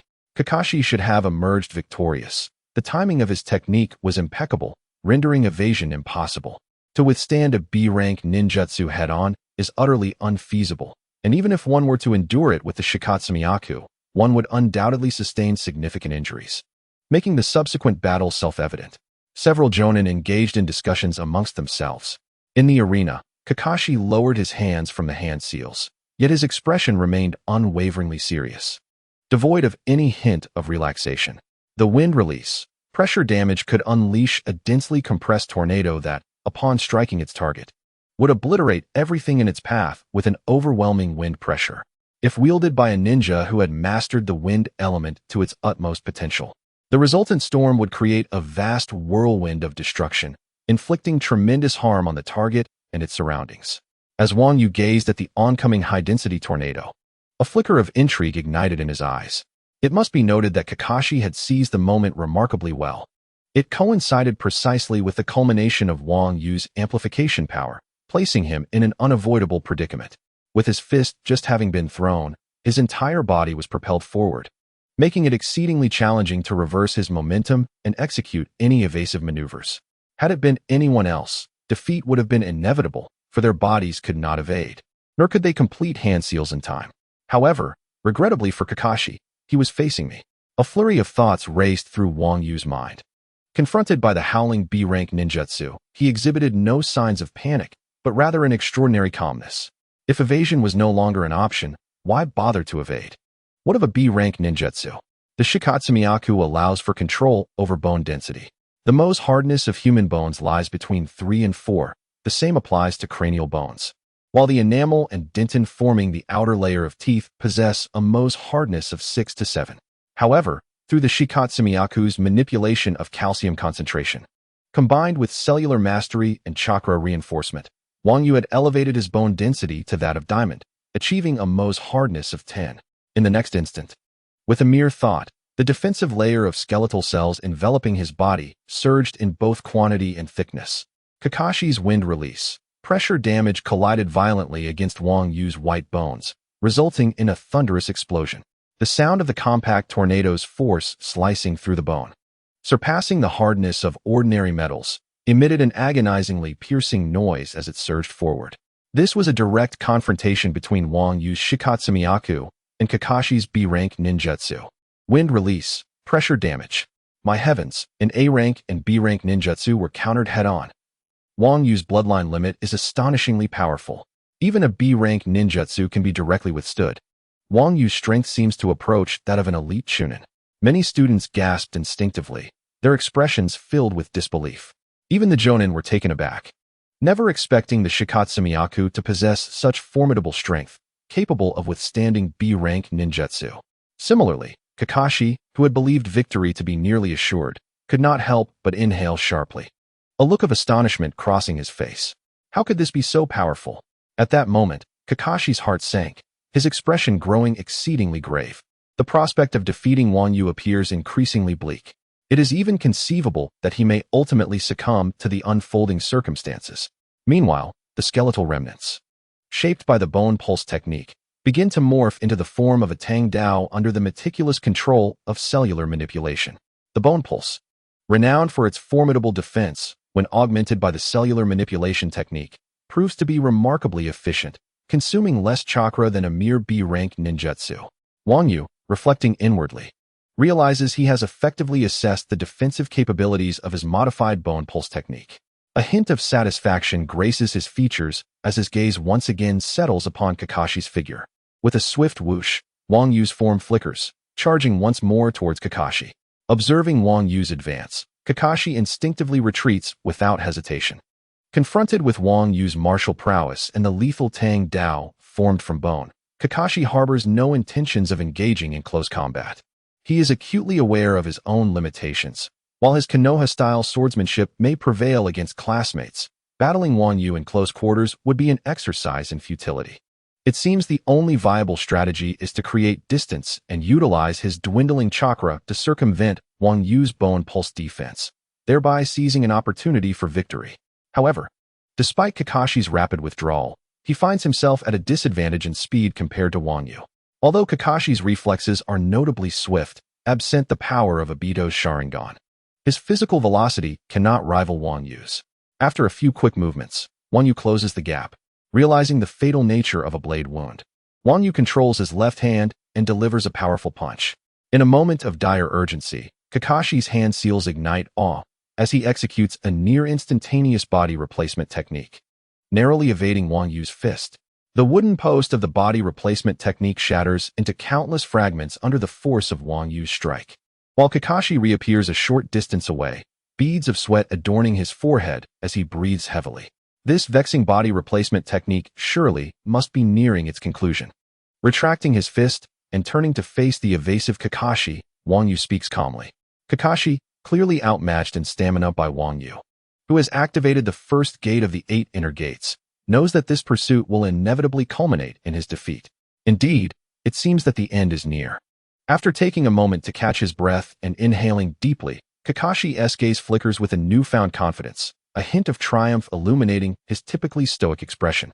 In the next instant, Kakashi swiftly forms hand seals, Z, In, Su, Cho, Mao In. Another C-rank ninjutsu is unleashed, the fire release, Phoenix Fire technique. The casting of this technique draws countless bewildered gazes, even causing Wang Yu to momentarily pause, uncertain of Kakashi's intentions. Given Wang Yu's mastery of martial arts and the bone pulse, he could easily withstand the B-rank ninjutsu of an average chunin. Thus, Kakashi's choice to expend his remaining chakra on a C-rank technique seems nothing short of a squandered effort. Just as Wang Yu felt a sense of unease, a sudden flicker of his brow indicated his attention had shifted behind him. There, unbeknownst to him until that moment, stood another Kakashi Hitaki, a shadow clone. Witnessing this scene, everyone wore expressions of bewilderment. Although they were unsure when Kakashi had employed the shadow clone technique, they pondered its efficacy. A clone merely serves to distract the enemy, lacking any offensive capability. This shadow clone technique seems rather exquisite, does it not? No, that cannot be right. This is not a mere clone. In the next instant, the expressions of the onlookers froze, morphing into shock. The Kakashi behind Wang Yu, appearing as a mere shadow, was simultaneously forming hand seals to unleash a jutsu. Wind release, great breakthrough.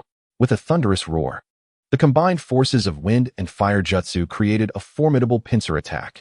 The 2 C-rank jutsu swiftly ensnared Wang Yu, generating an irreversible strangulation effect. Wang Yu, your remaining jutsu only provide defense from the front or the back. How will you evade my simultaneous assault? At that moment, the audience was awash with astonishment. While 2 C-rank jutsu are not particularly formidable, what truly astounded the Jonin was the fact that the clone could unleash jutsu. Ordinary clones are mere illusions crafted from chakra, lacking substance and offensive power. Yet, Kakashi's was evidently capable of executing jutsu. It was clear that this was a corporeal, advanced B-rank jutsu, the shadow clone technique. How did he acquire this skill? Did he teach himself? When did he conjure the shadow clone? There were no signs of hand seals observed. The Jonin and Chunin spectators could not help but exclaim in disbelief, their expressions reflecting sheer astonishment.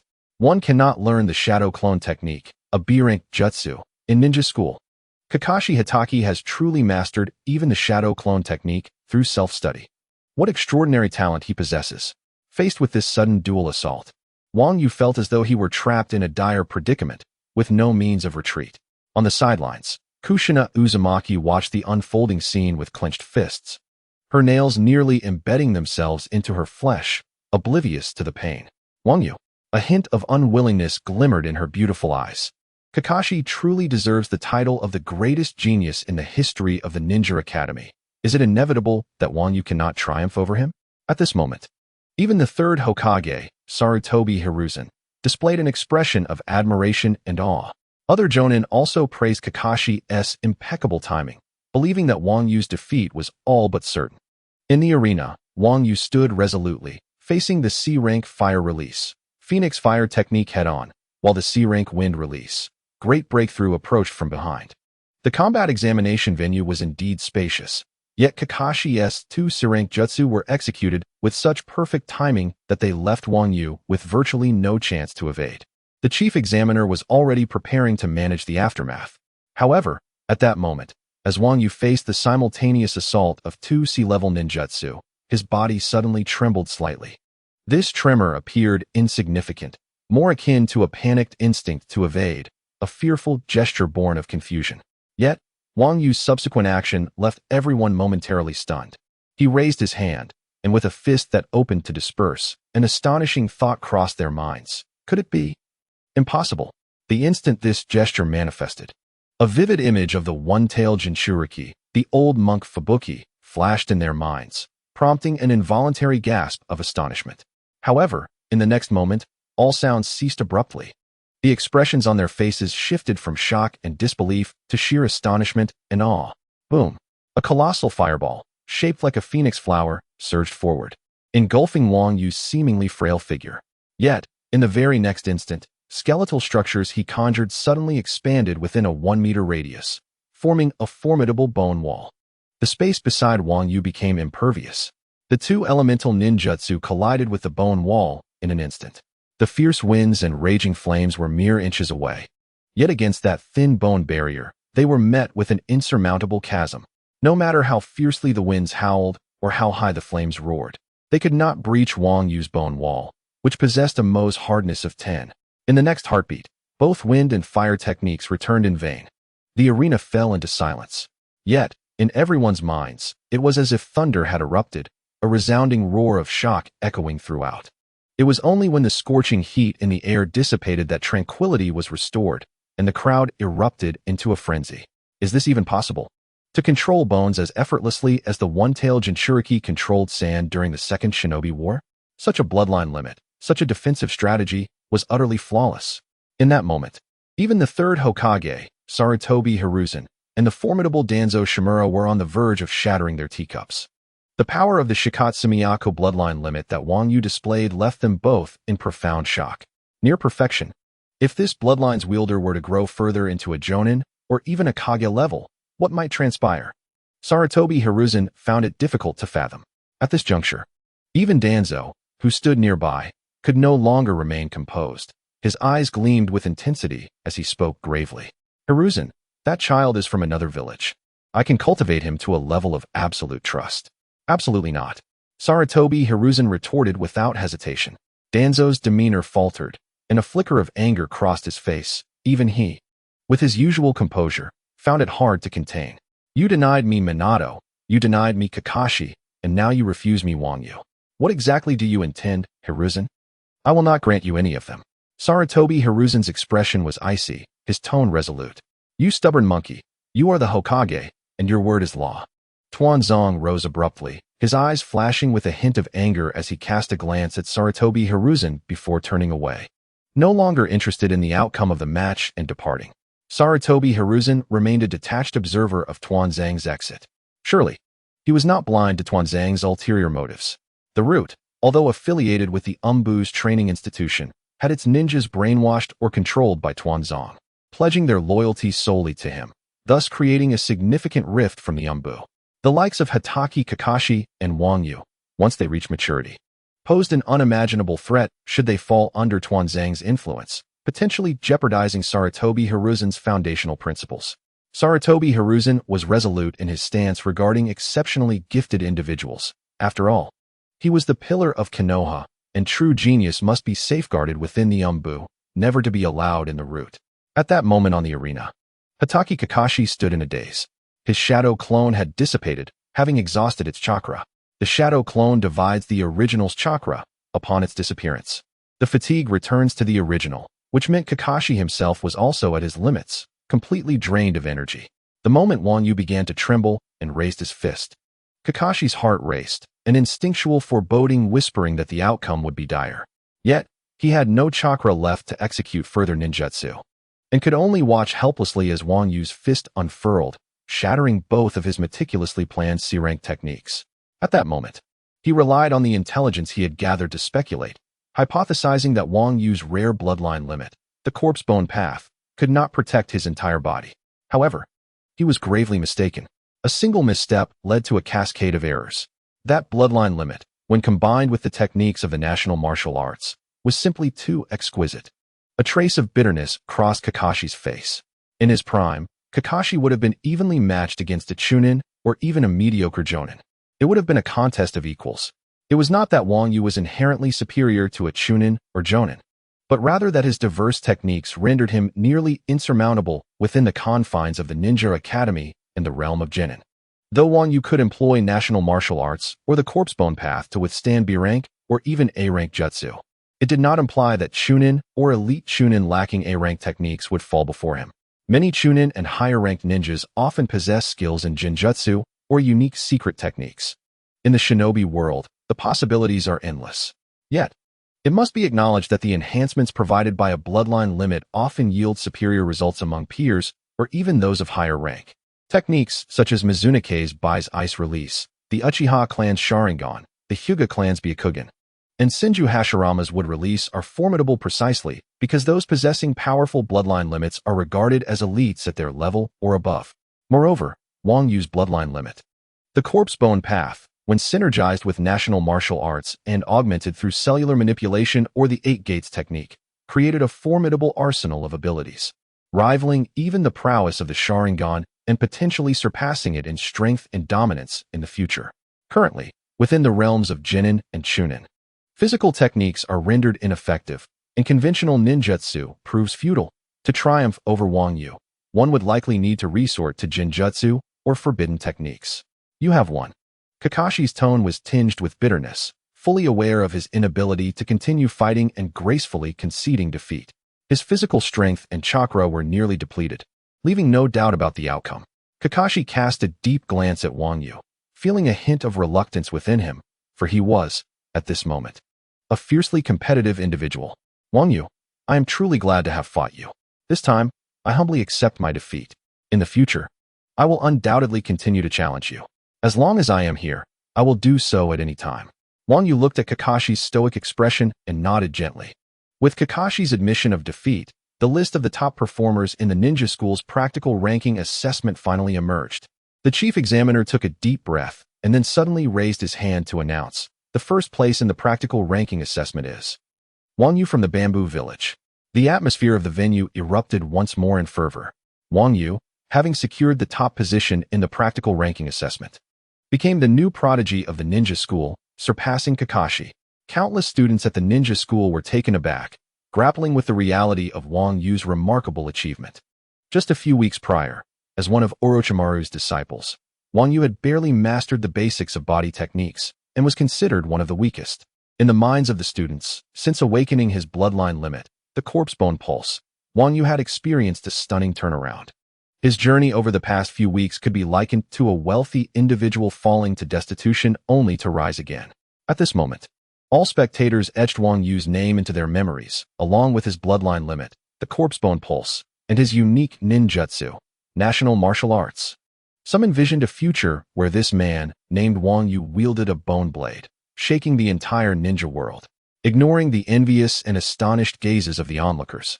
Wang Yu lightly leaped onto the platform and approached Kushina Uzumaki. I fulfilled my promise to you and Mikoto. I am now the most talented individual in the history of the ninja school. Wang Yu extended a finger, playfully waving it in front of Kushina with a smile. Kushina remained in a daze, still staring at Wang Yu. At that moment, she had thought he was destined to lose, but life is often filled with unexpected turns. Wang Yu had triumphed, and in fact, he had achieved a complete victory. Throughout the series of battles in the practical ranking assessment, not a single thread of his clothing had been torn. Even Kakashi had left no mark upon him. Kushina bit her lip, and her beautiful eyes suddenly shimmered with tears. This was joy. She was elated for her family's accomplishment, grateful for their safety and health. While no outsiders had ever truly cared for Wang Yu, she and Mikoto had always been concerned. She understood the extent of Wang Yu's dedication. Every day at 4:30 a.m., in the solitude of the forest or even in the dead of night, Wang Yu tirelessly engaged in grueling training. To Kushina, what Wang Yu had achieved was not mere luck. It was what he rightfully deserved. The immense effort he had put forth warranted corresponding rewards. Why are you crying? As the Watergate witnessed your tears, it is likely that trouble will find me once again, especially from Mikoto, who will undoubtedly chatter incessantly. Wang Yu glanced at Kushina, her eyes swollen from crying, and could not help but smile gently, reaching out to delicately wipe away the tears at the corners of her eyes. You are well aware that Mikoto is usually very gentle, yet her piercing gaze and that cherry-red mouth can be utterly formidable. At this moment, Kushina suddenly realized the implications, her cheeks blooming with a charming blush. With a mix of embarrassment and indignation, she glared at Wang Yu, puffing her cheeks and retorting, "That is not true. Watergate is nothing like you described." Wang Yu chuckled, "I heard you speak ill of Mikoto. For that, I shall expect 10 barbecues and 10 grand meals. And I will pretend I did not hear your disparaging remarks." Kushina's words left Wang Yu feeling somewhat disheartened. "I only tease Mikoto to bring you joy. If Watergate knew you were in tears, he might reward me with a little dumpling. I cheer you up, yet I end up exhausted from cooking and preparing barbecues. Alas. However, there is no problem that cannot be resolved with a barbecue. If there is, then let us have 10. Wang Yu, lost in thought, replied, "You foodie. It's just 10 barbecues and grand feasts, right? If you desire them, let us set a time to enjoy them together." Upon hearing Wang Yu label her a foodie, Kushina realized the implications of her own words. Oh no, everyone now knows Watergate's girlfriend is a great eater. I am trying to uphold a refined image. Kushina sensed the peculiar expressions surrounding her and, even with her tomboyish demeanor, found herself unable to confront the situation head-on. In the next moment, she fled, disappearing from sight in a flash. Wang Yu, bemused, could only smile, a genuine grin emerging despite the chaos. Perhaps this is what is referred to as the bonds of friendship or family in the world of ninjas.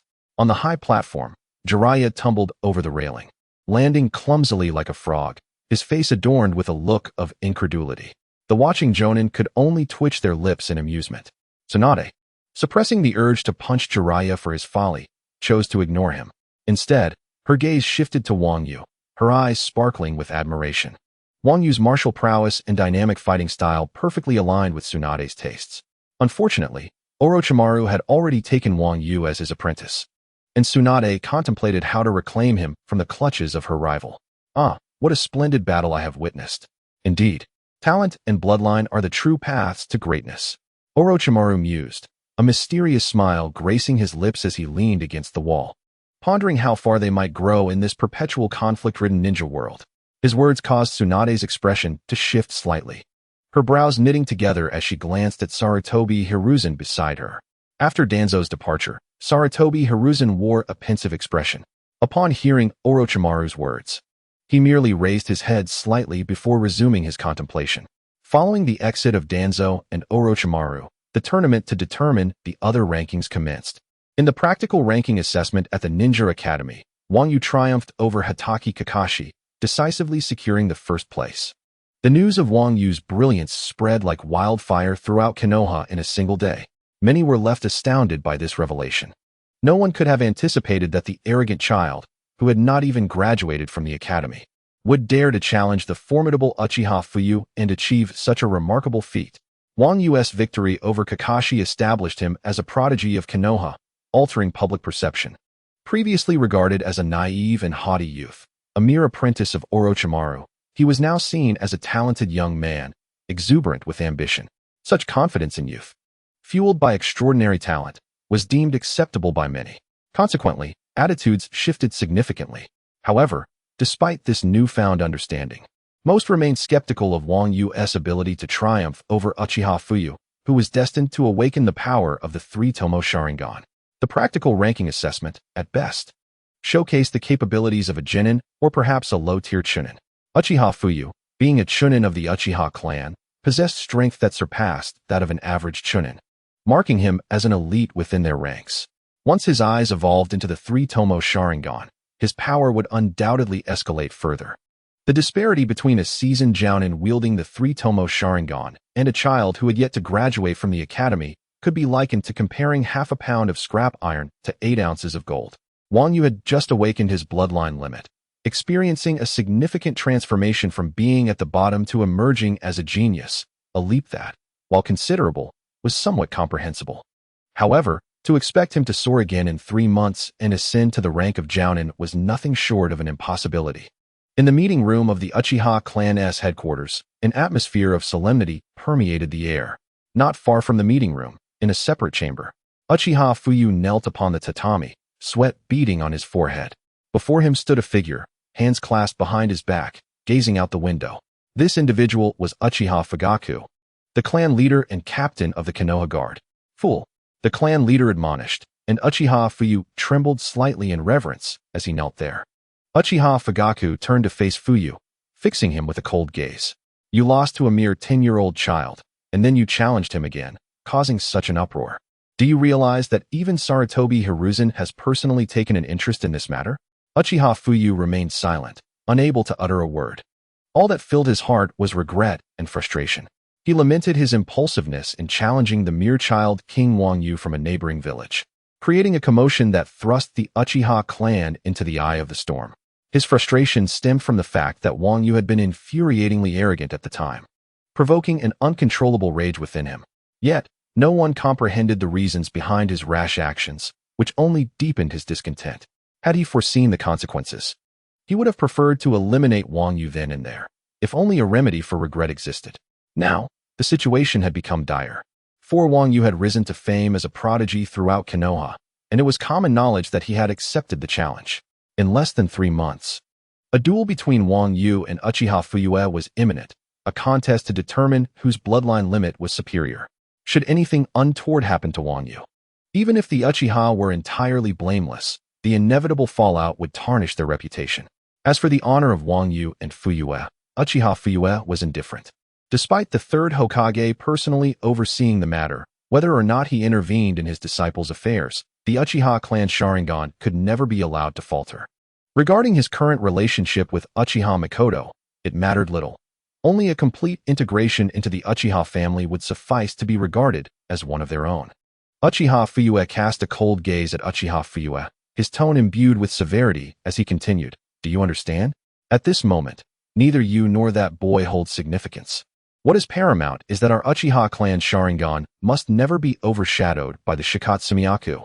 If you advance to 3-tomo and still lose to Wang Yu, our Uchiha clan will forever be unable to lift our heads in the shinobi world. How could I face the deceased ancestors of the Uchiha with such shame?" His words carried an icy weight, enough to freeze the very air around them. I understand," Uchiha Fuyu stammered in response. Observing this, Uchiha Fuyu shook his head and turned away, standing with his hands clasped behind him as he addressed Fuyu. "You may leave. In the upcoming duel, I do not wish to witness anything that could tarnish the Uchiha clan's reputation." "Yes," Uchiha Fuyu replied resolutely, his eyes reflecting a fierce determination and a thirst for battle. Even if Wang Yu had awakened the Shikotsumyaku and mastered a technique known as the Thunderstone Will, in his eyes, all of that paled in comparison to the might of the 3-tomo Sharingan. For Wang Yu to triumph over him, who was on the verge of advancing to 3-tomo, was nothing short of a daydream. Shortly after exiting the conference room, Uchiha Fuyu was quickly ushered into separate rooms for discussions with representatives of the Elder Council and his parents. The content and decisions of these discussions remain a mystery to all but the involved parties. In a secluded grove, the wind occasionally rustled through the trees, producing a symphony of leaves. Amidst this natural setting, rhythmic thuds echoed, bang, bang, bang. Wang Yu stood before a wooden post, as thick as an adult's embrace and meticulously treated through 49 specialized processes, relentlessly striking it with punches and kicks. The post bore deep indentations from his assaults. Yet Wang Yu continued to land blows within those very depressions. In the indentation, faint traces of blood remained. Despite the enhancement of Wang Yu's cells, the relentless punching, after countless repetitions, would still lead to the inevitable demise of skin cells, causing his body to bleed. Nevertheless, Wang Yu maintained a unique rhythm, simultaneously multitasking by counting silently in his mind. Upon reaching the 851st punch, coinciding with the sound of cellular rebellion, he suddenly unleashed a heavy blow. Crack! This punch, propelled purely by his physical strength, struck the stout wooden post, which was already marred by a deep indentation, and shattered it completely at that point. Goodness! This thing is far too fragile. It has supposedly undergone 49 special processes. Is it possible that the tools from the Tintin family and the products from the Muggle Ting shop are inevitably filled with subpar goods? He mused. It seemed unlikely. Although both the Muggle Tongue and Tintin's tool shop demanded exorbitant prices, one could trust the quality if the payment was sufficient. Perhaps he should consider switching to a metal post? Gazing at the broken wooden post, Wang Yu felt a twinge of regret, revealing a hint of helplessness. Acquiring a metallic implement would not come without a hefty price. However, a thought crossed his mind, leading to a brilliant idea. Rather than spending a fortune on a metal post, he could craft a skeletal post using the bones from the corpses of his enemies. Even without undergoing the 49 processes, the hardness of his own bones would surpass that of the specially treated wooden post by a significant margin. Yet, he realized that using skeletal posts would likely result in pain akin to the lyrics of a catchy song. Just that flavor, Bayou, incredibly exhilarating.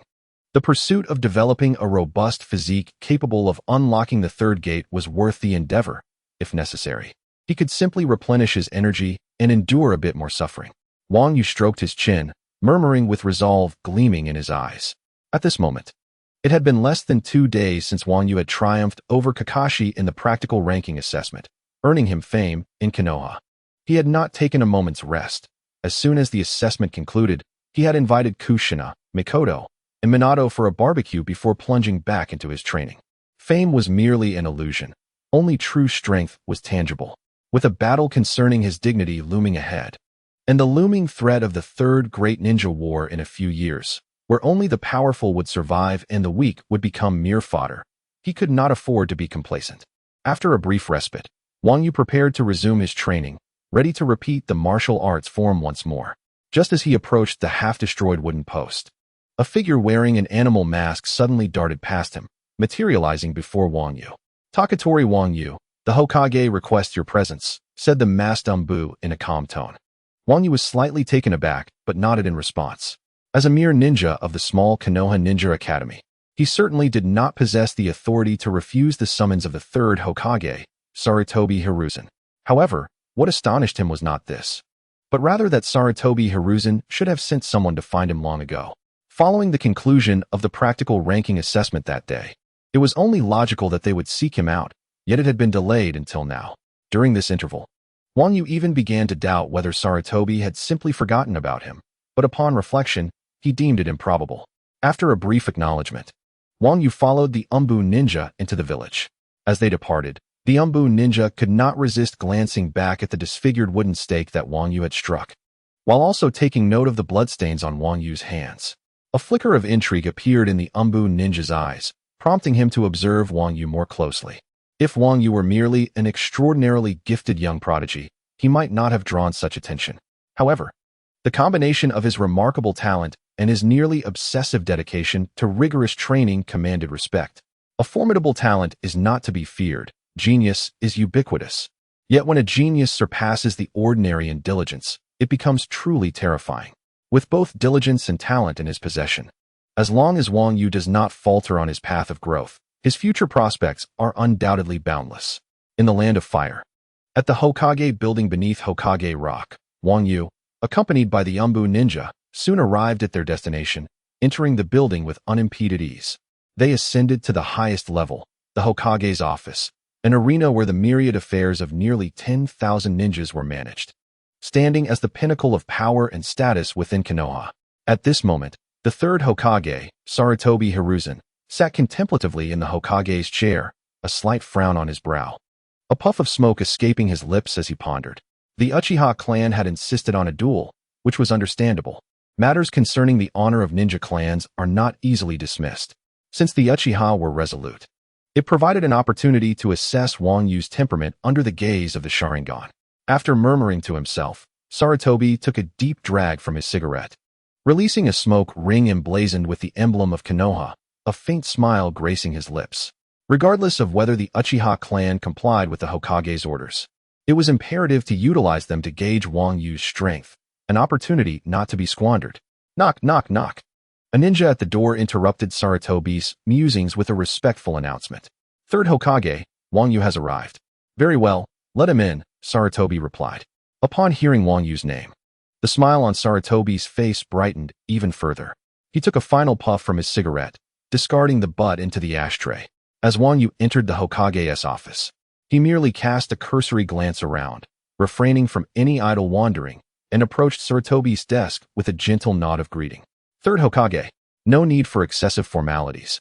Sarutobi replied amiably, inquiring, how has your experience in Konoha been these past few days? Not bad, Wang Yu responded, though he yearned to add a more colorful remark about the vibrant experiences he had encountered during this time.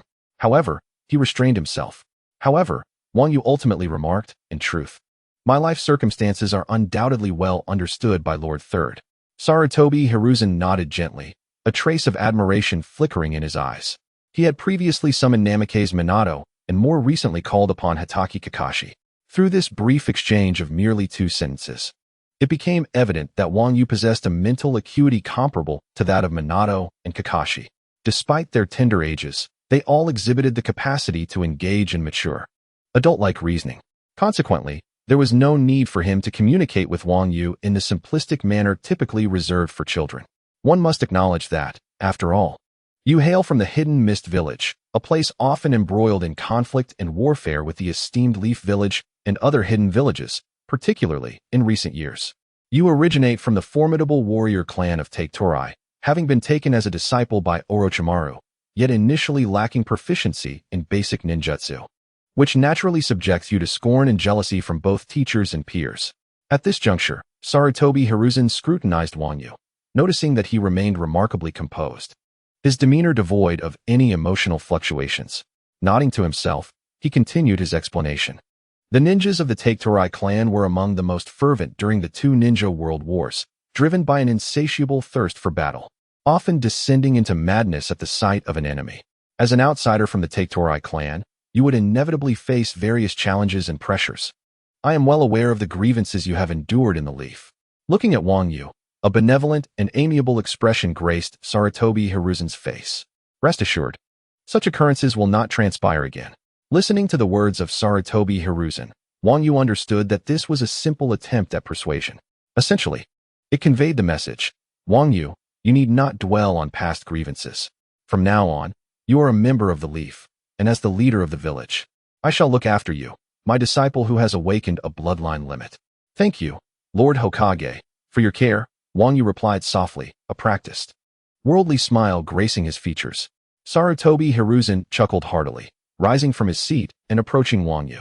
Although you have faced many injustices in the Leaf, you shall never find yourself imprisoned here. Wang Yu nodded gently, acknowledging that, indeed, compared to the oppressive environment of the Hidden Mist, life in the Leaf was vastly superior, free from being treated as a monster, surrounded by friends, family, companions, and even a romantic interest.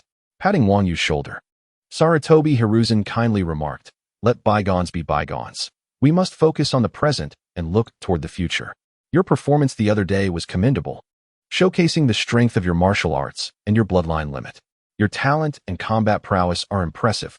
At this juncture, you are more than capable of graduating, and your participation in the Chunin exams cannot obscure the fact that you possess the abilities of a Chunin at such a young age. At this point, Sarutobi Hiruzen paused slightly, altering his tone before proceeding. However, regardless of your innate talent, a process of growth is essential. You are still quite young, and your future holds boundless possibilities. I hope that in the time to come, You will continue to cultivate your skills, accumulate wisdom, and the future of the ninja world will undoubtedly belong to your generation of prodigies. The words of Sarutobi Hiruzen bear an odd tone, seemingly laden with implication. To Wang Yu, it translates unequivocally to a directive.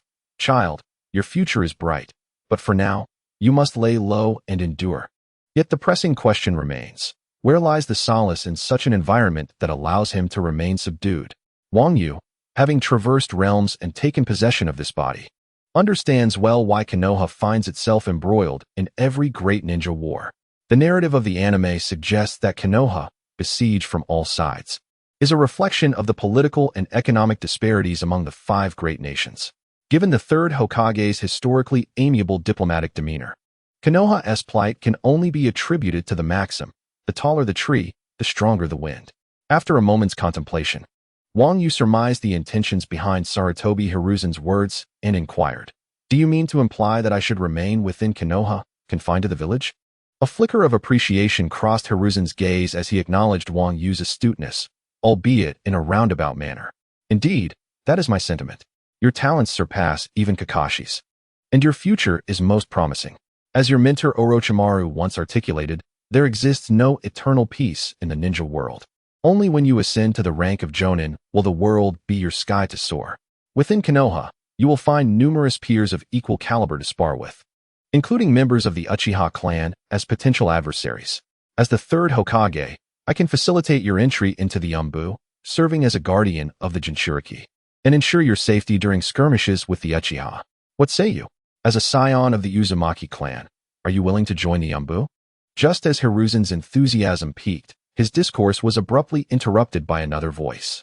"Hiruzen, matters concerning the Jinchuriki are classified. Even as Hokage, you must not disclose them. Moreover, he, being an outsider, is better suited for root." This voice, calm yet indifferent, belonged to Danzo, who entered the Hokage's office with a resolute demeanor, his eyes glinting with inscrutable intent. Danzo, upon seeing him approach, Hiruzen felt a weight in his heart and furrowed his brow. "Wang Yu is my apprentice, a potential candidate for Hokage and a member of the Uzumaki family. As I previously stated, he is no longer an outsider, but a name of Konoha. Hiruzen, I am aware that rules are immutable. It is exceedingly challenging for an outsider to become a candidate for Hokage. Joining Root would be his optimal path." Danzo's expression remained stoic as he regarded Hiruzen, dismissing any concerns for Wang Yu. While Wang Yu indeed possesses immense potential, he is but a fledgling at present. And should Hiruzen acquiesce, Danzo believed he could employ myriad methods to manipulate or reprogram Wang Yu. "Rules are established by men. As the third Hokage, I possess the authority and capability to appoint Hokage candidates," Hiruzen retorted with a disdainful snort. As a stalwart of Konoha, Hiruzen, in the original narrative, had managed to keep Danzo at bay until his demise. How could he possibly be oblivious to Danzo's machinations?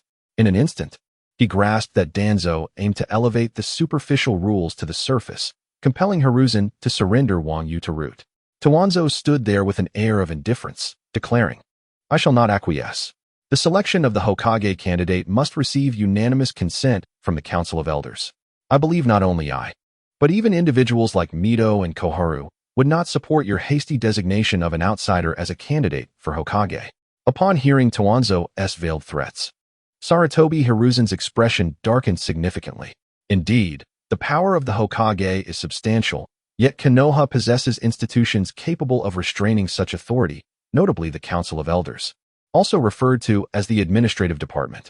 Its purpose is to assist the Hokage in managing the affairs of the village, with its highest officials being the former advisors to the third Hokage, Mito and Koharu, whose status is akin to that of elders within the village. The existence of the Administrative Department represents one of Konoha's legislative forms. Its dual roles are to provide the Hokage with sound advice and to act as a bridge between the Land of Fire and Konoha, conveying messages from the feudal lord and receiving financial allocations for the village while also relaying the village's circumstances and conditions back to the lord. Its powers include opposing certain orders from the Hokage and collectively pressuring the Hokage in the event of policy missteps. As an aside, the third Hokage was indeed forced to resign in favor of the fourth due to miscalculations during the Third Shinobi World War. This is a fact. In this world, every true ninja bears the stains of blood on their hands. life can sometimes be weighed directly on the scales of fate. Much like in the original narrative, the death of Hyuga Hizashi, father of Niji, was a consequence of Konoha's higher-ups tacitly agreeing that a member of the Hyuga clan must perish to appease the village of Kumogakure, resulting in Hizashi's sacrifice in place of his brother, Hayashi. While the power of the Hokage is indeed vast, altering the long-standing traditions passed down from the previous generation and establishing the legitimate identity of the Hokage candidate undeniably requires the unanimous endorsement of the Council's advisors, Koharu, Mito, and the root leader, Towanzo. The atmosphere fell into a heavy silence. Sarutobi Hiruzen and Towanzo locked gazes. However, this time, despite Hiruzen's fierce countenance, Towanzo remained calm and collected, effortlessly maintaining the upper hand. After a moment, Hiruzen took a deep breath and addressed Wang Yu. Wang Yu, you may leave now. Understood. Lord Third. Once Wang Yu had departed, Hiruzen cast aside his facade, glaring furiously at Towanzo. Towanzo, are you truly willing to force Wang Yu into root for your own selfish desires? Hiruzen, you must choose your words carefully. I merely wish to prevent you, as the third Hokage, from making egregious errors. As your advisor, it is my duty to guide you toward the right choices, Towanzo replied with an air of nonchalance. At that moment, Hiruzen was tempted to slam his hands on the table and confront Towanzo directly, yet he refrained, aware that giving Towanzo any leverage would not bode well for him. Towanzo had always coveted the Hokage position. The Second Shinobi World War has only recently concluded. What do you intend to do now? I can permit you to pursue other endeavors, but if you dare to undermine the foundation of Konoha, that is absolutely unacceptable. Wang Yu is merely a child from the Mist Village. What right does he have to become a cornerstone of Konoha? With a cold chuckle, Danzo expressed his disdain. Unlike Sarutobi Hiruzen, he harbored no trust for a child from a foreign village like Wang Yu. Even those in his immediate circle were not fully trusted. It was the various control techniques of Root that served as the foundation for his faith in its ninjas. Upon hearing Danzo mention Wang Yu's identity yet again, Sarutobi Hiruzen's tone faltered momentarily. Observing Hiruzen's reaction, a slight smirk of derision graced Danzo's lips. Rest assured, Hiruzen, perhaps this prodigious youth, Wang Yu, could indeed triumph over Uchiha Fuyu, creating a win-win scenario. It would not only affirm his talents, but also significantly undermine the arrogance of the Uchiha clan. Hiruzen was nearly driven to fury by Danzo's sardonic remarks. The notion of defeating Uchiha Fuyu was preposterous. Even among the Chunin, Uchiha Fuyu was regarded as an elite, having pushed his vitality and potential to the limit to awaken the three-tomo Sharingan. No matter how gifted Wang Yu might be, achieving victory over an ordinary Jonin within 3 months would be an astonishing feat, let alone triumphing over an elite Jonin. Elite Jonin are distinguished by their mastery across all aspects of ninja skill, standing just beneath the shadow of the Kaguya. In prominent clans such as Uchiha and Hyuga, once a member ascends to Chunin, their Byakugan or Sharingan ensures they are classified as elite Jonin. A regular ninja must reach the pinnacle of Jonin-level proficiency in all areas to be recognized as a full Jonin by the Hokage. To be considered an elite Jonin, one must not only attain this exceptional level, but may also have mastered certain forbidden techniques. In specific circumstances, elite Jonin can pose a direct threat to a Kaguya. Given that Hiruzen and Danzo shared a common teammate, Uchiha Kagami, they were well aware of the three-tomo Sharingan's capabilities and understood that Wang Yu would likely prove no match for Uchiha Fuyu after his promotion. As Wang Yu departed from the Hokage's office, he murmured the names of the two men while strolling through the streets of Konoha, a peculiar light flickering in his eyes. It felt rather strange indeed. Danzo, who had always embodied the will of the second Hokage, Senju Tobarama, harbored a deep-seated hatred for, yet an understanding of, the Uchiha clan. He had employed various schemes to suppress the Uchihas, and now, he was unexpectedly adopting a position that seemed to align with them, using Wang Yu's candidacy for Hokage to compel Hiruzen into a blunder. This revelation further deepened Wang Yu's understanding of the dark undercurrents within Konoha's power structure. He appeared to be caught in the crossfire, a crucial element between the two men, yet in truth, his presence was inconsequential. The matter had devolved into a struggle for dominance between Hiruzen and Danzo, with Wang Yu merely an incidental player at the center of their clash. Both factions represented insurmountable obstacles for him at this juncture. Even though the Uchiha clan of the Konoha Guard, thoroughly targeted by the Elder Council and Danzo, wields little power, Their Sharingan Jinjutsu remains a formidable force against Wang Yu. To the keyboard warriors, the authority of the Uchiha clan's police department is unparalleled, second only to that of the emperor. In a previous life, these keyboard warriors fabricated tales of Senju Tobarama's trust in the Uchiha, allowing them to take on the role of the police department. Wang Yu merely chuckled at this notion. Have these keyboard warriors never watched historical dramas? Do they not have televisions at home? Is there no internet on their phones? The Konoha Guard is, at best, a mere bureaucratic institution. And Uchiha Fugaku is but a county magistrate, a trivial official of the 9th rank. In ancient times, the Konoha ninja forces were akin to an army, the Umbu to the Jinyui, and the Root to the Dongchong, with Danzo as the head of the latter. One might even say that the police force resembles a modern street-level administrative office. Do those keyboard warriors truly believe the Uchiha Guard is impressive? Well, I concede that for small vendors, such an office may seem quite formidable. However, the crux of the matter remains one's strength. Wang Yu clenched his fist and muttered softly to himself. In the ninja world, the only way for anyone to seize their destiny is to enhance their own abilities and become a formidable force. Taking a deep breath, Wang Yu gradually calmed his swirling thoughts. His current aim was to swiftly unlock the third gate. Once the third gate was opened, his chakra would surge significantly, and with Jonin-level chakra, he would face the Uchiha's 3-tomo Sharingan Jinjutsu without trepidation. Encountering no obstacles along the way, Wang Yu returned home and resumed his training. He performed push-ups and squats relentlessly, sweat cascading down his body until the energy within him was nearly depleted. Only then did he take a shower and retire for the night. Upon awakening the next morning, he pondered how to continue his training. The wooden post he had been using for practice was damaged and required replacement. Yet, even a new post would not last long. Despite not deliberately employing the enhancement power of his martial arts, his continuous strikes would inevitably channel that power when his arms grew numb or instinct took over. A specially treated wooden post would easily succumb to his attacks. Wang Yu had already devised a preliminary plan for creating a bone post. Inspired by the non-Newtonian fluids used in speed bumps in the real world, which behave softer against soft surfaces and harder against hard ones, Wang Yu believed that during his training, he should not need to suppress the enhancement power of his martial arts. It would be best if each punch could inherently carry that power. Continuous use of this enhancement would place a burden on his body, but this pressure would serve as another form of training. With his body constantly expending chakra to amplify his abilities, this state would provide excellent conditioning, and his training progress would undoubtedly improve. Wang Yu left a note for Mikoto, detailing various matters in case she came looking for him, and stepped out of the courtyard at 4:30 a.m. As he gazed into the distance, the streets of the Hidden Leaf Village appeared eerily tranquil. Wang Yu made his way towards the Hokage Rock, recalling the original story where the circular-eyed Naruto clashed with the forgiving master in a location near a hilly terrain. Ascending against the current, it did not take long for Wang Yu to discover another ideal training ground. On one side lay a forest, while the other was formed by rocky hills, with a crystal-clear river flowing through it. Perfect. This is the place.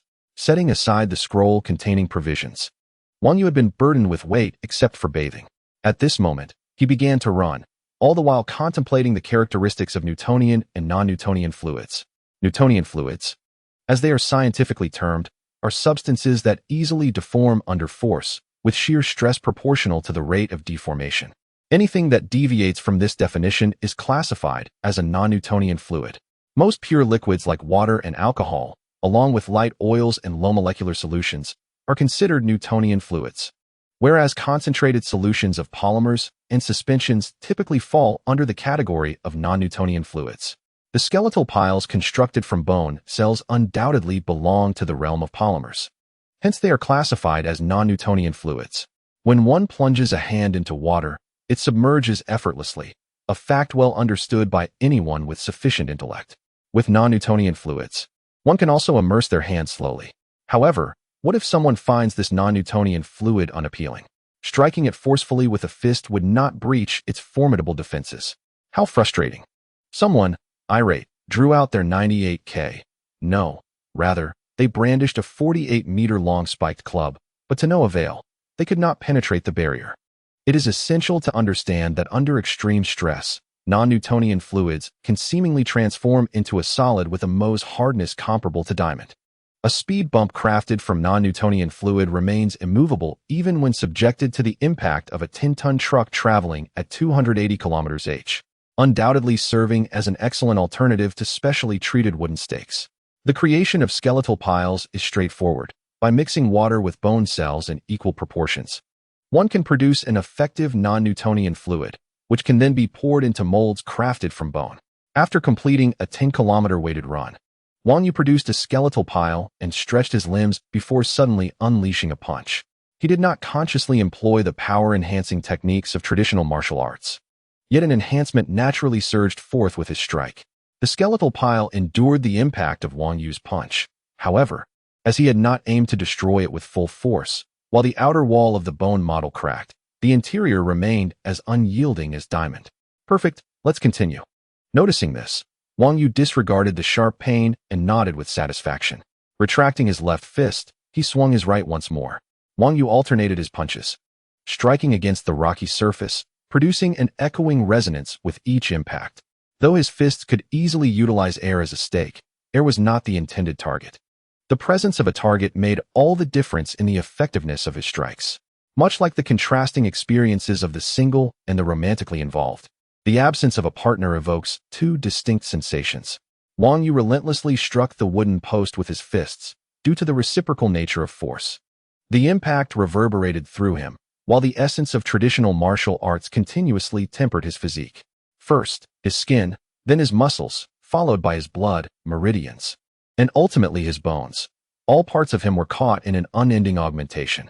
This marked Wang Yu's inaugural experience of harnessing the amplifying power of traditional martial arts consecutively. As his cells began to enhance in unison, the sensation of comfort was akin to the joy of applauding for love. It was indeed his first encounter with such exquisite ease during his training. The contrasting feelings of profound satisfaction and the pain relayed by his nerve fibers were like a dance of ice and fire. Had he known that such rapid enhancement of strength could be achieved through a blend of pain and pleasure, he would have pursued this method from the very beginning. With a mental sigh, Wang Yu resolved to delve deeper into his training. His entire being, bones, flesh, and blood, was immersed in this augmentation. This enhancement would further refine his flesh, meridians, and bones. With each punch and kick, as he struck the wooden post with various parts of his body, his heart began to thump vigorously, and the blood surged through him with the amplifying force. The results exceeded Wang Yu's expectations. Upon unlocking the first gate of the 8 gates of Duanjia, the limitations of his imagination and the chakra from the first gate fed back into his circulatory system, ensuring that even during his slumber, his constitution would gradually strengthen. Should he engage in further training, the experience would be sheer ecstasy, yielding visibly tangible progress. In terms of physical prowess, under the influences of traditional martial arts and cellular control, a month's training could equate to 6 months for others.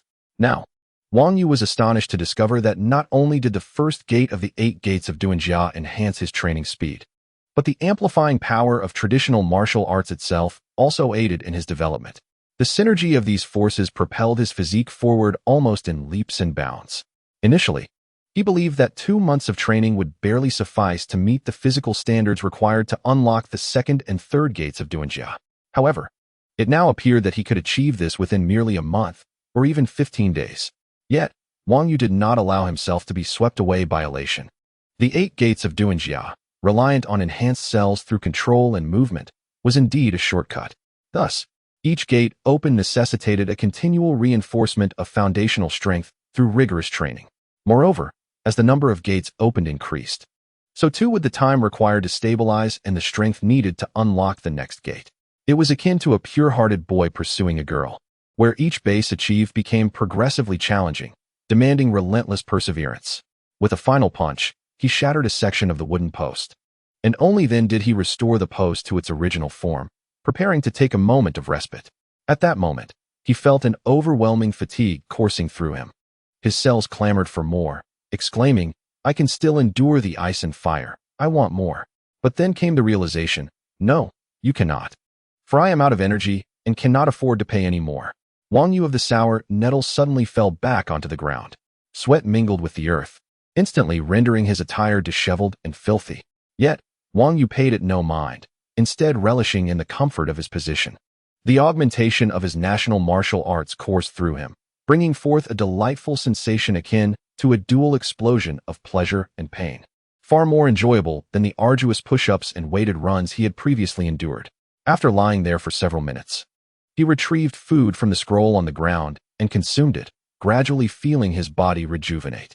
Wang Yu could distinctly sense a palpable enhancement in his strength, a remarkable phenomenon indeed. The speed at which he experienced this augmentation was nothing short of terrifying.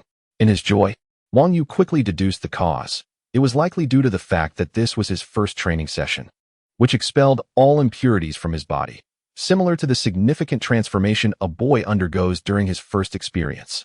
As expected, subsequent training sessions did not yield such overwhelming enhancements. Yet they still proved to be remarkably efficient. The day swiftly passed, and Wang Yu returned home, utterly exhausted, collapsing into slumber. The following day, he set off once more with provisions to practice in the mountains behind his home. Although training in such isolation from the village posed certain dangers, it was generally an unfrequented area. In reality, the distance from the village was not as great as one might think. As more than a month flew by, visible muscle definition began to emerge on Wang Yu's frame. He appeared slender, yet brimming with strength, a feat extraordinary for a child barely 11 years old. His physique had improved at a staggering rate over the past month, particularly during the initial week, when his progress was almost exponential before gradually entering a plateau. With a powerful punch, the air around him resonated with a thunderous crack. The exterior of the skeletal target before him suddenly erupted with a myriad of cracks, eventually fracturing into a gaping hole from which a non-Newtonian fluid began to ooze. Now, with the added burden, his strength had reached the level of an elite chunin. Satisfied with the destruction wrought by his full-powered strike, Wang Yu nodded, his eyes glinting with anticipation. The might of his attack surpassed even the ninjutsu employed by Uchiha Kazuki on that fateful day. Furthermore, if he were to unlock the third gate of the 8 gates, he could undoubtedly unleash a B-rank ninjutsu, directly confronting chunin and even ordinary jonin with the might of his national martial arts. At this moment, there remained but a month until his life-and-death duel with Uchiha Kazuki. Throughout his training, the village remained eerily tranquil, or rather, it could be said that matters pertaining to him were enveloped in a profound silence. Uncertain whether Sarutobi Hisashi and the formidable Danzo are mutually undermining each other, it appears that no one has come forth to disturb him, as if he has been entirely overlooked. Yet Wang Yu is acutely aware that this is not mere neglect. Rather, the two are engaged in a silent struggle, locked in a state of tension. This, however, is but one reason. A second factor has led the villagers of Konoha to gradually overlook Wang Yu. This is due to the early graduation and success of the local resident, Hitaki Kakashi, who has become the youngest chunin in the history of Konoha.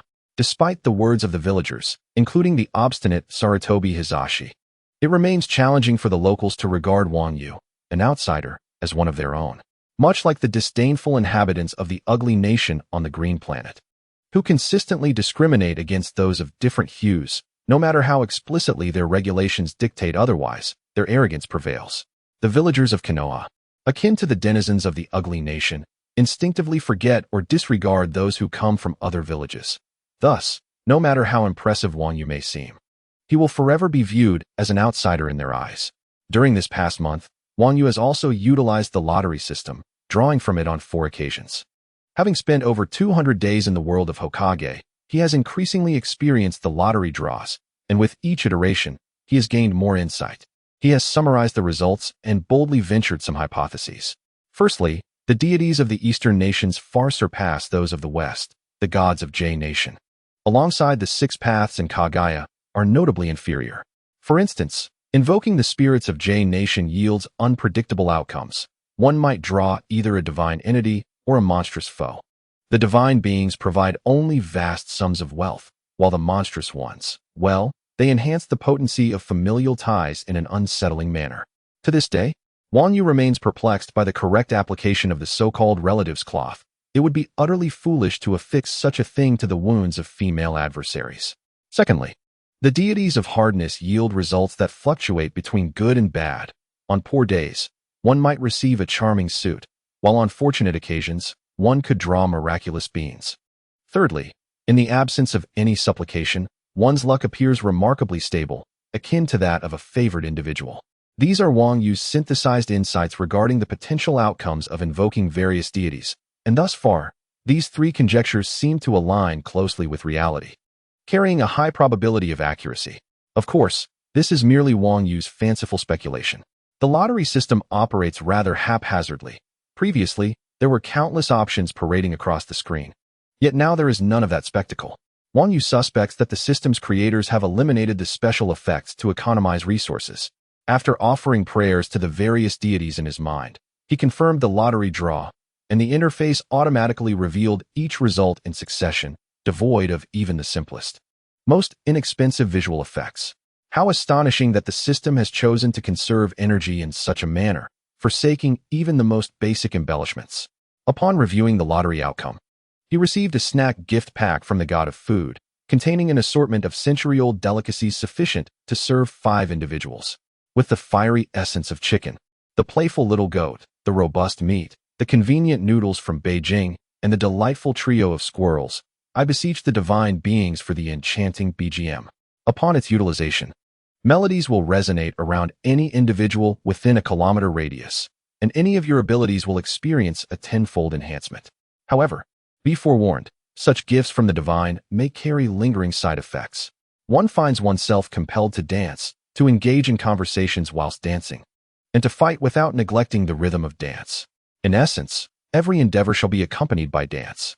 After paying homage to the deities of the East, the rewards bestowed were as follows: a 164GB USB flash drive, containing a collection of mildly popular films from Japan, an array of glamorous magazines, and the latest trending dance moves. It is noted that possessing this drive may render one's romantic pursuits unnecessary, as one's own hands shall fulfill one's dreams. Additionally, a sum of 120,000 yen was granted. It is remarked that for those affluent in the ways of the world, your wealth is but an extension of mine. Thus, it is encouraged to invest in the Barret Aurora. Only through such investments can one ascend to the prowess of a sharpshooter. In the final lottery, Wang Yu paid homage to all divine beings of the East and was rewarded with a remarkable item, a spatial ring once worn by the goddess of fate. This ring, capable of enhancing a modicum of luck, contains a cubic space of 100 cubic meters, which can indeed accommodate residents. It is noted that the goddess of luck, after marrying a deity from the East, exchanged her smaller ring for one of considerable size. This lesser ring, placed in the system's lottery by an unknown creator, awaits a host fortunate enough to claim it. Wang Yu expressed great satisfaction with the deities of the East, yet felt utterly powerless to critique those from other lands, particularly the Japanese deities.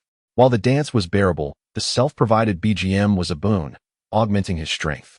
The god of food was also a welcome presence, as snacks could be shared with Mikoto or Kushina, allowing them to savor delicacies from Earth. However, the purpose of that USB drive remained a mystery. Though computers exist in the ninja realm, its utility eluded him. He had a girlfriend and saw no need for the aid of a 5-fingered maiden. Yet, the deities of his homeland proved formidable as he secured the goddess of luck. The 100 cubic meter ring, deemed undesirable by her, was a fortuitous gift for him. Despite feeling somewhat powerless to voice his grievances, Wang Yu found solace in a brief lament, for it was necessary to release his discontent. This spacious ring, large enough to house all his experimental apparatus, would liberate him from the shadows of Orochimaru, enabling him to conduct his experiments without the need for constant vigilance. With all rewards claimed and no means of return, Wang Yu pondered his options. Accepting everything was his only recourse. After all, items obtained through the system could be stored indefinitely within its realm. Perhaps one day these items would prove useful. Having something is undoubtedly better than having nothing.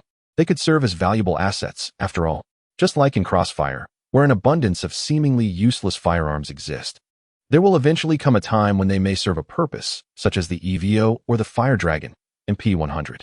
Wang Yu suppressed his myriad thoughts, indulged in some snacks and a pre-prepared rabbit dish, before once again immersing himself in his training.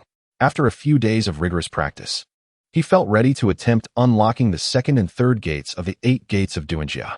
Due to the function of the second gate, which forcibly restores vitality and redundantly overlaps with the cellular control's restorative capability, Wang Yu resolved to simultaneously break through the second and third gates.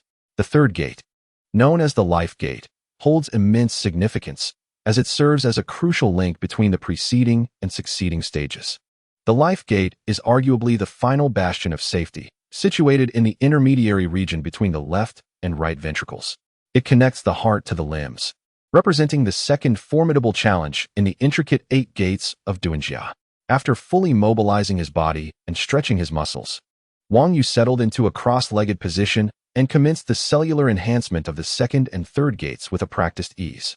The results of his nearly month-long training were undoubtedly comparable to the burdensome efforts of others over an entire year. His physical strength had grown exponentially since the activation of the first gate, rendering him more than capable of unlocking the second gate. With a foundation of accumulated strength, Wang Yu surged forth to breach the second gate of the 8 gates of Duanjia, achieving success on his first attempt. Eschewing the use of cellular control, he directly channeled his chakra to impact the second gate, shattering the shackles of the rest gate. The cells at the meridian junction of the rest gate began to shift toward the gaps in the meridian, increasing the cellular density and stabilizing the newly opened pathway under Wang Yu's command. As the symmetrical second gate of the rest gate opened alongside the first gate in his brain, Wang Yu felt a marked enhancement in his stamina and endurance. Even without utilizing cellular control to recuperate vitality, he anticipated being able to withstand the rigors of 7 light burdens for 12 hours with ease. It was as if an invisible flame burned within the vicinity of the open and rest gates, swiftly traversing the meridians to replenish the vitality expended from the activation of the open gate. Feeling invigorated, Wang Yu wasted no time and, in a rush of determination, harmonized with his cellular control to swiftly penetrate the meridian junction of the third gate, the life gate. Subsequently, the location of the life gate seemed to ignite a flame. Although termed an invisible flame, it was, in fact, the unique essence of the Naruto world, chakra. At that moment, a connection was firmly established between the life gate at his heart and the open and rest gates in his brain. This was the innate connectivity of the 8 gates of Duanjia. Within the third gate, the life gate, a second source of chakra emerged, instantly surpassing the quantity present in the brain. However, this chakra quickly balanced itself as it established a connection with the brain, dispersing through the meridians until equilibrium was achieved. Ultimately, the chakra from the heart and that from the brain formed a simple balance. Thus, with the 3 core sources of chakra, Wang Yu's chakra level momentarily transcended the threshold of elite Chunin status, nearly rivaling that of some ordinary jounin. This represented a remarkable leap in advancement. How many individuals expend their lives striving yet only attain the chakra level of a Chunin, such as Iruka, who was the first to acknowledge Naruto? Furthermore, the life gate near the left and right ventricles established a holistic circulation with the open and rest gates in the brain. Originally, chakra merely served as a reciprocal mechanism within the mind, influencing the entire body. However, now, the chakra within the 3 cores has formed a dynamic triangular connection, facilitating mutual transfer. During this transfer process, a portion of the chakra inevitably disperses into the flesh and bones, nourishing them as well as the meridians. This stable triangular cycle has resulted in a comprehensive enhancement. Is the quantity of chakra now comparable to that of an ordinary jounin? If so, it seems plausible to attempt the development of certain ninjutsu. As Wang Yu sensed the chakra within him, a faint smile graced his face. Although he had anticipated this, the rapid and vigorous increase in chakra was still enough to elicit joy within him. For Wang Yu, conventional techniques such as fire release and water release held little significance for cultivation. In fact, any technique requiring hand seals bore little meaning for someone like Wang Yu, who possessed the extraordinary ability to control the body with the mastery of national martial arts and the remarkable speed of the 3-corpse pulse. Thus, the ninjutsu he sought to develop would be entirely suited to his own use, even those that could directly integrate with the corpse pulse or national martial arts. His body had already begun its metamorphosis and enhancement. Beyond the increase in chakra, Wang Yu could also feel his endurance augmenting, as his physique underwent rapid transformation.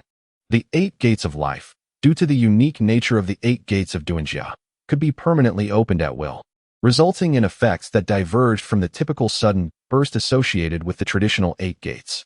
Instead, this transformation was gradual yet steady. Once the first gate, the opening gate, was activated in his mind, he adapted fully within a few hours, and the third gate, the life gate, located in the left and right ventricles, would likely require little time as well. Indeed, after approximately half a day, Wang Yu's body had undergone a complete transformation. Post-transformation, his speed was nearly on par with elite Jonin. Only those Jonin exceptional in taijutsu could rival him. Furthermore, Wang Yu's mastery of national martial arts experienced yet another transformation, with power nearly quintupled from before. Now, with a single punch, he could achieve a 5-fold amplification of chakra. Should any fool dare to engage Wang Yu in close combat, should they survive the encounter, they would undoubtedly question their life choices. Moreover, as his amplified power transcended to this level, the range of his influence also saw a significant leap. Initially, the reach of Wang Yu's strikes, when utilizing national martial arts, could stretch to a maximum of 30 centimeters. It now extended to 1 meter. Within this 1-meter radius, his power remained uncompromised, capable of shattering B-rank ninjutsu from opponents of equivalent level, while at 12 meters. He could still obliterate C-rank ninjutsu from similarly ranked adversaries. This attack range had evolved from close quarters to a mid-range capability, significantly ameliorating Wang Yu's previous shortcomings in attack distance. C-rank ninjutsu are commonly employed by average chunin, while B-rank ninjutsu are typically utilized by standard jonin. A-rank ninjutsu, not to mention forbidden techniques, are beyond the grasp of many jonin, some of whom have yet to master even A-rank techniques. After all, once one reaches the pinnacle of chunin and feels an insatiable urge to further their abilities, they can begin to cultivate the transformation of chakra nature. When combined with B-rank ninjutsu, the power unleashed becomes formidable. Most jonin dedicate their training not to mastering the more challenging A-rank techniques, but rather to refining the transformation of chakra nature to enhance the potency of B-rank ninjutsu. This implies that Wang Yu, when confronted with a non-enhanced chunin, can sweep through them effortlessly. Even after shedding his weighted garments, he could potentially vanquish many non-enhanced jonin. Moreover, once Wang Yu's chakra volume reaches that of an ordinary jonin, he can officially employ numerous techniques from the Shikotsumyaku clan. These techniques do not require Wang Yu to innovate. He merely needs to learn from the original works Kaguya Kimimaro. For instance, the 10-finger piercing technique can be utilized upon awakening. The dance of the willows can be executed after mastering the Shikotsumyaku. The camellia dance can be performed with the chakra volume of a low-ranking ninja. The dance of the larch can be accessed with the chakra volume of an enhanced chunin. And the dance of the Chinese lantern can be employed by an enhanced jonin. However, there lies another issue that Wang Yu has been keenly aware of. Aside from taijutsu and ninjutsu, the realm of ninjas also encompasses jinjutsu. Calming his racing heart, Wang Yu lowered his gaze, pondering deeply. Previously, he had been attentive to the aspect of jinjutsu, as typically, lower-ranking ninjas could only dispel minor illusions, and casting jinjutsu was considerably challenging. Yet, upon reaching the chunin level, jinjutsu becomes a commonly employed offensive strategy. With the open gate technique, he would be immune to the ordinary jinjutsu of chunin and even jonin.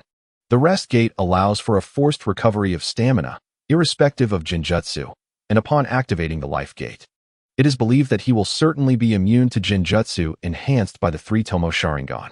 In other words, Uchiha Fuyuki's 3 tomos can be temporarily disregarded. And although Uchiha Shursui possesses terrifying jinjutsu prowess, he is still far from activating his 3 tomos. For me, the Uchiha clan no longer poses an imminent threat. They have ceased to be an overwhelming force. After reflecting on this in his mind, Wang Yu resolved that should the Uchiha brats dare to trouble him again, he would make them question their very existence. To all the Uchiha troublemakers who have vexed me, if you provoke me, I shall ensure you kneel and sing conquer, and only when you finish shall you be allowed to leave without calling me father. Wang Yu speaks these words because he is indeed capable of resisting the ordinary jinjutsu of jonin and even the enhancements from a conventional 3-tomo Sharingan. Due to Wang Yu's meticulous opening of the 8 gates, the chakra flow at the points of the rest and life gates is perpetually obstructed, leading to erratic fluctuations in chakra. The activation of jinjutsu necessitates that the caster mimics Wang Yu's chakra patterns to successfully exert influence over him. Of course, certain jinjutsu fall outside this category, such as the Tsukuyami from the Mangekyo Sharingan or Jiraiya's Sage Art, Frog Call. Recalling the words of the 8 Tails Jinchuriki and rap artist Killer B, who stated that it is difficult for him to fall under jinjutsu due to the presence of the 8 Tails within him, creating a dual consciousness that aids in stabilizing chakra flow. A flicker of astonishment suddenly crossed Wang Yu's eyes. If that is the case, Does it imply that I am fundamentally immune to ordinary genjutsu? Wang Yu suddenly recalled that a Kai from the anime appeared to have never been ensnared by any illusion. Even when he later unleashed the 8 Gates of Liberation to decisively overpower Madara, Madara did not resort to illusions to confront a Kai. Having lived for 80 years, Madara amassed an abundance of combat experience through countless battles. If a Kai's vulnerability truly lay in illusions, Madara would have long since employed them to incapacitate him. The more likely explanation is that illusions are remarkably ineffective against Might Guy. Particularly at that moment, when Guy had activated the 8 gates, his chakra surged with extraordinary intensity, and his will was profoundly concentrated. Moreover, opening the 8 gates incurs excruciating pain. Under such circumstances, even the most formidable illusions, akin to Tsukuyami, would struggle to take effect. Furthermore, even if illusions could manipulate the chakra within my body, they would not influence the internal energy of my nation's martial arts. A mere surge of internal energy suffices. Wang Yu murmured softly, and as his thoughts shifted, a thread of internal energy began to circulate subtly within him. His chakra was immediately influenced by this force, causing it to fluctuate erratically. To dispel an illusion with internal energy, he didn't even require hand seals.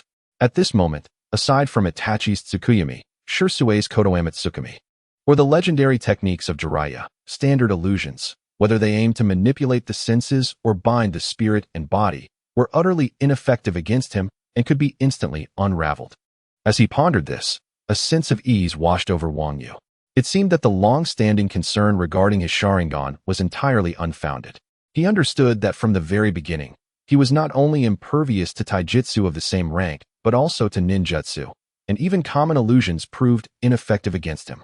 The internal energy of his homeland could effortlessly and flawlessly dispel various standard illusions. A simple, independent operation could induce fluctuations in his chakra, thus freeing him from the enemy's interference and neutralizing mental attacks. Though he felt confident that his martial arts could immunize him against ordinary illusions, the matter of his own prowess and whether he could continue to revel in his abilities prompted Wang Yu to seek a test. However, the challenge lay in the fact that he had few acquaintances in Konoha, and Might Guy was certainly not skilled in illusions, rendering that option moot. His opponent Kakashi had just graduated, while Uchiha Shisui and Fuin were dismissive of Wang Yu, an outsider. His friend Minato, as a jonin, was exceedingly occupied. Ultimately, Wang Yu resolved to seek assistance, and with the help of Uchiha Makoto, he found an elite chunin, Yuhi Kurenai's cousin, a 5-year senior, Yuhi Akane. After a couple of simple trials, the chunin Yuhi Akane stared at him in astonishment, her expression one of disbelief. Typically, to break free from an illusion, one must at least perform a hand seal or halt their chakra flow to forcefully break through the interference. Yet Wang Yu required no such gestures. He seemed to have directly immunized himself against them. This left Yuhi Akane utterly perplexed, her heart filled with astonishment. Regarding Wang Yu with the same awe that the Taketorai clan gazed upon Kaguya, perceiving him as a true anomaly. After several attempts, Wang Yu finally confirmed that, for him, any illusion that did not reach the level of Tsukuyami or Kotoamatsukami was entirely ineffective. He speculated that as his mastery over his cells intensified and the 8 gates of chakra opened, he could also extend his chakra into the mental realm, enabling him to confront even the likes of Tsukuyami and Kotoamatsukami head-on.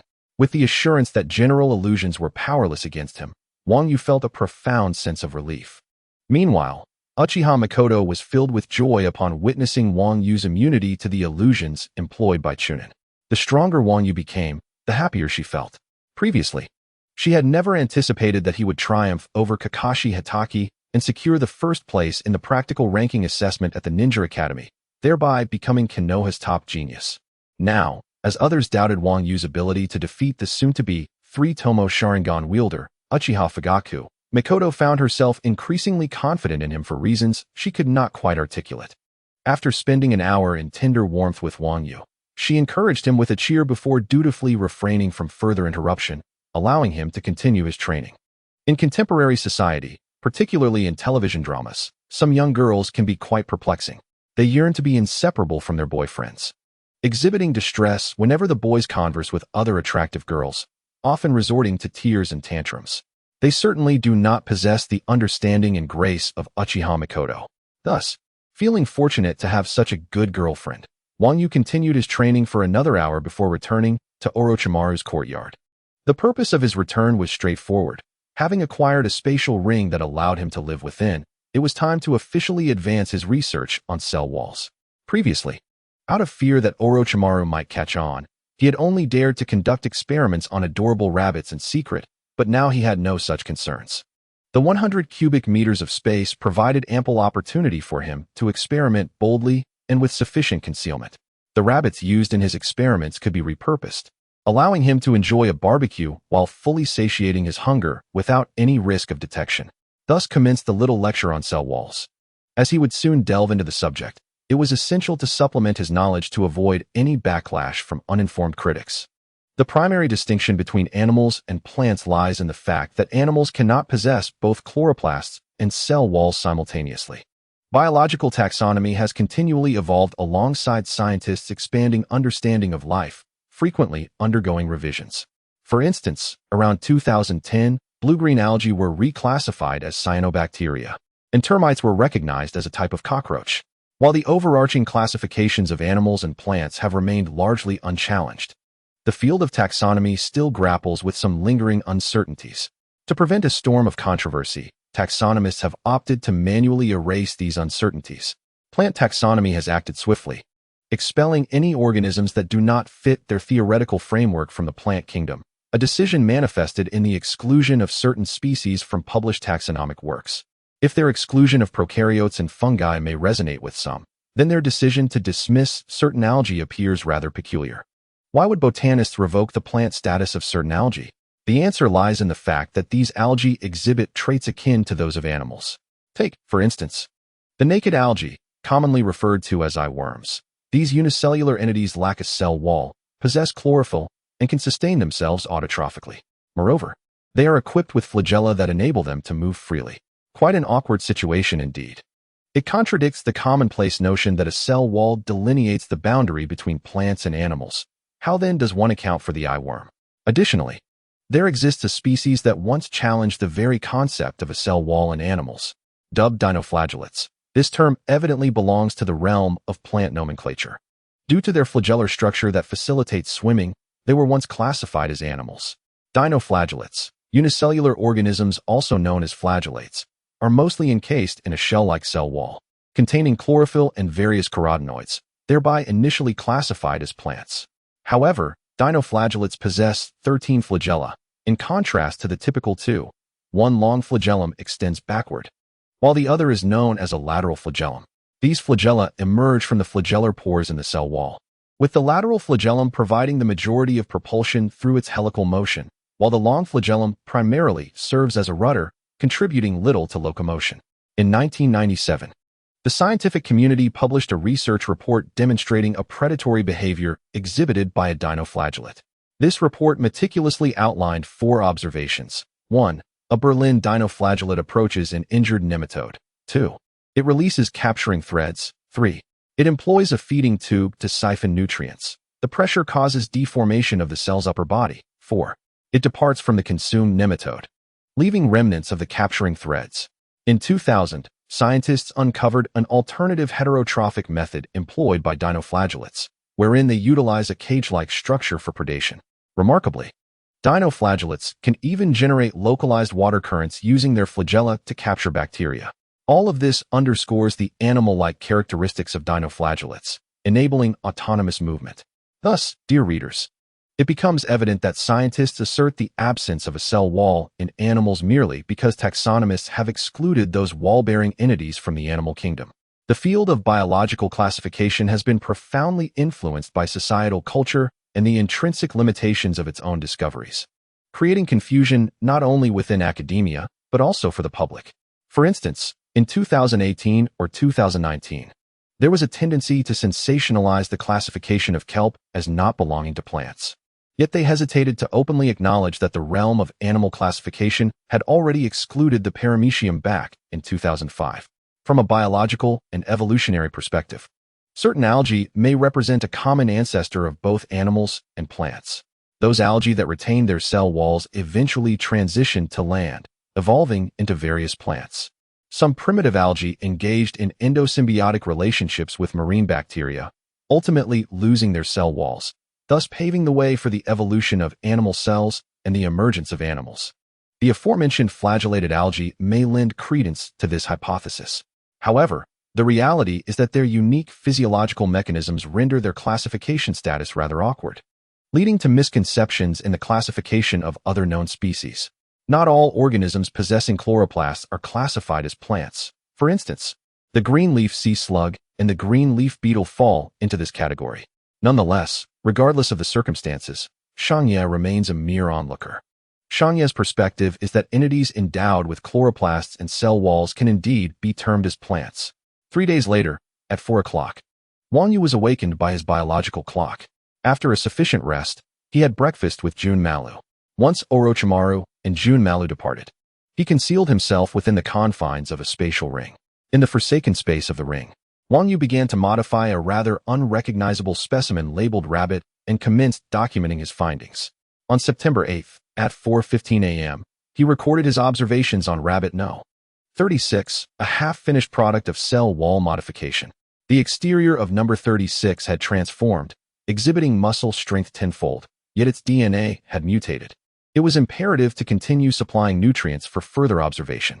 After articulating this, Wang Yu meandered around the vicinity of 100 rabbits, occasionally checking the records on the skeletal cage, and at times extracting specimens from the experimental rabbits to compare with his notes from 3 days prior. Observing the still-living rabbits number 3, 6, and 9, Wang Yu employed Cell Control 10 for further examination and began to record again. The cell wall and chloroplast modifications for rabbit number 3 were completed, with its exterior and DNA remaining unchanged, yet it exhibited signs of lethargy, likely due to a lack of sunlight. Rabbit number 6 showed similar results, while rabbit number 9 displayed increased strength and skeletal growth, with distinct fluctuations of earth and water chakra attributes. In the realm of genetic engineering, without the capability to cling to walls, the possibility of success would only arise from a Mediterranean transformation.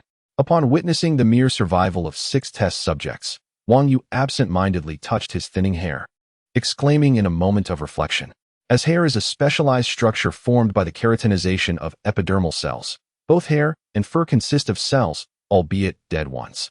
Due to the human body's metabolism, cells are continuously born and die, with the deceased cells eventually manifesting as hair.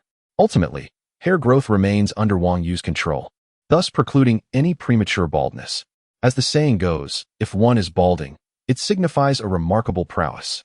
At this moment, Wang Yu was not bald, but was poised to become even more formidable. It appeared that with a bit more observation of rabbit number 9, he could soon apply his findings to himself.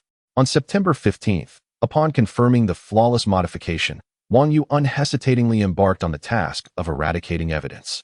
With the sequence Si Wei, Shun, Hai Wu Yin inscribed within 11 seconds, Wang Yu swiftly completed the hand seals.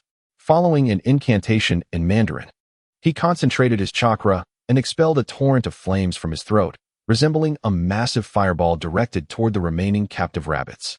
The temperature near the attacked skeletal cage surged, reaching 400, 800, 1000, and ultimately 1200 degrees. Within seconds, the surviving rabbits were reduced to mere ash, while Wang Yu's skeletal cage, though exhibiting a reddish hue, remained largely intact. After reorganizing the contents of the spatial ring, Wang Yu commenced the creation of a cell wall within himself, integrating the plant chloroplasts into his being. Wang Yu swiftly observed the chlorophyll merging seamlessly within his cells, causing numerous cells to gradually undergo structural changes. As no adverse reactions manifested in his body, after 10 minutes, he exhaled deeply, releasing the tension that had gripped his mind. With the cellular walls and chloroplasts characteristic of plants now within me, am I still human?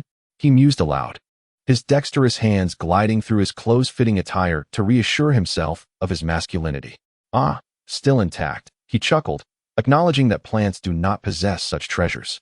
Affirming his identity as a man of flesh and blood, time flowed rapidly, and as Wang Yu fully acclimated to his newfound cellular attributes, the moment arrived for his dignified duel with Uchiha Kazekage. Over the course of the past month, fortune favored Wang Yu, yielding 6 lottery draws, all of which resulted in minor rewards. 5 of these draws netted him a total of 500,000 yuan, which equates to approximately 6 million yen. allowing him to utilize a character transformation card to become Captain America for a duration of 50 minutes. In his final draw, he acquired demonic wings, liberating himself from the limitations of the bamboo copter, which had required an hour of charging for a mere 5 minutes of flight, thus avoiding the terrifying consequence of explosion after prolonged use. The location of their dignified duel lay within the depths of Konoha. This confrontation not only pertained to their personal honor, but also involved the comparison of the Sharingan versus the Shikotsumyaku, two powerful bloodline limits. Such matters of bloodline inheritance were not to be taken lightly or displayed openly. Under the guidance of an UMBU Black Ops member, Wang Yu traversed multiple checkpoints before arriving at a vast area permeated by a chilling aura of bloodshed. This venue served not only as the battleground for their duel, but also as the infamous interrogation chamber of Konoha, a site of grim retribution. The darkness concealed within the land of fire's Konoha converged here, with even the base of Danzo's route located a few kilometers underground. Daily, UMBU ninjas embarked on missions from this site, some of which necessitated the delivery of enemy heads, also conducted here. Additionally, any spies from rival villages or traders from Konoha captured would be escorted to this location, subjected to inhumane and brutal methods of interrogation to extract intelligence. In essence, this was the epicenter of Konoha's most sinister undertakings, exuding an atmosphere of dread and violence. Ninjas in the vicinity either donned animal masks as members of the UMBU or hurried past, exuding an aura of cold detachment. Following the UMBU ninja through several corridors, Wang Yu finally reached his destination. His demeanor shifted to one of solemnity, for it was his first encounter with such a foreboding ambience since arriving in this world. Before him stood several members of the Uchiha clan, with Uchiha Kazekage prominently among them. Upon noticing Wang Yu's arrival, a palpable aura of lethal intent emanated from his gaze. Now, I must eliminate you to redeem myself and firmly uphold the dignity and honor of both myself and the Uchiha clan. As for the single Tomo Sharingan belonging to Uchiha Makoto, I swear by my 3 Tomo Sharingan that I shall exert pressure on her through my parents to compel her to marry the clan leader, thereby also winning favor with him. At this moment, Wang Yu exchanged a glance with Uchiha Fuyue. Faced with the murderous intent emanating from Uchiha Fuyue, Wang Yu remained calm, his gaze steady and unperturbed. Simultaneously, he surveyed his surroundings, his brow slightly furrowing. Above him, a 3-tiered corridor loomed, yet it was sparsely populated. In the entire venue, only 3 UMBU ninjas were present, alongside 5 members of the Uchiha clan, including Uchiha Fuyue. No one else was there. To his surprise, Sarutobi Hiruzen and Orochimaru were notably absent. A hint of confusion crossed Wang Yu's face. Logically, given that he possessed the Shikotsumyaku, it was inconceivable that they would not be attentive to his duel with Uchiha Fuyue. Even if they did not attend in person, they should have dispatched more UMBU ninjas. Yet, there were merely 3 UMBU present, fewer than the 5 Uchiha who had arrived. This left Wang Yu with an unsettling sense of abandonment akin to that of a forsaken gentleman. It seemed that the events stirred by my actions had led to developments in Konoha of which I was unaware. Wang Yu mused, yet a glint of sharp resolve flickered in his eyes. It appeared that today's battle was no longer a contest of honor, but rather a life-and-death struggle. Victory meant survival, while defeat meant demise. As several members of the Uchiha clan leapt onto the upper corridor, their cold stares fixated on the ground below. Uchiha Fuyue stepped forward slowly, coming to a halt, confronting Wang Yu from a distance. The 3 UMBU exchanged glances, nodding in tacit agreement before ascending to the 3-tiered corridor to observe with detached interest. In this moment, Wang Yu held no desire for superfluous dialogue with Uchiha Fuyue. This was not an assessment, nor a competition, and certainly not a duel of dignity. It had transformed into a decisive battle for survival. Neither Wang Yu nor Uchiha Fuyue spoke. There was no need for someone to declare the beginning. In an instant, the battle erupted violently. At the very moment the conflict ignited on Wang Yu's side, a fierce argument was unfolding within the Hokage's office in the Hokage building. Why do you not intervene in this duel? This is entirely the result of Uchiha Fuyue's unreasonable provocations, Tsunade exclaimed, her face a mix of shock and rage as she glared at her grandfather's disciple, the 3rd Hokage, Sarutobi Hiruzen, nearly leaping onto the table to point an accusatory finger at him. Tsunade's nature was such that once she fixated on someone, she would not easily relent. Even though she and Wang Yu had yet to meet formally, The practical combat assessment had already led her to contemplate taking Wang Yu as her apprentice. Over the past month, Tsunade had not wasted time. She sought out the niece of her late boyfriend, Shizune, preparing to have Shizune graduate and become her leading jonin. She had also employed both soft persuasion and firm insistence to compel the reluctant Orochimaru to accede to Wang Yu, simultaneously becoming her disciple. As Sarutobi Hiruzen, a seasoned smoker, paused in silence, he took a drag from his cigarette, refraining from directly addressing Tsunade's inquiry. Instead, he spoke in a grave tone, revealing that Uchiha Fugaku, representing the Uchiha clan, had pledged to offer a portion of their genjutsu to the talented Shin Uchiha, while also assuring that when war inevitably loomed, he would personally take the field, accompanied by 10 elite jonin and 20 elite chunin to partake in the conflict. Is this the reason you have entirely forsaken that child, Wang Yu? Tsunade exclaimed incredulously. Orochimaru, by nature indifferent and self-serving, cared little for his disciples. But for you, he is your grand disciple, a prodigious talent. And you have simply traded him to the Uchiha clan. Are you jesting? Tsunade's expression was one of disbelief. The notion that such a matter could be transformed into a transaction was unfathomable to her. Despite having endured the Second Shinobi World War, she could not have anticipated that Sarutobi Hiruzen would treat a nominally fellow villager in such a manner. After exhaling a ring of smoke, Hiruzen sighed, stating, I have not abandoned him. Danzo will undoubtedly send someone to rescue Wang Yu after his defeat. But then, if Wang Yu falls into Danzo's hands, how is that any different from death? Tsunade's face was a mix of shock and fury. If Wang Yu were truly to be rescued in a critically injured state by the root ninjas dispatched by Danzo, the outcome was all too evident. Danzo would employ every means at his disposal to transform Wang Yu into a loyal, emotionless instrument of slaughter. Wang Yu, or rather Kaguya Wang Yu, if the child possessed sufficient talent, might stand a chance to triumph. Sarutobi Hiruzen's tone bore a hint of reassurance. In truth, Danzo had also made promises to him. As long as Danzo accepted any one of Kakashi, Minato, or Wang Yu into root, the remaining two would, with Danzo's backing, soon become recognized candidates for the position of Hokage. Among these three, the amiable Sarutobi Hiruzen, after weighing the pros and cons, had naturally compromised, choosing to allow the non-native Wang Yu into Danzo's root. Yet, even as he uttered these words, Hiruzen could hardly convince himself, let alone Tsunade. Both believed that Wang Yu's chances of overcoming the Uchiha were nearly non-existent. Lord Third, the duel has commenced. Just as Tsunade prepared to erupt in anger, an Umbu agent with an animal mask appeared beside them, reporting the situation to Sarutobi. Upon hearing this, Tsunade's expression of shock and fury deepened. What? It has already begun so soon. Is no one attempting to intervene? Gritting her teeth, she turned abruptly and dashed out of the Hokage's office.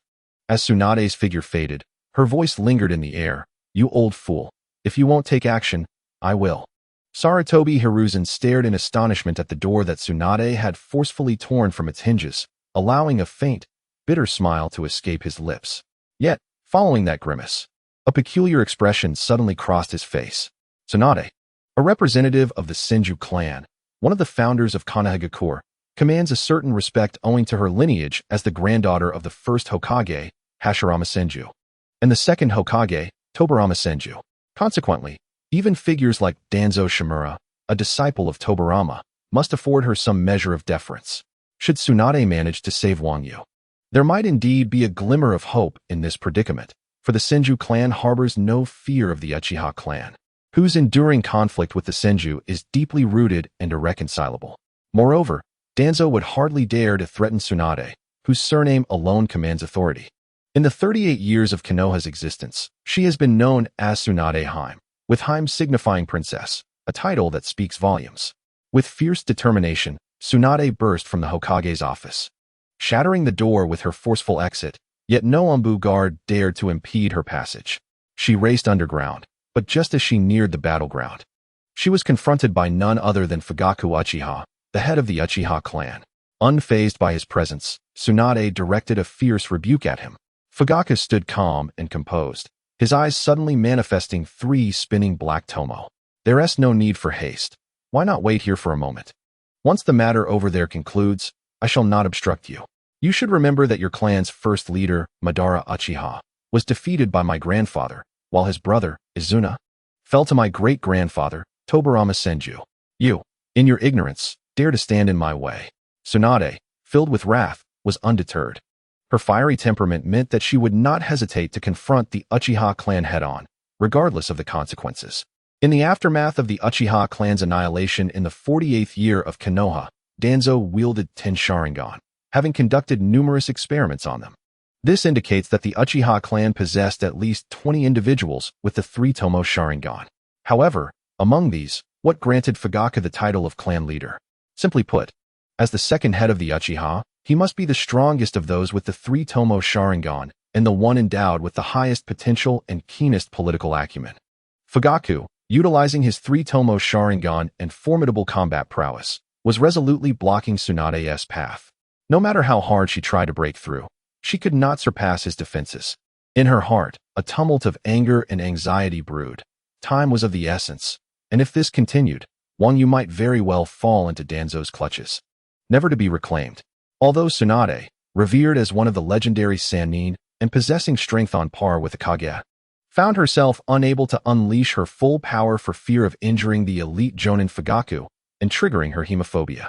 During the Second Shinobi World War, her beloved, Dankato, suffered grievous wounds and bled profusely.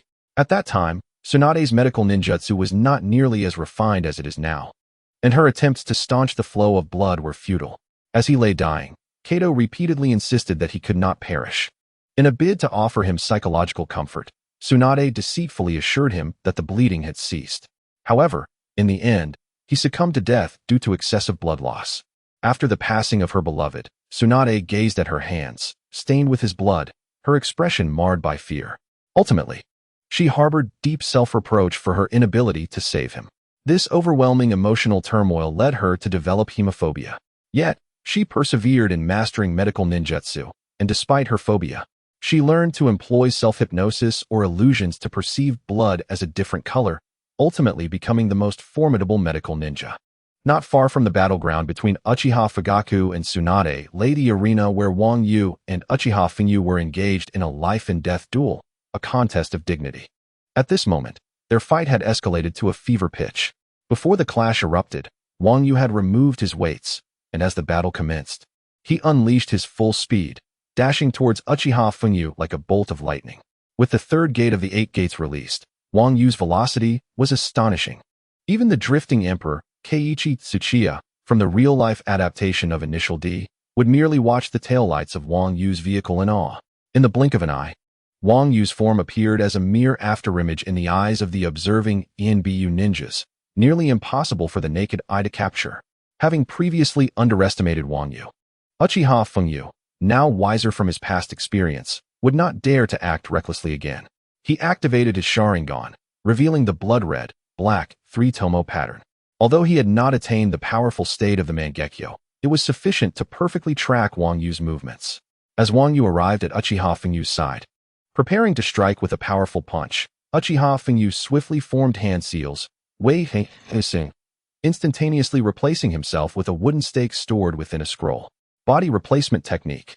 Evading Wang Yu's blow with a rapid succession of 5 seals per second, Uchiha Fengyu's figure materialized behind him. Without warning, he drew a kunai from behind, aiming a fierce slash towards Wang Yu's neck.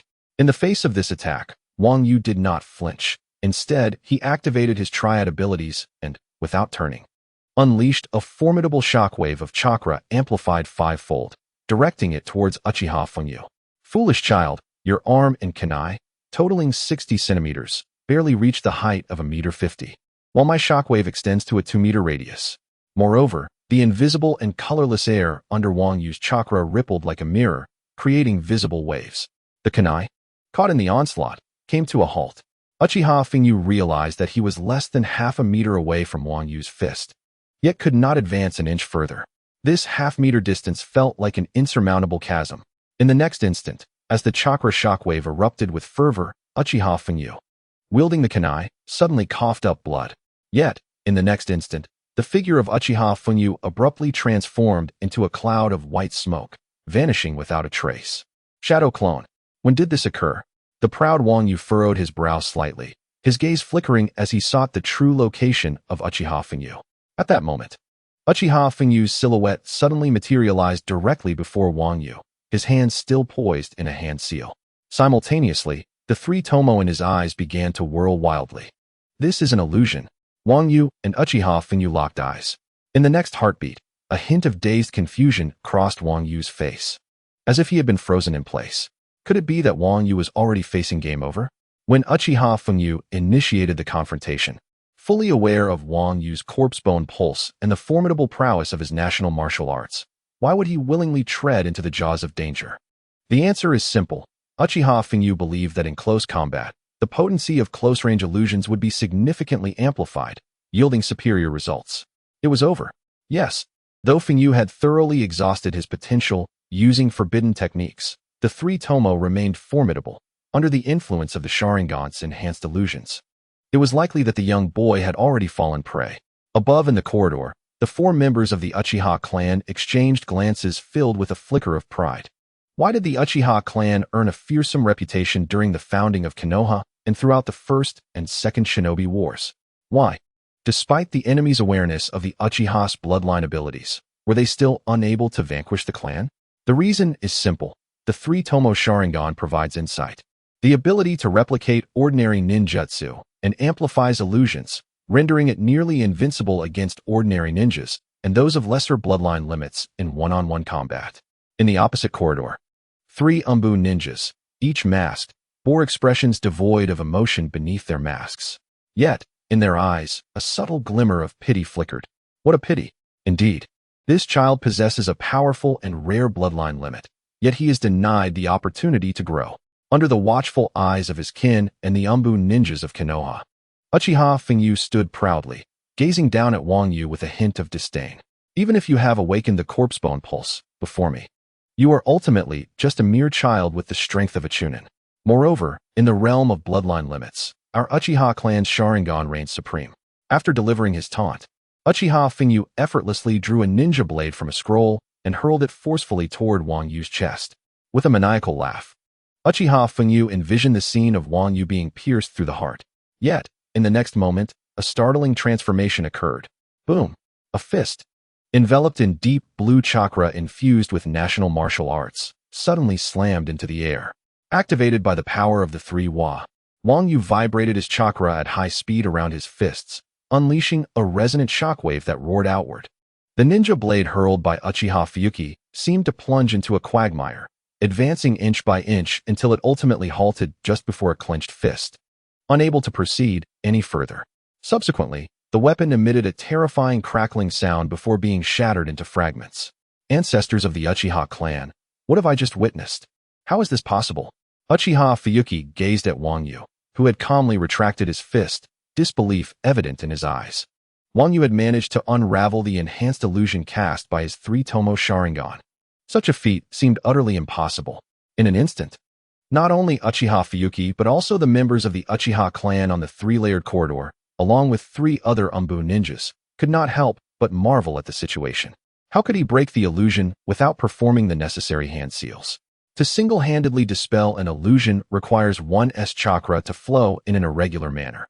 Could it be that his martial arts training enables him to fluctuate his chakra at will?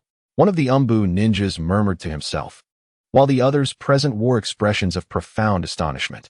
If this were true, could it mean that Wang Yu was immune to or capable of dispelling all ordinary illusions? It was ludicrous. How could such a flawless ninjutsu exist in the ninja world? How could there be such an impeccable ninja? Before the bone pulse, Wang Yu possessed both defensive capabilities through the bone pulse and offensive prowess through his martial arts, but now he could effortlessly dismantle illusions as well. If the ninjas from Konoha had witnessed this, they would surely exclaim in shock. This Wang Yu is akin to a manifestation of fighting spirit, truly terrifying. Uchiha's illusions were nothing in comparison. Wang Yu turned to Uchiha Fuyuki, a subtle smirk gracing his face, revealing that he had not even needed to break the illusion. It had simply been rendered ineffective. He had an abundance of methods to nullify ordinary illusions within him, even without relying on martial arts energy or cellular control to manipulate irregular movements. His mastery of the eight gates was fundamentally distinct from that of ordinary ninjas. For ninjas of equal rank, attempting to disrupt Wang Yu's chakra flow to cast an illusion upon him was an exceedingly arduous task. Furthermore, Wang Yu's abilities far surpassed those of the three-tomo Sharingan. In the next instant, Wang Yu surged forward, charging directly at Uchiha Fuyuki. He ascended above Uchiha Fuyuki, executing a powerful martial arts strike imbued with deep blue chakra. This strike, though aimed at the air, unleashed the force of his martial arts, engulfing the entire area beneath him in a cataclysmic explosion. Boom! Almost simultaneously, Uchiha Fuyuki's expression changed dramatically, for he was taken aback.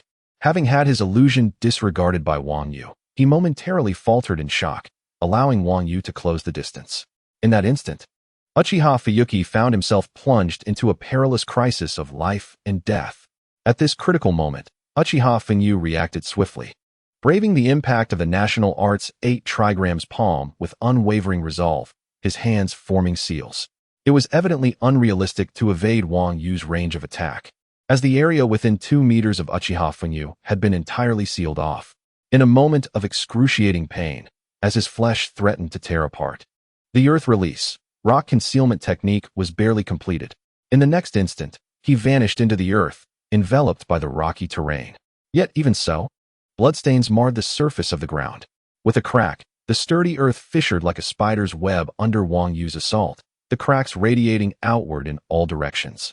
Then came a resounding boom as the entire ground erupted, collapsing into a 2-meter diameter pit. Wang Yu landed back on the surface, his gaze flickering slightly. He was astonished at how adeptly the earth release technique had been executed. Despite the agonizing pain of his flesh tearing, Uchiha Fuyuki displayed remarkable resilience, unaffected as he performed the technique. At this moment, Wang Yu's mind wandered to the plot of an anime. Indeed, the illustrious reputation of the Uchiha clan was well-deserved. There were no weaklings among them. Surely, the determination of Konoha to eradicate the Uchiha clan stemmed from the overwhelming presence of formidable shinobi within the village. Although the Uchiha possessed Itachi and Shursui, both were mere pawns. In the Land of Fire, it was customary for 9 out of 10 individuals to possess fire-release chakra. Across the shinobi world, it was common for individuals to wield 2 or more chakra natures. For instance, Wang Yu commanded wind, water, and earth attributes. However, some stood apart, as evidenced in the final official book of Naruto, the Book of the Shinobi, where Naruto's chakra was revealed to encompass 6 natures, lacking only the Yin attribute, while Sasuke also possessed 6, absent only the Yang attribute. In the illustrious 38 years of Konoha, the renowned Uchiha clan undoubtedly possessed fire release, along with other attributes. At this moment, Wang Yu observed Uchiha Fuyuki's technique and surmised that Fuyuki must possess earth release chakra. While the earth release, rock concealment technique was commendably executed, Wang Yu considered himself a cut above. He recalled the poignant demise of Kimimaro in the later arcs. Did he truly believe that hiding underground would suffice? As Uchiha Fuyuki lingered in silence, Wang Yu discerned that Fuyuki had likely sustained significant injuries from the earlier 8 trigrams palm and was further affected by the pain of being slain by a shadow clone. Hiding underground, he surely intended to seize a moment of respite, potentially preparing to launch a surprise attack from any corner of the earth. With this insight into Uchiha Fuyuki's intentions, a smile crept onto Wang Yu's lips as he crouched down, pressing his hands against the ground. In this moment, his actions mirrored those of the Sand Emperor Gaara summoning a sand waterfall for a burial. In an instant, countless minuscule white bone cells erupted from Wang Yu's center, transforming the earth beneath him into a skeletal expanse. The 10-meter radius of white ground emerged starkly against the black rock, the dense bones exerting immense pressure on the stone, causing the ground to quake and roll. In an instant, not only this venue, but even the 3-tiered corridor where spectators gathered, and even the ongoing battle outside between Tsunade and Uchiha Fugaka sensed it. It was the tremor caused by ninjutsu. Damn it! Tsunade gritted her teeth, delivering a powerful kick that shattered Uchiha Fugaka's fire-style ninjutsu, her eyes revealing urgency. Aside from his mastery of national martial arts, Wang Yu had just awakened the corpse-bone pulse, and such seismic disturbances could only be attributed to the unknown ninjutsu wielded by Uchiha Fuyuki. Uchiha Fugaku cast a casual glance behind him.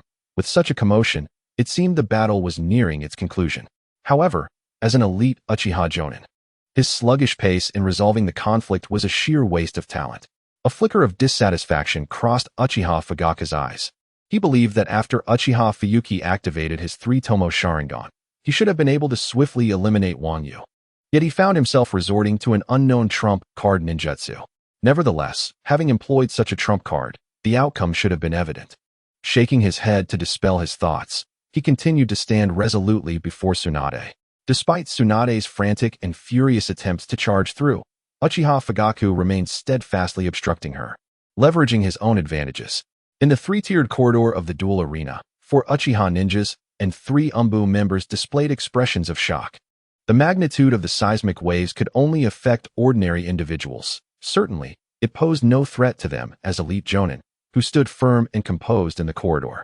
What truly astonished them was Wang Yu's corpse-bone pulse, which activated in a manner reminiscent of the Sand Village's Sand Waterfall Funeral Ninjutsu, effortlessly altering the terrain at such a tender age. This technique far surpassed that of the Sand Emperor Gaara's Sand Waterfall Funeral, for one wielded sand, while the other possessed bones with a density comparable to diamond. The duel arena trembled violently. Fissures resembling a spider's web appeared, radiating outward from the area 10 meters beneath Wang Yu's feet. Uchiha Fuyuki, resting 8 meters below Wang Yu amidst the rocks, was simultaneously seeking an opportunity, his Sharingan filled with intense murderous intent. Upon witnessing the violent fluctuations of chakra as he crouched, his expression changed drastically. In an instant, he was violently compressed by the diamond-like bone cells.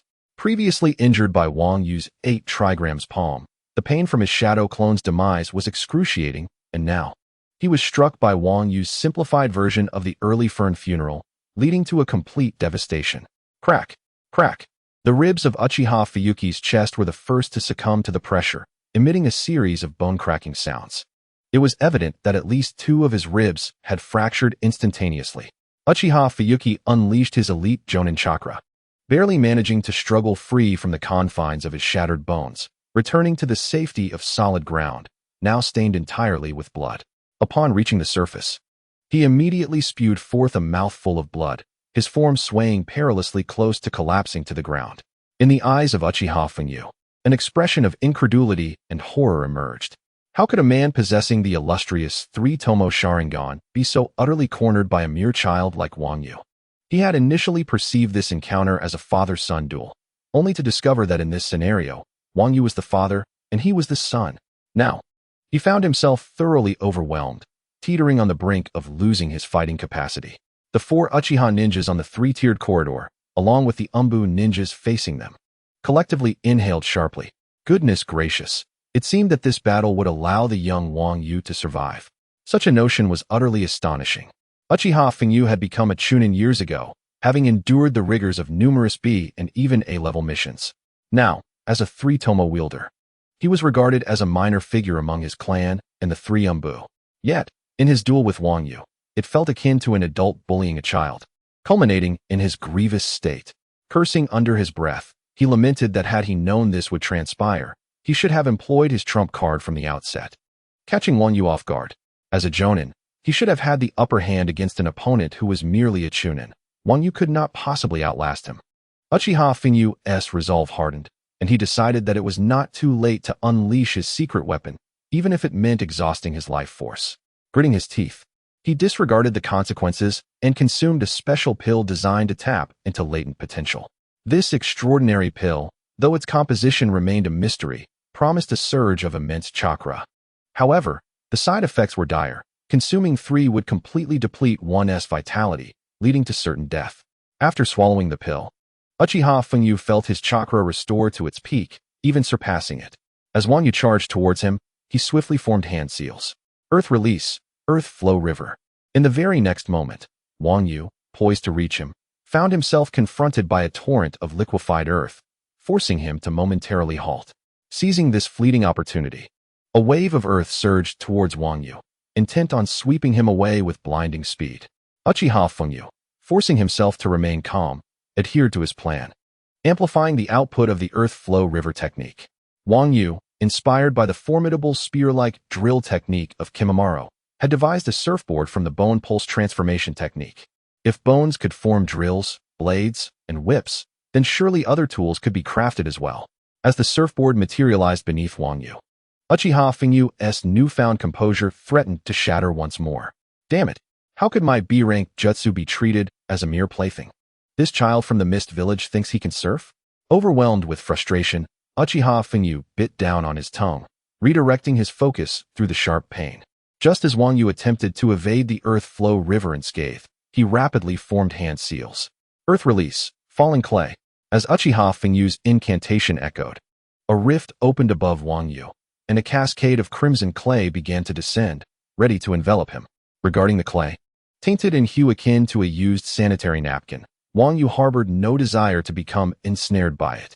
However, the jutsu unleashed by Uchiha Fengyu, descending from the heavens, enveloped a diameter of 50 meters, effectively covering the entire arena of combat.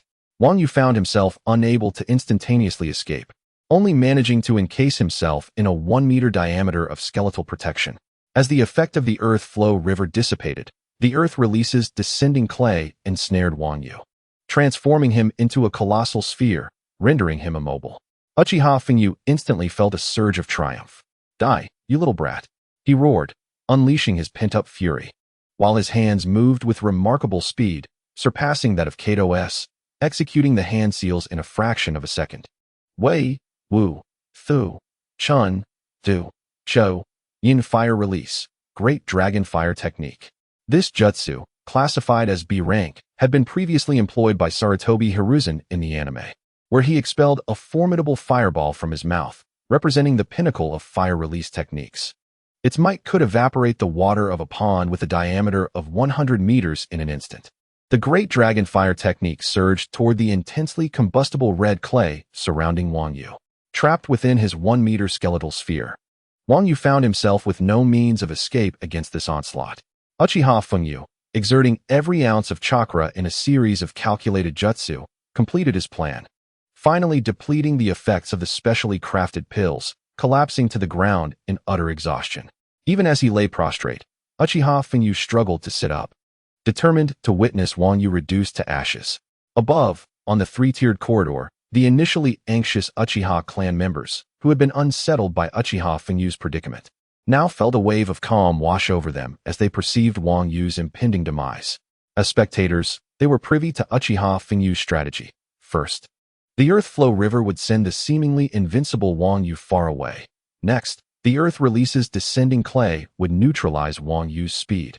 Finally, the most potent B-rank fire jutsu, the Great Dragon Fire technique, would be unleashed in conjunction with the clay, ensuring the enemy's total incineration. Meanwhile, 3 Umbu members observed the irrevocable turn of events with expressions of profound regret. Victory had been within reach, and they had glimpsed the possibility of success. What a pity! Who could have anticipated that Uchiha Fengyu had consumed the specially crafted pills? It was well known that the Uchiha clan's fire release techniques were notoriously powerful. Indeed, it was merely a case of unfortunate fate. Had it not been for the many lost techniques of Uchiha Madara's overwhelming fire release, the Uchiha clan might have been even stronger, and Wang Yu's fate would have been far more tragic. The 3 Umbu could not help but lament the cruel twists of destiny. Yet, in the next moment, the expressions of the 3 Umbu suddenly froze in disbelief. The 4 Uchiha clan ninjas opposite them mirrored their shock, the most prominent being Uchiha Fengyu, who sat helplessly on the ground, utterly drained. Wang Yu silently chanted the name of the unnamed jutsu within his mind, the bone and vein national art, flowing Tai Chi, the 8 gates of Duanjia. All 3 gates opened, 3 Wa abilities. This ninjutsu serves as Wang Yu's activation of the capabilities of the 3rd child, withstanding the explosive force of the Great Dragon Flame Bullet. Utilizing the rotational technique of Tai Chi, he forcibly breaks through the adhesive properties of the clay with the explosive chakra of the 3 gates and redirects the burning clay back towards the adversaries attacking him. The red clay, which ensnares Wang Yu's body, disperses violently under the terrifying power of Tai Chi, igniting and splattering throughout the entire 3-tiered corridor and duel arena. Under the barrage of Wang Yu's intricate ninjutsu, the flaming clay splatters across the corridor, compelling the observing Umbu ninjas and Uchiha clansmen to regain their focus and unleash their own techniques to counter the burning clay. Uchiha Fengyu finds himself powerless to withstand or evade the assault of the ignited clay, succumbing swiftly to the searing flames. Meanwhile, Wang Yu remains unscathed. In his final moments, Uchiha Fengyu utters no cries of despair, only a voice laden with disbelief. This is impossible. His ultimate technique consisted of 2 B-rank jutsu and 1 A-rank jutsu. Yet Wang Yu's bloodline limit has shattered them with sheer force. This revelation leaves the 7 spectators and the fallen Uchiha Fengyu in a state of incredulity. Wang Yu's strength has proven so formidable that even the B-rank and A-rank jutsu unleashed by a jonin could be overpowered and even repelled. There is indeed nothing impossible. Wang Yu strides indifferently towards the dying Uchiha Fengyu, addressing his final doubts. His intention is to feign a finishing blow, using the corpse's remains to obscure the view of the audience, the witnesses of the duel, in order to acquire the 3-tomo Sharingan, ultimately culminating in a fire release to return Uchiha Fengyu to dust. In the corridor, several members of the Uchiha clan watch as Wang Yu approaches Uchiha Fengyu, their fists clenched in involuntary response, until the outcome of the duel is fully determined. No one is permitted to intervene. This was a prior agreement between Uchiha Fugaku and Sarutobi Hiruzen. One Uchiha clansman desires to rush forward but restrains himself, his eyes filled with shock and disbelief. This young boy, Wang Yu, has indeed triumphed over the elite jonin, Uchiha Fengyu. An outsider, who arrived in Konoha village a mere 4 months ago, has transformed from a mere transfer student in the ninja academy to this extraordinary level. Such talent can only be described as terrifying. If one were to encapsulate Wang Yu's transformation since arriving in Konoha, it would be best expressed as, a golden-scaled fish cannot remain in a mere pond. Upon reaching Konoha, it has become a dragon. At this moment, the 3 Umbu members stand in stunned silence. Wang Yu has truly defeated Uchiha Fengyu. The orders given to the 3 Umbu did not include protecting Wang Yu. They were merely present to observe and witness this duel of dignity and life. It can be said that when Sarutobi Hiruzen dispatched them, they were already aware that Wang Yu had been abandoned by him. Because Wang Yu's life was a price paid by some members of the Uchiha clan for the reputation and dignity of their bloodline, exchanged for the sake of the 3rd Hokage, Sarutobi Hiruzen. However, this forsaken child unexpectedly reversed everything. The astonished crowd could not help but exclaim in awe of such terror.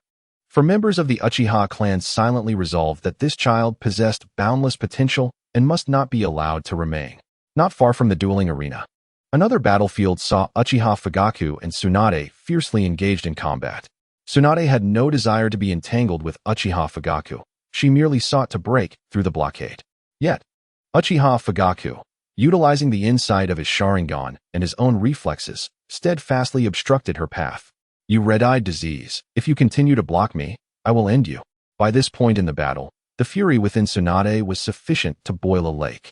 Uchiha Fugaku remained cold-faced, and rather than yielding to Tsunade's words, a flicker of anger ignited within him. How dare you speak like that? It's called the Sharingan, not some red-eyed illness.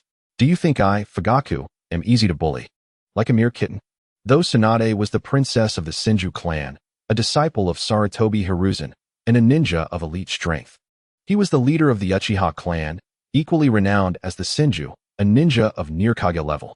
Nevertheless, Uchiha Fugaku, sensing the fierce fluctuations of fire and earth jutsu from the battlefield, speculated that Wang Yu had already departed to the Pure Land, suppressing his anger. Casting a sidelong glance with his Sharingan, he perceived that the rear battlefield had seemingly returned to tranquility. Wang Yu, or rather, Kaguya Wang Yu, or perhaps Kaguya Kumayu, should be utterly dead. With this thought, Uchiha Fugaku finally ceased his entanglement with Tsunade. Fine, if you wish to pass, let us go together. With that, Uchiha Fugaku stepped aside, allowing her passage, though a hint of a mocking smile graced his lips.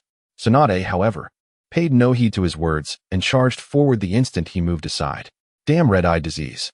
If that child perishes, remember not to get injured. If you end up on the operating table, a slight tremor of the scalpel is not my responsibility. Tsunade's heart brimmed with uncontainable rage. As the founder of Konoha's medical team, she had ample prestige and the ability to threaten Uchiha Fugaku. Yet, her tone carried an undertone of reluctance. Uchiha Fugaku had obstructed her for several minutes, and the battle on Wang Yu's side must have concluded by now. Time was of the essence. Tsunade felt a sense of helpless sorrow as she gritted her teeth and surged forward, quickly arriving at the arena where Wang Yu faced off against the storm of life and death. Before she could assess the situation, she let out a furious shout, "Everyone, stop!" However, in the next moment, her expression froze in shock. Tsunade stood there, dumbfounded, gazing at the third-floor corridor and the dueling arena. The corridor was ablaze with burning clay, while the ground of the arena was riddled with deep pits, mud, and flames, evidently the result of a fierce battle. A charred humanoid figure lay on the ground, rendering its identity unrecognizable. This was the result of Wang Yu employing a grand fireball technique to obliterate any evidence after obscuring the audience's view with a bone wall. Having seized the coveted three-tomo Sharingan, ecstatic with his newfound power, Wang Yu stood amidst the arena, momentarily taken aback by Tsunade's delicate yet fierce exclamation. Their eyes met, and a surge of bewilderment washed over him. What was happening? How had the formidable Tsunade arrived? His expression was one of sheer astonishment. Judging by her tone, it appeared she had come to thwart this duel. In stark contrast to Wang Yu's astonishment, Tsunade found herself resonating with the sentiments evoked by Jolin Tsai's song, Incredible Madrid. Wang Yu was still alive. Observing the scene before her, she meticulously scanned the arena, ultimately confirming that this was indeed the site of a life-or-death duel. Standing vibrantly in the center was Wang Yu, while the ashen figure sprawled on the ground was none other than Uchiha Phyuki of the Red-Eyed Clan. Her expression shifted from shock to profound disbelief. At that moment, Tsunade appeared almost as if possessed by Jolin Tsai, embodying the essence of Incredible Madrid. The unfolding events indicated that Wang Yu had triumphed over Uchiha Phyuki. Although Tsunade had never witnessed Phyuki's prowess firsthand, the Senju clan, being the archrival of the Red-Eyed Clan, was acutely aware of the formidable nature of the three-tomo Sharingan. Even a novice wielding this power would undoubtedly possess the capabilities of an elite jonin. Yet, astonishingly, the elite Uchiha Phyuki had perished beneath Wang Yu's fiery onslaught. It was evident that Wang Yu was the victor of this duel, a contest of both fate and supremacy. Even more astonishing to Tsunade was the fact that Wang Yu bore not a single wound. His attire remained immaculate. What did this signify? It demonstrated that Wang Yu had decisively overpowered Phyuki with an overwhelming display of strength. Even a standard jonin would likely meet their demise when facing a freshly awakened three-tomo Sharingan user. Wang Yu's triumph over Uchiha Phyuki was nothing short of extraordinary. As Tsunade remained engulfed in disbelief, struggling to regain her composure, Uchiha Fugaku closed his Sharingan and ambled over with the leisurely gait of an elderly man. Had it concluded? Phyuki, how could you squander such precious time, thus bringing shame upon the clan? The expression on Uchiha Fugaku's face morphed into one of utter disbelief as he processed the situation before him. This was impossible. What had transpired? Upon reopening his Sharingan to ascertain that this was no illusion, he turned to the four Uchiha shinobi at his side, unable to contain his incredulous inquiry. The four Uchiha ninjas opposite Uchiha Fugaku were still in a state of shock. In response to Fugaku's demand for clarification, one of the ninjas tremulously stammered, the clan leader. Uchiha Phyuki, he lost, and has become ashes. Uchiha Fugaku disregarded the ambiguous terminology, still unable to accept the reality unfolding before him. As the patriarch of the Red-Eye clan, Uchiha Fugaku shook off his psychological turmoil and turned his gaze towards the lively Wang Yu in the arena.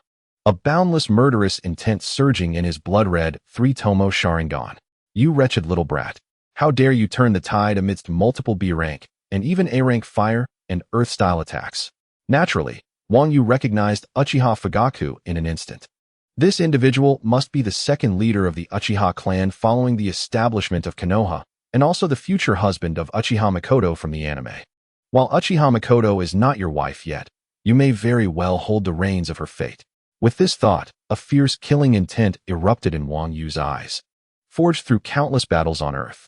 At that moment, Uchiha Fugaku was fixated on Wang Yu, his Sharingan swiftly unleashing illusions that surged towards Wang Yu. The clash of murderous intent canceled each other out, and Uchiha Fugaku was not the strongest illusionist like Uchiha Shursui. His three-tomo Sharingan remained within Wang Yu's immunity range. Just then, sensing the disturbance of the illusion, Tsunade reacted instantly, her expression shifting as she sharply rebuked Uchiha Fugaku. You red-eyed lunatic, do you intend to bully the weak, disregarding my presence? As she scornfully mocked Uchiha Fugaku, she deliberately mimicked the derisive smirk he had worn when he last yielded to her. However, Wang Yu, this child, managed to successfully turn the tables even under a lethal ninjutsu. How impressive! Her admiration and praise for Wang Yu deepened as she recalled being obstructed by Uchiha Fugaku earlier, only to now stand in his way. Tsunade wore a playful expression as she regarded Uchiha Fugaku. whose countenance resembled that of someone who had just ingested something foul, embarrassed, and unsightly. Upon realizing that the illusion had failed, Uchiha Fugaku's gaze remained locked on Wang Yu, his murderous intent unabashed. He yearned to eliminate Wang Yu at this developmental stage with his quasi-Kage strength. Wang Yu's talent posed a profound threat that he could not ignore. But Tsunade stood resolutely beside Wang Yu, her eyes fixed on Uchiha Fugaku. Should he make a move? Tsunade's nature and her disdain for the Red Eye clan would undoubtedly prevent him, just as he had earlier impeded her. Frustration welled up within Uchiha Fugaku. Ultimately, he took a deep breath, regaining his youthful composure, his expression once again settling into a mask of indifference. Let us depart. With a commanding tone, Uchiha Fugaku turned to leave. The Uchiha clan ninjas on the three-tiered corridor inhaled deeply, striving to restore their calm as they followed Uchiha Fugaku away. Infuriated yet unfazed, Wang Yu shouted, "Hey, little Fugaku, don't you need your charcoal anymore? If not, I shall use it to cultivate flowers." Uchiha Fugaku halted, fists clenched, suppressing his fury with the patience and control akin to that of a cunning strategist in a game, stifling the anger that felt like being force-fed something repugnant. Gritting his teeth, he addressed his clan members. "Forget about the charred remains, and disregard this brat. We shall discuss it later." After intensifying the tone in the last 4 words, Uchiha Fugaku continued to depart without looking back, followed by the 4 crimson-eyed patients who paused in their steps. The 3 Umbu ninjas dispatched by Sarutobi Hiruzen exchanged glances, their eyes wide in mutual surprise, before nodding in unison and vanishing in an instant. Only Wang Yu, Tsunade, and the charcoal that Uchiha Fugaku had no intention of reclaiming remained in the arena. At this moment, the atmosphere turned slightly peculiar. Wang Yu first gazed at Tsunade's visage, clearing his throat, for she truly embodied the essence of eternal youth at 18. Then, feigning nonchalance, he cast a glance at her impressive assets. Upon closer inspection, they were indeed as magnificent as Mount Everest. There was no denying that Tsunade's grandeur was exceedingly captivating. However, Wang Yu's gaze swiftly retreated. He felt a deep sense of gratitude towards Tsunade for her timely arrival, which radiated more positivity than Orochimaru and the 3rd Hokage, who were likely aware of the situation. Moreover, had Tsunade not been present, Uchiha Fugaku might have genuinely considered taking lethal action against him. Tsunade-sensei, thank you." Tsunade casually nodded, her beautiful eyes glinting as she remarked, "Am I really that old to be called sensei? Have you not seen my eternally youthful face?" Wang Yu nodded in agreement, acknowledging that while Tsunade was of the same age as Orochimaru, she was currently 24, yet undeniably appeared to be forever 18. Wang Yu was well aware that Tsunade's youthful appearance was maintained through special techniques. In the anime, when Naruto was 12, Tsunade was 18. And even at Naruto's age of 20, she remained 18. By the time Naruto reached 80, Tsunade would still look 18. Tsunade preserved her youth through the In Seal and the 100 Healings technique, while Wang Yu, through his control of cells, could also achieve eternal youth. The thought of them as a couple was, to say the least, quite exhilarating. How should I address you?" Wang Yu asked, glancing at Tsunade with a hint of awkwardness. At the same time, he noticed the evident signs of battle on Tsunade, which sparked a peculiar notion in his mind. Could it be that she cared so much about him that she was willing to confront Uchiha Fugaku? Was she perhaps interested in him? The thought sent a shiver down his spine. Wait, let us dismiss that notion. Wang Yu halted his daydreaming. Perhaps she was simply impressed by his unique talents and sought to take him under her wing. Beyond that possibility, it seems Tsunade had no other reason to stand up for him. As for the form of address, Wang Yu had an inkling of Tsunade's thoughts. Yet she found herself troubled by the very notion of how to be addressed. He was still technically a student of the Ninja Academy, yet to officially graduate as a genin. Moreover, even upon becoming a genin, it would require waiting for his cohort to graduate before they could be properly assigned to teams. Although Tsunade had already convinced Orochimaru that they were both Wang Yu's mentors, it felt somewhat inappropriate to have him call her master or teacher at this juncture, especially since she was unaware of his feelings regarding the matter. After all, you are the junior sister of my teacher, Orochimaru. If I do not address you as sensei, perhaps aunt would suffice. The most significant aspect is that I am merely 10 years old, while you remain eternally 18. Your youthful appearance compels me to address you as sister. Upon hearing Wang Yu's flattery, Tsunade couldn't help but smile, gazing at him with a cheerful expression. Your sweet tongue is quite impressive, and your looks are certainly captivating. No wonder you managed to win over Mikoto from the Uchiha clan. To speak so charmingly upon our first meeting and to bridge our relationship so quickly. Aren't you afraid of making Mikoto jealous? Wang Yu replied with utmost seriousness. I speak only the truth, for you, dear sister, are indeed stunning. So youthful. Genuinely an 18-year-old maiden. In such moments, Wang Yu believed that feigning innocence and shamelessness was the best course of action.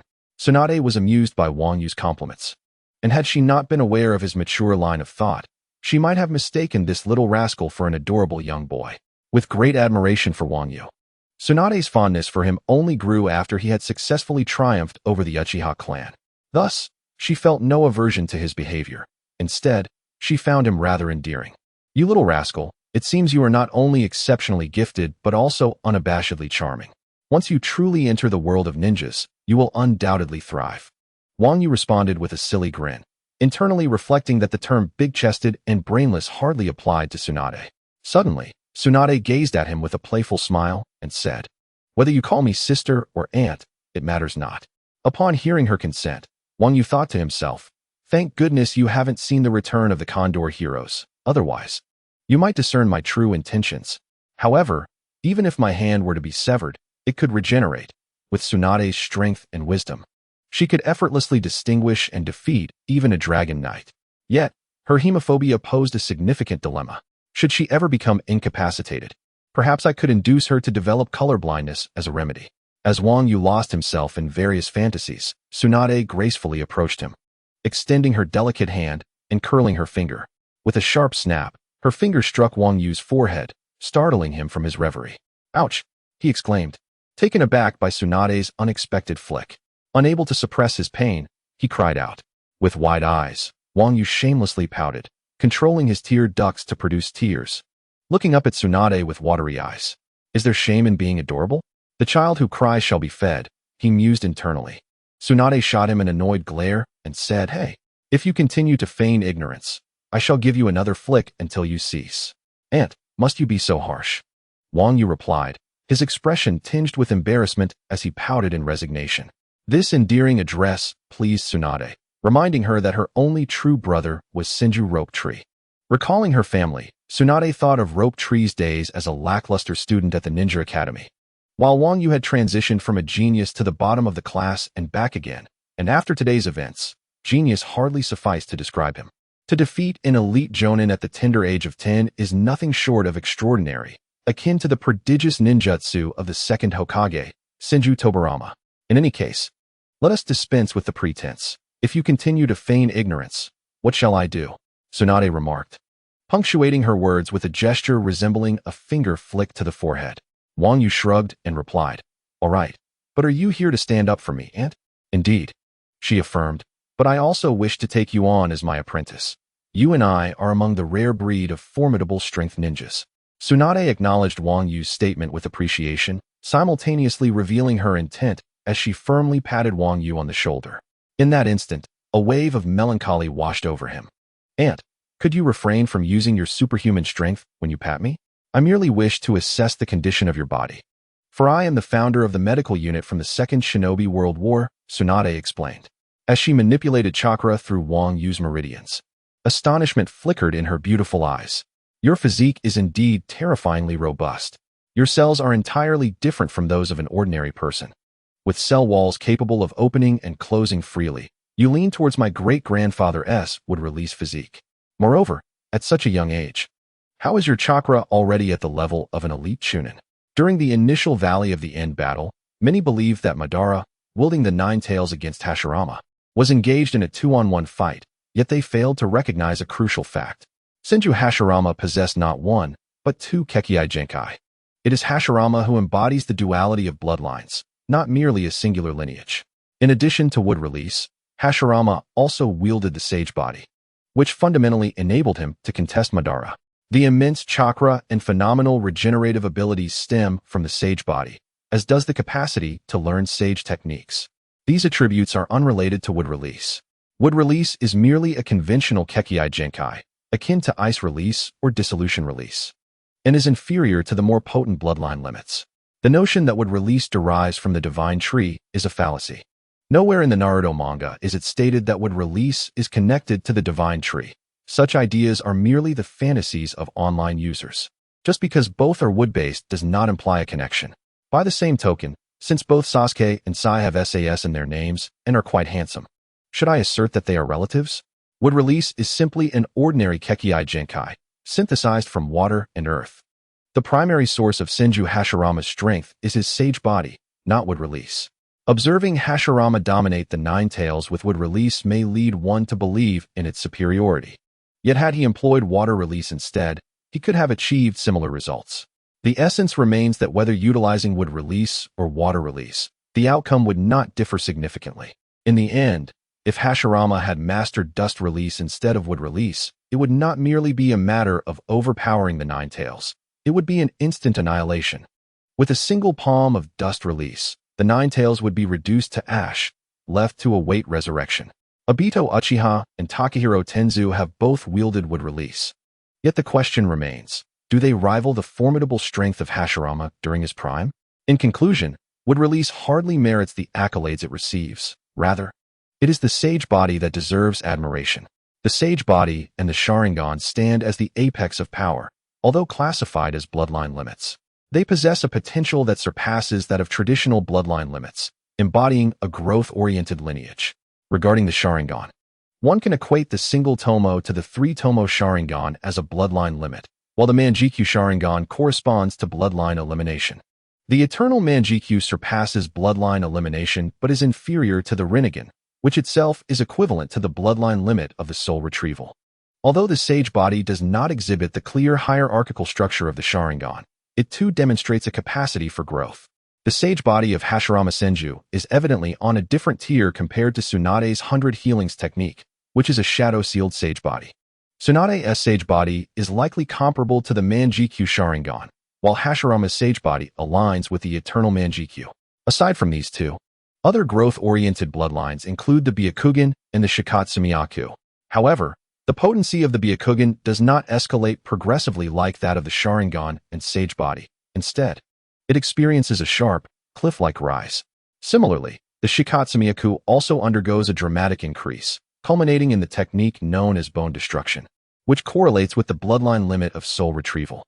This technique can alter the composition of bones, transforming them into formidable weapons that can shoot sharp bone projectiles.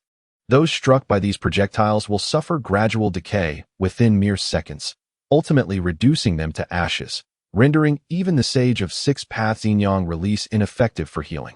In terms of the Byakugan, it can be likened to the transitional phase from the single Tomo Sharingan to the three-Tomo Sharingan as a bloodline limit.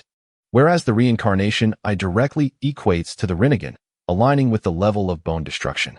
The debate surrounding whether the sage body qualifies as a bloodline limit can be thoroughly examined.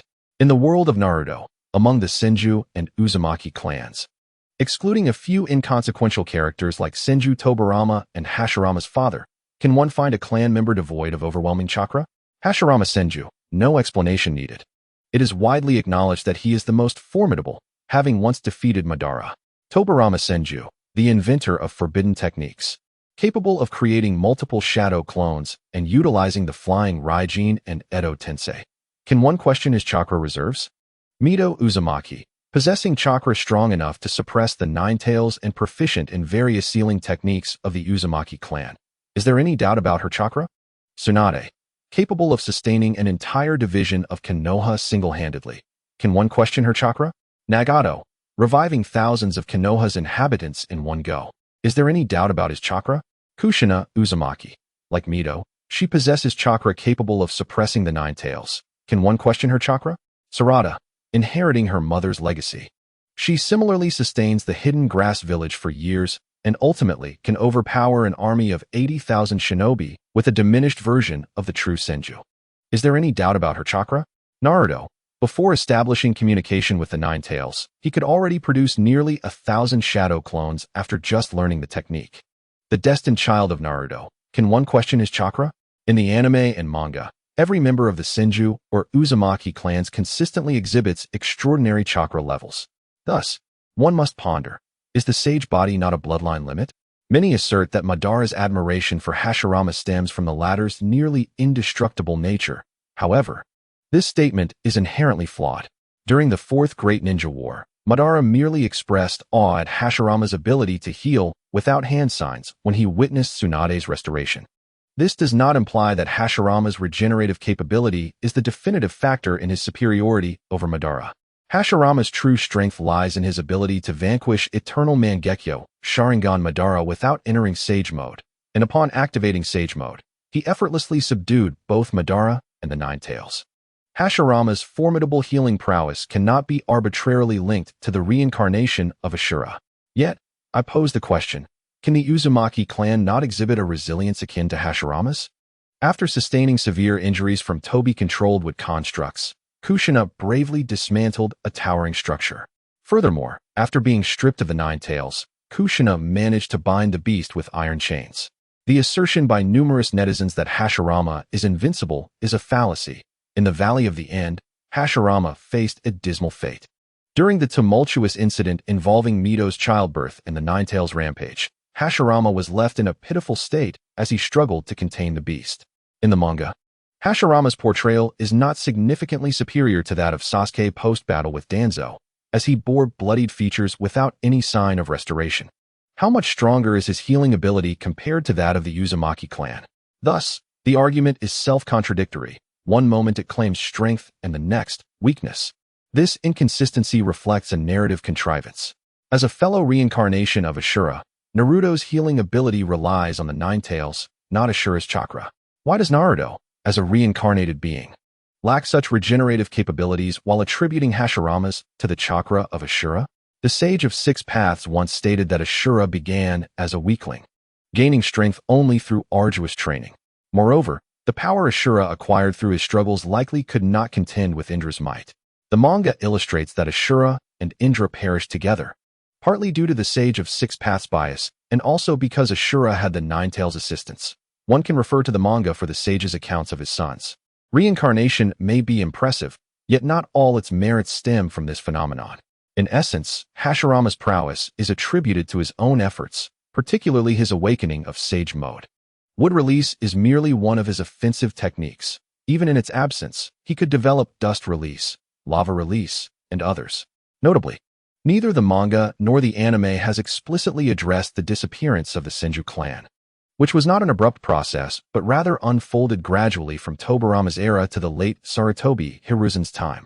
However, in the anime's original storyline, particularly in episode 571 of the Kakashi Umbu arc titled Hashirama Cells, a narrative segment suggests that Hashirama once utilized wood release to subdue the Nine Tails, which subsequently allowed Konoha to harness the power of the beast. Yet, following Hashirama's demise, there was no successor to wood release, meaning that Konoha's only means of subduing tailed beasts became the Mangekyo Sharingan. The suppression of the Uchiha clan was a deliberate strategy. While the method employed by the Uzumaki clan involved sealing, Konoha once dedicated tremendous efforts toward researching the cells of Hashirama, aspiring to produce another wood-release ninja. Alas, this endeavor ultimately culminated in failure and loss of life, leaving only Danzo and the lesser-known Tenzo in its wake. Consequently, this ambitious plan was rendered futile and sealed away.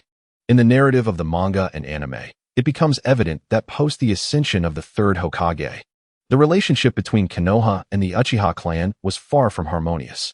Unlike the second Hokage, who harbored animosity towards the Uchiha, the third Hokage was a benevolent figure, easily influenced by others. Accompanying him were Danzo and the decision-makers Mito and Koharu, all of whom harbored distrust and wariness towards the Uchiha. Thus, relying solely on the Sharingan as a means to suppress the tailed beasts was inevitably impractical. The research into Hashirama's cells was imperative. The most suitable candidates for experimentation were likely the members of the Senju clan, as their bloodline would be more compatible with Hashirama's cells, increasing the likelihood of awakening. It is reasonable to speculate that a significant number of the clan's capable young adults perished in these experiments. Furthermore, during the tenure of the third Hokage, the ninja world witnessed the second and third Great Ninja Wars. Notably, the grandchildren of the first Hokage, Nawaki and Tsunade, participated in these battles, with Nawaki tragically falling in combat at the tender age of 12. Some netizens have suggested that the Senju clan relinquished their status and integrated into the common populace. Setting aside the fact that this notion is not mentioned in the manga, one must ponder that as a prominent clan suppressing the Uchiha, the Senju would surely comprise several hundred individuals. If these individuals intermarried with outsiders or commoners, their surname would not vanish so swiftly. From the establishment of Konoha to the Third Hokage's era, which spanned less than 60 years, even considering a lifespan average of 30 during the Warring States period, it would only account for 2 or 3 generations. It is improbable that the Senju clan produced exclusively daughters during a time of peace.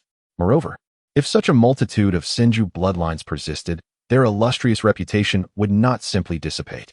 During the Chunin exams held 60 years after the founding of Konoha, the anticipation surrounding Sasuke, due to his Uchiha lineage, starkly contrasted with the absence of any mention of the Senju. By the time of Shippuden, Chiyo's discourse on countering the Sharingan subtly underscored the significance that various nations placed on the Uchiha. Conversely, the Senju remained largely unreferenced for an extended period. Have they truly forsaken their surname and the legacy of their clan? It is crucial to recognize that regardless of the clan, honor is held in the highest regard. For instance, the samurai's practice of seppuku. Moreover, clan elders and leaders prioritize their family's reputation and heritage above their own lives. If we were to heed the words of numerous netizens, who claim that they have relinquished their clan status to become mere commoners, it would inevitably lead to discussions during the Chunin exams regarding the Uchiha clan and its suppression by the Senju clan. Furthermore, the Uzumaki clan possesses a shrine that houses various masks, while the Uchiha clan has a shrine that holds the ancestral stone tablets, both serving as evidence of their former grandeur. However, what of the Senju clan? Do they possess a shrine? Are they frequently mentioned by passers-by or spectators? Have we encountered similar evidence? No. This clan was merely an addition made later by Kishimoto for the sake of the narrative. Why have they vanished? Perhaps Kishimoto simply forgot to fill in that detail, or he found himself overwhelmed by the numerous plot holes he had created. The reason for this lengthy exposition is to address the sage body, which is said to possess remarkable regenerative abilities and an abundance of chakra. Why is it so formidable? Since A and B did not elaborate, I shall provide additional context. The cell wall is a critical component of this concept. The cell wall can open and close at will, allowing for the storage and release of one's own chakra. This is the reason behind the sage body's extraordinary chakra capacity. When the cell wall of a plant is damaged, it can revert to its original form, which explains the incredible regenerative power of the sage body. Additionally, this sheds light on why, shortly thereafter, Hashirama faced the Nine Tails during Mito's childbirth. In his endeavor to suppress the Nine Tails, Hashirama was severely drained. Although he managed to defeat Madara at that time, he overextended the chakra of the sage body, resulting in significant damage to it.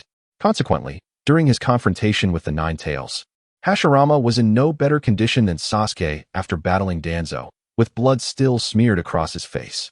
To summarize the significance of the sage body's cell wall, it relates directly to the earlier mention of why Tsunade remarked that Wang Yu shares the same physique as her grandfather. When Tsunade playfully struck Wang Yu's shoulder with considerable force, he withstood it with unwavering composure, exhibiting no signs of yielding. This remarkable physique, this innate talent, left her in awe. The strength of the body is fundamentally distinct from the cultivation of ninjutsu or jinjutsu. Attaining such physical prowess requires enduring, grueling, and arduous training. Martial arts demand an immense commitment. The fact that Wang Yu possesses such a physique at such a tender age speaks volumes of the relentless effort and perseverance he must have invested to attain such formidable physical attributes. Alas, how burdensome this has been for the little rascal. Tsunade could not help but sigh inwardly. At that moment, Wang Yu gazed at Tsunade with a timid expression and suddenly uttered a soft remark that shattered her train of thought. "Annie, do you have feelings for me? Despite being one of the legendary Sannin, you should know that even if you win my body, you cannot capture my heart." Tsunade's expression morphed into one of utter bewilderment, nearly causing her to spit out blood. The implication of his words sounded as though he were accusing her of nefarious intentions. Those who pursued her had circled the ninja world, yet none dared to confess their feelings.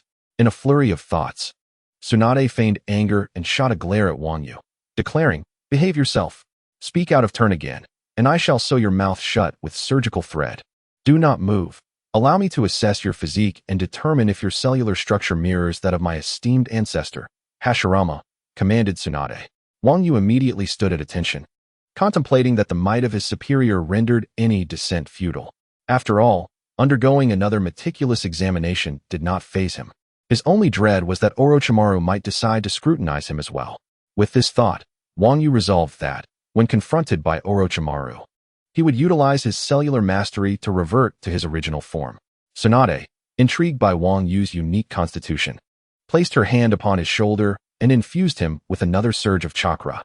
As a medical ninja and the granddaughter of Hashirama, her comprehension of the wood-release cells was unparalleled within the ninja world, and her knowledge regarding the intricacies of cellular networks was second to none. She effortlessly conducted a thorough examination of Wang Yu's internal condition, meticulously probing to ascertain the nature of his physique. Before long, Tsunade's expression shifted to one of sheer astonishment. She sensed the entirety of Wang Yu's internal state, and an overwhelming shock engulfed her. Being a relative of Tobirama, she was well acquainted with the original 8 Gates forbidden technique and its underlying principles. In fact, many elite ninjas in Konoha, unable to make progress, would approach the current Hokage to learn about the 8 Gates to enhance their abilities, yet none dared to breach even the first gate. Setting aside the need for prolonged, intensive training, the first gate's location in the brain posed a significant risk. A miscalculation while channeling chakra could lead to severe consequences, which deterred many from pursuing its practice. Upon further observation, Tsunade discerned that while Wang Yu's training in the 8 Gates involved opening gates, the pathways he traversed were markedly more intricate. Moreover, Tsunade detected 3 ethereal flames of chakra situated at the openings in Wang Yu's brain, between the rest gate and the left and right ventricles. This clearly indicated a novel version of the 8 Gates, permanently activated. Even more astounding was her realization that Wang Yu's cellular structure indeed possessed a cell wall. At last, my great-grandfather's would release has found a worthy successor, and my second grandfather's 8 Gates has been innovatively refined. Yet, the true lineage of Wang Yu was Kaguya, raising the question of how he could possess a cell wall. However, within the realm of ninjas, anything was conceivable. After all, the entities that had slain her second grandfather, the Gold and Silver Brothers, managed to consume the 9 Tails chakra and survive, wielding 5 of the Sage of 6 Paths tools. Thus, Wang Yu possessing a cell wall, akin to his ancestor, was not entirely astonishing. After a lengthy contemplation, Tsunade posed another inquiry, directing her gaze toward Wang Yu. Have you uniquely innovated and developed a new, permanently activated version of the 8 Gates? Wang Yu initially shook his head, then nodded, only to shake it again. How should I articulate this? The innovator of the new 8 Gates is Might Guy, the former underachiever clad in traditional garb. I learned from him. However, my interpretation of the 8 Gates differs from that of Might Guy and the second Hokage. My ability to maintain a permanent activation stems from my corpse-bone pulse, which indirectly influences the pathways and certain cells associated with the 8 Gates, enabling this perpetual state. My mastery of the 8 Gates, which I refer to as the subtle 8 Gates, was elucidated by Wang Yu to Tsunade, who is a true yet false embodiment of the 9 truths. This subtle 8 Gates can be mastered by any ninja, including Tsunade, provided they have Wang Yu's assistance and engage in rigorous training. However, one must remember that an innocent man should not bear the blame of another. Wang Yu will never place his trust in anyone outside his circle, except for Kushina, Mikoto Uchiha, and Kaguya Kimimaro. With others, he always maintains a degree of skepticism. Nonetheless, regardless of the circumstances, Tsunade and Might Guy are considered allies today. Those who treat me well will always be remembered in my heart. Wang Yu's guiding principle is to repay even the smallest kindness with great gratitude, akin to how he treats Might Guy. Conversely, even the slightest grievance from an enemy will be met with retaliation. For instance, after being looked down upon by Fuyu Uchiha, Wang Yu unhesitatingly unleashed his abilities to incinerate him. In essence, Wang Yu is a man of clear affections and enmities, one who repays kindness and seeks vengeance, making it difficult to associate the term gentleman with him. Now, Tsunade has dramatically assumed the role of his aunt, and regardless of whether her jesting carries a hint of malice, Wang Yu remains appreciative of her support and her willingness to stand by him. After Wang Yu's thorough explanation, Tsunade took a moment to regain her composure, her beautiful eyes shimmering with an unusual brilliance as they fixated on him. Taking a deep breath to calm her excitement, she remarked, "You little rascal, you truly are a prodigy." Wang Yu, grinning, responded, "Then you are the prodigious aunt and teacher." Tsunade scoffed, saying, "Do you really think it will be so easy to become my recognized student?" Wang Yu, somewhat exasperated, replied, "Wasn't it you who sought me out to be your student?" A playful smile graced Tsunade's face as she clenched her fist, declaring, "I am an 18-year-old young lady, and I am also your teacher. What I say is right. Do you understand?" To her teasing threat, Wang Yu remained non-committal, replying, "I don't quite grasp it, but aunt, how can I become your acknowledged student?" Tsunade responded earnestly, "This young lady has yet to decide." At this, Wang Yu nearly spat blood in disbelief, realizing that Tsunade had been teasing him all along. "All right, you fierce one. At 18, you have a point." Tsunade lifted her chin slightly, stating, "In any case, continue to strive for my approval." With that, she elegantly turned and departed. Wang Yu's lip twitched, pondering whether this was tsundere behavior. Just then, as Tsunade walked away with her back to him, she suddenly paused. "Kushina, as the Jinchuriki, has great faith in you," she said. "She believes that as her family, you require a summoning beast. Since I am also considered your teacher, I present you with these 2 scrolls as a token of our meeting. Remember to return them after signing the contract." With her back still turned, Tsunade retrieved a half-height contract scroll and a smaller scroll, placing them on the ground. "As one of the legendary 3 ninjas, I implore you, as your mentor, to heed my advice just this once. Steer clear of the Uchiha clan, for it is a nest of conflict." Listening to Tsunade's few words while observing the scroll on the ground, Wang Yu was momentarily taken aback, glancing at Tsunade, who had already vanished from the dueling arena. He refrained from pursuing her for answers, fully aware, as a devoted fan of Naruto from Earth, of the significance behind her caution. Tsunade intended to convey that one day, when Wang Yu finds himself choosing between the Uchiha's Mikoto and the forces of Konoha, he must unequivocally side with Konoha and distance himself from the Uchiha clan. Such choices are for children. I desire them all," Wang Yu muttered to himself before stepping forward to unroll the scroll. Indeed, it contained exactly what I sought. The method for training the 9 tails and the summoning contract with the slug sage. Tsunade had so simply bestowed this upon him. Stowing the 2 scrolls, one large and one small, into his spatial ring, Wang Yu gazed in the direction Tsunade had departed, gratitude shining in his eyes as he whispered softly, "I shall one day resurrect your brother with Edo Tensei. As for your boyfriend, I shall let that be. As for Konoha, I can only say that should it not betray me, I shall remain loyal to it. If it does betray me, I shall grant it 2 chances, in honor of Kushina and you." Confident in his future, Wang Yu believed he would undoubtedly rise to the level of a Kaguya, and with various enhancements, he was certain of securing a place within the top 10 of the ninja world. Thus, he felt justified in expressing such sentiments regarding Konoha. Several kilometers away, in the dark depths below, a masked figure materialized instantaneously within a dimly lit room. The intricate patterns on his mask were more complex and sinister than those of the Umbu, clearly marking him as a root ninja. "Lord Danzo, the mission to recruit Wang Yu has failed," the root ninja reported emotionlessly. Danzo, awakening from a slumber, frowned slightly and inquired, "What happened? Did a ninja from the Uchiha clan thwart your efforts to save that brat Wang Yu?" "Forget it. If he was not saved, so be it. There are far too many prodigies in the ninja world who have met an untimely demise. Wang Yu's death at the hands of the Uchiha would merely attest to his inadequacy and lack of strength. Moreover, the Uchiha clan has paid a sufficient price. His death would still contribute to Konoha. Yet, it is somewhat regrettable that such a promising tool has been squandered." Just as Danzo contemplated this loss, the root ninja continued, "Devoid of emotion, Lord Danzo, the situation is not as you anticipated. Wang Yu's strength far surpasses everyone's expectations. He is not only immune to the Sharingan's Genjutsu, but also flawlessly combines the Shikotsumyaku and the national martial arts. Root ninjas, meticulously trained or controlled by Danzo, are typically devoid of emotional fluctuations, rendering them cold-blooded." Even while delivering such astonishing news, the root ninja's tone remained calm. However, Danzo, in stark contrast, found it increasingly difficult to maintain his composure. In a fleeting moment, Shimura Danzo's eyes widened in disbelief as he exclaimed, "What did you say?" At that instant, upon receiving the report, Danzo momentarily lost his composure. What nonsense is this? How could such an unfathomable outcome possibly arise? Drawing from his extensive experience in countless battles during the Second Shinobi World War, he had never anticipated that Wang Yu could turn the tables on Uchiha Fuyu and emerge victorious. It is crucial to note that Uchiha Fuyu was a seasoned elite jonin.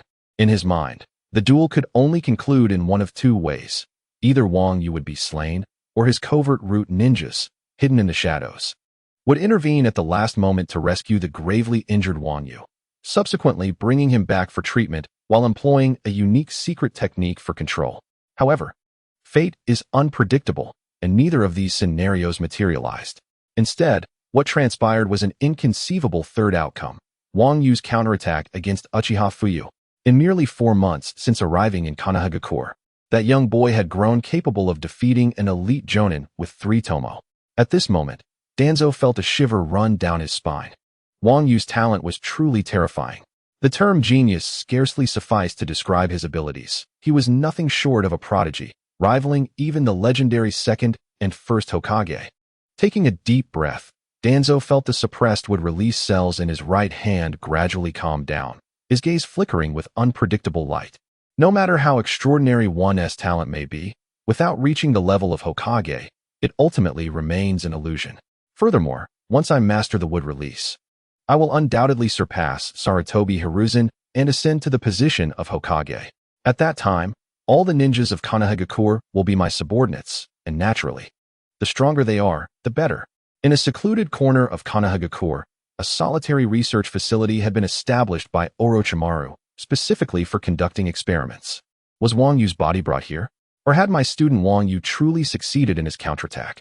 Honorable Orochimaru, your student has successfully defeated Uchiha Fuyu.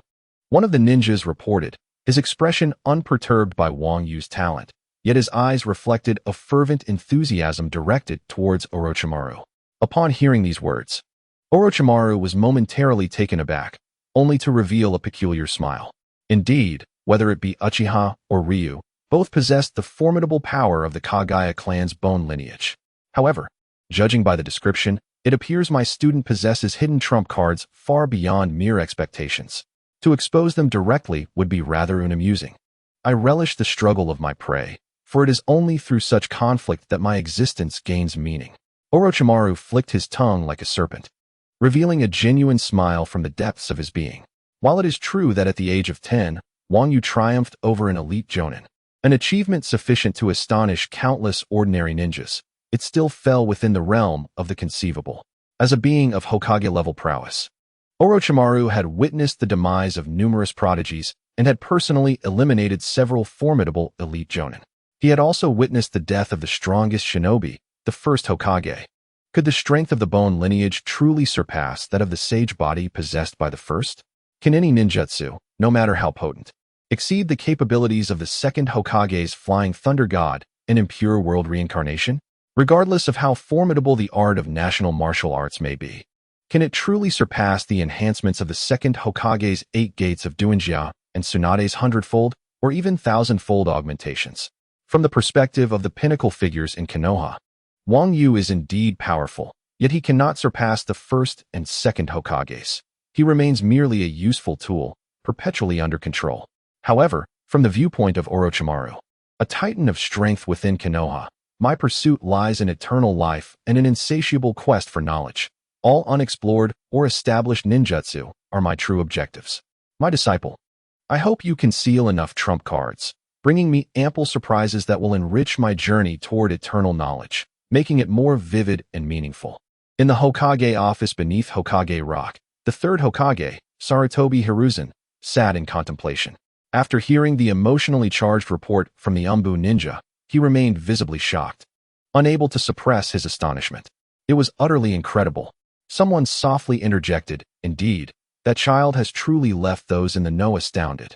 Beside Sarutobi stood another figure, Nara Shikaku, the newly appointed clan leader of the Nara family and Sarutobi's chosen advisor. After a deep breath, Sarutobi finally regained his composure. "Shikaku, what should we do next?" Nara Shikaku pondered for a moment before calmly responding. "I believe your apprentice should enter the Umbu, specifically to guard the Jinchuriki once he graduates. The less conspicuous Kushina is as the Jinchuriki, the better, and everyone is aware of Wang Yu's unconventional familial ties with her. Moreover, based on the intelligence just acquired, Wang Yu's defense against the bone pulse is impressively robust. He should be able to withstand even the Kyuubi's rampage." After nodding in agreement, Sarutobi furrowed his brow slightly. He did not conceal his thoughts from the loyal Nara clan. Following this incident, the Uchiha clan would likely not remain passive. After all, Uchiha Fugaku had cast aside everything. Furthermore, Wang Yu possesses a mature mindset and would certainly suspect that I had abandoned him. Third Hokage, if I may speak candidly. It might not be necessary to overthink this matter, Nara Shikaku observed steadily. It is precisely because Wang Yu is mature that he can discern the underlying circumstances. Yet, even if he understands the implications, it changes nothing. He was brought to Konoha by Lord Orochimaru from the Mist Village. Should he leave, he has no place to return. In essence, he has nowhere to go. Furthermore, the situation he faces is dire, with both Uchiha Fugaku and Roots leader Danzo keeping a close watch on him. Thus, he is undoubtedly aware that the best course of action available to him now is to become a member of the Umbu directly under the Hokage. Shikaku's words illuminated Sarutobi's thoughts. Indeed, Wang Yu has nowhere to turn. Even if he realizes that I have forsaken him, he must still choose to stand by my side. However, Sarutobi hesitated slightly, voicing his concern. I worry that after this incident, his thoughts may… Well, you understand. It is of no concern, Shikaku replied calmly. His tone conveyed a profound sense of pride and deep respect for Sarutobi Hiruzen. You have inherited the moniker of the first generation. Revered by others as the god of shinobi, while even Hanzo of the Salamander is merely regarded as a demigod. Your unique summoning beast, Inma, possesses an indestructible form, capable of transforming into a length-adjustable diamond staff, and it can independently perform hand seals to execute ninjutsu. At this point, a faint smile reappeared on Riku's face. Tsunade Minato and Kushina have all forged deep connections with Wang Yu. Indeed, Sarutobi Hiruzen nodded in agreement, finally allowing a smile to grace his features. Tsunade is his disciple, Minato his grand student, and Kushina is Minato's beloved. Now, Tsunade and Orochimaru have also established a mentor-student relationship with Wang Yu. With such bonds in place, even if Wang Yu harbors some dissatisfaction towards him due to recent events, it is likely to fade with the passage of time. After a moment of contemplation, Sarutobi Hiruzen articulated his decision. Therefore, let him temporarily become a candidate member of the Umbu. Simply notify the Ninja Academy without excessive fanfare. Just a candidate member of the Umbu? Although Riku understood Sarutobi Hiruzen's intentions, as an exemplary subordinate, he must adeptly master the art of support. With Riku's encouragement, Sarutobi Hiruzen elaborated on his plans. While it is true that he has defeated Uchiha Fuyu in terms of combat prowess, demonstrating considerable strength, he remains too immature and would benefit from further training. Moreover, he has been in Konoha for a relatively short time, and becoming a member of the Umbu too soon to undertake various missions would hinder the development of his sense of belonging to the village. Nara Riku nodded in agreement. Indeed, that was the case. At this point, Sarutobi Hiruzen approached the sunlit window, gazing out from the Hokage building upon the entirety of Konoha. What greeted his eyes was a scene of tranquil harmony. A complex mix of emotions and reflections appeared on his face. As the Hokage, he bears the weight of the village's fate, and thus many of his decisions must consider the greater good. As long as the outcome benefits Konoha significantly more than it harms, then, for him, that choice is deemed correct. This encapsulates Sarutobi Hiruzen's philosophy. For the collective benefit of Konoha, all can be sacrificed, just as he has consistently turned a blind eye to Danzo's power-grabbing endeavors. Even years later, when Danzo attempted to assassinate him, he still chose to forgive him. Such is Sarutobi Hiruzen, often seen as a quintessential good-natured figure of Konoha and simultaneously a remarkable shinobi. Navigating through several alleyways, at the corner of a street lies Orochimaru's courtyard, the very place where Wang Yu resides. Wang Yu emerged victorious against Uchiha Fuyu in the life-and-death duel of honor, yet it did not stir significant waves within Konoha. The precise details and outcomes were confined to the higher echelons of the village. The Uchiha clan would certainly not wish to publicize this matter, as it would cast their Sharingan's reputation and dignity into the abyss. They were far more inclined to conceal it. Meanwhile, Wang Yu sat at home, contemplating the few items laid out on the table, a look of deep reflection adorning his countenance. On the table lay a ninja headband, 2 documents, and 2 scrolls. The scrolls contained the methods for cultivating extraordinary strength and the summoning contract from the Slug Sage, which Wang Yu had just acquired. The headband signified that Wang Yu had received a notification from the Umbu, indicating his premature graduation from the Ninja Academy, with the ninja ID of 09721. This headband was not bestowed upon him by Sarutobi Hiruzen nor submitted by his Chunin instructor, Kato Yukinari. but rather delivered directly into his hands by a member of the Umbu. It was evident that this was a result of his victory over Uchiha Fuyue, a direct order from Sarutobi Hiruzen. After all, defeating an elite jonin while still being a student at the Ninja Academy seemed rather peculiar. His advancement to the rank of genin required no application on his part. The notification was simply presented to him. Naturally, the identity of a genin was more suited for ambush tactics on the battlefield, but in this era of peace, it held little significance for Wang Yu. What truly captured Wang Yu's attention were the two documents that accompanied the headband, currently resting on the table. The first document was an enrollment notice from the Konoha Umbu, the Special Forces for Assassination Tactics. The second was a B-rank mission, available only to Chunin, tasking him to protect Uzumaki Kushina until graduation in the capacity of a substitute teacher at the ninja school. The second document was particularly intriguing. Just recently a student, he had swiftly received the corresponding employment letter from the academy, signifying his status as the youngest substitute teacher at the school. Furthermore, the ninja ID revealed significant information. Wang Yu was aware that Kakashi Hitaki's ID was 09720, indicating that no one had graduated early in the past 2 months.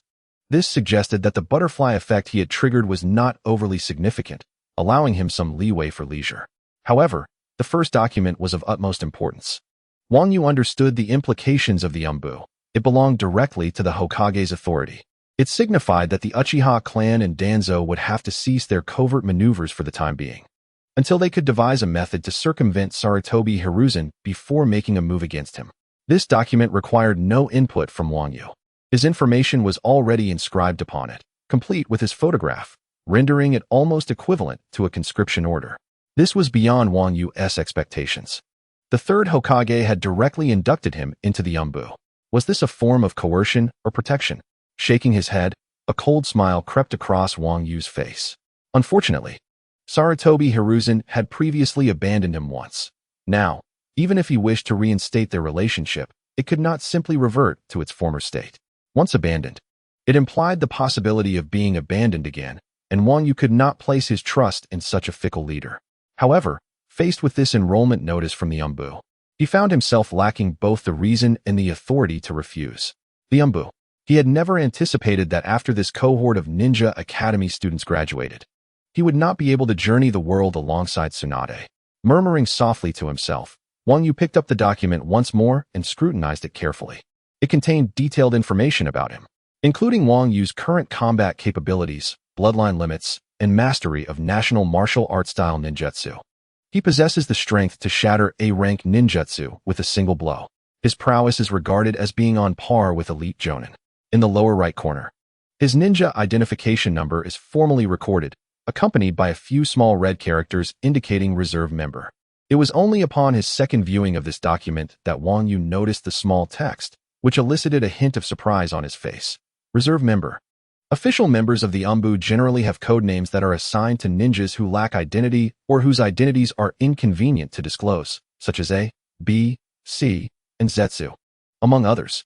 Conversely, ninjas who are already well known and possess established identities retain their names upon joining the Umbu or root, such as Kakashi Hitaki of the Konoha Umbu, Zabuza Momochi of the Mist Umbu, and others like Kirin Yuhi, Fuyamanaka, Ryoma Aburame, and Orochimaru. At this moment, Wang Yu, being a reserve member, naturally lacks a codename. However, he felt somewhat peculiar.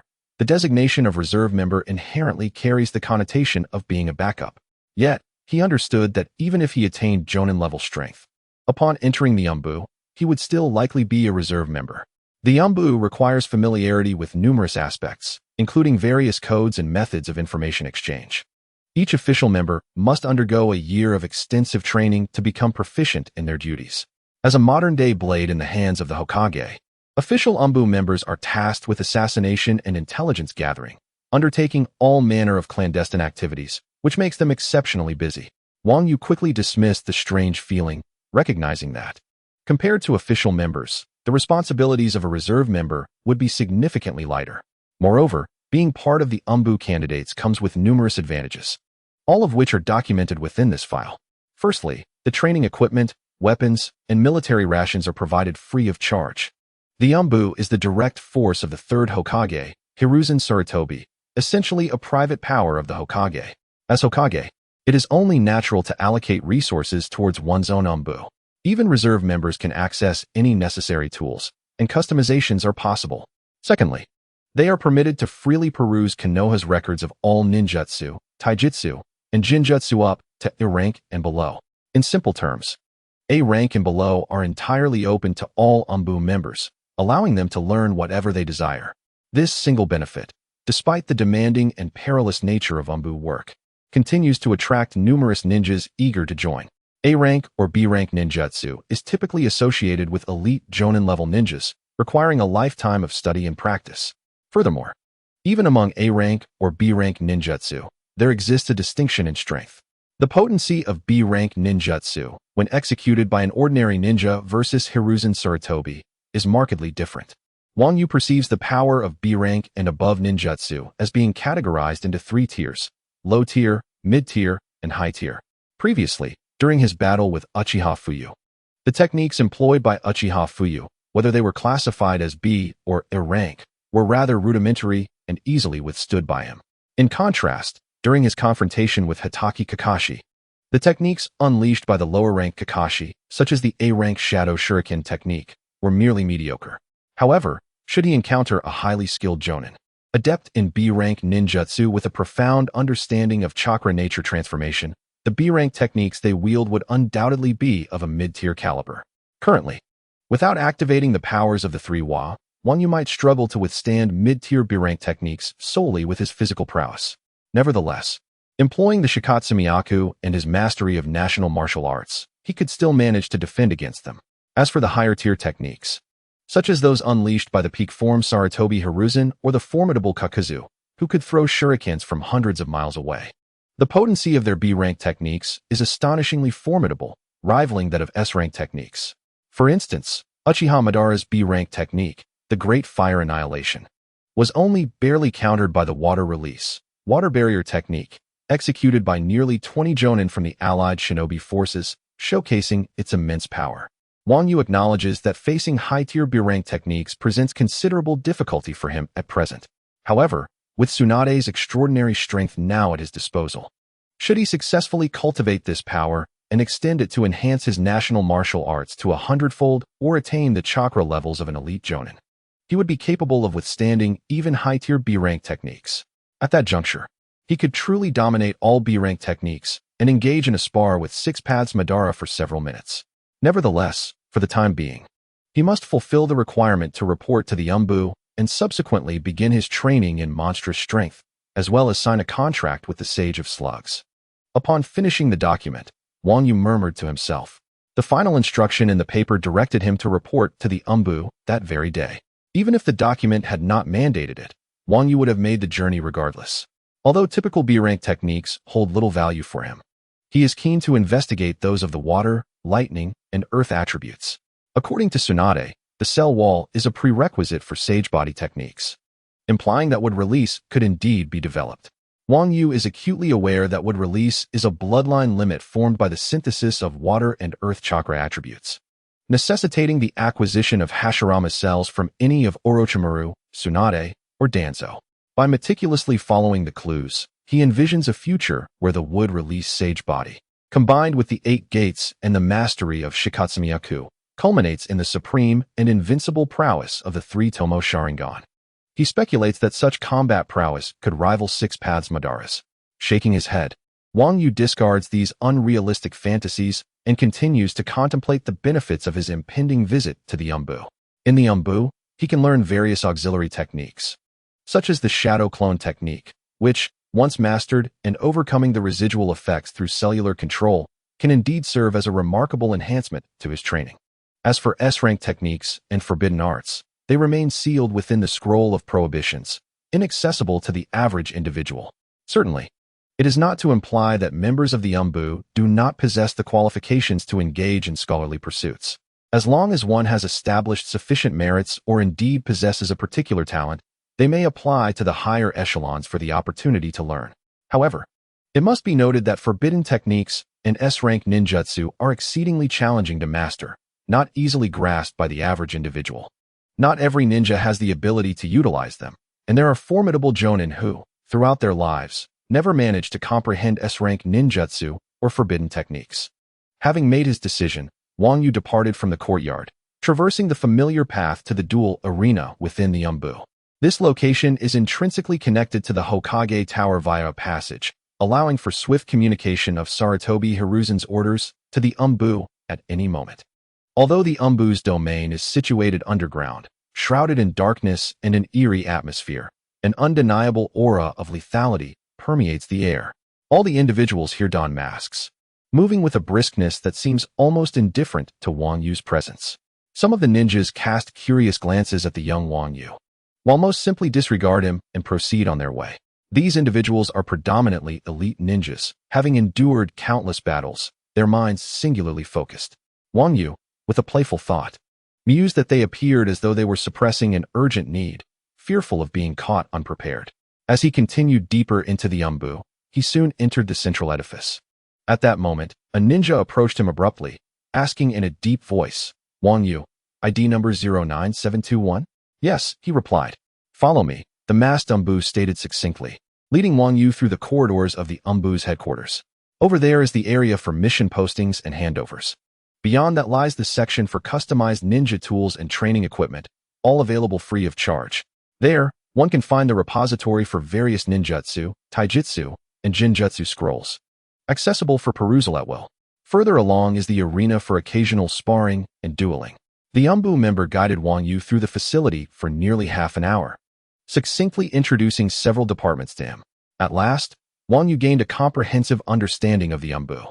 Although he had previously gleaned some knowledge from manga, this organization remained shrouded in mystery, with little detailed exposition provided. The Umbu operates directly under the Hokage, serving as the true elite force of Konoha. They represent the last line of defense for the Hokage and act as the Hokage's right and left arms in all situations. Each formal member of the Umbu must be a jack of all trades, possessing at least 9 capabilities, excluding the ability to bear children. At the base of the hierarchy are the candidates like Wang Yu. Subsequently, formal members are organized into teams of 4. Each team comprises 3 members and a captain, with all formal members being at least ordinary chunin, while team captains are typically elite chunin. Following that, 3 teams form a squad, led by a squad captain who is at least a special jonin, or even a full jonin. Furthermore, 3 squads are then assembled into a division. The entire Umbu consists of merely 3 squads, each led by a squad leader. Those who hold the position of squad leader are required to possess at least the caliber of an elite jonin, often wielding formidable forbidden techniques and exhibiting strength comparable to that of a quasi-Kaguya, capable of posing a threat to Kaga-level ninjas. Above the 3 squad leaders, there is no overall commander. The direct authority lies unequivocally with the current Hokage. This entire framework is extraordinarily well structured. The Umbu has a total of 120 official members, each one an elite in their own right. Though the vast Hidden Leaf Village comprises more than just a mere 100 Umbu members when considering the totality of Chunin and Jonin, the significance of the Umbu remains paramount, overshadowing all other organizations outside of the regular ninja forces. Whether it be the Root or the Uchiha clan, or even the Senju clan, all may find themselves assimilated into the Umbu. This is the fundamental power that the Hokage wields over the village, ranging from ensuring the safety of the Hokage to patrolling and safeguarding the leaf, as well as executing various assassination missions externally. In contrast, the regular ninja forces serve as the primary strength in external conflicts with other ninja villages, as Wang Yu observed from the first to the last episode of the anime. The prowess of the Umbu's elite has varied across different eras, much like the strength of the Hokage throughout history does not remain constant. The Umbu operates as a special unit directly under the Hokage, yet it does not constitute the main force of the village. They function in the shadows, primarily engaged in assassination and interrogation tasks. The pinnacle of the Umbu's elite does not necessarily denote overwhelming strength. The manga explicitly illustrates that the upper limit of Umbu ninjas is exemplified by Yamato, who Tsunade deemed the strongest Umbu ninja during the era of the 3rd Hokage. Yamato's capabilities are distinctly impressive, categorizing him as an elite jonin, akin to Kakashi, Guy, and Asuma from the earlier series. Although Yamato's combat prowess may not seem as formidable as other powerful figures, he excels in a well-rounded skill set, mastering tracking, disguise, and assassination techniques. The eldest son of Sarutobi Hiruzen and his wife is also an elite jonin, recognized as the right hand of the third Hokage, effectively placing them within the higher echelons of the Umbu. In the first series, when Kabuto encounters Kakashi, he boldly claims, "I could take on 10 ordinary Chunin from the Umbu." While defeating 10 Chunin poses no challenge, overcoming 10 specially skilled Jonin is an entirely different matter. And even Orochimaru would find himself troubled by such an endeavor. Notable members of the Umbu, or squad leaders, can attain the ranks of special or elite Jonin. During the battle against Pain's invasion, Marino Ibiki and the Umbu's light squad, comprising Futon and Rai, managed to confront the animal path and his formidable beasts. Within the elite Jonin tier, fewer than 100 remain alive in the entirety of Konohagakure, with only 3 to 5 in the Umbu. As the main force of the Hidden Leaf in warfare is constituted by the regular ninja units, members like Oil Woman Toryun and Yamanaka Fu, although appearing impressive, are essentially at the Jonin level, relying heavily on their specialized techniques, with outcomes against more cautious Jonin resting on fate.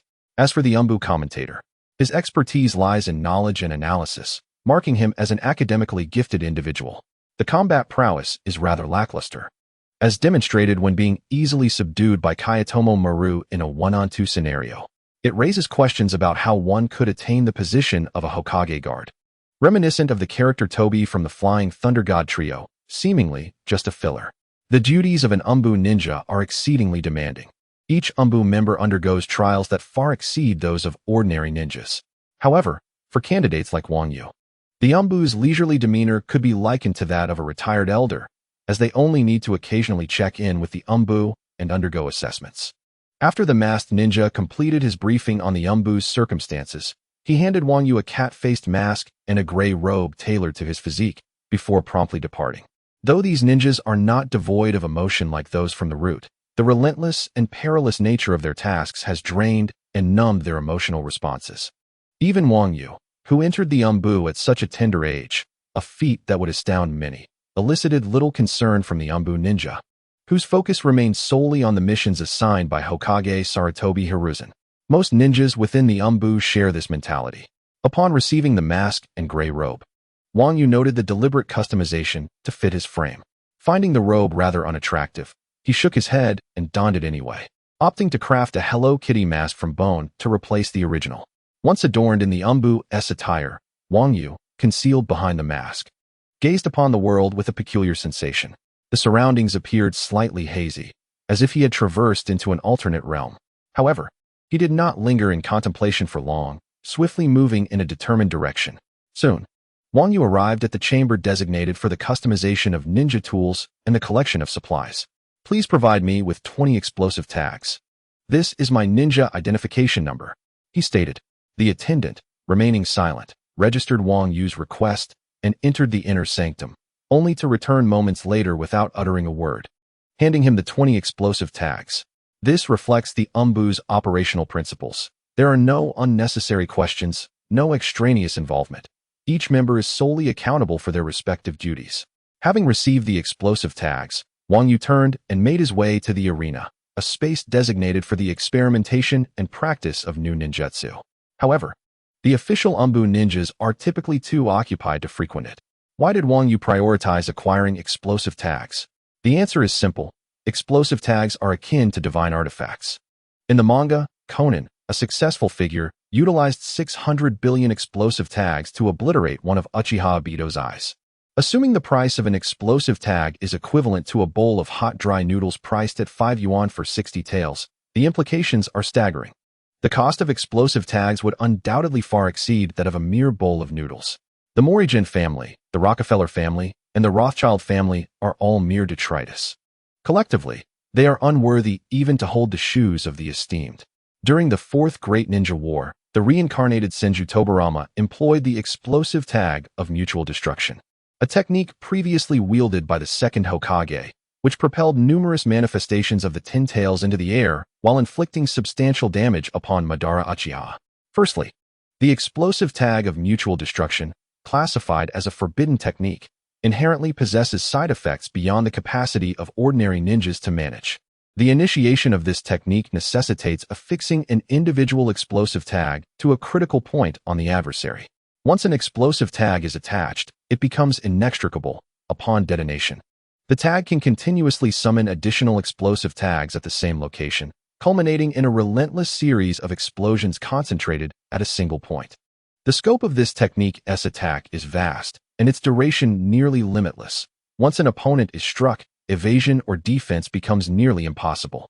However, the formidable power of this technique is accompanied by unavoidable repercussions, since it requires close-range execution and has a significantly expansive blast radius.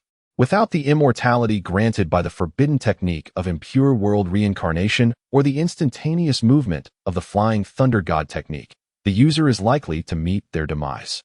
Nevertheless, Wang Yu posits that should he awaken the powers of the three Wa, learn the explosive tag of mutual destruction, and successfully engage Conan, he might conjure a vision wherein, beneath the weight of 600 billion explosive tags, even the formidable libido, wielding Kimimaro, would appear feeble. Only Kaguya and Six Paths Madara could potentially withstand such an onslaught. Upon witnessing 3 consecutive explosions of explosive tags devoid of black smoke, Wang Yu determined that the blast radius of a standard explosive tag is 2 meters.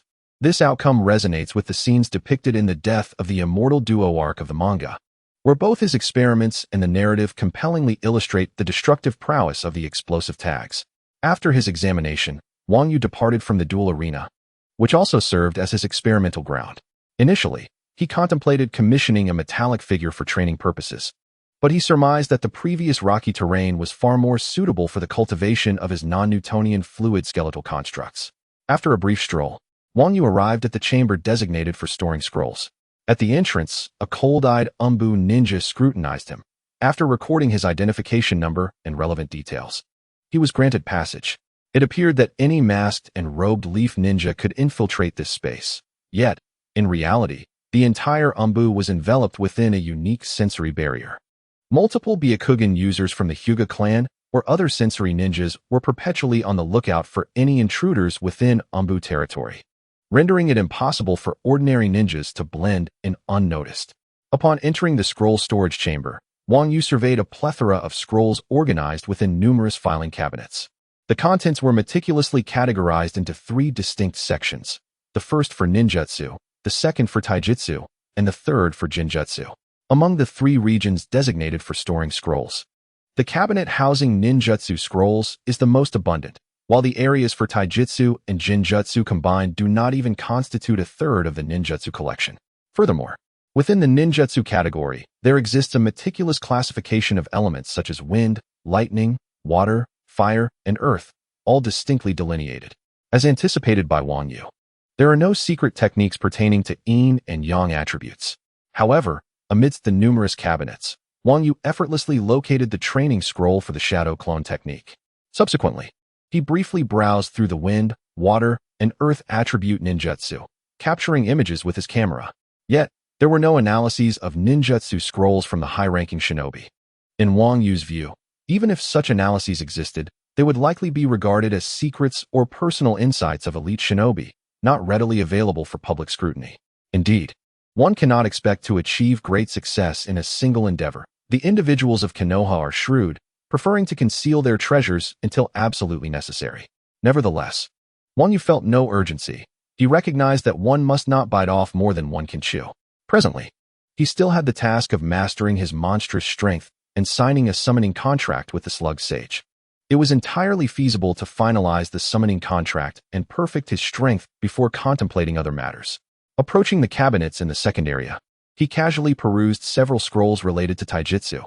Initially, he believed that aside from the 8 gates, the remaining taijutsu would be trivial to him. However, to his surprise, he discovered numerous techniques and intricacies concerning chakra application in taijutsu that he had previously been unaware of, which proved beneficial for his practice of the 8 gates. Nonetheless, he acknowledged that taijutsu could never rival the profound heritage and application of traditional martial arts. The taijutsu scrolls here encompassed not only offensive and defensive techniques, but also those focused on training. After a cursory glance at the offensive and defensive categories, Wang Yu found them to be lacking in substance, akin to chewing wax.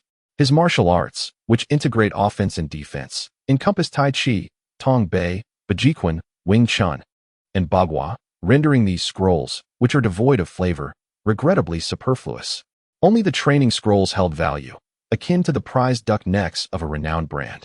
Wang Yu recognized that certain details found within surpassed the balance and perfection of what Might Guy typically practiced. Although Might Guy is a formidable practitioner of the Eight Gates, he is, after all, merely a despised and isolated genin, forced to innovate in solitude. It is only natural that his creations, rooted in personal exploration, could not compare to the collective wisdom of countless Konoha shinobi. After thoroughly examining the training-focused taijutsu, Wang Yu felt he had gained considerable insight into the intricacies of chakra-based martial arts, believing that his training speed could potentially increase by at least 10%. As Tsunade remarked, Might Guy's forbidden technique, the Eight Gates, is undoubtedly far more complex than that of the second Hokage, Tobarama Senju.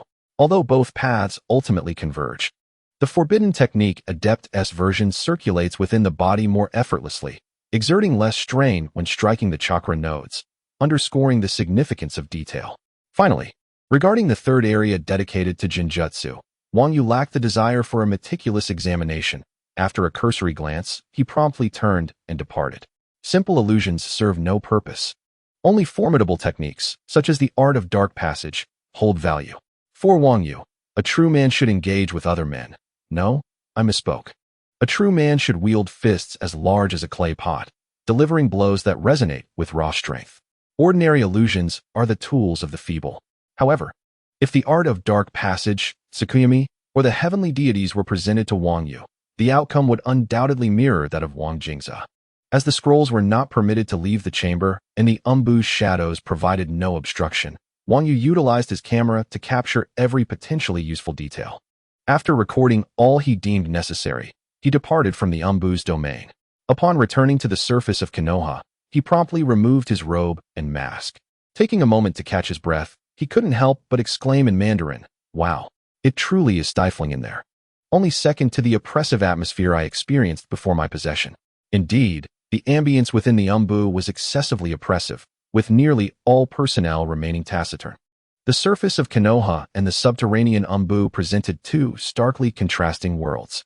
Above ground, the environment thrived with light and lively chatter, where groups of people engaged in spirited conversation. Below, however, a shroud of darkness enveloped the space, and silence permeated the air, exuding an overwhelming sense of repression. Yet, at that moment, Wang Yu found himself filled with admiration for the umbu ninjas, not for the contemporary Hokage, Sarutobi Hiruzen, or the second Hokage, Tobarama Senju, but for these silent guardians themselves. For years, they had operated in the shadows, diligently executing life and death missions while safeguarding Konoha both overtly and covertly. They were akin to warriors of the homeland. It is precisely because of their concealed presence that a vibrant and peaceful society exists. In places of peace, there are always those who bear the burden of responsibility. Regardless of the location, peace is a hard-won treasure. Taking a deep breath, Wang Yu quelled his sentiments. Tightening his fists, detached from his homeland on earth, he chose to disregard Konoha's peace. His sole desire was to be the best version of himself, ensuring the safety of those he cherished. Before him lay a singular, uncomplicated goal, to live, and, with an added aspiration, to live meaningfully. With less than 4 years remaining until the Third Shinobi World War, he felt confident that he had enough chakra to advance to Jonin. Tomorrow, he would begin to transform his life, stepping into the role of a substitute teacher. At 4:30 in the morning in Konoha, we shall meet again. I have returned to the school where Kushina and occasionally the substitute teacher, Mikoto, await. In the early hours, the moon, home to the Otsutsuki clan, still lingered on the horizon of the shinobi world, while Konoha remained shrouded in darkness. Beneath a rocky outcrop, Wang Yu, endowed with night vision, arrived early. Not rushing to commence his training in brute strength, he first engaged in a 10-kilometer weighted run. After replenishing his hydration, he began to strike the skeletal post with fervor. Boom, boom. The essence of traditional martial arts, intertwined with chakra, surged towards the skeletal post as Wang Yu continued to unleash his fists, igniting a tumultuous response within his very cells. Every inch of muscle and skin, under the refining force of the reverse shock martial arts chakra, seemed to become more compact and flawless. It was only when sweat poured down like rain and the energy within his body was nearly depleted by the cellular command that Wang Yu finally paused.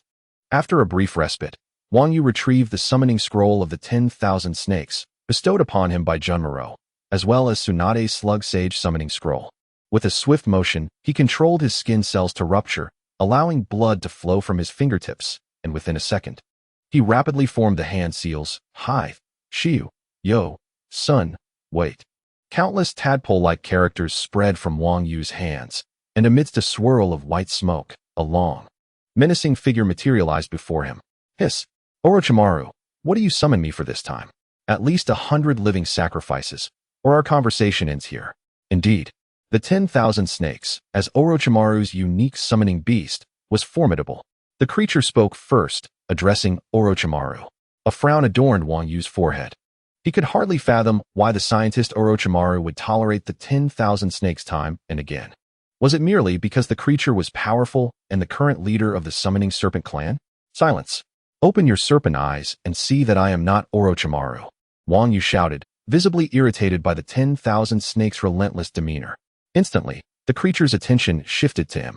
Who are you, little brat? How could Orochimaru entrust his summoning scroll to you? Nonetheless, I do not care who you are. If you have not prepared 100 sacrifices for me, I shall consume you. True to its nature, the 10,000 snakes, although surprised by Wang Yu's ability to summon it at such a young age, revealed its arrogance unabashedly. Listen well, I am not Orochimaru. While I am uncertain why he tolerates you so, I will show you that I am not him. I require a compliant summoning beast, not one who negotiates and might betray me at any moment. Wang Yu showed no deference to the 10,000 snakes. He was not Orochimaru and had two alternatives. The Slug Sage was evidently far superior to the 10,000 snakes, making its selection unnecessary. At this moment, summoning the 10,000 snakes was primarily to familiarize himself with the summoning technique and ascertain the creature's true strength, ensuring he did not squander Junmaro's good intentions. Junmaro often returned to the courtyard, watching Wang Yu intently, as if to say, if you do not want the 10,000 snake summoning scroll, I will keep an eye on you.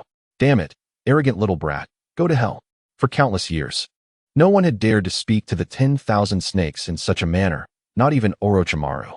Yet here was Wang Yu, merely a teenager, boldly disregarding the creature's authority, inciting the ever-proud 10,000 snakes to fury. With a furious lash of its tail against the ground, the 10,000 snakes unleashed at terrifying speed, opening its gaping maw, ready to strike at Wang Yu. Humph! Dance of the corpse bone and iron wire flower. As the serpent had yet to arrive, a fierce and howling tempest had already swept over Wang Yu, yet he displayed no signs of fear or trepidation. Although the body of the great serpent was massive and elongated, its explosive power, formidable as it was, did not encompass the use of ninjutsu. Nevertheless, it possessed an immense strength and terrifying speed that transcended that of Gamabunta and Jiraiya. Indeed, during the Great Ninja War, a single instance of the great serpent could rival both Gamabunta and the Sage of Slugs in their partial forms.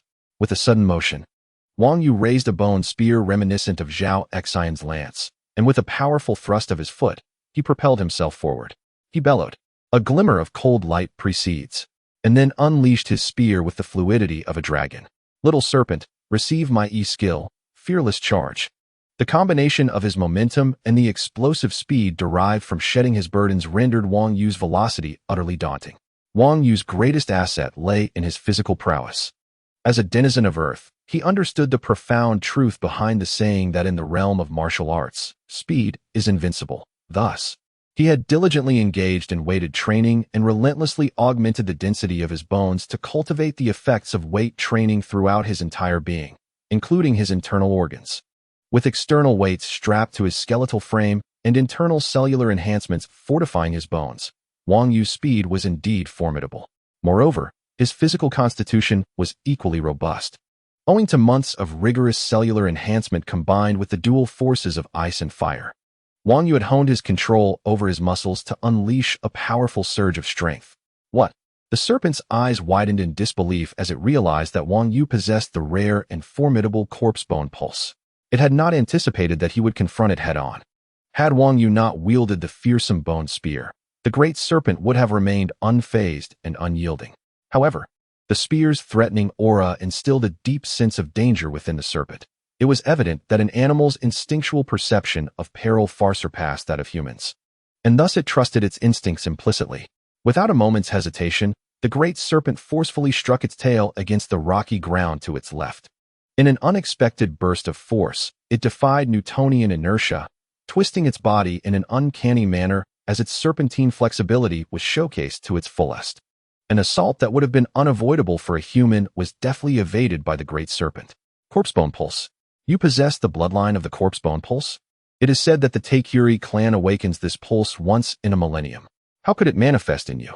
A rarity that occurs once in a century or even a millennium. The great serpent's massive jaws emitted a resonant sound, imbued with incredulity. Although it seldom traversed the ninja world, it remained well-informed about its intricacies, having garnered intelligence from the Reiga clan and other great serpents.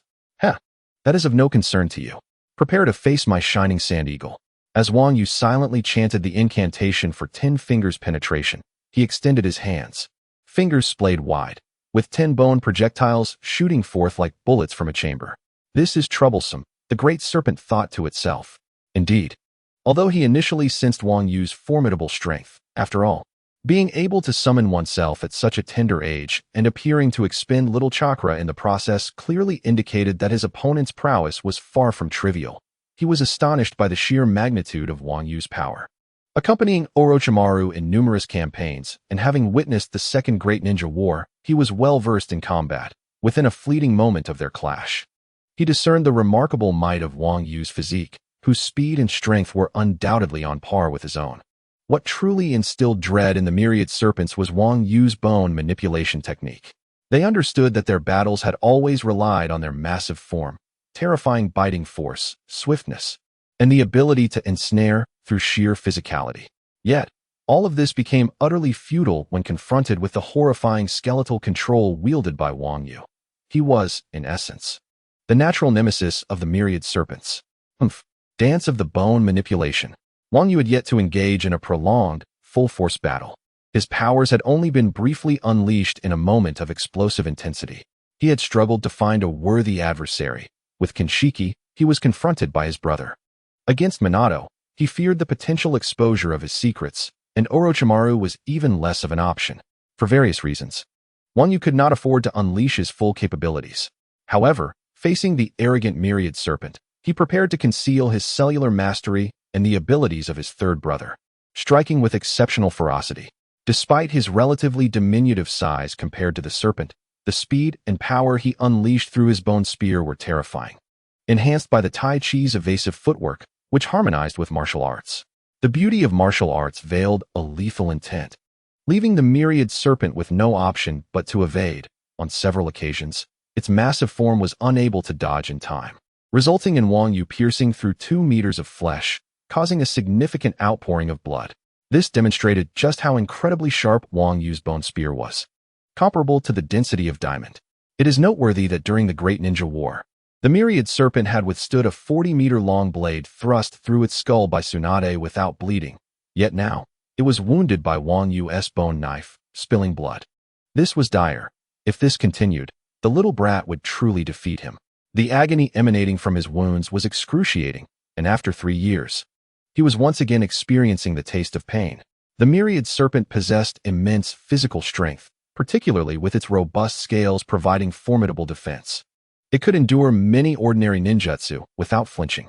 Yet, at this moment, its once celebrated strength and imposing size had become its own vulnerabilities against Wang Yu. As the myriad serpent surged with chakra, attempting to ensnare Wang Yu, the latter executed a swift maneuver, only to be entangled. Dance of the bone manipulation, Willow. Unfazed by being caught, Wang Yu unleashed the Willow dance. His limbs, including shoulders, elbows, palms, and knees, transformed into lethal blades, piercing through his own body without harming his skin. The myriad serpent realized that such evasive tactics could only lead to its surrender, enduring the pain as Wang Yu's bones pierced through its own form. I intend to ensnare this little specter with my body, swiftly constricting Wang Yu until he suffocates. If this continues, I risk being overwhelmed by a mere phantom, and when Orochimaru learns of my failure, I shall be subjected to his scorn. Wan Snake's ruthless intentions were discerned by Wang Yu, who inwardly acknowledged the cunning of an old hand, merciless to others, yet even harsher to oneself. However, Wang Yu's hands, feet, arms, elbows, and knees sprouted skeletal protrusions that pierced through Wan Snake's form. Yet, Wan Snake refused to relent. Instead, with a muffled groan of pain, it summoned forth a more terrifying surge of chakra and strength. As it activated its three-headed ability, Wang Yu felt an overwhelming force coursing through his body. Though his defenses remained intact, the impenetrable confinement nearly rendered him breathless. It was a terrifying scenario, were it not for his extraordinary resilience. One could only imagine the fate of an ordinary jonin, or even an elite jonin. Under such pressure, certainly, they would meet their demise. After all, Wan Snake's colossal physique endowed it with immense constricting power. Die, little specter. Wan Snake's eyes gleamed with a vicious intent, its frigid voice roaring forth from its serpentine maw as its elongated purple body constricted with all its might. Yet, deep within, Wan Snake was alarmed by Wang Yu's formidable endurance. Such a diminutive human possessed an astonishing capacity to withstand. Wang Yu, struggling to breathe, remained unperturbed, for the air within his spatial ring provided him solace. He was resolute in his intent to communicate, employing ventriloquism to convey, since I dare to summon you, I am more than adequately prepared. Witness who shall suffer and who shall perish, the dance of the corpse-bone pulse. The most terrifying aspect of the corpse-bone pulse lies in its unpredictability. 38 years prior in Konoha, few in the ninja world were aware of the powers it possessed beyond mere bone manipulation. Its techniques were shrouded in mystery. A sudden, unforeseen assault could catch even those stronger than Wang Yu off guard, as is the case now with Wan Snake, whose prowess was akin to that of a quasi-Kaguya. Yet it found itself ensnared by Wang Yu, who wielded the chakra of an elite chunin. Although Wang Yu's actual combat prowess was on par with seasoned elite jonin, he still fell short of the quasi-Kaguya tier. How is this possible? Wan Snake's serpentine eyes narrowed as a sense of danger surged within it upon hearing Wang Yu's words. Without a moment's hesitation, it retracted the coils that ensnared Wang Yu and retreated swiftly. Yet, it was a step too late. The ground trembled violently. The sharp sounds of weapons piercing through matter resonated continuously, transforming the rocky terrain within a 10-meter radius of Wang Yu into a realm of bones. Lengthy bones, some measuring at least 2 meters, with others extending 4 or even 8 meters, emerged under Wang Yu's control from the depths of the earth, resembling bone spears or blades that pierced through layers of soil, revealing themselves to Wan Snake's sight. In that moment, Wan Snake's slender form was reduced to mere skewers, as Wang Yu had meticulously ensured that the bones penetrating its body were of considerable girth. It can be said that currently, the serpent known as Manda has no choice but to return to the dragon cave for recuperation. In the ninja world, not all summoned beasts are obedient. Fukasaku is quite a rebellious spirit. Naruto has summoned Fukasaku multiple times, each necessitating a reason, requiring flattery and addressing Fukasaku as Big Boss. During their first battle against Shikaku, Naruto even needed Fukasaku's assistance to speak on his behalf. The only occasion where Fukasaku unconditionally aided Naruto was during the invasion by Pain. Myobo-Kuzan, on the other hand, seeks to establish a deeper connection with humanity, thus allowing a limited number of humans to enter and sign contracts. However, not every toad is compliant. Manda is particularly disdainful, even demanding compensation from Orochimaru. The green serpent likely respects Sasuke, as it is suggested in the manga that Sasuke saved it, though some netizens interpret this as a threat. The slug, by nature, is a gentle summoned beast. As for the Monkey King, only the third Hokage could summon it after his demise. No one from the Sarutobi clan could establish a connection with the Monkey King. The Monkey King, adorned with a Konoha forehead protector, signifies a deep-seated camaraderie with the third Hokage, even considering itself a part of Konoha. Kakashi's 8 ninja hounds also don the Konoha forehead protector and are willing to sacrifice themselves for the village, with the sole request that Kakashi carves their heads when he uses earth release to build walls. Allow me to indulge in a moment of levity. Summoned beasts assist ninjas in several circumstances. 1. You are merely my tool, aiding me in combat or absorbing damage, exemplified by Uchiha Madara's coercive control over the Nine Tails, Pain's animal path, Sasuke and his hawk, and Manda. 2. The summoned beast expresses, I have watched you grow, so I shall assist you, represented by Jiraiya and Fukasaku, as well as Shima. 3. Please help me. The opponent is quite manageable, symbolizing Naruto's relationship with Fukasaku. 4. You fight for me, and I shall reward you. as seen between Orochimaru and Manda. 5. We are comrades. When I call for assistance, you must help, represented by Jiraiya, Fukasaku, Tsunade, and the Slug, as well as Hiruzen and the Monkey King. 6. You are my subordinate, always at my beck and call, or I shall eliminate you, represented by the relationship between Mangekyo Sharingan Sasuke and the Green Serpent, as well as Orochimaru and his other serpents. 7. You are my angel baby. I have tamed you, so you must obey, represented by Kakashi and his 8 little dogs, as well as Might Guy and his stepping stone tortoise. To be honest, I believe Fukasaku is the second most unfortunate. Just look at the adversaries Fukasaku faces. When Jiraiya calls upon him, he immediately confronts Manda. When Minato summons him, he finds himself facing the 9 tails. Naruto's summons are even more formidable, facing the 1 tail, the water monster, as well as Pain. Fukasaku seems to lament that simply because he smokes the most, he must engage in the fiercest battles. What a predicament. The most unfortunate, however, is Manda. During Sasuke's confrontation with Deidara, when Deidara sought to self-destruct, Manda became a mere cushion for their mutual demise. Sasuke utilized his Mangekyo Sharingan to control Manda, taking refuge within its body to escape peril, while the once mighty Manda, who had fought valiantly alongside Orochimaru, ultimately met its end in an explosion, likely turning into a well-cooked barbecue. Should an esteemed culinary host from Earth happen upon this, they would surely exclaim, "Do not discard the overnight serpent. Coat it lightly with egg wash, sprinkle some breadcrumbs, and immerse it in hot oil until it attains a golden hue. Finally, drain the excess oil and serve." Both the elderly and children find this delicacy irresistible, prompting even the neighbor's child to weep with desire. Meanwhile, the renowned Bear Grylls would remark, "Hush, look what I have discovered. Here lies a mature serpent. We could attempt to grill it." One serpent could provide sustenance for thousands over several days, as it is replete with protein. However, a mature serpent is rather large, making it challenging to roast. We cautiously approached from behind, lifting it with determination. I have captured it. It is indeed lifeless. We severed its head, leaving the remaining parts suitable for raw consumption. Of course, if time allows, we might choose to roast it first for enhanced flavor. The texture of the serpent is remarkably crisp, reminiscent of chicken, and its chakra-rich flesh is 6 times more nutritious than beef. You may return, but I may summon you at any moment. At that time, I doubt your fate will be as benign as it is now. Wang Yu harbored no fears of the serpent succumbing to serious injuries. Even the most common snake on Earth could survive a severed portion of its body.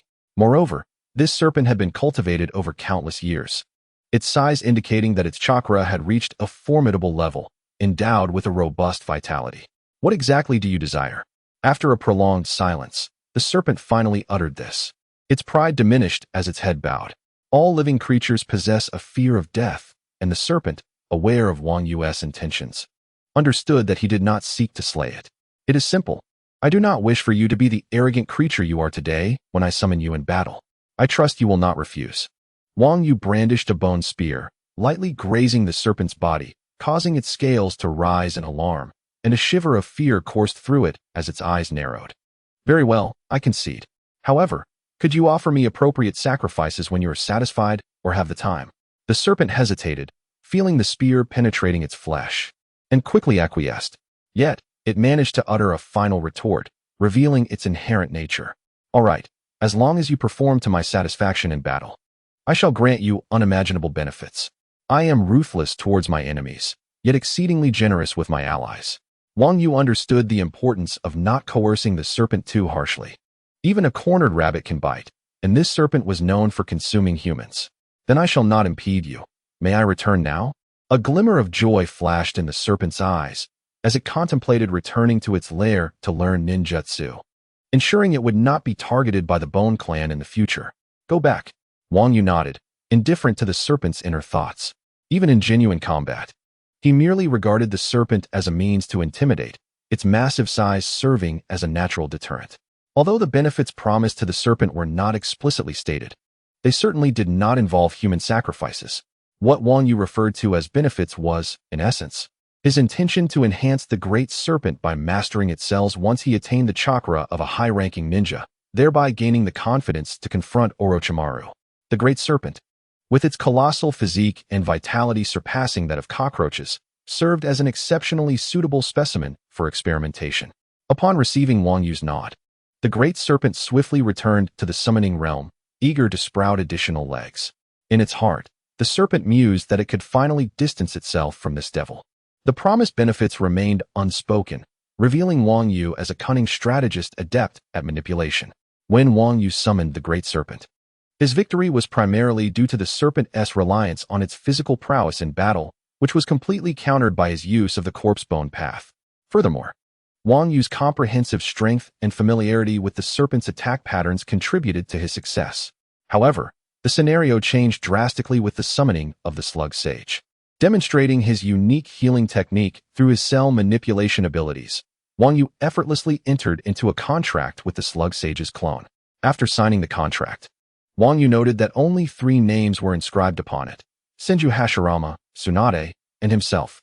The specifics of whether full names were required during the contract signing were inconsequential, as the essence lay primarily within the blood. In modern terms, this was akin to Wang Yu binding his DNA with that of the summoned beast, thus intertwining their souls in a contract. There existed another method, similar to how Madara used the Sharingan to control the 9 tails, which was not willingly subdued but rather captured. As for how these summoned beasts were compelled to sign contracts, Madara relied on Jinjutsu, while others might utilize a technique akin to impure world reincarnation, potentially employing cursed seals buried within the bodies of summoning beasts to enforce contracts.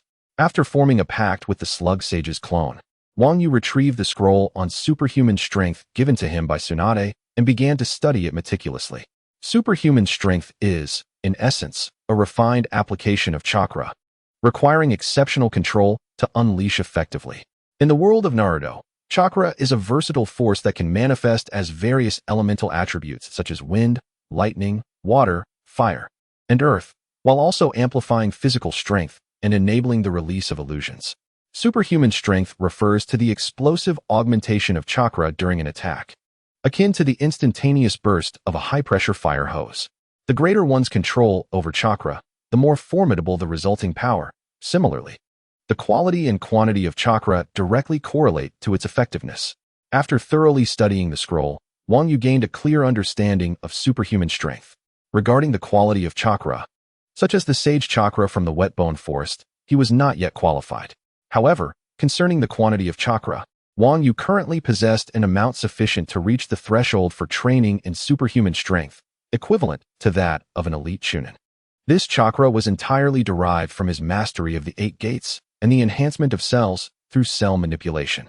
Nevertheless, with the successive opening of the 8 gates or an increase in cell manipulation up to level 10, Wang Yu's chakra would experience a substantial and progressive increase. Thus, he was not concerned about a future deficit in his chakra reserves. In light of this, it appears that the foremost aspect Wang Yu needs to cultivate at present is his mastery over chakra control. He mused to himself, contemplating whether he might be able to achieve this directly through practice. Despite a lingering sense of self-doubt, he resolved to try. Following the instructions inscribed on the scroll, Wang Yu clenched his fist, opting not to engage in the traditional martial arts method of manipulating chakra, but rather to channel it using the ninja world's control model. Chakra swiftly extracted itself from the ethereal flames within his left and right hemispheres, as well as from his heart's chambers, and converged upon Wang Yu's fist. He then delivered a powerful punch towards the skeletal post before him. The post remained utterly unresponsive, and thereafter, there was nothing more to observe. The corners of Wang Yu's mouth twitched in disappointment as he gazed at the inert post, feeling a pang of melancholy. Indeed, mastering the technique of immense strength was no simple feat. The power he had summoned was even inferior to a casual display of chakra through traditional martial arts. When chakra intended for immense strength is applied to the fist without proper control, it easily dissipates. Once it disperses, the force cannot be directed towards a specific point, rendering it as ineffective as an ordinary ninja's punch. However, Wang Yu did not succumb to discouragement. He had never anticipated achieving instant success. Cultivating immense strength necessitates both formidable and meticulous chakra control. Having watched numerous anime, Wang Yu was well aware of various methods to enhance chakra control: climbing trees with one's feet, walking along walls, treading water, employing healing arts, and even Naruto's signature ramen technique from the original work. Each of these practices gradually enhances chakra control. This time, Rather than aiming for lofty goals, Wang Yu diligently commenced his training with the simplest task of climbing trees. At this moment, possessing the chakra capacity of an elite Chunin and utilizing his cellular control, Wang Yu's mastery was on par with, if not superior to, Sakura from the anime. Although his attempt to achieve immense strength in one go had failed, his chakra control was indeed commendable. Within less than an hour, Wang Yu completed the tree climbing and slippery rock walking exercises, effortlessly balancing upside down on tree trunks and treading water. Upon descent, he did not hastily return to training in immense strength. Instead, he shifted his focus to physical techniques. While cultivating chakra control is undeniably crucial, the physical form remains foundational. The air resonated with the sounds of various enhancement techniques as the skeletal post quaked under the impact of Wang Yu's fists and feet. Owing to the interplay between the augmentation power of martial arts and the force exerted, even a simple punch from Wang Yu generated a formidable recoil, refining his entire body. After an intense session that left him drenched in sweat, Wang Yu paused to rest briefly. He then retrieved a generously prepared bento from Mikoto. As he savored his meal, a flash of inspiration surged through his mind. Next, he should practice the healing arts. Wait, it seemed he had overlooked something important. Inadvertently, he recalled the various ninjutsu scroll photographs stored within his spatial ring. Among them was a scroll for the shadow clone technique. Indeed, he had nearly forgotten about it. In addition to extraordinary strength and the signing of a spirit contract, I must also cultivate the art of shadow clones. The shadow clone technique is not only practical in combat and various other aspects, but also serves a significant role in aiding one's training. The insights gained through the cultivation of shadow clones are entirely relayed back to the original body upon their dissolution. In the original narrative, Naruto relied solely on the nine-tailed multiple shadow clone technique, which constituted a substantial part of his abilities. Since the shadow clones transmit all experiences back to the original upon their disappearance, Naruto skillfully employed them for various purposes, as scouts to gather intelligence, as assistants in performing techniques, and even for leisure activities such as playing cards. Although there are drawbacks, for someone like Wang Yu, who can disregard or overlook these side effects, it essentially serves as a training cheat. After finishing his lunch, Wang Yu stood up and began to study by enlarging the images from his camera. The shadow clone technique, classified as a B-rank ninjutsu, is considerably simpler than extraordinary strength. Moreover, after climbing trees and treading water, Wang Yu's control over chakra had notably improved, making the cultivation of shadow clones a delightful endeavor. Shadow clone technique. With a soft sound, an identical figure appeared beside him. It was effortlessly achieved. A hint of a smile finally graced Wang Yu's calm visage.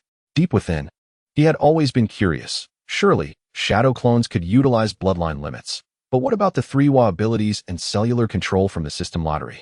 In the next moment, he decided to test this directly. As the shadow clone attempted to manipulate cells, it remained unresponsive, akin to a lifeless body. When he tried to activate the 3-Wa abilities by pricking his finger, the clone vanished with a soft pop. Indeed, it was as he suspected. Anticipating this outcome, Wang Yu was not particularly disappointed.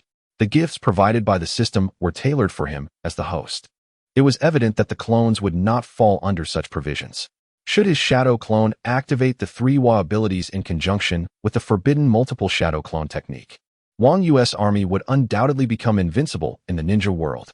Furthermore, his subsequent thoughts on combining shadow clones with the 8 gates technique also met with failure. As expected, his physical strength could easily withstand the consequences of opening the first 3 gates, but the shadow clones could not. Any chakra impact upon opening a gate would result in their immediate collapse into smoke. Nevertheless, this was inconsequential. The primary purpose of cultivating shadow clones was to assist in training.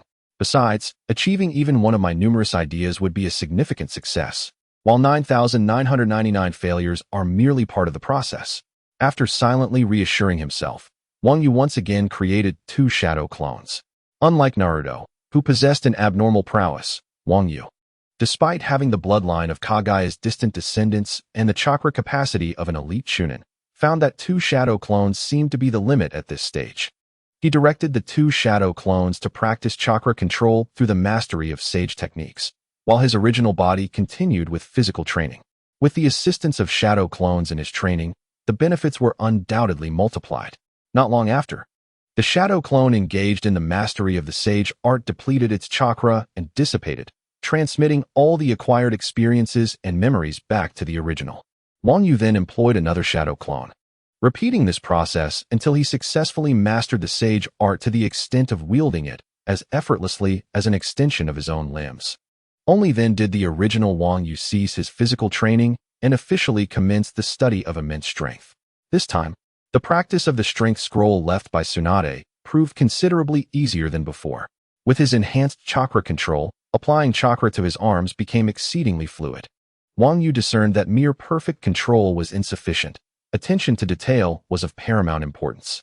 Fortunately, endowed with a cellular mastery of level 10, he navigated the meridians involved in the technique with ease, leading to a successful endeavor this time. Yet, feeling less than proficient in the art of immense strength, Wang Yu summoned 2 additional shadow clones, including the original, to engage in the training collectively. However, this demanded considerable chakra. Fortunately, Wang Yu's chakra recovery ability surpassed that of an ordinary individual by a significant margin. Although it could not rival Naruto's enhanced physique as a reincarnated member of the Uzumaki clan. With the opening of the 3rd gate of the 8 inner gates and his cellular mastery, he was not far behind. This exemplified the advantages of Wang Yu's various enhancements, often manifested in subtle details that could determine success or failure. With sufficient restorative capacity, Wang Yu could continually utilize shadow clones for training while the original maintained physical conditioning. The speed of his training soared to astonishing heights. At 8 in the morning, just before the commencement of classes at the ninja school, he stood in his usual spot before the skeletal post, his gaze flickering with intensity. Suddenly, with a low shout, an explosive surge of chakra, imbued with the properties of immense strength, coursed through Wang Yu's veins. Simultaneously, a layer of blue, martial energy enveloped his fist. With a sudden, forceful punch, a thunderous crash echoed as the non-Newtonian fluid skeletal post before him crumbled under the impact. A web of cracks spread outward in all directions. More terrifyingly, the surface of the skeletal post did not merely shatter. It exhibited a state of collapse. An explosion signifies debris scattering in all directions, whereas a collapse implies that the diamond-like exterior of the skeletal post was fracturing continually, ultimately reducing to dust. Ultimately, the skeletal post's surface disintegrated completely, shattering into countless small fragments that scattered across the ground, with the non-Newtonian fluid within spilling out. The effect of this punch, amplified by immense strength and the martial energy, was distinctly different from a mere strike of brute force or one solely utilizing martial energy. Surveying the devastation wrought by his own fist, a glimmer of satisfaction graced Wang Yu's features. Indeed, the augmentative powers of immense strength and martial energy could be harmoniously combined. This punch, unleashed with immense strength, coupled with the amplification from martial energy, demonstrated a might far superior to that achieved through the singular use of martial energy alone. As Wang Yu had anticipated, when the formidable strength and the force of traditional martial arts converge, a single punch delivered possesses enough might to withstand even high-tier B-rank ninjutsu.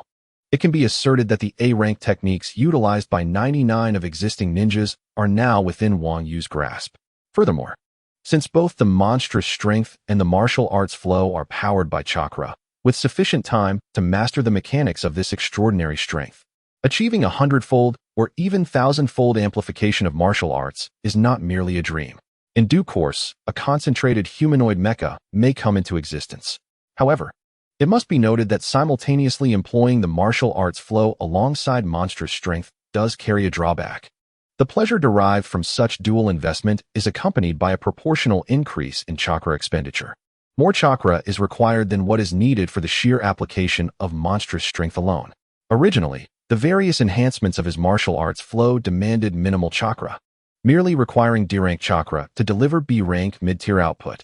Yet, the monstrous strength developed by Tsunade is inherently a method of chakra application. Thus, when the two are combined, although the resultant power may double, so too does the chakra consumption. Consequently, should Wang Yu engage in continuous output of such skills, the rapid depletion of chakra may lead to unsustainable exhaustion. Nevertheless, a few instances of application, even up to 3 to 5 times, would pose no significant issue. The subtle 8 gates technique, coupled with his cellular control physique, remains remarkably formidable.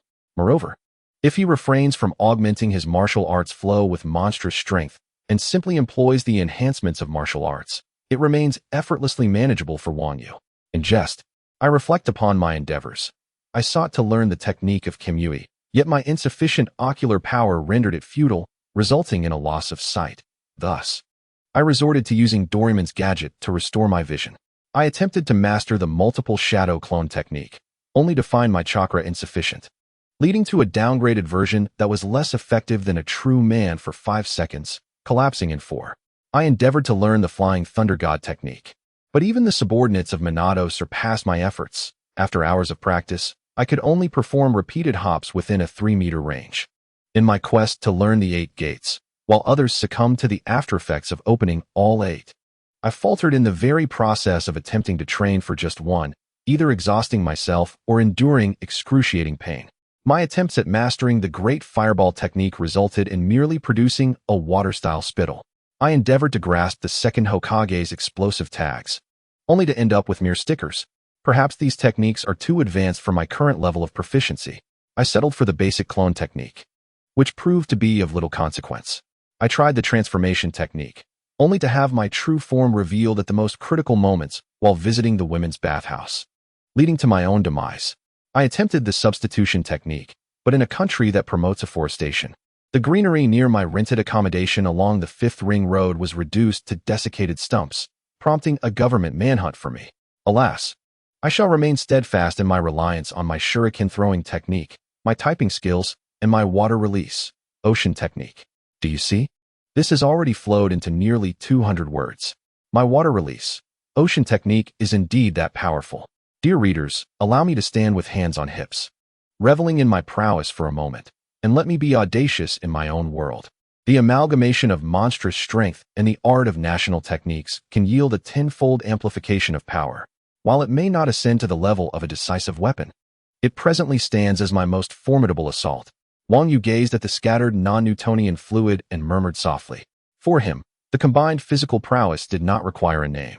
It sufficed to casually assign a grandiose title at the moment of its release. As the clock approached 8:15, Wang Yu resolved to take a shower, mindful that his teaching duties were imminent. While cleansing himself, he reflected on the technique of monstrous strength, drawing parallels to the 8 gates of Duanjia and cellular control, both representing a form of evolving power. The destructive potential and amplification of monstrous strength would burgeon in tandem with Wang Yu's increasing chakra capacity, qualitative enhancement, and mastery over chakra, rendering it ever more potent. Should the amplification of monstrous strength reach greater heights, its combined force with the national techniques would undoubtedly intensify. With continued utilization of monstrous strength, his comprehension would deepen, allowing the national techniques to achieve 100-fold amplification. This mutual enhancement is indeed a virtuous cycle, firmly rooted in the foundations of the 8 gates of Duanjia and cellular control. Undoubtedly, for Wang Yu, the mastery of the 8 gates of Duanjia and cellular control has become his fundamental strength. The corpse bone pulse serves as a crucial offensive and defensive mechanism, intricately linked to both.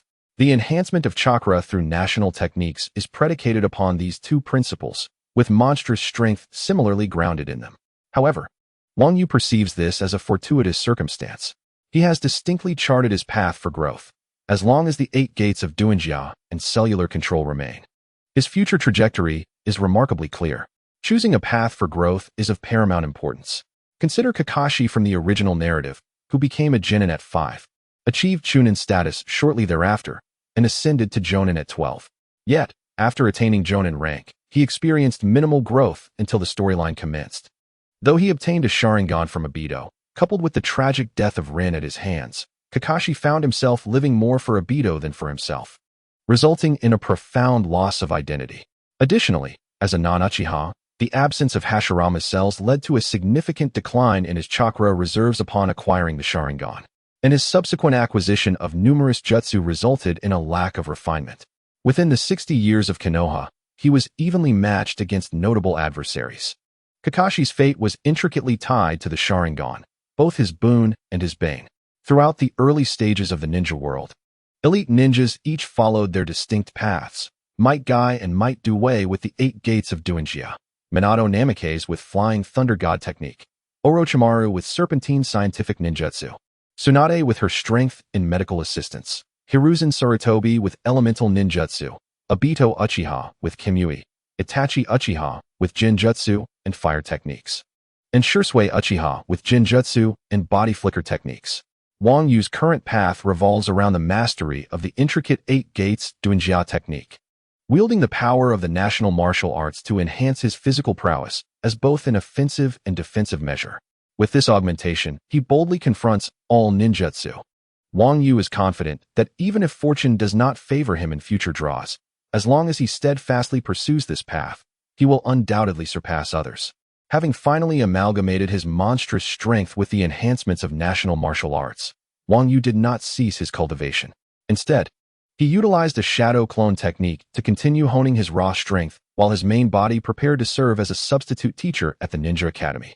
At the Konoha Ninja Academy, at 8:30 in the morning, Wang Yu encountered familiar faces. Wang Yu, long time no see. Good morning. Oh, I've been in special training. Good to see you too. Good morning. Wang Yu greeted his peers with a gentle demeanor, soon to be their instructor. However, beneath his cordial exterior, he felt a profound sense of frustration, as his treatment was akin to that of the stoic heirs Juzi and Kakashi. With his adorable visage and the strength to defeat Chunin, his popularity soared dramatically following Kakashi's early graduation. Really now, has the looks association started paying you all? He mused. Yet, he couldn't help but notice that the younger generation seemed to regard him with more fondness than their parents, who secretly viewed him as an outsider, smiling on the surface while harboring disdain within. As he stepped through the gates of the Ninja Academy, a wave of nostalgia washed over him. He felt like the wolf from the tale, returning once more. Wang Yu, have you continued your youthful training today? Called out a voice. Hey, Wang Yu, we haven't seen you since you defeated Shursui. What are you daydreaming about? Are you confident for the graduation exam next month? As Wang Yu stood lost in thought, someone tapped him on the shoulder. Without turning, he recognized the voice as that of Might Guy, whose lack of ninjutsu talent relegated him to the bottom tier of their class, yet he was destined to become a master of taijutsu. Obito Uchiha, another perennial underachiever, claimed to be the best in the academy, despite his scores and abilities trailing behind Gaius. Following a tragic event that transformed him into one of the ultimate villains, he had become somewhat of a tragic figure. As for how Obito and Guy ended up attending the same school, one could attribute it to the ripple effects of Wang Yu's influence. Once a struggling student himself, Wang Yu had risen to become the academy's top prodigy. While Guy and Obito were in another graduating class, both languishing at the bottom, Guy greeted Wang Yu, and with Kakashi no longer by his side, Obito had naturally befriended Guy, joining him in his casual salutation. Ah, I have graduated, just like Kakashi. This is my ninja headband, and from now on, you shall refer to me as Teacher Wang. Moreover, it is already 8:30, and you are late. Wang Yu tilted his head slightly to regard the duo, recognizing that Obito's tardiness was somewhat excusable, given his kind-hearted nature and his tendency to emulate Uncle Rakage. But what was Guy's excuse? Had he too decided to follow Obito's example? As he spoke, Wang Yu produced his ninja headband and the documents indicating his role as a substitute teacher for them to see. As the two gazed at Wang Yu with admiration after finishing the documents, a girl's voice resonated. Wang Yu, it's been a while. Before Wang Yu could respond, Noera Rin continued, I've gathered information about the content of the graduation exam, which is set to take place in a month.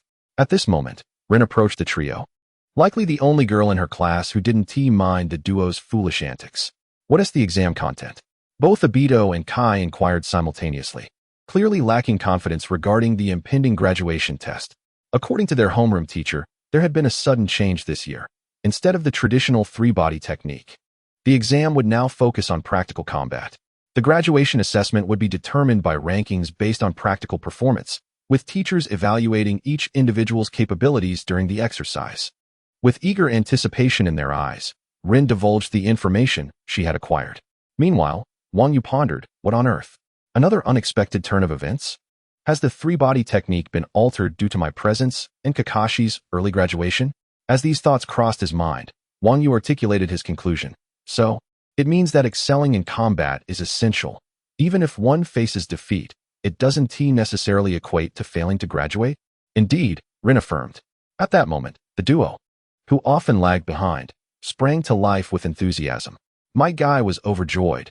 He had always struggled with the three-body technique, but now had a fighting chance in practical assessments. As for Obito, It was straightforward. He was certain to perform better in combat than in written exams or three-body techniques. Wang Yu, what exactly do you mean by judging whether one can pass based on performance in actual combat?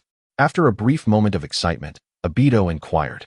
Expressing his reluctance to think too deeply, Wang Yu clarified, it implies that winning doesn't guarantee graduation, nor does losing ensure retention at the ninja school.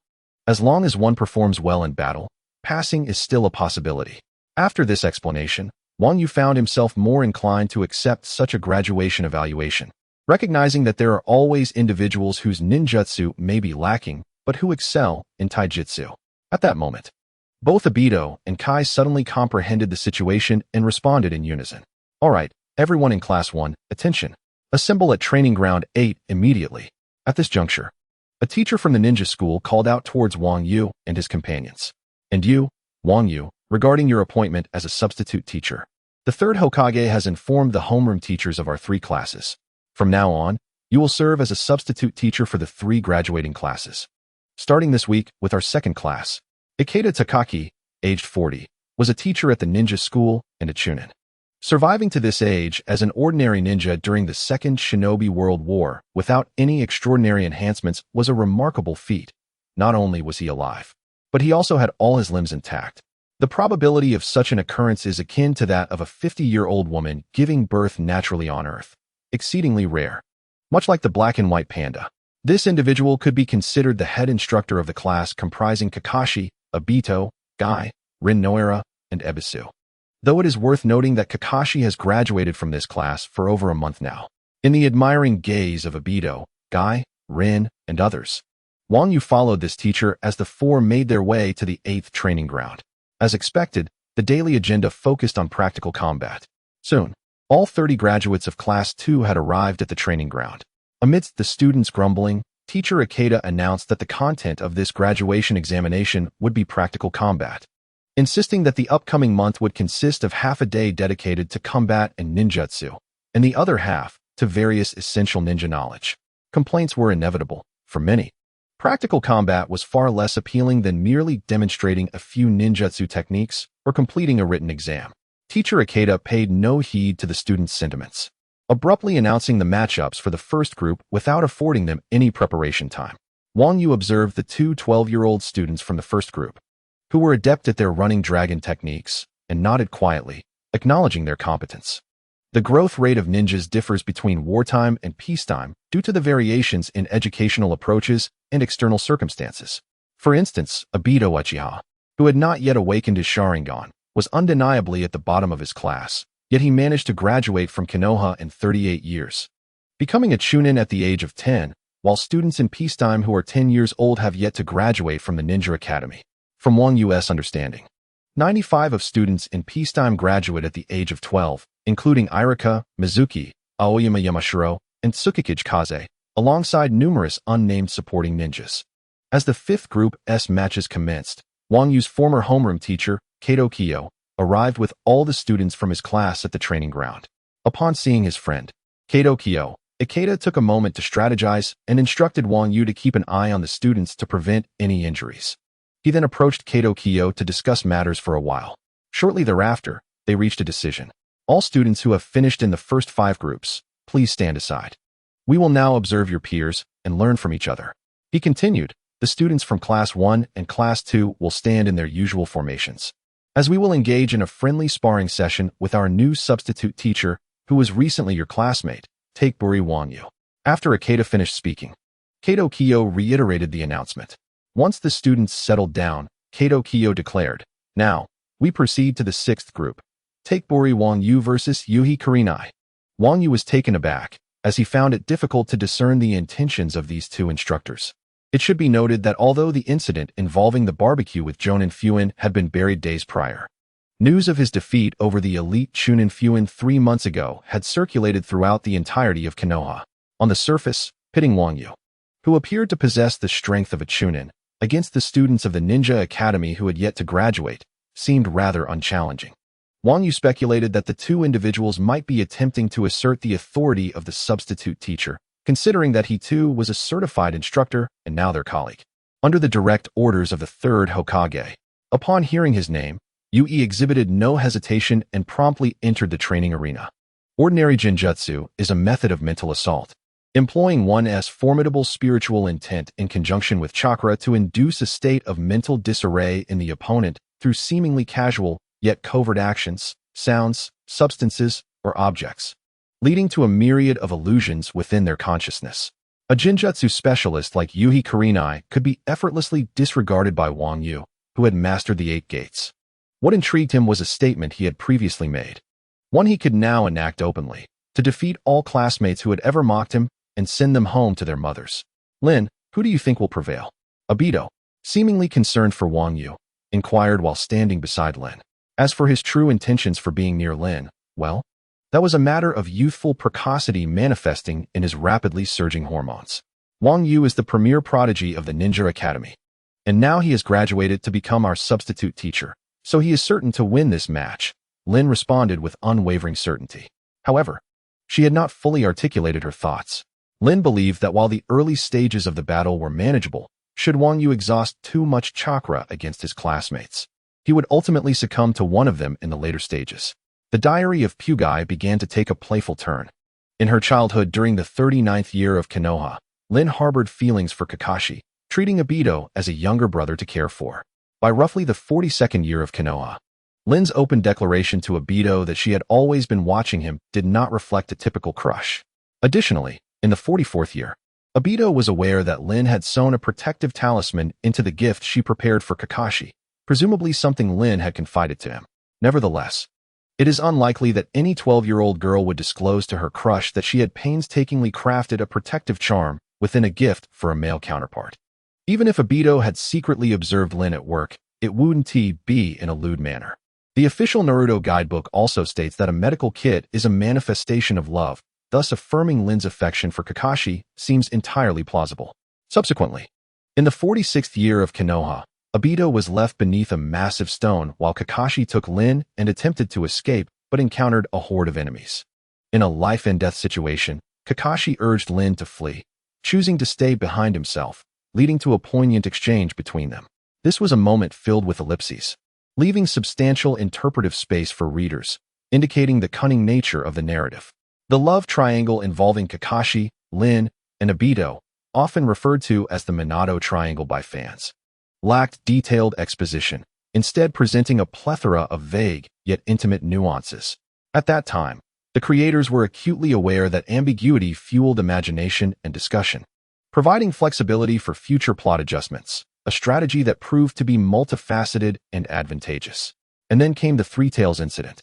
The beast was sealed within Lin's body, and upon her return to the village, it would unleash chaos.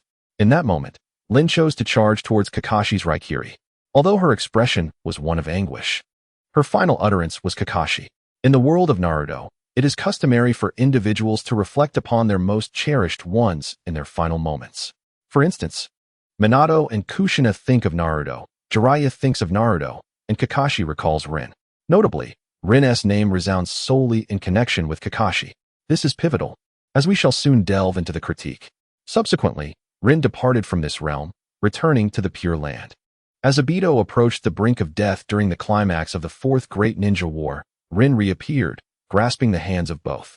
She expressed that she had awaited Obito at the threshold of life and death for many years. Well, as the creator of this manga, you assert what you will.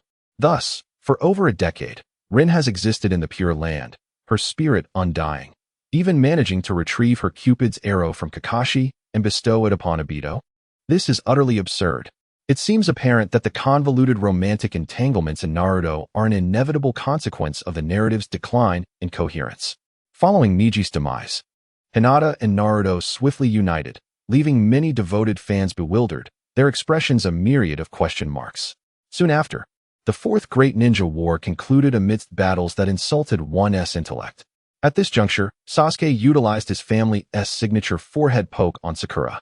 If the manga had featured real-time commentary, that page would likely have been overwhelmed by countless question marks. Given the hurried nature of the main storyline, it is hardly surprising that the romantic arcs of the Minato team rival the chaotic plots of Korean dramas. One wonders whether AB sought to rectify the grievances of Narasaku fans by introducing Rin, or if he merely wished to prolong the narrative involving Obito's verbal exchanges with Naruto. While I appreciate and understand that AB made the best possible choices amid the challenges of crafting the plot, the serialized format has led to a cascade of missteps.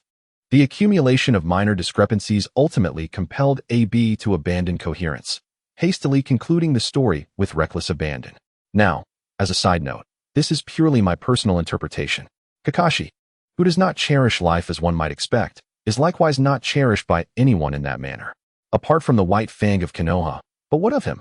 He exited the plot tragically when Kakashi was merely 5 years old, and after over 20 years, he saw his son only to seek out his mother. No matter. Kakashi is a mere straw man. He has perpetually stood alone, representing the concerns and loves of others throughout his life. He neither self-destructs nor seeks vengeance upon the world. For that is the path of the self-deprecating. He is a man devoid of personal dreams, a zen-like youth destined to continue living until he embodies life itself. Observing Kakashi's existence, it becomes evident that he lives for Rin, for Obito, and for Konoha, yet never for himself. Having expressed this melancholy, I shall now shift to a more humorous tone. Rin despised Obito, as he was her rival in love. Even a fangirl like Sakura would not sneak outside Sasuke's house in the middle of the night. Yet, both Obito and Rin did just that, choosing to sneak out together to spy on Kakashi. That day, Kakashi invited the two to dine with him. To truly capture a person's heart, one must first seize their appetite. Kakashi's culinary prowess managed to enchant both individuals. That fateful night, Obito succumbed to inebriation, babbling incoherently, and in a moment of clarity, resolved to pursue Rin, determined to ensure that no one would contest Kakashi's affections. Similarly, Rin was steadfast in her intent to attract Obito, hoping to sway him away from his rival, thereby allowing her to be with Kakashi. And then, well, I cannot elaborate further. I leave the rest to your imagination.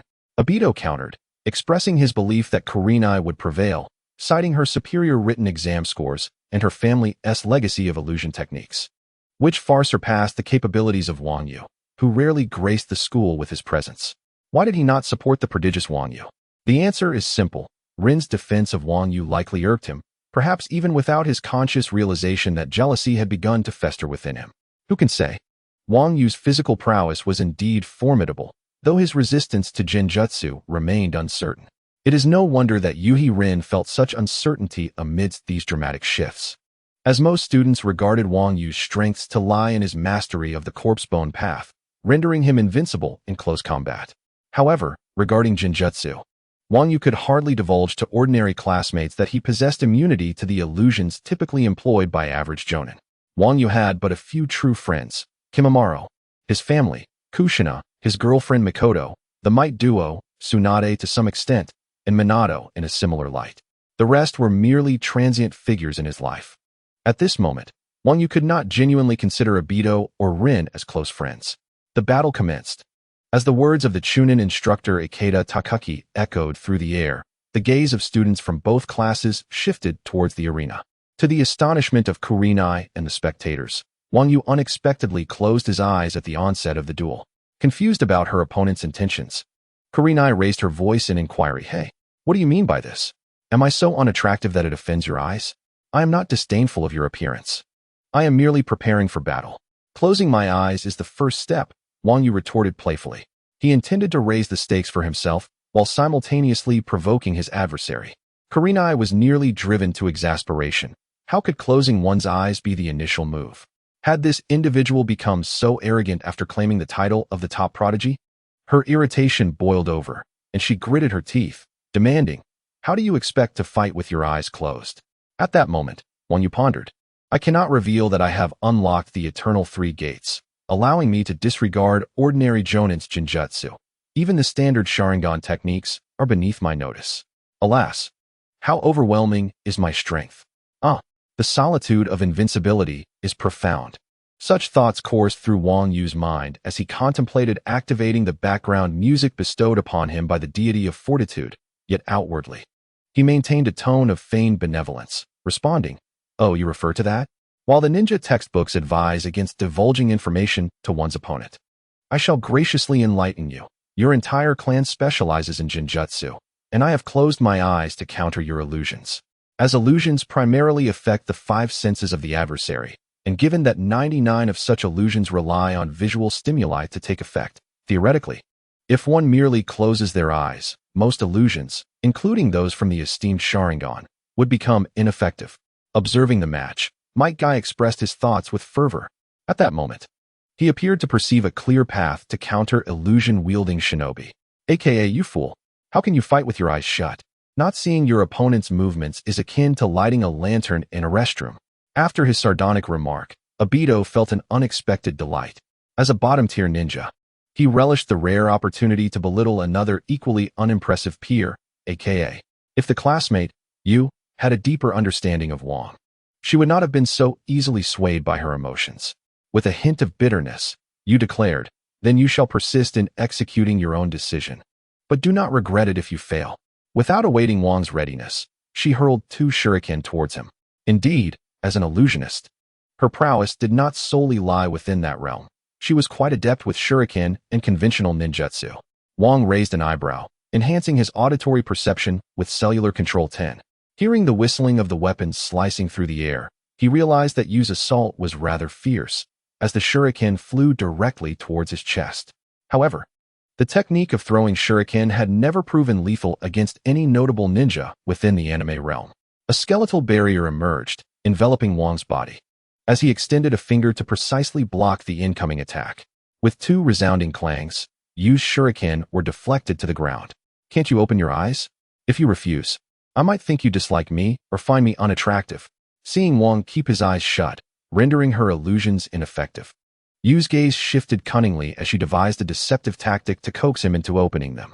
Such exchanges during combat typically go unrestrained by instructors, as they may serve as a facet of psychological warfare. Wang pondered the unfortunate future that awaited Yu, feeling a twinge of sympathy for this potential single mother. After all, the sparring sessions at the Ninja Academy merely served to enhance the students' combat experience. While conversing, Yu endeavored to divert Wang's attention, retrieving 2 more shuriken from her pouch and launching them once again. With a couple of clangs, Wang effortlessly knocked Yu's shuriken to the ground as he opened his eyes. Didn't you say you would fight with your eyes closed? Yu taunted, witnessing Wang's defiance. Confucius once proclaimed, it is difficult to nurture a petty person and a woman. How astute his words were. It was you who compelled me to open my eyes, yet you are also the one to mock me afterward. This girl's heart is as elusive as a needle in the ocean. Wang reflected on Confucius' wisdom, feeling a sense of relief knowing that Yu's future husband would be a Suma, and that his own Mikoto was caring and gentle. Indeed, he considered himself fortunate. Nonetheless, Wang, undeterred by the mockery, was prepared to retaliate, regardless of his opponent's gender. Didn't I already say that? With closed eyes, I aim to counter your illusions. Did you just employ an illusion? Were the words I just heard. Do you despise me for my appearance? An auditory deception? Wang Yu questioned, his expression one of bewilderment, mimicking the tone of the astute Shiri Hong. Indeed, Shiri Hong, feeling that her attempted trickery had backfired, became increasingly incensed. In an instant, she hurled 3 shurikens directly at Wang Yu. He deftly deflected them once more, retorting that she needn't throw any more shurikens at him. If she refrained from using illusions, she would be at a disadvantage, for his bloodline technique was no trifling matter. Moreover, she was well aware of his prowess in close combat, particularly in traditional martial arts. At that moment, Shiri Hong, while listening to Wang Yu, noticed 2 shurikens curving through the air towards her. When had this occurred, she had not perceived any sign of Wang Yu preparing to attack. How had he launched the shurikens without any warning? In truth, this was merely a clever ploy of Wang Yu, who, recognizing Shiri Hong as a classmate rather than an adversary, aimed only to evoke tears or perhaps instill a lasting impression. The shurikens were designed to circle into her blind spot before re-emerging unexpectedly, combined with Wang Yu's restrained force. As the shurikens, following their grand arc, approached Shiri Hong, their impact was not forceful. She swiftly blocked them with her kunai. The sound of their clash resonated, seemingly rendering Wang Yu's assault ineffective. Just as she contemplated mocking Wang Yu's throwing technique for its inadequacy, a boy urgently shouted, Hong, beware. It's the shuriken shadow clone technique. I saw him forming hand signs with one hand. What? The white bone shuriken Wang Yu had thrown was indeed a single entity. Yet he too could execute the shuriken shadow clone technique with a single hand. That one shuriken, upon his hand signs, split into 2, then into 4. However, referring to them as bone rods would be more apt, for Wang Yu, fearing that excessive force or the sharpness of the shuriken might harm Shirihong fatally, opted for blunt instruments. The 4 bone rods arced towards Shirihong, 2 above and 2 below, with the lower pair skimming just 10 centimeters above the ground, while the upper rods soared sharply, aimed directly at her vulnerable point. Forewarned, Shirihong immediately recognized her peril and clumsily attempted to evade. Yet, 2 bone rods still struck her arms, leaving dark bruises in their wake. Had she not received a warning, those 4 rods might have transformed her vulnerable point into mere pulp. Asuma Sarutobi, this is a duel between 2 individuals. Any external interference is strictly prohibited.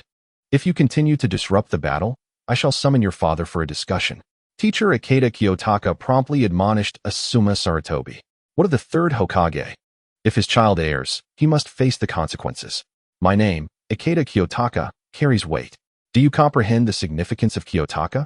The tone of this Jonin teacher was filled with exasperation, showing no regard for the fact that Sarutobi Asuma was the son of the 3rd Hokage.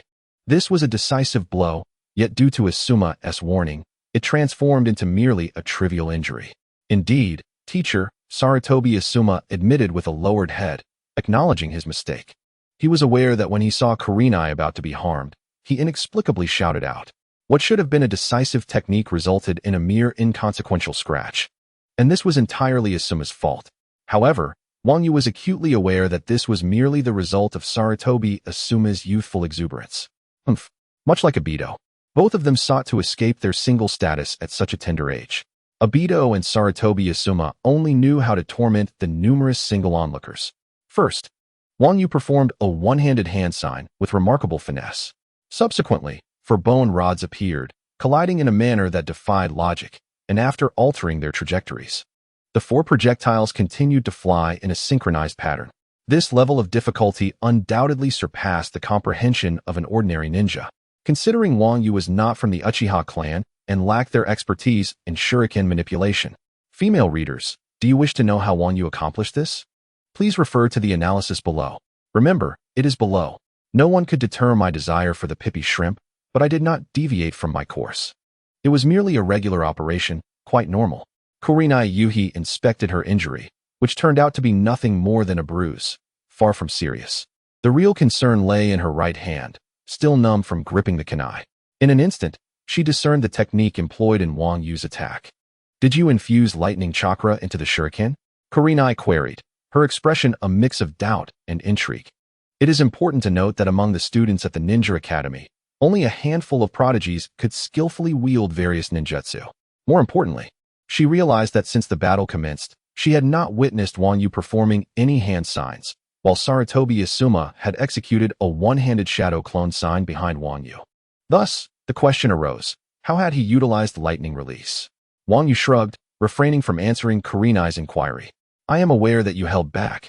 Your shuriken, made of bone, was not sharp, but how did you manage to create a shadow clone of the shuriken that could alter its attack trajectory?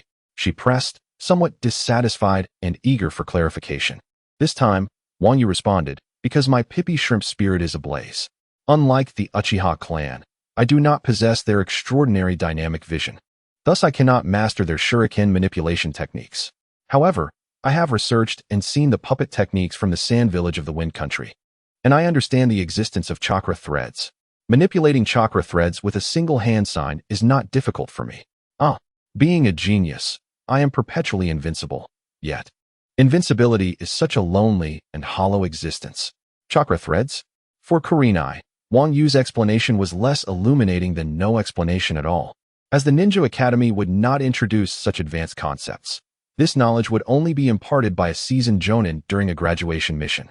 For instance, in the anime, Kakashi elucidated the extraordinary aspects of the ice release and the one-handed signs of Haku only when encountering him. Wang Yu devised a rationale and once again placed the blame on Orochimaru. The chakra threads are a secret technique of the Sand Village. However, Lord Kakashi Hitaki had previously injured the 3rd Kazekage and 2 puppet masters, thereby acquiring numerous puppet techniques, which I learned from Uncle Snake. In addressing a query, Yugao Haruno quickly dismissed the initial question. What then of the lightning attribute chakra attached to your chakra? Well, since you inquired, and since you sincerely posed the question once more, I shall graciously disclose this, to prevent the world from destruction, to uphold peace, and to embody love and the true essence of malevolence. As an adorable and charming genius, I shall state plainly that the chakra threads can be rendered intangible and concealed, making them difficult to perceive without the Sharingan of the Uchiha clan or the Byakugan of the Hyuga clan. Moreover, as chakra threads are composed of chakra, they naturally possess the ability to undergo elemental transformation. Yugao Haruno, OO teacher, OO students, OO regarding the chakra threads, even though the Chunin teacher, Ikeda Taka, has experienced the Second Great Ninja War and comprehends certain aspects. The transformation of chakra attributes is beyond the purview of a Chunin teacher focused on instruction. They are not qualified to grasp the details. At this moment, everyone's inner thoughts were in turmoil. What nonsense is this? I can understand each word when separated, but together, it makes no sense. They began to observe the reactions of their peers on either side. Some were nodding incessantly. Could it be that they understood? In an effort to avoid appearing ignorant or foolish, they seemingly mirrored the story of the emperor's new clothes, nodding along like the courtiers in the tale. Might Guy, a straightforward boy, wished to inquire about his classmates' opinions. Abito, do you comprehend Wang Yu's meaning? Huh. Me? Haha. Of course I understand. What? Do you need me to explain it in detail? Although Might Guy's intellect may not be particularly sharp, sometimes resembling that of a dim-witted creature, his earnest nature also hinted at a possibility. He was quietly brooding. After gazing intently at Abito, Might Guy stated, "No, you needn't explain. I believe I understand as well." In the sparring arena, Yugao Haruno, after several attempts, ultimately conceded her efforts to comprehend Wang Yu's words. "I know not whether your words hold truth, but that is of little consequence. Since you are invincible in close combat with your formidable taijutsu, I shall defeat you with my strongest jinjutsu." Yugao Haruno ceased using shurikens and refrained from attempting taijutsu or ninjutsu, for she understood that these would hold no effect on Wang Yu before her. Instead, she resorted to her most proficient skill, jinjutsu. Yugao Haruno began to swiftly weave hand signs. Illusory binding of the magical tree. This was an A-rank jinjutsu, and indeed, the most advanced jinjutsu that Yugao Haruno could currently master. It was mentioned in the official novel Konoha Chronicles, the smoke ninja techniques, that this technique was created by the Yuhi clan during the era of the first Hokage, Hashirama Senju. Initially, the aim was to deceive opponents into believing that they were witnessing the manipulation of wood-release ninjutsu through this illusion, instilling fear that the legendary Senju Hashirama might be present in the midst of battle. As the unparalleled master of wood-release, the illustrious first Hokage's renown inspired the Yuhi clan to develop this jinjutsu. Upon activation, Yuhi Kurenai's form vaporized into thin air, and a phantom of a great tree silently took shape behind Wang Yu, its branches poised to ensnare his limbs. At this moment, Kurenai would emerge from the tree, aiming to deliver a lethal strike. This A-rank jinjutsu was far beyond the capabilities of any student at the Ninja Academy. If executed flawlessly, even Chunin instructors like Ikeda Akihiko or Kato Niji would be brought to their knees in submission. However, sensing impending doom, Irika-sensei realized it was too late to intervene. The tree-binding death was indeed a formidable illusion, yet the caster was none other than the wallflower-level Wang Yu. As Kurenai cautiously approached Wang Yu from behind and noted his utter lack of response, she assumed her jinjutsu had taken effect. Just as a victorious smile began to surface on her face, Wang Yu suddenly moved. For Wang Yu, an A-rank jinjutsu was akin to mere child's play. If it were the future Shursui Uchiha with his Mangekyo Sharingan, or the yet-to-be-born Itachi employing his own, only then would Wang Yu be at risk. In an instant, countless dulled bones erupted from his body, immobilizing Kurenai's form and wrists. Kurenai's arms bore bruises, and as the pain surged through her, her kunai clattered to the ground.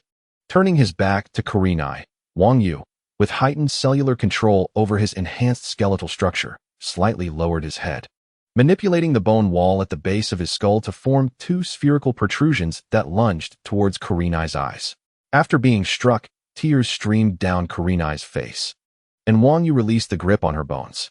Overwhelmed by pain and indignation, Kurenai lamented her appearance, fearing she had become a victim of the dreaded panda eyes. "Wang Yu, you heartless wretch, destined for a life of solitude," she sobbed, cursing him as she hastily retreated to the classroom, disregarding the outcome of their spar. Meanwhile, Sarutobi Asuma glared at Wang Yu with palpable intensity before following Kurenai out of the training area.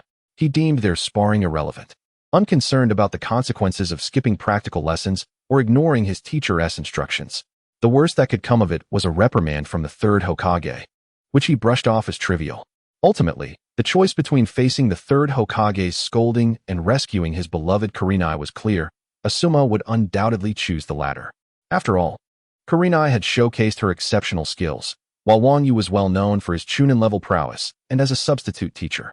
Thus, Kurenai's defeat was entirely expected, leading Ikeda Akihiko to announce the conclusion of the match with a resounding declaration: "The battle is over." During this bout, Ziyuri Hong received an excellent evaluation. To be candid, when Hong first employed a B-rank illusion, he believed Wang Yu would inevitably lose. However, to his astonishment, Wang Yu managed to disregard Ziyuri Hong's A-rank illusion. As a Chunin instructor, he still could not comprehend how Wang Yu successfully defended against Hong's illusion.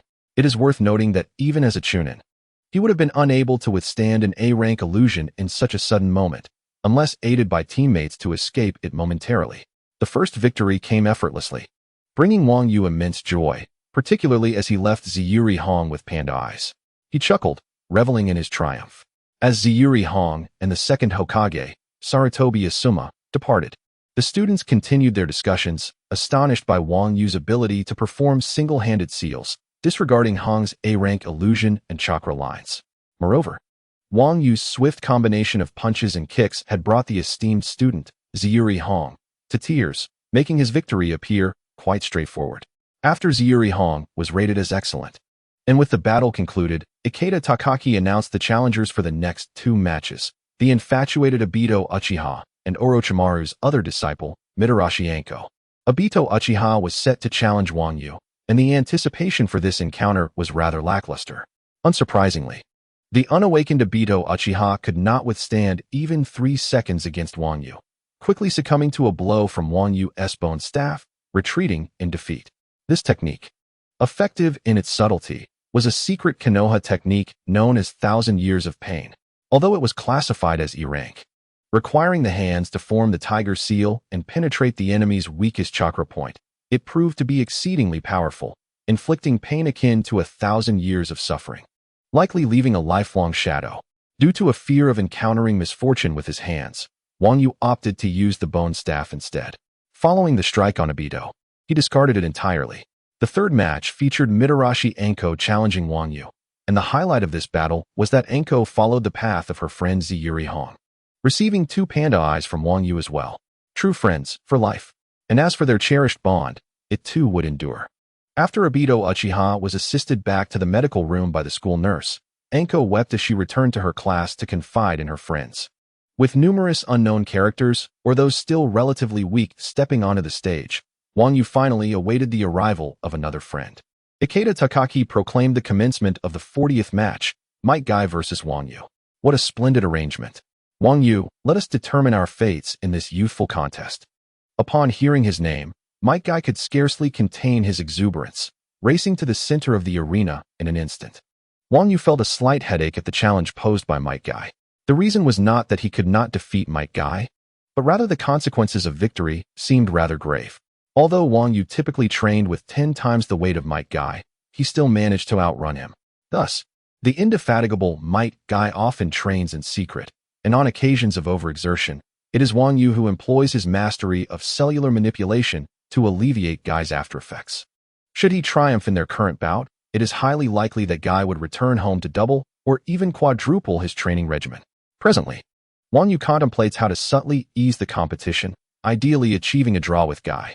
However, persuading the widely recognized peerless martial artist Wang Yu to do so presents a challenge akin to solving a conundrum for an ordinary individual.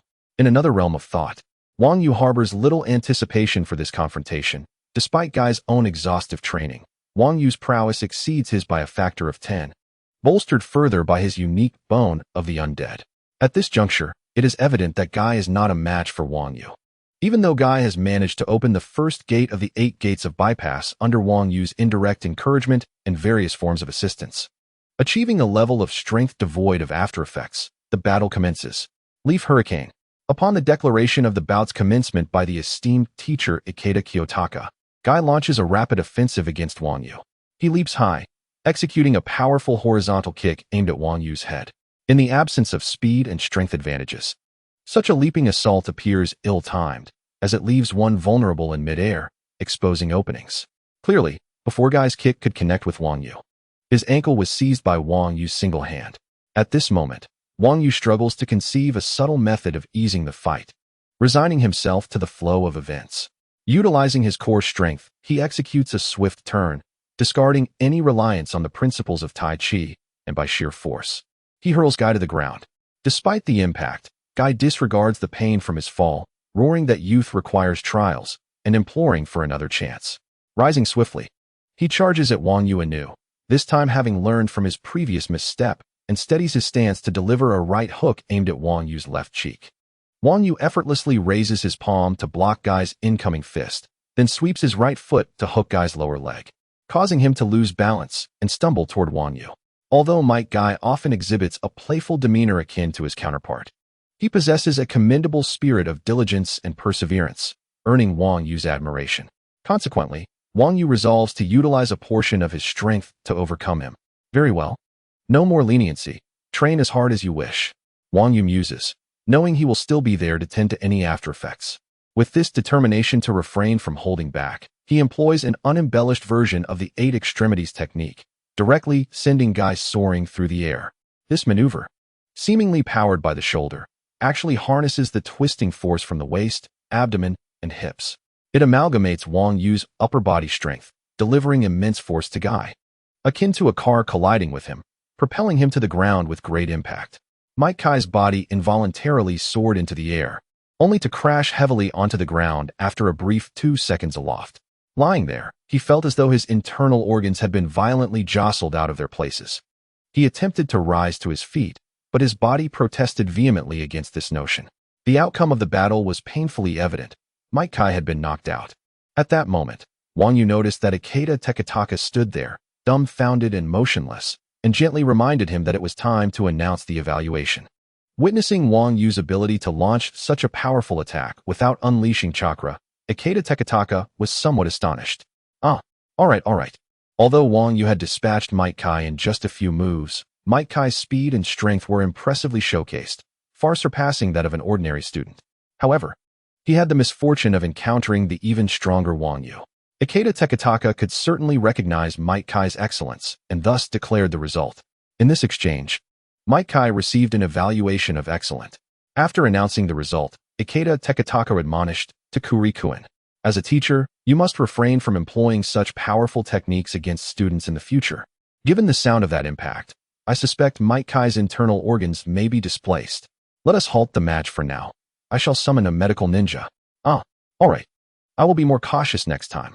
However, there is no need to call for assistance. My aunt is Lady Tsunade, and she has taught me the healing palm technique, Wang Yu declared, proceeding to treat Kai. The onlooker, Noera Rin, was astounded by Wang Yu's multifaceted abilities, her mouth agape in surprise. Had she been aware of Rin's reaction, Obito's jealousy would undoubtedly have been rekindled. But why was Noera Rin so astonished? The answer is clear. At that moment, she had begun her formal training with medical ninjas, thus comprehending the formidable nature of Wang Yu's healing palm technique. This technique is employed by exceptional medical ninjas for recovery, capable of astonishingly rapid healing of both internal and external injuries through the application of chakra. Even within the medical class established by Lady Tsunade, few possess this skill. Moreover, the healing palm technique can administer treatment from a distance of 1 meter, making it a particularly unique medical ninjutsu. For 38 years in Konoha, the healing palm was initially utilized for emergency medical care. However, its demanding chakra control requirements have resulted in very few practitioners, with the exception of Tsunade, and fewer than 10 others. While Ikeda Tekataka did not call for a medical ninja, Kato Odo was attentively observing the battlefield from a distance, and, recognizing Kai's incapacitated state, promptly summoned the medical ninja from the academy. At this moment, the crowd of spectators grew, and upon the arrival of knowledgeable ninjas, the atmosphere shifted from mere spectatorship to astonished intrigue.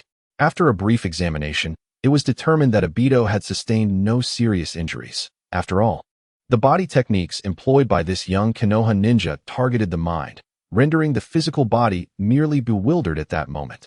One need only recall how Kakashi had executed the infamous Konoha secret technique, the 1,000 Years of Pain, on Naruto, who subsequently used an enhanced version on Gaara without incurring any physical harm. With a lingering sense of trepidation, Obito instinctively shielded his rear, apprehensive that Rin might suffer the same fate as Might Guy and emerge with panda-like eyes. After a thorough inspection, he promptly returned to the training ground. Upon witnessing Wang Yu's complete healing of Might Guy, Obito rushed forward, questioning, "How could you possibly employ such despicable ninjutsu?" In response, Wang Yu merely crafted a lifelike white chrysanthemum from bone. Seeing Wang Yu's silence and his subtle mockery, Obito felt a familiar discomfort. "Goodness, you are truly vile. Even injuring Guy with your ruthless methods." With Wang Yu's lack of acknowledgement regarding his unscrupulous techniques, Obito, unwilling to back down, retorted, "Well, it's only natural for a final blow to lack restraint. However, one must exert their full strength out of respect for an opponent like Guy. When I faced you, I employed the bone technique, and against Guy, I utilized the national art style. Shouldn't I, as a substitute teacher, demonstrate even more respect in battle against you?" Obito Uchiha's sentiments were easily understood. After all, no one desires a combat instructor to take their duties lightly. Everyone hopes for a teacher who treats them earnestly, for it is through such engagement that they may recognize their shortcomings and strive for improvement. Ikeda Takaki, showing no significant bias against the Uchiha youth, urged Obito, "Hurry back to your team, and do not disturb Teacher Taketorai during his challenges." Taking this opportunity, Obito swiftly replied, "Understood, Teacher Ikeda," and bolted back to his team with the swiftness of a lightning bolt. Concerned for his students' safety, Ikeda Takaki inquired of the medical ninja conducting another examination. "Might Guy is all right, correct? The techniques of Teacher Taketorai are formidable. He is completely unharmed and can return to the team. However, it is indeed rare to see an opponent beaten so severely during a spar," remarked one of the medical ninjas conducting the check. Feeling somewhat embarrassed, Wang Yu forced a smile and, mimicking the flamboyant Pan Bin Long, spread his arms wide. "I am fine. Injuries are inevitable during sparring." His respect for me is evident in the strength he employed to defeat me. If I cannot prevail, it is merely a testament to my own inadequacies. And I graciously concede. My strongest father once said that on the path of youth, setbacks and obstacles are unavoidable. We must all strive, even if our efforts are rendered worthless. But such is the essence of youth. After delivering this heartfelt message, Might Guy emulated his father's infamous gesture, raising his right hand and giving a thumbs up, his teeth gleaming with a radiant effect. With Might Guy's return, the 40th battle came to a definitive conclusion. In the subsequent encounters, Wang Yu faced the inseparable duo, Kamizuki Izumi and Gozo Tetsu. At this moment, they were still novices, lacking the synergy they would later develop. And each challenged Wang Yu in turn, ultimately falling to his creative application of the Konoha fluid technique. In the 43rd match, Wang Yu encountered Noira Rin. On the training ground, Rin admonished Wang Yu, "Do not forget what you just told Obito. Not holding back in battle is a mark of respect for one's opponent." If Wang Yu were still as heavy-handed as he was when striking at Hongdo and Hong, one can only imagine that the lovesick Uchiha Obito would evolve into a super iron Garurumon, charging forth immediately. Alas, who is Wang Yu? A legendary hero. No, I misspoke. A peerless sword saint. Without hesitation, Wang Yu, indifferent to the chaos, bestowed upon the evasive Noira Rin a conspicuous panda eye. Noira Rin, feeling the sting of pain, stifled her tears of grievance, her eyes reddening. After Kekkei Genkai announced her passing grade, she returned to the ranks without a backward glance. Just as Uchiha Obito was about to ascend to the status of Iron Garurumon, he realized that his beloved Rin required consolation. Thus, Obito shot a glare at Wang Yu and hurried to comfort Rin. In the 44th match, Uzumaki Kushina challenged Wang Yu. Accompanied by the announcement of the dual challenge list by Kekkei Genkai, Wang Yu felt a headache coming on. This was Tsukuyami, a close friend of Mikoto, and also family. While he could hold nothing back against Kinshiki, Kushina was a girl. What was he to do? A spark of inspiration struck Wang Yu, and he resolutely raised his hand. Addressing his fellow Chunin, "Teacher Ikeda, Teacher Kinmushi, I used the palm healing technique on Might Guy, which exhausted my spirit. After enduring several matches, I now feel utterly drained." Kekkei Genkai, somewhat skeptical, considered that Wang Yu's claim might hold some truth, The palm healing technique indeed demanded precise chakra control and was incredibly taxing. It was rare for someone of Wang Yu's age to wield such a technique, and perhaps he truly could not go on. Well then, I believe that after over 40 challenges, your strength has been recognized, and your status as a substitute teacher is solidified. He nodded at Wang Yu, granting him permission to rest, and then announced loudly, "The 44th match is void. We shall now resume the practical training among students." In truth, Wang Yu was confident that whether or not he persisted to the end, his strength and status would be acknowledged. Moreover, if he were unable to control his mischievous heart, he might inadvertently turn Kushina into a panda-eyed spectacle. The consequences would be dire. Thus, after exchanging silent glances with Kushina, who, in her moment of understanding, displayed a hint of conscience, Wang Yu swiftly exited the arena, seeking a clean surface to lounge upon. Was Wang Yu truly drained of spirit? Certainly not. He was as lively as ever. Given a mobile broadband connection to Earth, he could play his League of Legends account for 49 days without a single blink. Thus, each day, Wang Yu rose at dawn to train, completed his duties as a substitute teacher in the morning, enjoyed a sweet lunch with Mikoto at noon, and during the afternoon as the students engaged in knowledge lessons, he would study medical ninjutsu under Tsunade and consult on matters of extraordinary strength. In the evenings, he continued training alongside the Might father and son. When on break, he and Mikoto would scatter affection throughout the Hidden Leaf village. Certainly, only Kushina suffered from critical damage, as Minato, being a jonin, primarily undertook B-rank or A-rank missions, often lasting 10 days to half a month, which led to Kushina being left behind. Time swiftly passed, and unbeknownst to them, it had been 28 days since Wang Yu took up the position of a teacher at the Ninja Academy. In just a few days, the graduation examination would commence. Regrettably, the graduation exam had no bearing on Wang Yu, who had already become a genin, according to the rules. He should have been a chunin, as the minimum requirement for the Umbu was indeed chunin status. However, Wang Yu had connections. Alas, there is no denying that exceptional individuals possess an irresistible charm, regardless of their circumstances. Ha ha ha, allow me a moment to bask in my own pride. During this period, Wang Yu frequently transformed several classes' students into panda-eyed victims or left them in a state of disarray. The majority of students from the 3 graduating classes experienced a remarkable improvement in their combat abilities, albeit amidst pain and pleasure. Consequently, Wang Yu earned 2 rather notorious nicknames, the Ruthless Panda Hero and the Heartless Flower Hero. From the perspective of these current male and female ninjas in Konoha, Wang Yu had become an enigmatic figure, both feared and admired. "Ah, Kushina, you seem unusually cheerful today, completely devoid of that previous frown," Wang Yu remarked to the radiant Kushina before him. In truth, the impending graduation of this cohort of ninja students weighed heavily on Kushina, the Jinchuriki, who was compelled to remain in the ninja ranks against her will. Hence, she had been irritable for several days, yet today her mood had inexplicably brightened, a rather peculiar occurrence. After all, it had been nearly 5 months since Wang Yu was brought back to Konoha by Orochimaru, and during this time, even without watching the anime, he had come to understand Kushina's character and disposition remarkably well. Could it be that your prospects for graduating from the Ninja Academy have improved? For the next few days, please refrain from mentioning graduation in my presence. Wang Yu's words clearly contained a key term that displeased Kushina. However, if it wasn't related to the graduation exam, what could possibly account for Kushina's sudden joy? Oh, I see. It must be about romance. Is it not your darling little Minato returning? Before Wang Yu could finish his sentence, he received a sharp smack to the head. You, a minor, know far too much. And your tone is excessively familiar. How revolting. Was Kushina reacting in embarrassment? Indeed, for Wang Yu had hit the nail on the head. Today, Minato would be returning to Konoha. Wang Yu thought to himself, goodness. You hypocritical creature, utterly unreasonable. We are of the same age. Why must you create such a fuss? Moreover, Minato, you have called me by such endearing names in front of Meichin before. Oh, girls, young ladies, such temperament. Allow me, Detective Kuyu, to analyze this situation.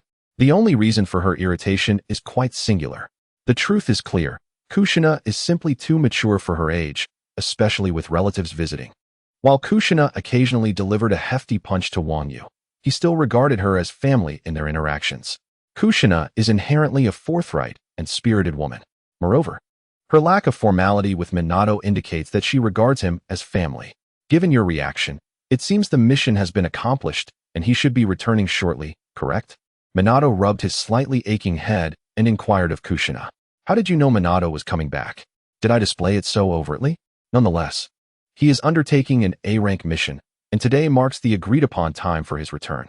Kushina, not overly secretive with Minato, often shared her little secrets with him. In the years prior, after Minato's graduation, Kushina had not yet completed her own. A year ago, even 4-year-old Kakashi had begun attending school, while Kushina, despite her sufficient prowess, remained ungraduated. She was well aware of the reasons behind her inability to graduate and had conveyed them to Minato. Kushina, unable to graduate, bore an unspoken defiance on her forehead as she traversed the outside world, making it clear that she was not to be trifled with. Even the Uchiha clan, known for their Sharingan, would find themselves on the receiving end of her fists if they dared provoke her. There was no denying her lineage as a relative of the first Hokage's wife, and she was also the Nine-Tails Jinchuriki, a fact known only to the upper echelons of the Hidden Leaf.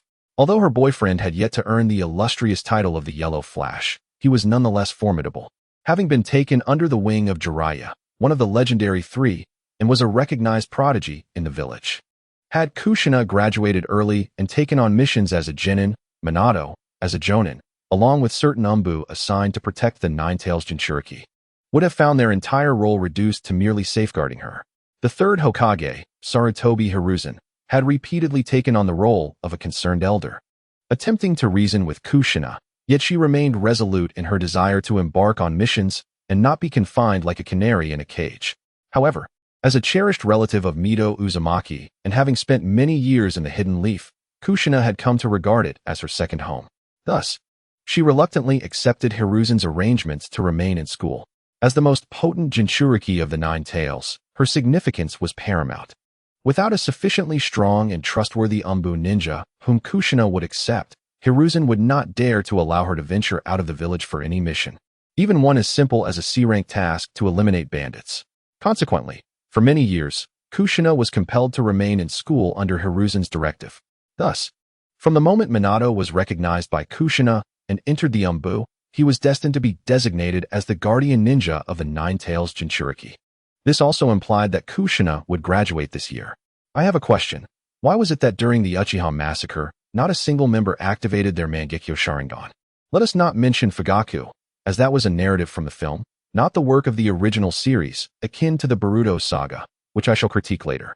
Furthermore, Fugaku did not awaken his eyes during the massacre. Prior entries in the narrative have already highlighted the various inconsistencies surrounding his Mangekyo Sharingan. To comprehend the plethora of users wielding the Uchiha Sharingan, one cannot help but lament. Oh, brother, you have departed. Oh, elder brother, you too have fallen. Oh, sister, you have also succumbed. Oh, younger sister. Oh, father. Oh, mother. Oh, uncle. Oh, aunt. What a tragic fate. With all kin lost, why is there not a single Mangekyo Sharingan awakened? Moreover, as I ponder, it seems that the conclusion of Naruto is rather tragic.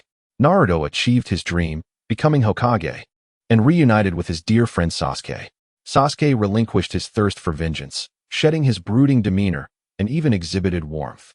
Hinata wed Naruto, while Sakura became Sasuke's bride. Yet, upon closer reflection, the spirited boy, who believed that effort was paramount, ultimately relied on fortuitous advantages in the end. Perhaps it is natural for a protagonist to experience such enhancements, thus leading to oversight.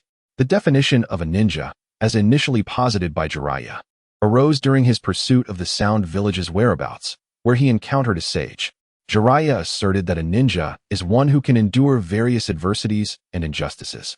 The essence of a ninja should be an unwavering tenacity. Indeed, Naruto embodies this spirit, never yielding, overcoming any torment.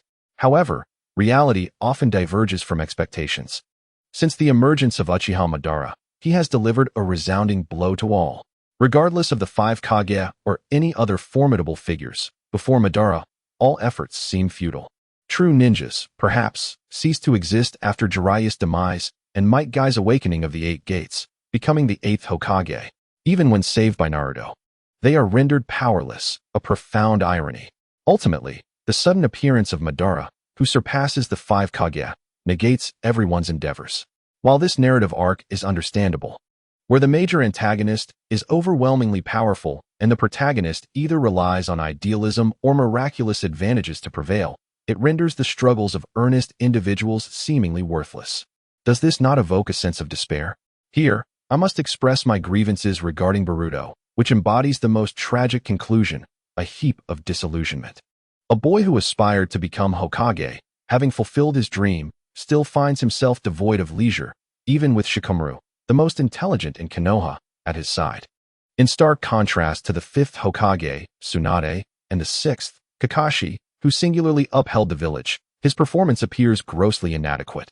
A boy, once solitary and beset by countless sufferings, neglects the companionship his own child requires.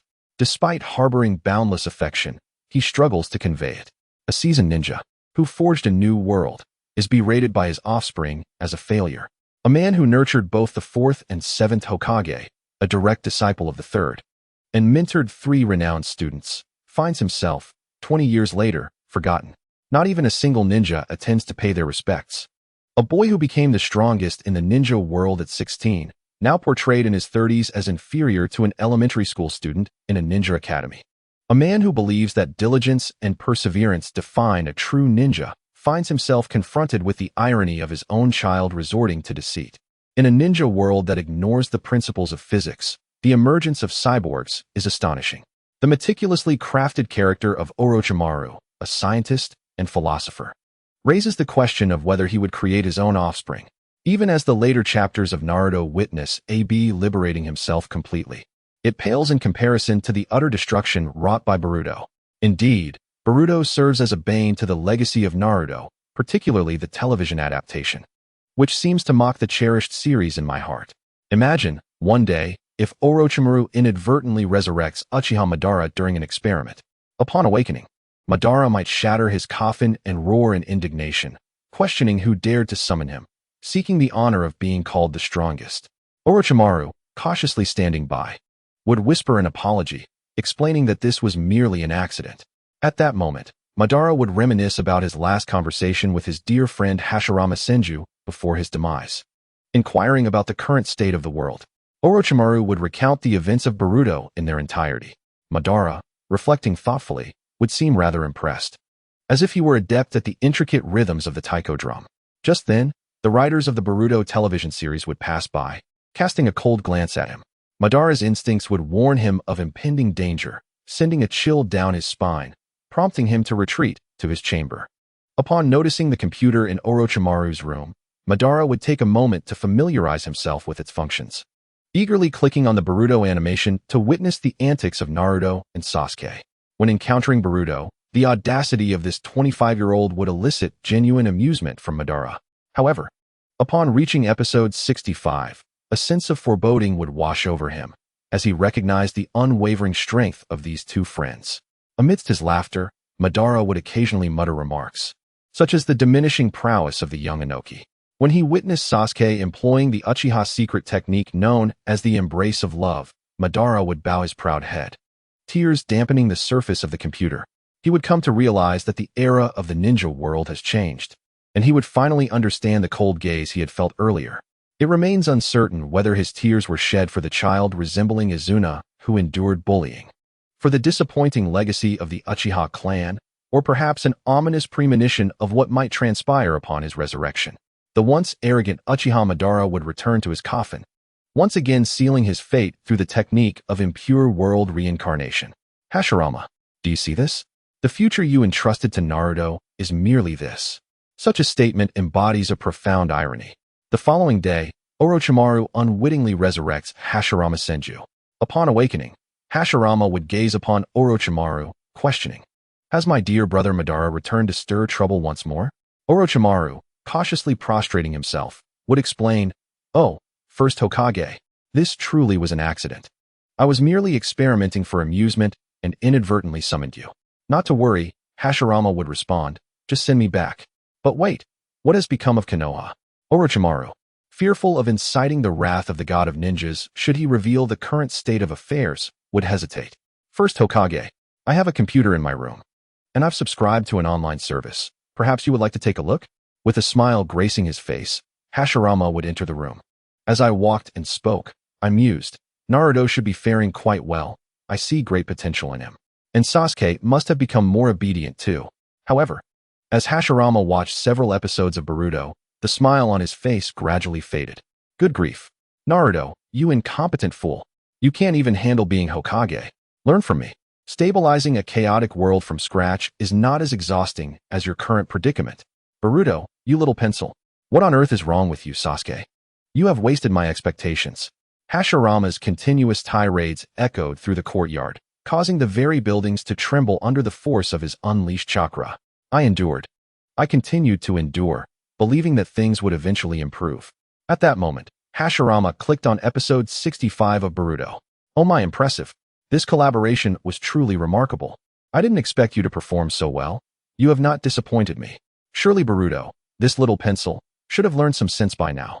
A warm smile gradually returned to Hashirama's face. Unfortunately, this pleasant moment was short-lived. Although he cherished the current peace, he could hardly tolerate this group of immature individuals incessantly lowering the bar. It was only when Hashirama witnessed Otsutsuki Kinshiki traveling back to the past that he felt a glimmer of nostalgia. Tsunade looks just as I remember. My dear granddaughter. How I miss you. But in the blink of an eye, he exclaimed, What the hell, Sasuke? What are you doing? With a face full of intent, Hashirama stormed out of the room. He addressed Orochimaru, Wake my brother and that little monkey. Don't forget the fourth. I intend to teach Naruto a lesson. And that Boruto, that immature fool, he must learn what it truly means to be a ninja. Rumor has it that the fourth Hokage could not sleep after seeing Boruto's antics, and Kushina's red hair nearly soared to the sun in frustration. Meanwhile, Jiraiya remained motionless at the bottom of the sea, no one seeking him out. Nagato. He had long sacrificed himself to save Konoha. And Niji Hyuga? He had been completely forgotten.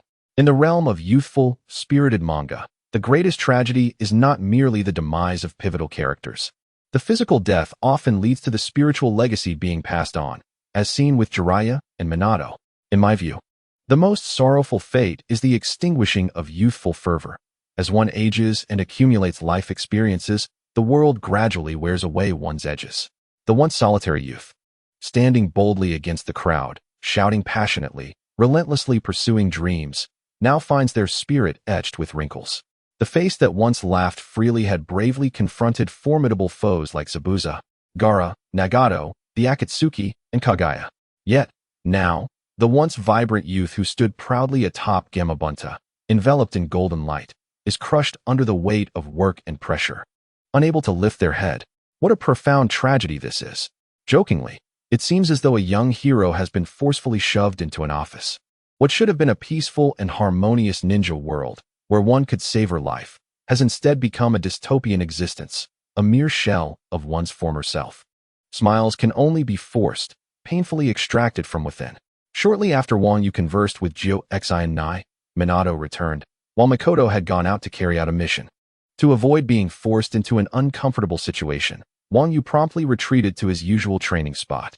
Fortunately, due to the upcoming graduation exams, students were given a few days to rest and prepare themselves for the practical examinations, allowing Wang Yu ample time without the need to serve as a challenger.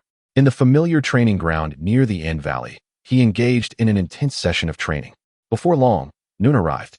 Wang Yu approached the riverbank, casually rinsing off his sweat-drenched body, and habitually prepared to replenish his energy with a delightful rabbit before indulging in the bento left by Mikoto.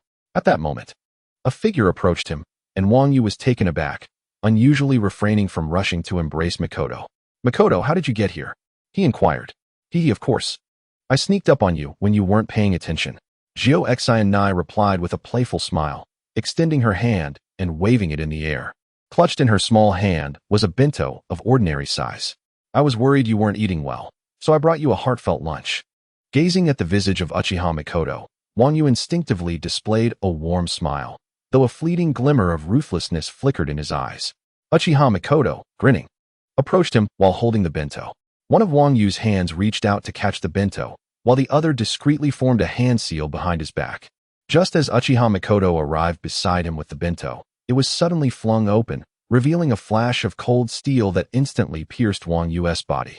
Simultaneously, Uchiha Mikoto's form transformed into a man whose face was partially obscured by a mask, his eyes glinting with a chilling ruthlessness. It appeared that the formidable task assigned to him by the great Lord Kaku, who had survived an encounter with the true god of the ninja world, had been successfully completed. It was time to retreat swiftly, as it would not bode well if Konoha's Umbu pursued him. Huang Xiaoying coldly shook his head, casting a disdainful glance at Wang Yu's lifeless form. Given that this was the notoriously powerful Konoha, Huang Xiaoying had gone to great lengths to eliminate a mere child. And only now had he succeeded. Moreover, he would soon face the pursuit of renowned Umbu experts from Konoha, which was indeed a troubling predicament. However, the life of this child, as a tribute and task for the mountain head, would undoubtedly elevate him to become a subordinate of the S-rank rogue ninja, Lord Kaku, making this death somewhat valuable. Just as he prepared to turn away and extract the katana from Wang Yu's body, he heard an unusual sound, akin to that of a wooden stake being pulled from the ground. Sure enough, Wang Yu's impaled body morphed into a wooden substitute inscribed with special runes. When had he formed the seal? Why had he not detected the substitution technique being executed? In the next moment, the seasoned intuition of the formidable ninja, Huang Xiaoyan, alerted him to imminent danger. Instantly, a chill coursed through his body, evoking a sense of dread that enveloped him entirely. Without a moment's hesitation, he rolled defensively on the ground, disregarding his image, while simultaneously invoking the most powerful and swiftest defensive technique, the Earth Release, hardening technique. However, a ferocious and overwhelming force surged towards him, striking his now hardened body, which was as resilient as granite, enhanced tenfold by the power of the national martial arts. Wang Yu, after replacing himself with a substitute wooden post from his spatial ring, leaped forth to deliver a fierce punch aimed at the spine, intent on incapacitating him and ensuring he experienced the ancient tortures of the 10 most painful punishments.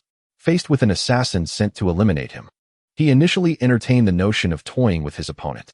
Yet, this foolish child dared to impersonate Makoto. How could he remain indifferent? The real Makoto was acutely aware of Wang Yu's appetite, always consuming 10 large bento boxes or enjoying freshly prepared meals, never carrying a standard-sized bento. The genuine Makoto would never trail Wang Yu. She preferred to hold his hand and run together, resting at the finish line to await him, wiping the sweat from his brow. Thus, from the outset, Wang Yu recognized that this Makoto was an imposter. However, did the Umbu ninjas of Konoha and the sensory ninjas grow up like dung beetles, easily allowing even foreign assassins to infiltrate their ranks? A resounding boom echoed, as Wang Yu, exasperated by the Umbu's ineptitude, retaliated with a ferocious counterattack against Huang Xiaoyan. The force of the strike sent Huang Xiaoyan flying several dozen meters before he landed upon a rock. Amidst the thunderous noise, the rock was shattered, fissures spreading outwards like a spider's web. Hiss! Huang Xiaoyan, with his extensive combat experience, had employed the Earth Release, hardening technique prior to the assault. Yet, despite his defense being breached by the overwhelming strength, as he regained his footing, a trickle of blood inevitably escaped from the corner of his mouth. Damn it! How did you see through my disguise? Huang Xiaoyan spat out a mouthful of blood, his eyes betraying a mix of hatred and confusion. Your aura, her habits, and your utterly unmaskable skeletal structure. Wang Yu observed Huang Xiaoyan with a cruel gaze amidst the fray. No matter how closely you mimic her appearance, she is my beloved. The essence of her being and her habitual mannerisms cannot be perfectly imitated. Furthermore, while my corpse bone pulse may not control your skeleton, discerning and utilizing the differences in skeletal structure to determine gender is trivial. Ultimately, the skull comprises 29 bones, interconnected by sutures, allowing for slight movements. I can sense the size of your cranial sutures, which enables me to gauge your age. Is that so? Huang Xiaoyan inhaled deeply, a hint of regret glimmering in his eyes. Had he known this would be the outcome, he would have refrained from transforming and instead employed the Earth Release, beheading technique or rock concealment technique for a surprise attack. Huang Xiaoyan remained still, as did Wang Yu, both casting icy glares filled with murderous intent. Wang Yu was unperturbed by the passage of time. Rather, he was deeply contemplating the implications of the assassin's words. This was the territory of Konoha, and the arrival of a ninja assassin here meant exposure upon making a move. The perceptual barriers of Konoha and the myriad sensory ninjas patrolling the village were far from ineffectual. Once exposed, Konoha's response would be swift and unrelenting. It was likely that the Umbu ninja were already racing towards this location. What puzzled Wang Yu was how this assassin had managed to seize such an opportunity to ambush him, which seemed rather odd. Although it was a time of peace, spies from various villages were omnipresent in the major ninja villages.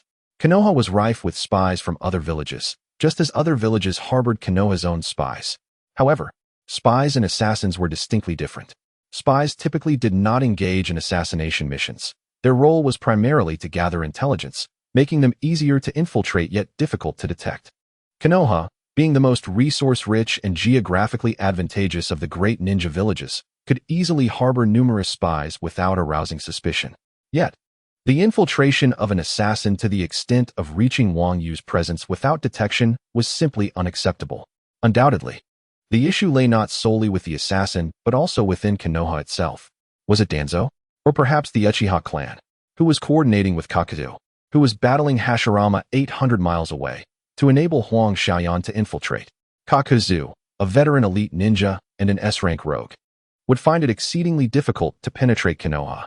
If he were the one to ambush Wang Yu questioned whether his own abilities could withstand Kakuzu's assault. All these thoughts flashed through Wang Yu's mind, causing his gaze to become even more frigid. However, none of that mattered at this moment. What was paramount was that Wang Yu must make this impostor, masquerading as Mikoto, suffer. From Huang Xiaoyan's failed strike to Wang Yu's fierce retaliation, culminating in their brief exchange of words, time seemed to stretch like the duration of an entire episode of Naruto battling pain. Even though mere seconds had passed, Huang Xiaoyan felt a chill in his heart. If he could succeed in an instantaneous assassination, he could retreat swiftly, and even if pursued by Konoha's Umbu ninjas thereafter, he was confident in his ability to escape. But now, in a place like Konoha, saturated with perceptual barriers, even a subtle movement would inevitably alert the sensory ninjas patrolling the village. It was clear that he had already exposed himself. The Umbu of Konoha might be encircling him as they spoke. In that case, his next move would be to eliminate this young boy swiftly. In hopes of creating an opportunity to escape, Huang Xiaoyan fixated his gaze on Wang Yu, voicing his intentions. Yet, inwardly, he understood that due to this slight delay, even if he managed to kill Wang Yu, he would not evade the pursuit of the Umbu. Thus, to prove his worth, he resolved to drag this young boy down with him. In the next moment, Huang Xiaoying tightened her grip on the katana with which she had spent countless days. The pristine white blade suddenly glimmered with a yellow-green radiance, reminiscent of wind and water chakra. With a swift motion, Huang Xiaoying executed the technique known as Angel Baby's Kiss, and the image of the sword in her hands transformed into a flurry of afterimages. It was not that her body moved with extraordinary speed, but rather that the katana seemed to morph into countless thrusts that swept toward Wang Yu like a tempest. Angel Baby's Kiss was a treasured sword technique passed down through Huang Xiaoying's lineage, capable of harmonizing with chakra and amplifying it fivefold, rendering it a remarkably formidable style. Which village do you belong to, traitorous ninja? Iwa or Kiri? Or have you forsaken the way of the samurai? Wang Yu inquired, his gaze flickering with uncertainty as he beheld the scene. Throughout the realm of shinobi, Wang Yu understood that the earth release, hardening technique could only be executed by the skilled ninjas of Iwa, while few possessed exceptional swordsmanship, notably the Hitaki clan. The legendary Seven from the Mist, and the samurai led by Mitsuba. You little brat, perish. The Grim Reaper in hell shall answer your queries, Huang Xiaoying declared, her expression tinged with a frenzied bloodlust as her chakra surged violently, morphing into an array of yellow-green thrusts that charged toward Wang Yu. As the blade approached, it resembled angels unfurling their wings, descending upon Wang Yu. Yet within that beauty lurked the lethal intent akin to the kiss of death, poised to bring him to his end. To Huang Xiaoying's surprise, Wang Yu, upon witnessing her ancestral technique, seemed momentarily stunned. Displaying no inclination to retreat, he appeared almost dazed by the display of her swordsmanship. In truth, however, Wang Yu's mind was occupied with peculiar thoughts. Is this all there is? He mused. Huang Xiaoying's strike was far less formidable than he had anticipated.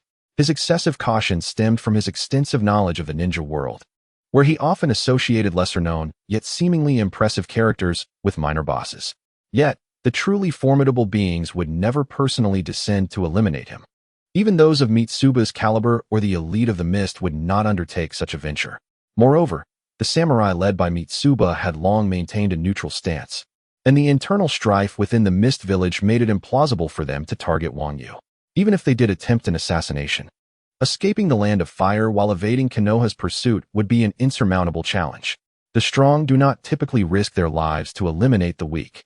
Even when facing a genius, one must weigh the worth of such a sacrifice. According to the records of the other 4 great nations, Wang Yu was merely an exceptional ninja of the rare corpse bone pulse elite, and they would not waste the lives of shadow-level ninjas to extinguish his.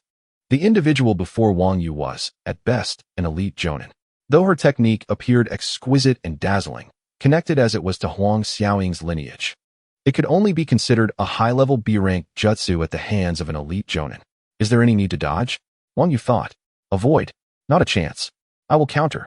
Wang Yu resolutely clenched his fist, his blue chakra swirling with remarkable speed, while the force of his national martial arts surged within him, manifesting as a formidable strength technique. He then charged towards the advancing Huang Xiaoning, delivering a seemingly unremarkable yet powerful punch. Observing Wang Yu's unexpected halt and his decision to meet his blade with a fist, Huang Xiaoning revealed a faint smirk. Prior to attempting to assassinate Wang Yu, he had thoroughly investigated Wang Yu's bloodline and abilities, well aware that Wang Yu's fists could unleash enhanced power, making him an invincible melee fighter among his peers. However, Huang Zhao's signature technique, the Angel's Kiss, was his ultimate skill, and as an elite jonin, he had once used it to eliminate an established elite jonin of near-Kage strength. This mere middle jonin, possessing the bone pulse, was becoming overconfident due to his recent successes, foolishly believing he could withstand Huang Zhao's ultimate move merely by combining national martial arts with his bloodline. Did he think he was just an ordinary jonin? At this moment, Huang Xiaoying's eyes glimmered with disdain and mockery as he envisioned Wang Yu's imminent decapitation at the hands of his attack. Yet, in the next instant, both the air and his expression froze in silence. Not only Huang Xiaoying's countenance and the atmosphere, but also his executed technique, the Angel's Kiss, was suspended in time. The overwhelming yellow-green light, akin to a tempest capable of obliterating a person, was abruptly stilled, as if everything about Huang Xiaoning had been captured in that moment. The reason for this stasis was the fist that lingered before him. A fissure, emanating from the center of that fist, spread outward into the surrounding air. This crack was a manifestation of the national martial arts' enhanced power, which had caused a violent rupture in the atmosphere. It appeared as if space itself had been torn asunder. Wang Yu's chakra continued to expand, the air resonating with a series of cracking sounds. Upon hearing this, Huang Xiaoying's face betrayed a flicker of horror. A grave situation was unfolding. Faced with such a terrifying strike from Wang Yu, Huang Xiaoning could only desperately channel all his chakra into his technique, the Angel's Kiss. The two forces collided violently, intertwining in a fierce struggle to obliterate one another.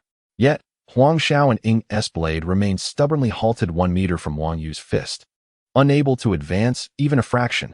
In the very next moment, Wang Yu's enhanced power erupted with overwhelming force, eclipsing Huang Xiaoying's own. The chakra imbued upon Huang Xiaoying's blade twisted in a bizarre and terrifying manner. Although the Angel's Kiss was powerful and had a broad range, its attacking force was scattered. The point-to-point potency of the Angel's Kiss paled in comparison to mid-tier A-ranked ninjutsu, and its area of effect impact was even weaker than that of low-tier A-ranked ninjutsu. At best, it could be likened to the potency of a high-tier B-ranked ninjutsu, enhanced for elite jonin. Even the mightiest B-rank ninjutsu, when amplified to its highest potential, cannot withstand the overwhelming force of Wang Yu's tenfold enhancement. At last, Huang Xiaoying's angel baby kiss was obliterated by a single, powerful punch from Wang Yu, leaving his hair in disarray. Even his beloved blade, which had accompanied him through thick and thin, could not endure the sheer magnitude of the amplified attack and was shattered into pieces. The residual force of the amplification surged forth, enveloping Huang Xiaoning completely. In that final moment, as he attempted to retreat, he was unable to escape the impact of the enhancement. This was the culmination of Wang Yu's 28 days of training, honing his chakra control to unleash a tenfold amplification of his monstrous strength through the art of traditional martial arts. Even after shattering the angel baby kiss, he retained a considerable amount of strength. In that instant, as the angel baby kiss was destroyed, Huang Xiaoning was propelled into the air by the residual shockwave. Blood erupted from his mouth. This was no mere trifling injury. Though Huang Xiaoning was a ninja, who specialized in defense through earth techniques. He was also a master assassin, with physical resilience surpassing that of an average elite ninja. Previously, he had skillfully evaded the primary attack with agile maneuvers and earth techniques. But this time he was struck directly, sustaining grave injuries. While he was not dead, he had utterly lost the ability to fight. Blood continued to seep from the corners of his mouth, mingled with fragments of his internal organs. Gritting his teeth, he endured the excruciating pain coursing through his body, desperately attempting to escape. However, Wang Yu would not grant him any opportunity. Even if Huang Xiao Enying, severely wounded, refrained from action, he could not evade the relentless pursuit of the Konoha Anbu. Yet, this was the same individual who had once impersonated his beloved Mikoto. Wang Yu would show no mercy to an enemy who had dared to disguise themselves as someone he cherished. In an instant, Wang Yu closed the distance, pursuing Huang Xiao Enying relentlessly. For the sake of tormenting him further, Wang Yu chose not to employ his martial arts amplification again, instead lifting his foot to ruthlessly stomp on Huang Xiao Enying's knee. The injured Huang Xiao Enying had no capacity to evade and was struck with tremendous force. A sickening crack echoed as his kneecap shattered. Despite the excruciating pain, Huang Xiao Enying remained conscious, embodying the true spirit of a ninja. He bore the agony of his broken bones and struggled to lift his head, but found himself unable. Gritting his teeth, his eyes reflected disbelief and resentment as he ignored the pain. He never imagined Wang Yu could be so formidable, strong enough to smash his angel baby kiss with sheer force. Anger simmered within him, but it was not directed at Wang Yu. Rather, it was aimed at Kakuya, who had provided him with such flawed intelligence. He longed to seize Kakuya and demand answers, questioning how someone with such a notorious reputation could have truly crossed blades with Hashirama. What a farce. The discrepancies in Kakuya's intelligence were staggering. His network of information was nothing short of a tangled mess. How foolish of him to idolize such a figure. In the intelligence he received, there were no records of Wang Yu having killed Uchiha Fuyu. It was evident that this incident had been concealed by both Konoha and the Uchiha clan. The information provided by Jiao Du, along with his own investigations, merely indicated that Wang Yu was a prodigy, possessing at most the strength of an elite Chunin. At this moment, Huang Xiao Enying fervently wished to hurl the phrase elite Chunin strength into Jiao Du's face. Wang Yu gazed calmly and coldly at Huang Xiao Enying, refraining from killing him outright. Preserving a living witness for Konoha's interrogation was undoubtedly the optimal choice. However, contrary to expectations, Huang Xiao Enying, with a hint of samurai spirit, knowing he was doomed, subtly moved his mouth. A poison pill concealed within his molars was ejected by a miniature mechanism, and he swallowed it whole. For spies and assassins from outside the village, capture meant a fate worse than death. Witnessing this, Wang Yu shook his head slightly, thinking, "Fool, in my presence. Unless you choose to behead yourself or your time is up, death will elude you." Wang Yu then planted one of the chakra death symbols he had drawn the previous night, controlling Huang Xiao Enying's stomach cells to envelop the poison. Subsequently, he unhesitatingly stimulated the gastric reflex, inducing a vomiting response. At that moment, several masked Anbu ninjas appeared in the distance, swiftly making their way to Wang Yu's side. Noticing the retching Huang Xiao Enying, the Anbu ninjas displayed expressions of astonishment. A critically injured living captive? The residual chakra aura suggested he was from a Wagakure. Yet the possibility of framing by other ninja villages could not be dismissed. Caution was prudent. It would be wise to seal his chakra points and take him back for a thorough examination.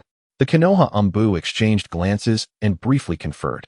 Throughout this process, they refrained from speaking to Wang Yu, yet their eyes frequently betrayed their undisguised surprise. The situation clearly indicated that a skilled assassin specializing in Earth-style defense techniques had infiltrated Konoha and successfully launched an assassination attempt, an astonishing feat in itself.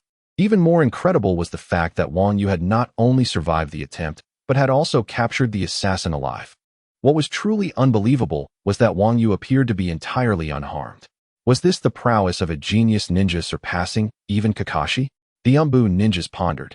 Had they been in Wang Yu's position at his age, facing such an assassin of at least elite Chunin caliber, they would have undoubtedly met their end, let alone escaping unscathed or capturing the assailant. The Anbu ninjas exchanged glances, and one spoke to Wang Yu. "Take us with you, Wang Yu, to report the details." "Certainly." Wang Yu nodded, a glint of sharpness flashing in his eyes. "Who?" among Danzo and Uchiha Fugaku, had intervened in this process, mingling with Jiao Du and allowing this assassin to successfully carry out the attack. Due to the scarcity of information, even with the insight akin to that of a detective, Wang Yu, positioned in a divine perspective, finds himself unable to unravel the truth. In this world, might prevails, and the weak lack both the authority and the privilege to question the powerful ninjas. Today, I am unable to update the main text due to other commitments. The art of the mystical spring water is indeed a curious one. My first teacher once uttered the most paradoxical words. Why do you read? To look at the blackboard. And why do you look at the blackboard? To gaze upon me. And why do you look at me? Because there are words upon my face. You think this school is your home, where you can do as you please. Yet the motto states that the school is our home, and cleanliness relies on everyone. Secondly, why? Why must he inevitably seek my demise? My belly has grown, and his blood still courses through my veins. Does his conscience not ache? Alone, I sit on the bridge, cradling my head in anguish. Mengpa, enough, enough. Do not weep. Hasten to drink the soup, and in your next life, do not reincarnate as a mosquito. Thirdly, the waiter inquires, hello, what would you like to order? Broken entrails, congealed blood, entwined tentacles, twisted flora, withered limbs, fragmented brains, and crimson fruits. I roll amidst the clash of red and white, and sink into the fusion of yellow and brown. Clear this fog for me, that I may glimpse the truth. Your words are too profound. Could you simplify them? Money belly, blood tofu, squid tentacles, kelp knots, pickled pork, boiled brain matter, tomatoes, spicy clear soup with a side of inyong pod, sour plum soup with lemon slices. Moreover, my glasses have fogged. Please hand me a tissue. I shall wipe them myself. Thank you. Here, aside from omitting the latest 4 lottery draws, I will reiterate. Cell Mastery 10, control over 10 times the number of cells in one's body. With no restrictions on the subject. If the subject resists, the effect will not apply. Sanwa ability, derived from the Gord brothers. It can be activated or deactivated at will. When in use, be cautious of internal injuries and mental attacks. A friendly reminder. Be wary of how Sanwa met his downfall in the myriad of hilarious anecdotes. Equipment, single return scroll, in this world. Any corner of a city you can imagine, you can reach. Usable once. Enhanced relative towel, crafted by Amaterasu for Pashao Yi. It possesses 1,000 absorbent pillows, capable of instantly soaking up half the blood of a female being. 2 million yen, acquired from 10 lottery draws, valued at 263, 543, 608 renminbi, usable in the ninja realm.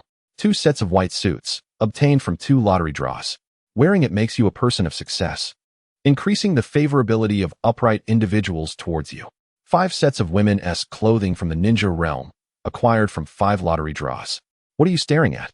Have you never worn a woman-esque attire? This requires a note. Barret Aurora, a game item produced by the formidable Ma Hua Tung, valued at 888 renminbi. Possessing it makes you a marksman. Note. Each bullet requires 10,000 RMB to purchase, possessing formidable power. Joy can only be created through effort, without money. You are at a loss. Bamboo Dragonfly, an item from the world of the blue chubby one, charges for an hour, flies for 5 minutes. In 5 minutes, the explosion will occur without causing harm. You read that correctly. This is an enhanced version of the Bamboo Dragonfly, capable of achieving supersonic speeds. Exceeding 5 minutes will render it akin to the 12 Zodiac mobile phones. Mastering English will no longer be a concern for your mother.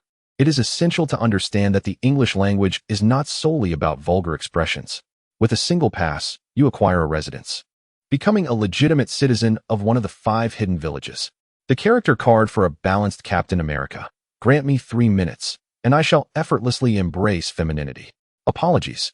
I misspoke. Upon usage, you will receive a shield, enabling you to contest with anyone evenly. The duration of use is 5 minutes, with a renewal cost of 10,000 minutes. 10 celestial beans and a gourmet snack package from the divine food god, containing century-old delicacies sufficient for 5 people, including fiery chicken essence, kid goat, large knife meat, Beijing North instant noodles, and a trio of large squirrel sets. The BGM gifted by the god of hardness creates a sonic atmosphere, enveloping anyone within a kilometer radius with an array of music, enhancing your abilities by tenfold. However, it is worth noting that the products of hardness come with side effects. Whether in dance, conversation, or combat, one will inevitably find themselves dancing. A 164 GB USB drive holds a collection of lesser-known films from Japan, alongside various Playboy magazines and the latest trending drag dance. Possessing this renders the need for a girlfriend obsolete, as your hands will fulfill your dreams.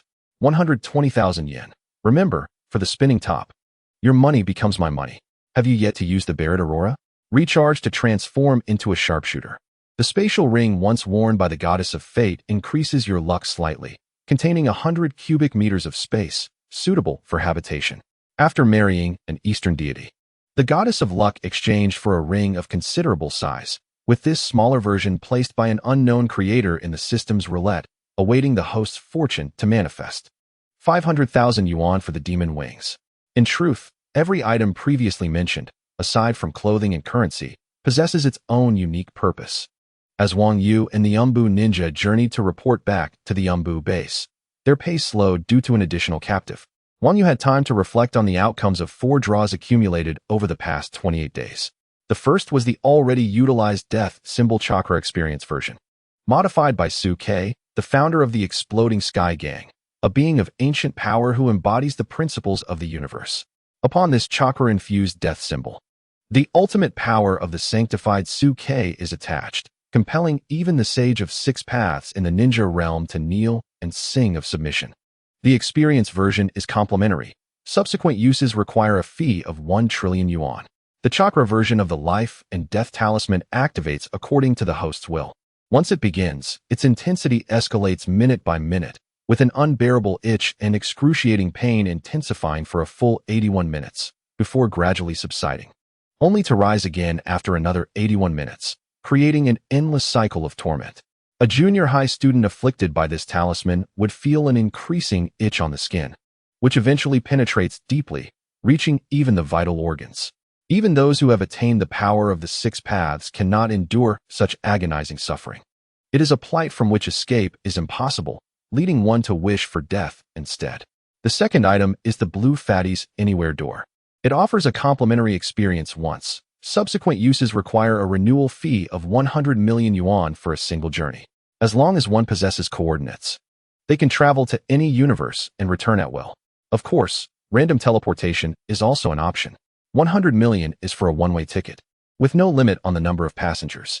This random lottery system guarantees quality, but remember, only wealthy hosts are considered VIPs.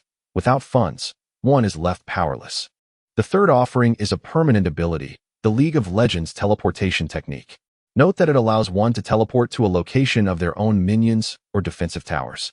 This ability has been significantly modified by the creation system, as long as one is in a world infused with the host's unique essence, such as their skeletal remains. They can teleport there after an 8-second delay. The fourth item is a product card for a special version of a laxative. It provides excellent moisturizing effects for the skin, particularly useful in the cold, dry winter months, effectively preventing skin from cracking. As for why this is a specialized version, well, host, you understand. Having concluded his reminiscence, Wang Yu traveled silently towards the dark department base.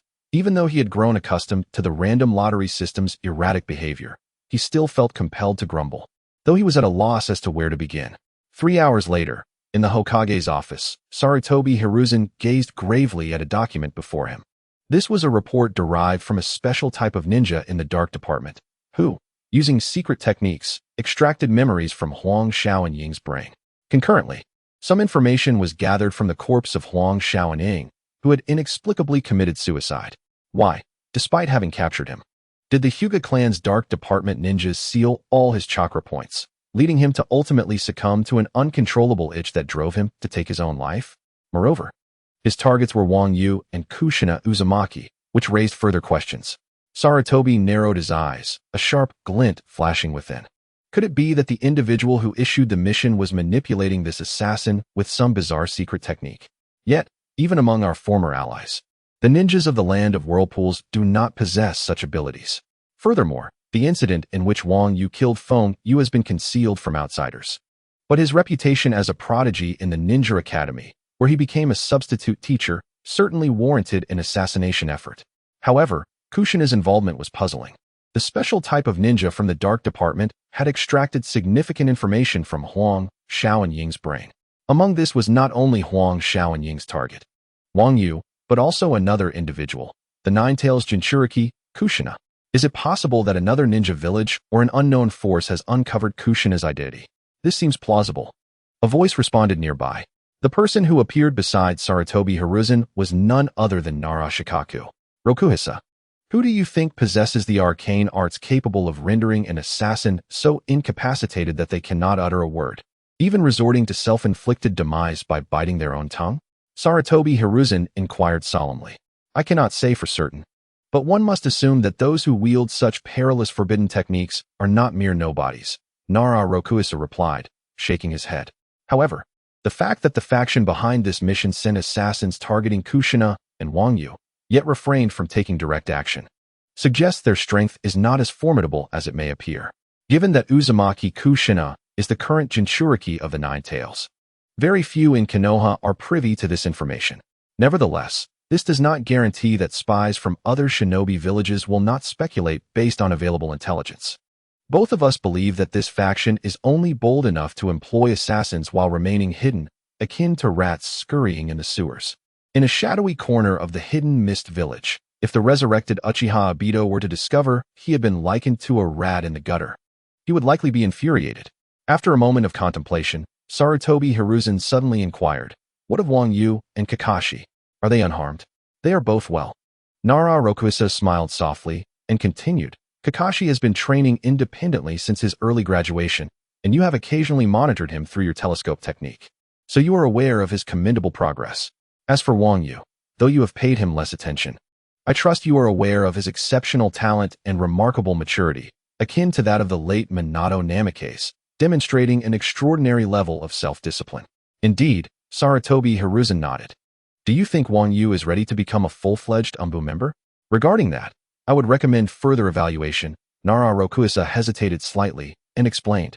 Although he successfully captured the assassin during this incident, the various criteria for Umbu ninjas, such as intelligence gathering and the ability to conceal one's presence, indicate that he is not yet qualified. Very well, Sarutobi Hiruzen conceded. Let us heed your advice and conduct another review. The upcoming training for Umbu candidates will serve to hone his skills. At the Umbu base beneath Konoha, Wang Yu detailed the ninjutsu and sword techniques employed during the assassination of Huang, Xiao and Ing to the intelligence division before departing. As one of the Umbu candidates, he merely needed to recount the specifics of the incident. In contrast, if an ordinary ninja encountered an assassination attempt within the village, they would have to await confirmation from the Umbu before being permitted to leave. Upon leaving the intelligence department, just as Wang Yu was about to exit the Umbu base, he unexpectedly received a notification from a formal Umbu ninja. The message was straightforward. The biannual training for candidate ninjas was imminent. Surprised, Wang Yu recalled that the document indeed contained such a stipulation. It stated that this mandatory training was compulsory and could not be declined. Following the notification, Wang Yu proceeded to the designated assembly point for Umbu candidates. Umbu candidates differ from full-fledged Umbu ninjas, as they are not burdened with numerous missions. They often find themselves with ample free time, akin to retired elders, thus necessitating these semi-annual training sessions.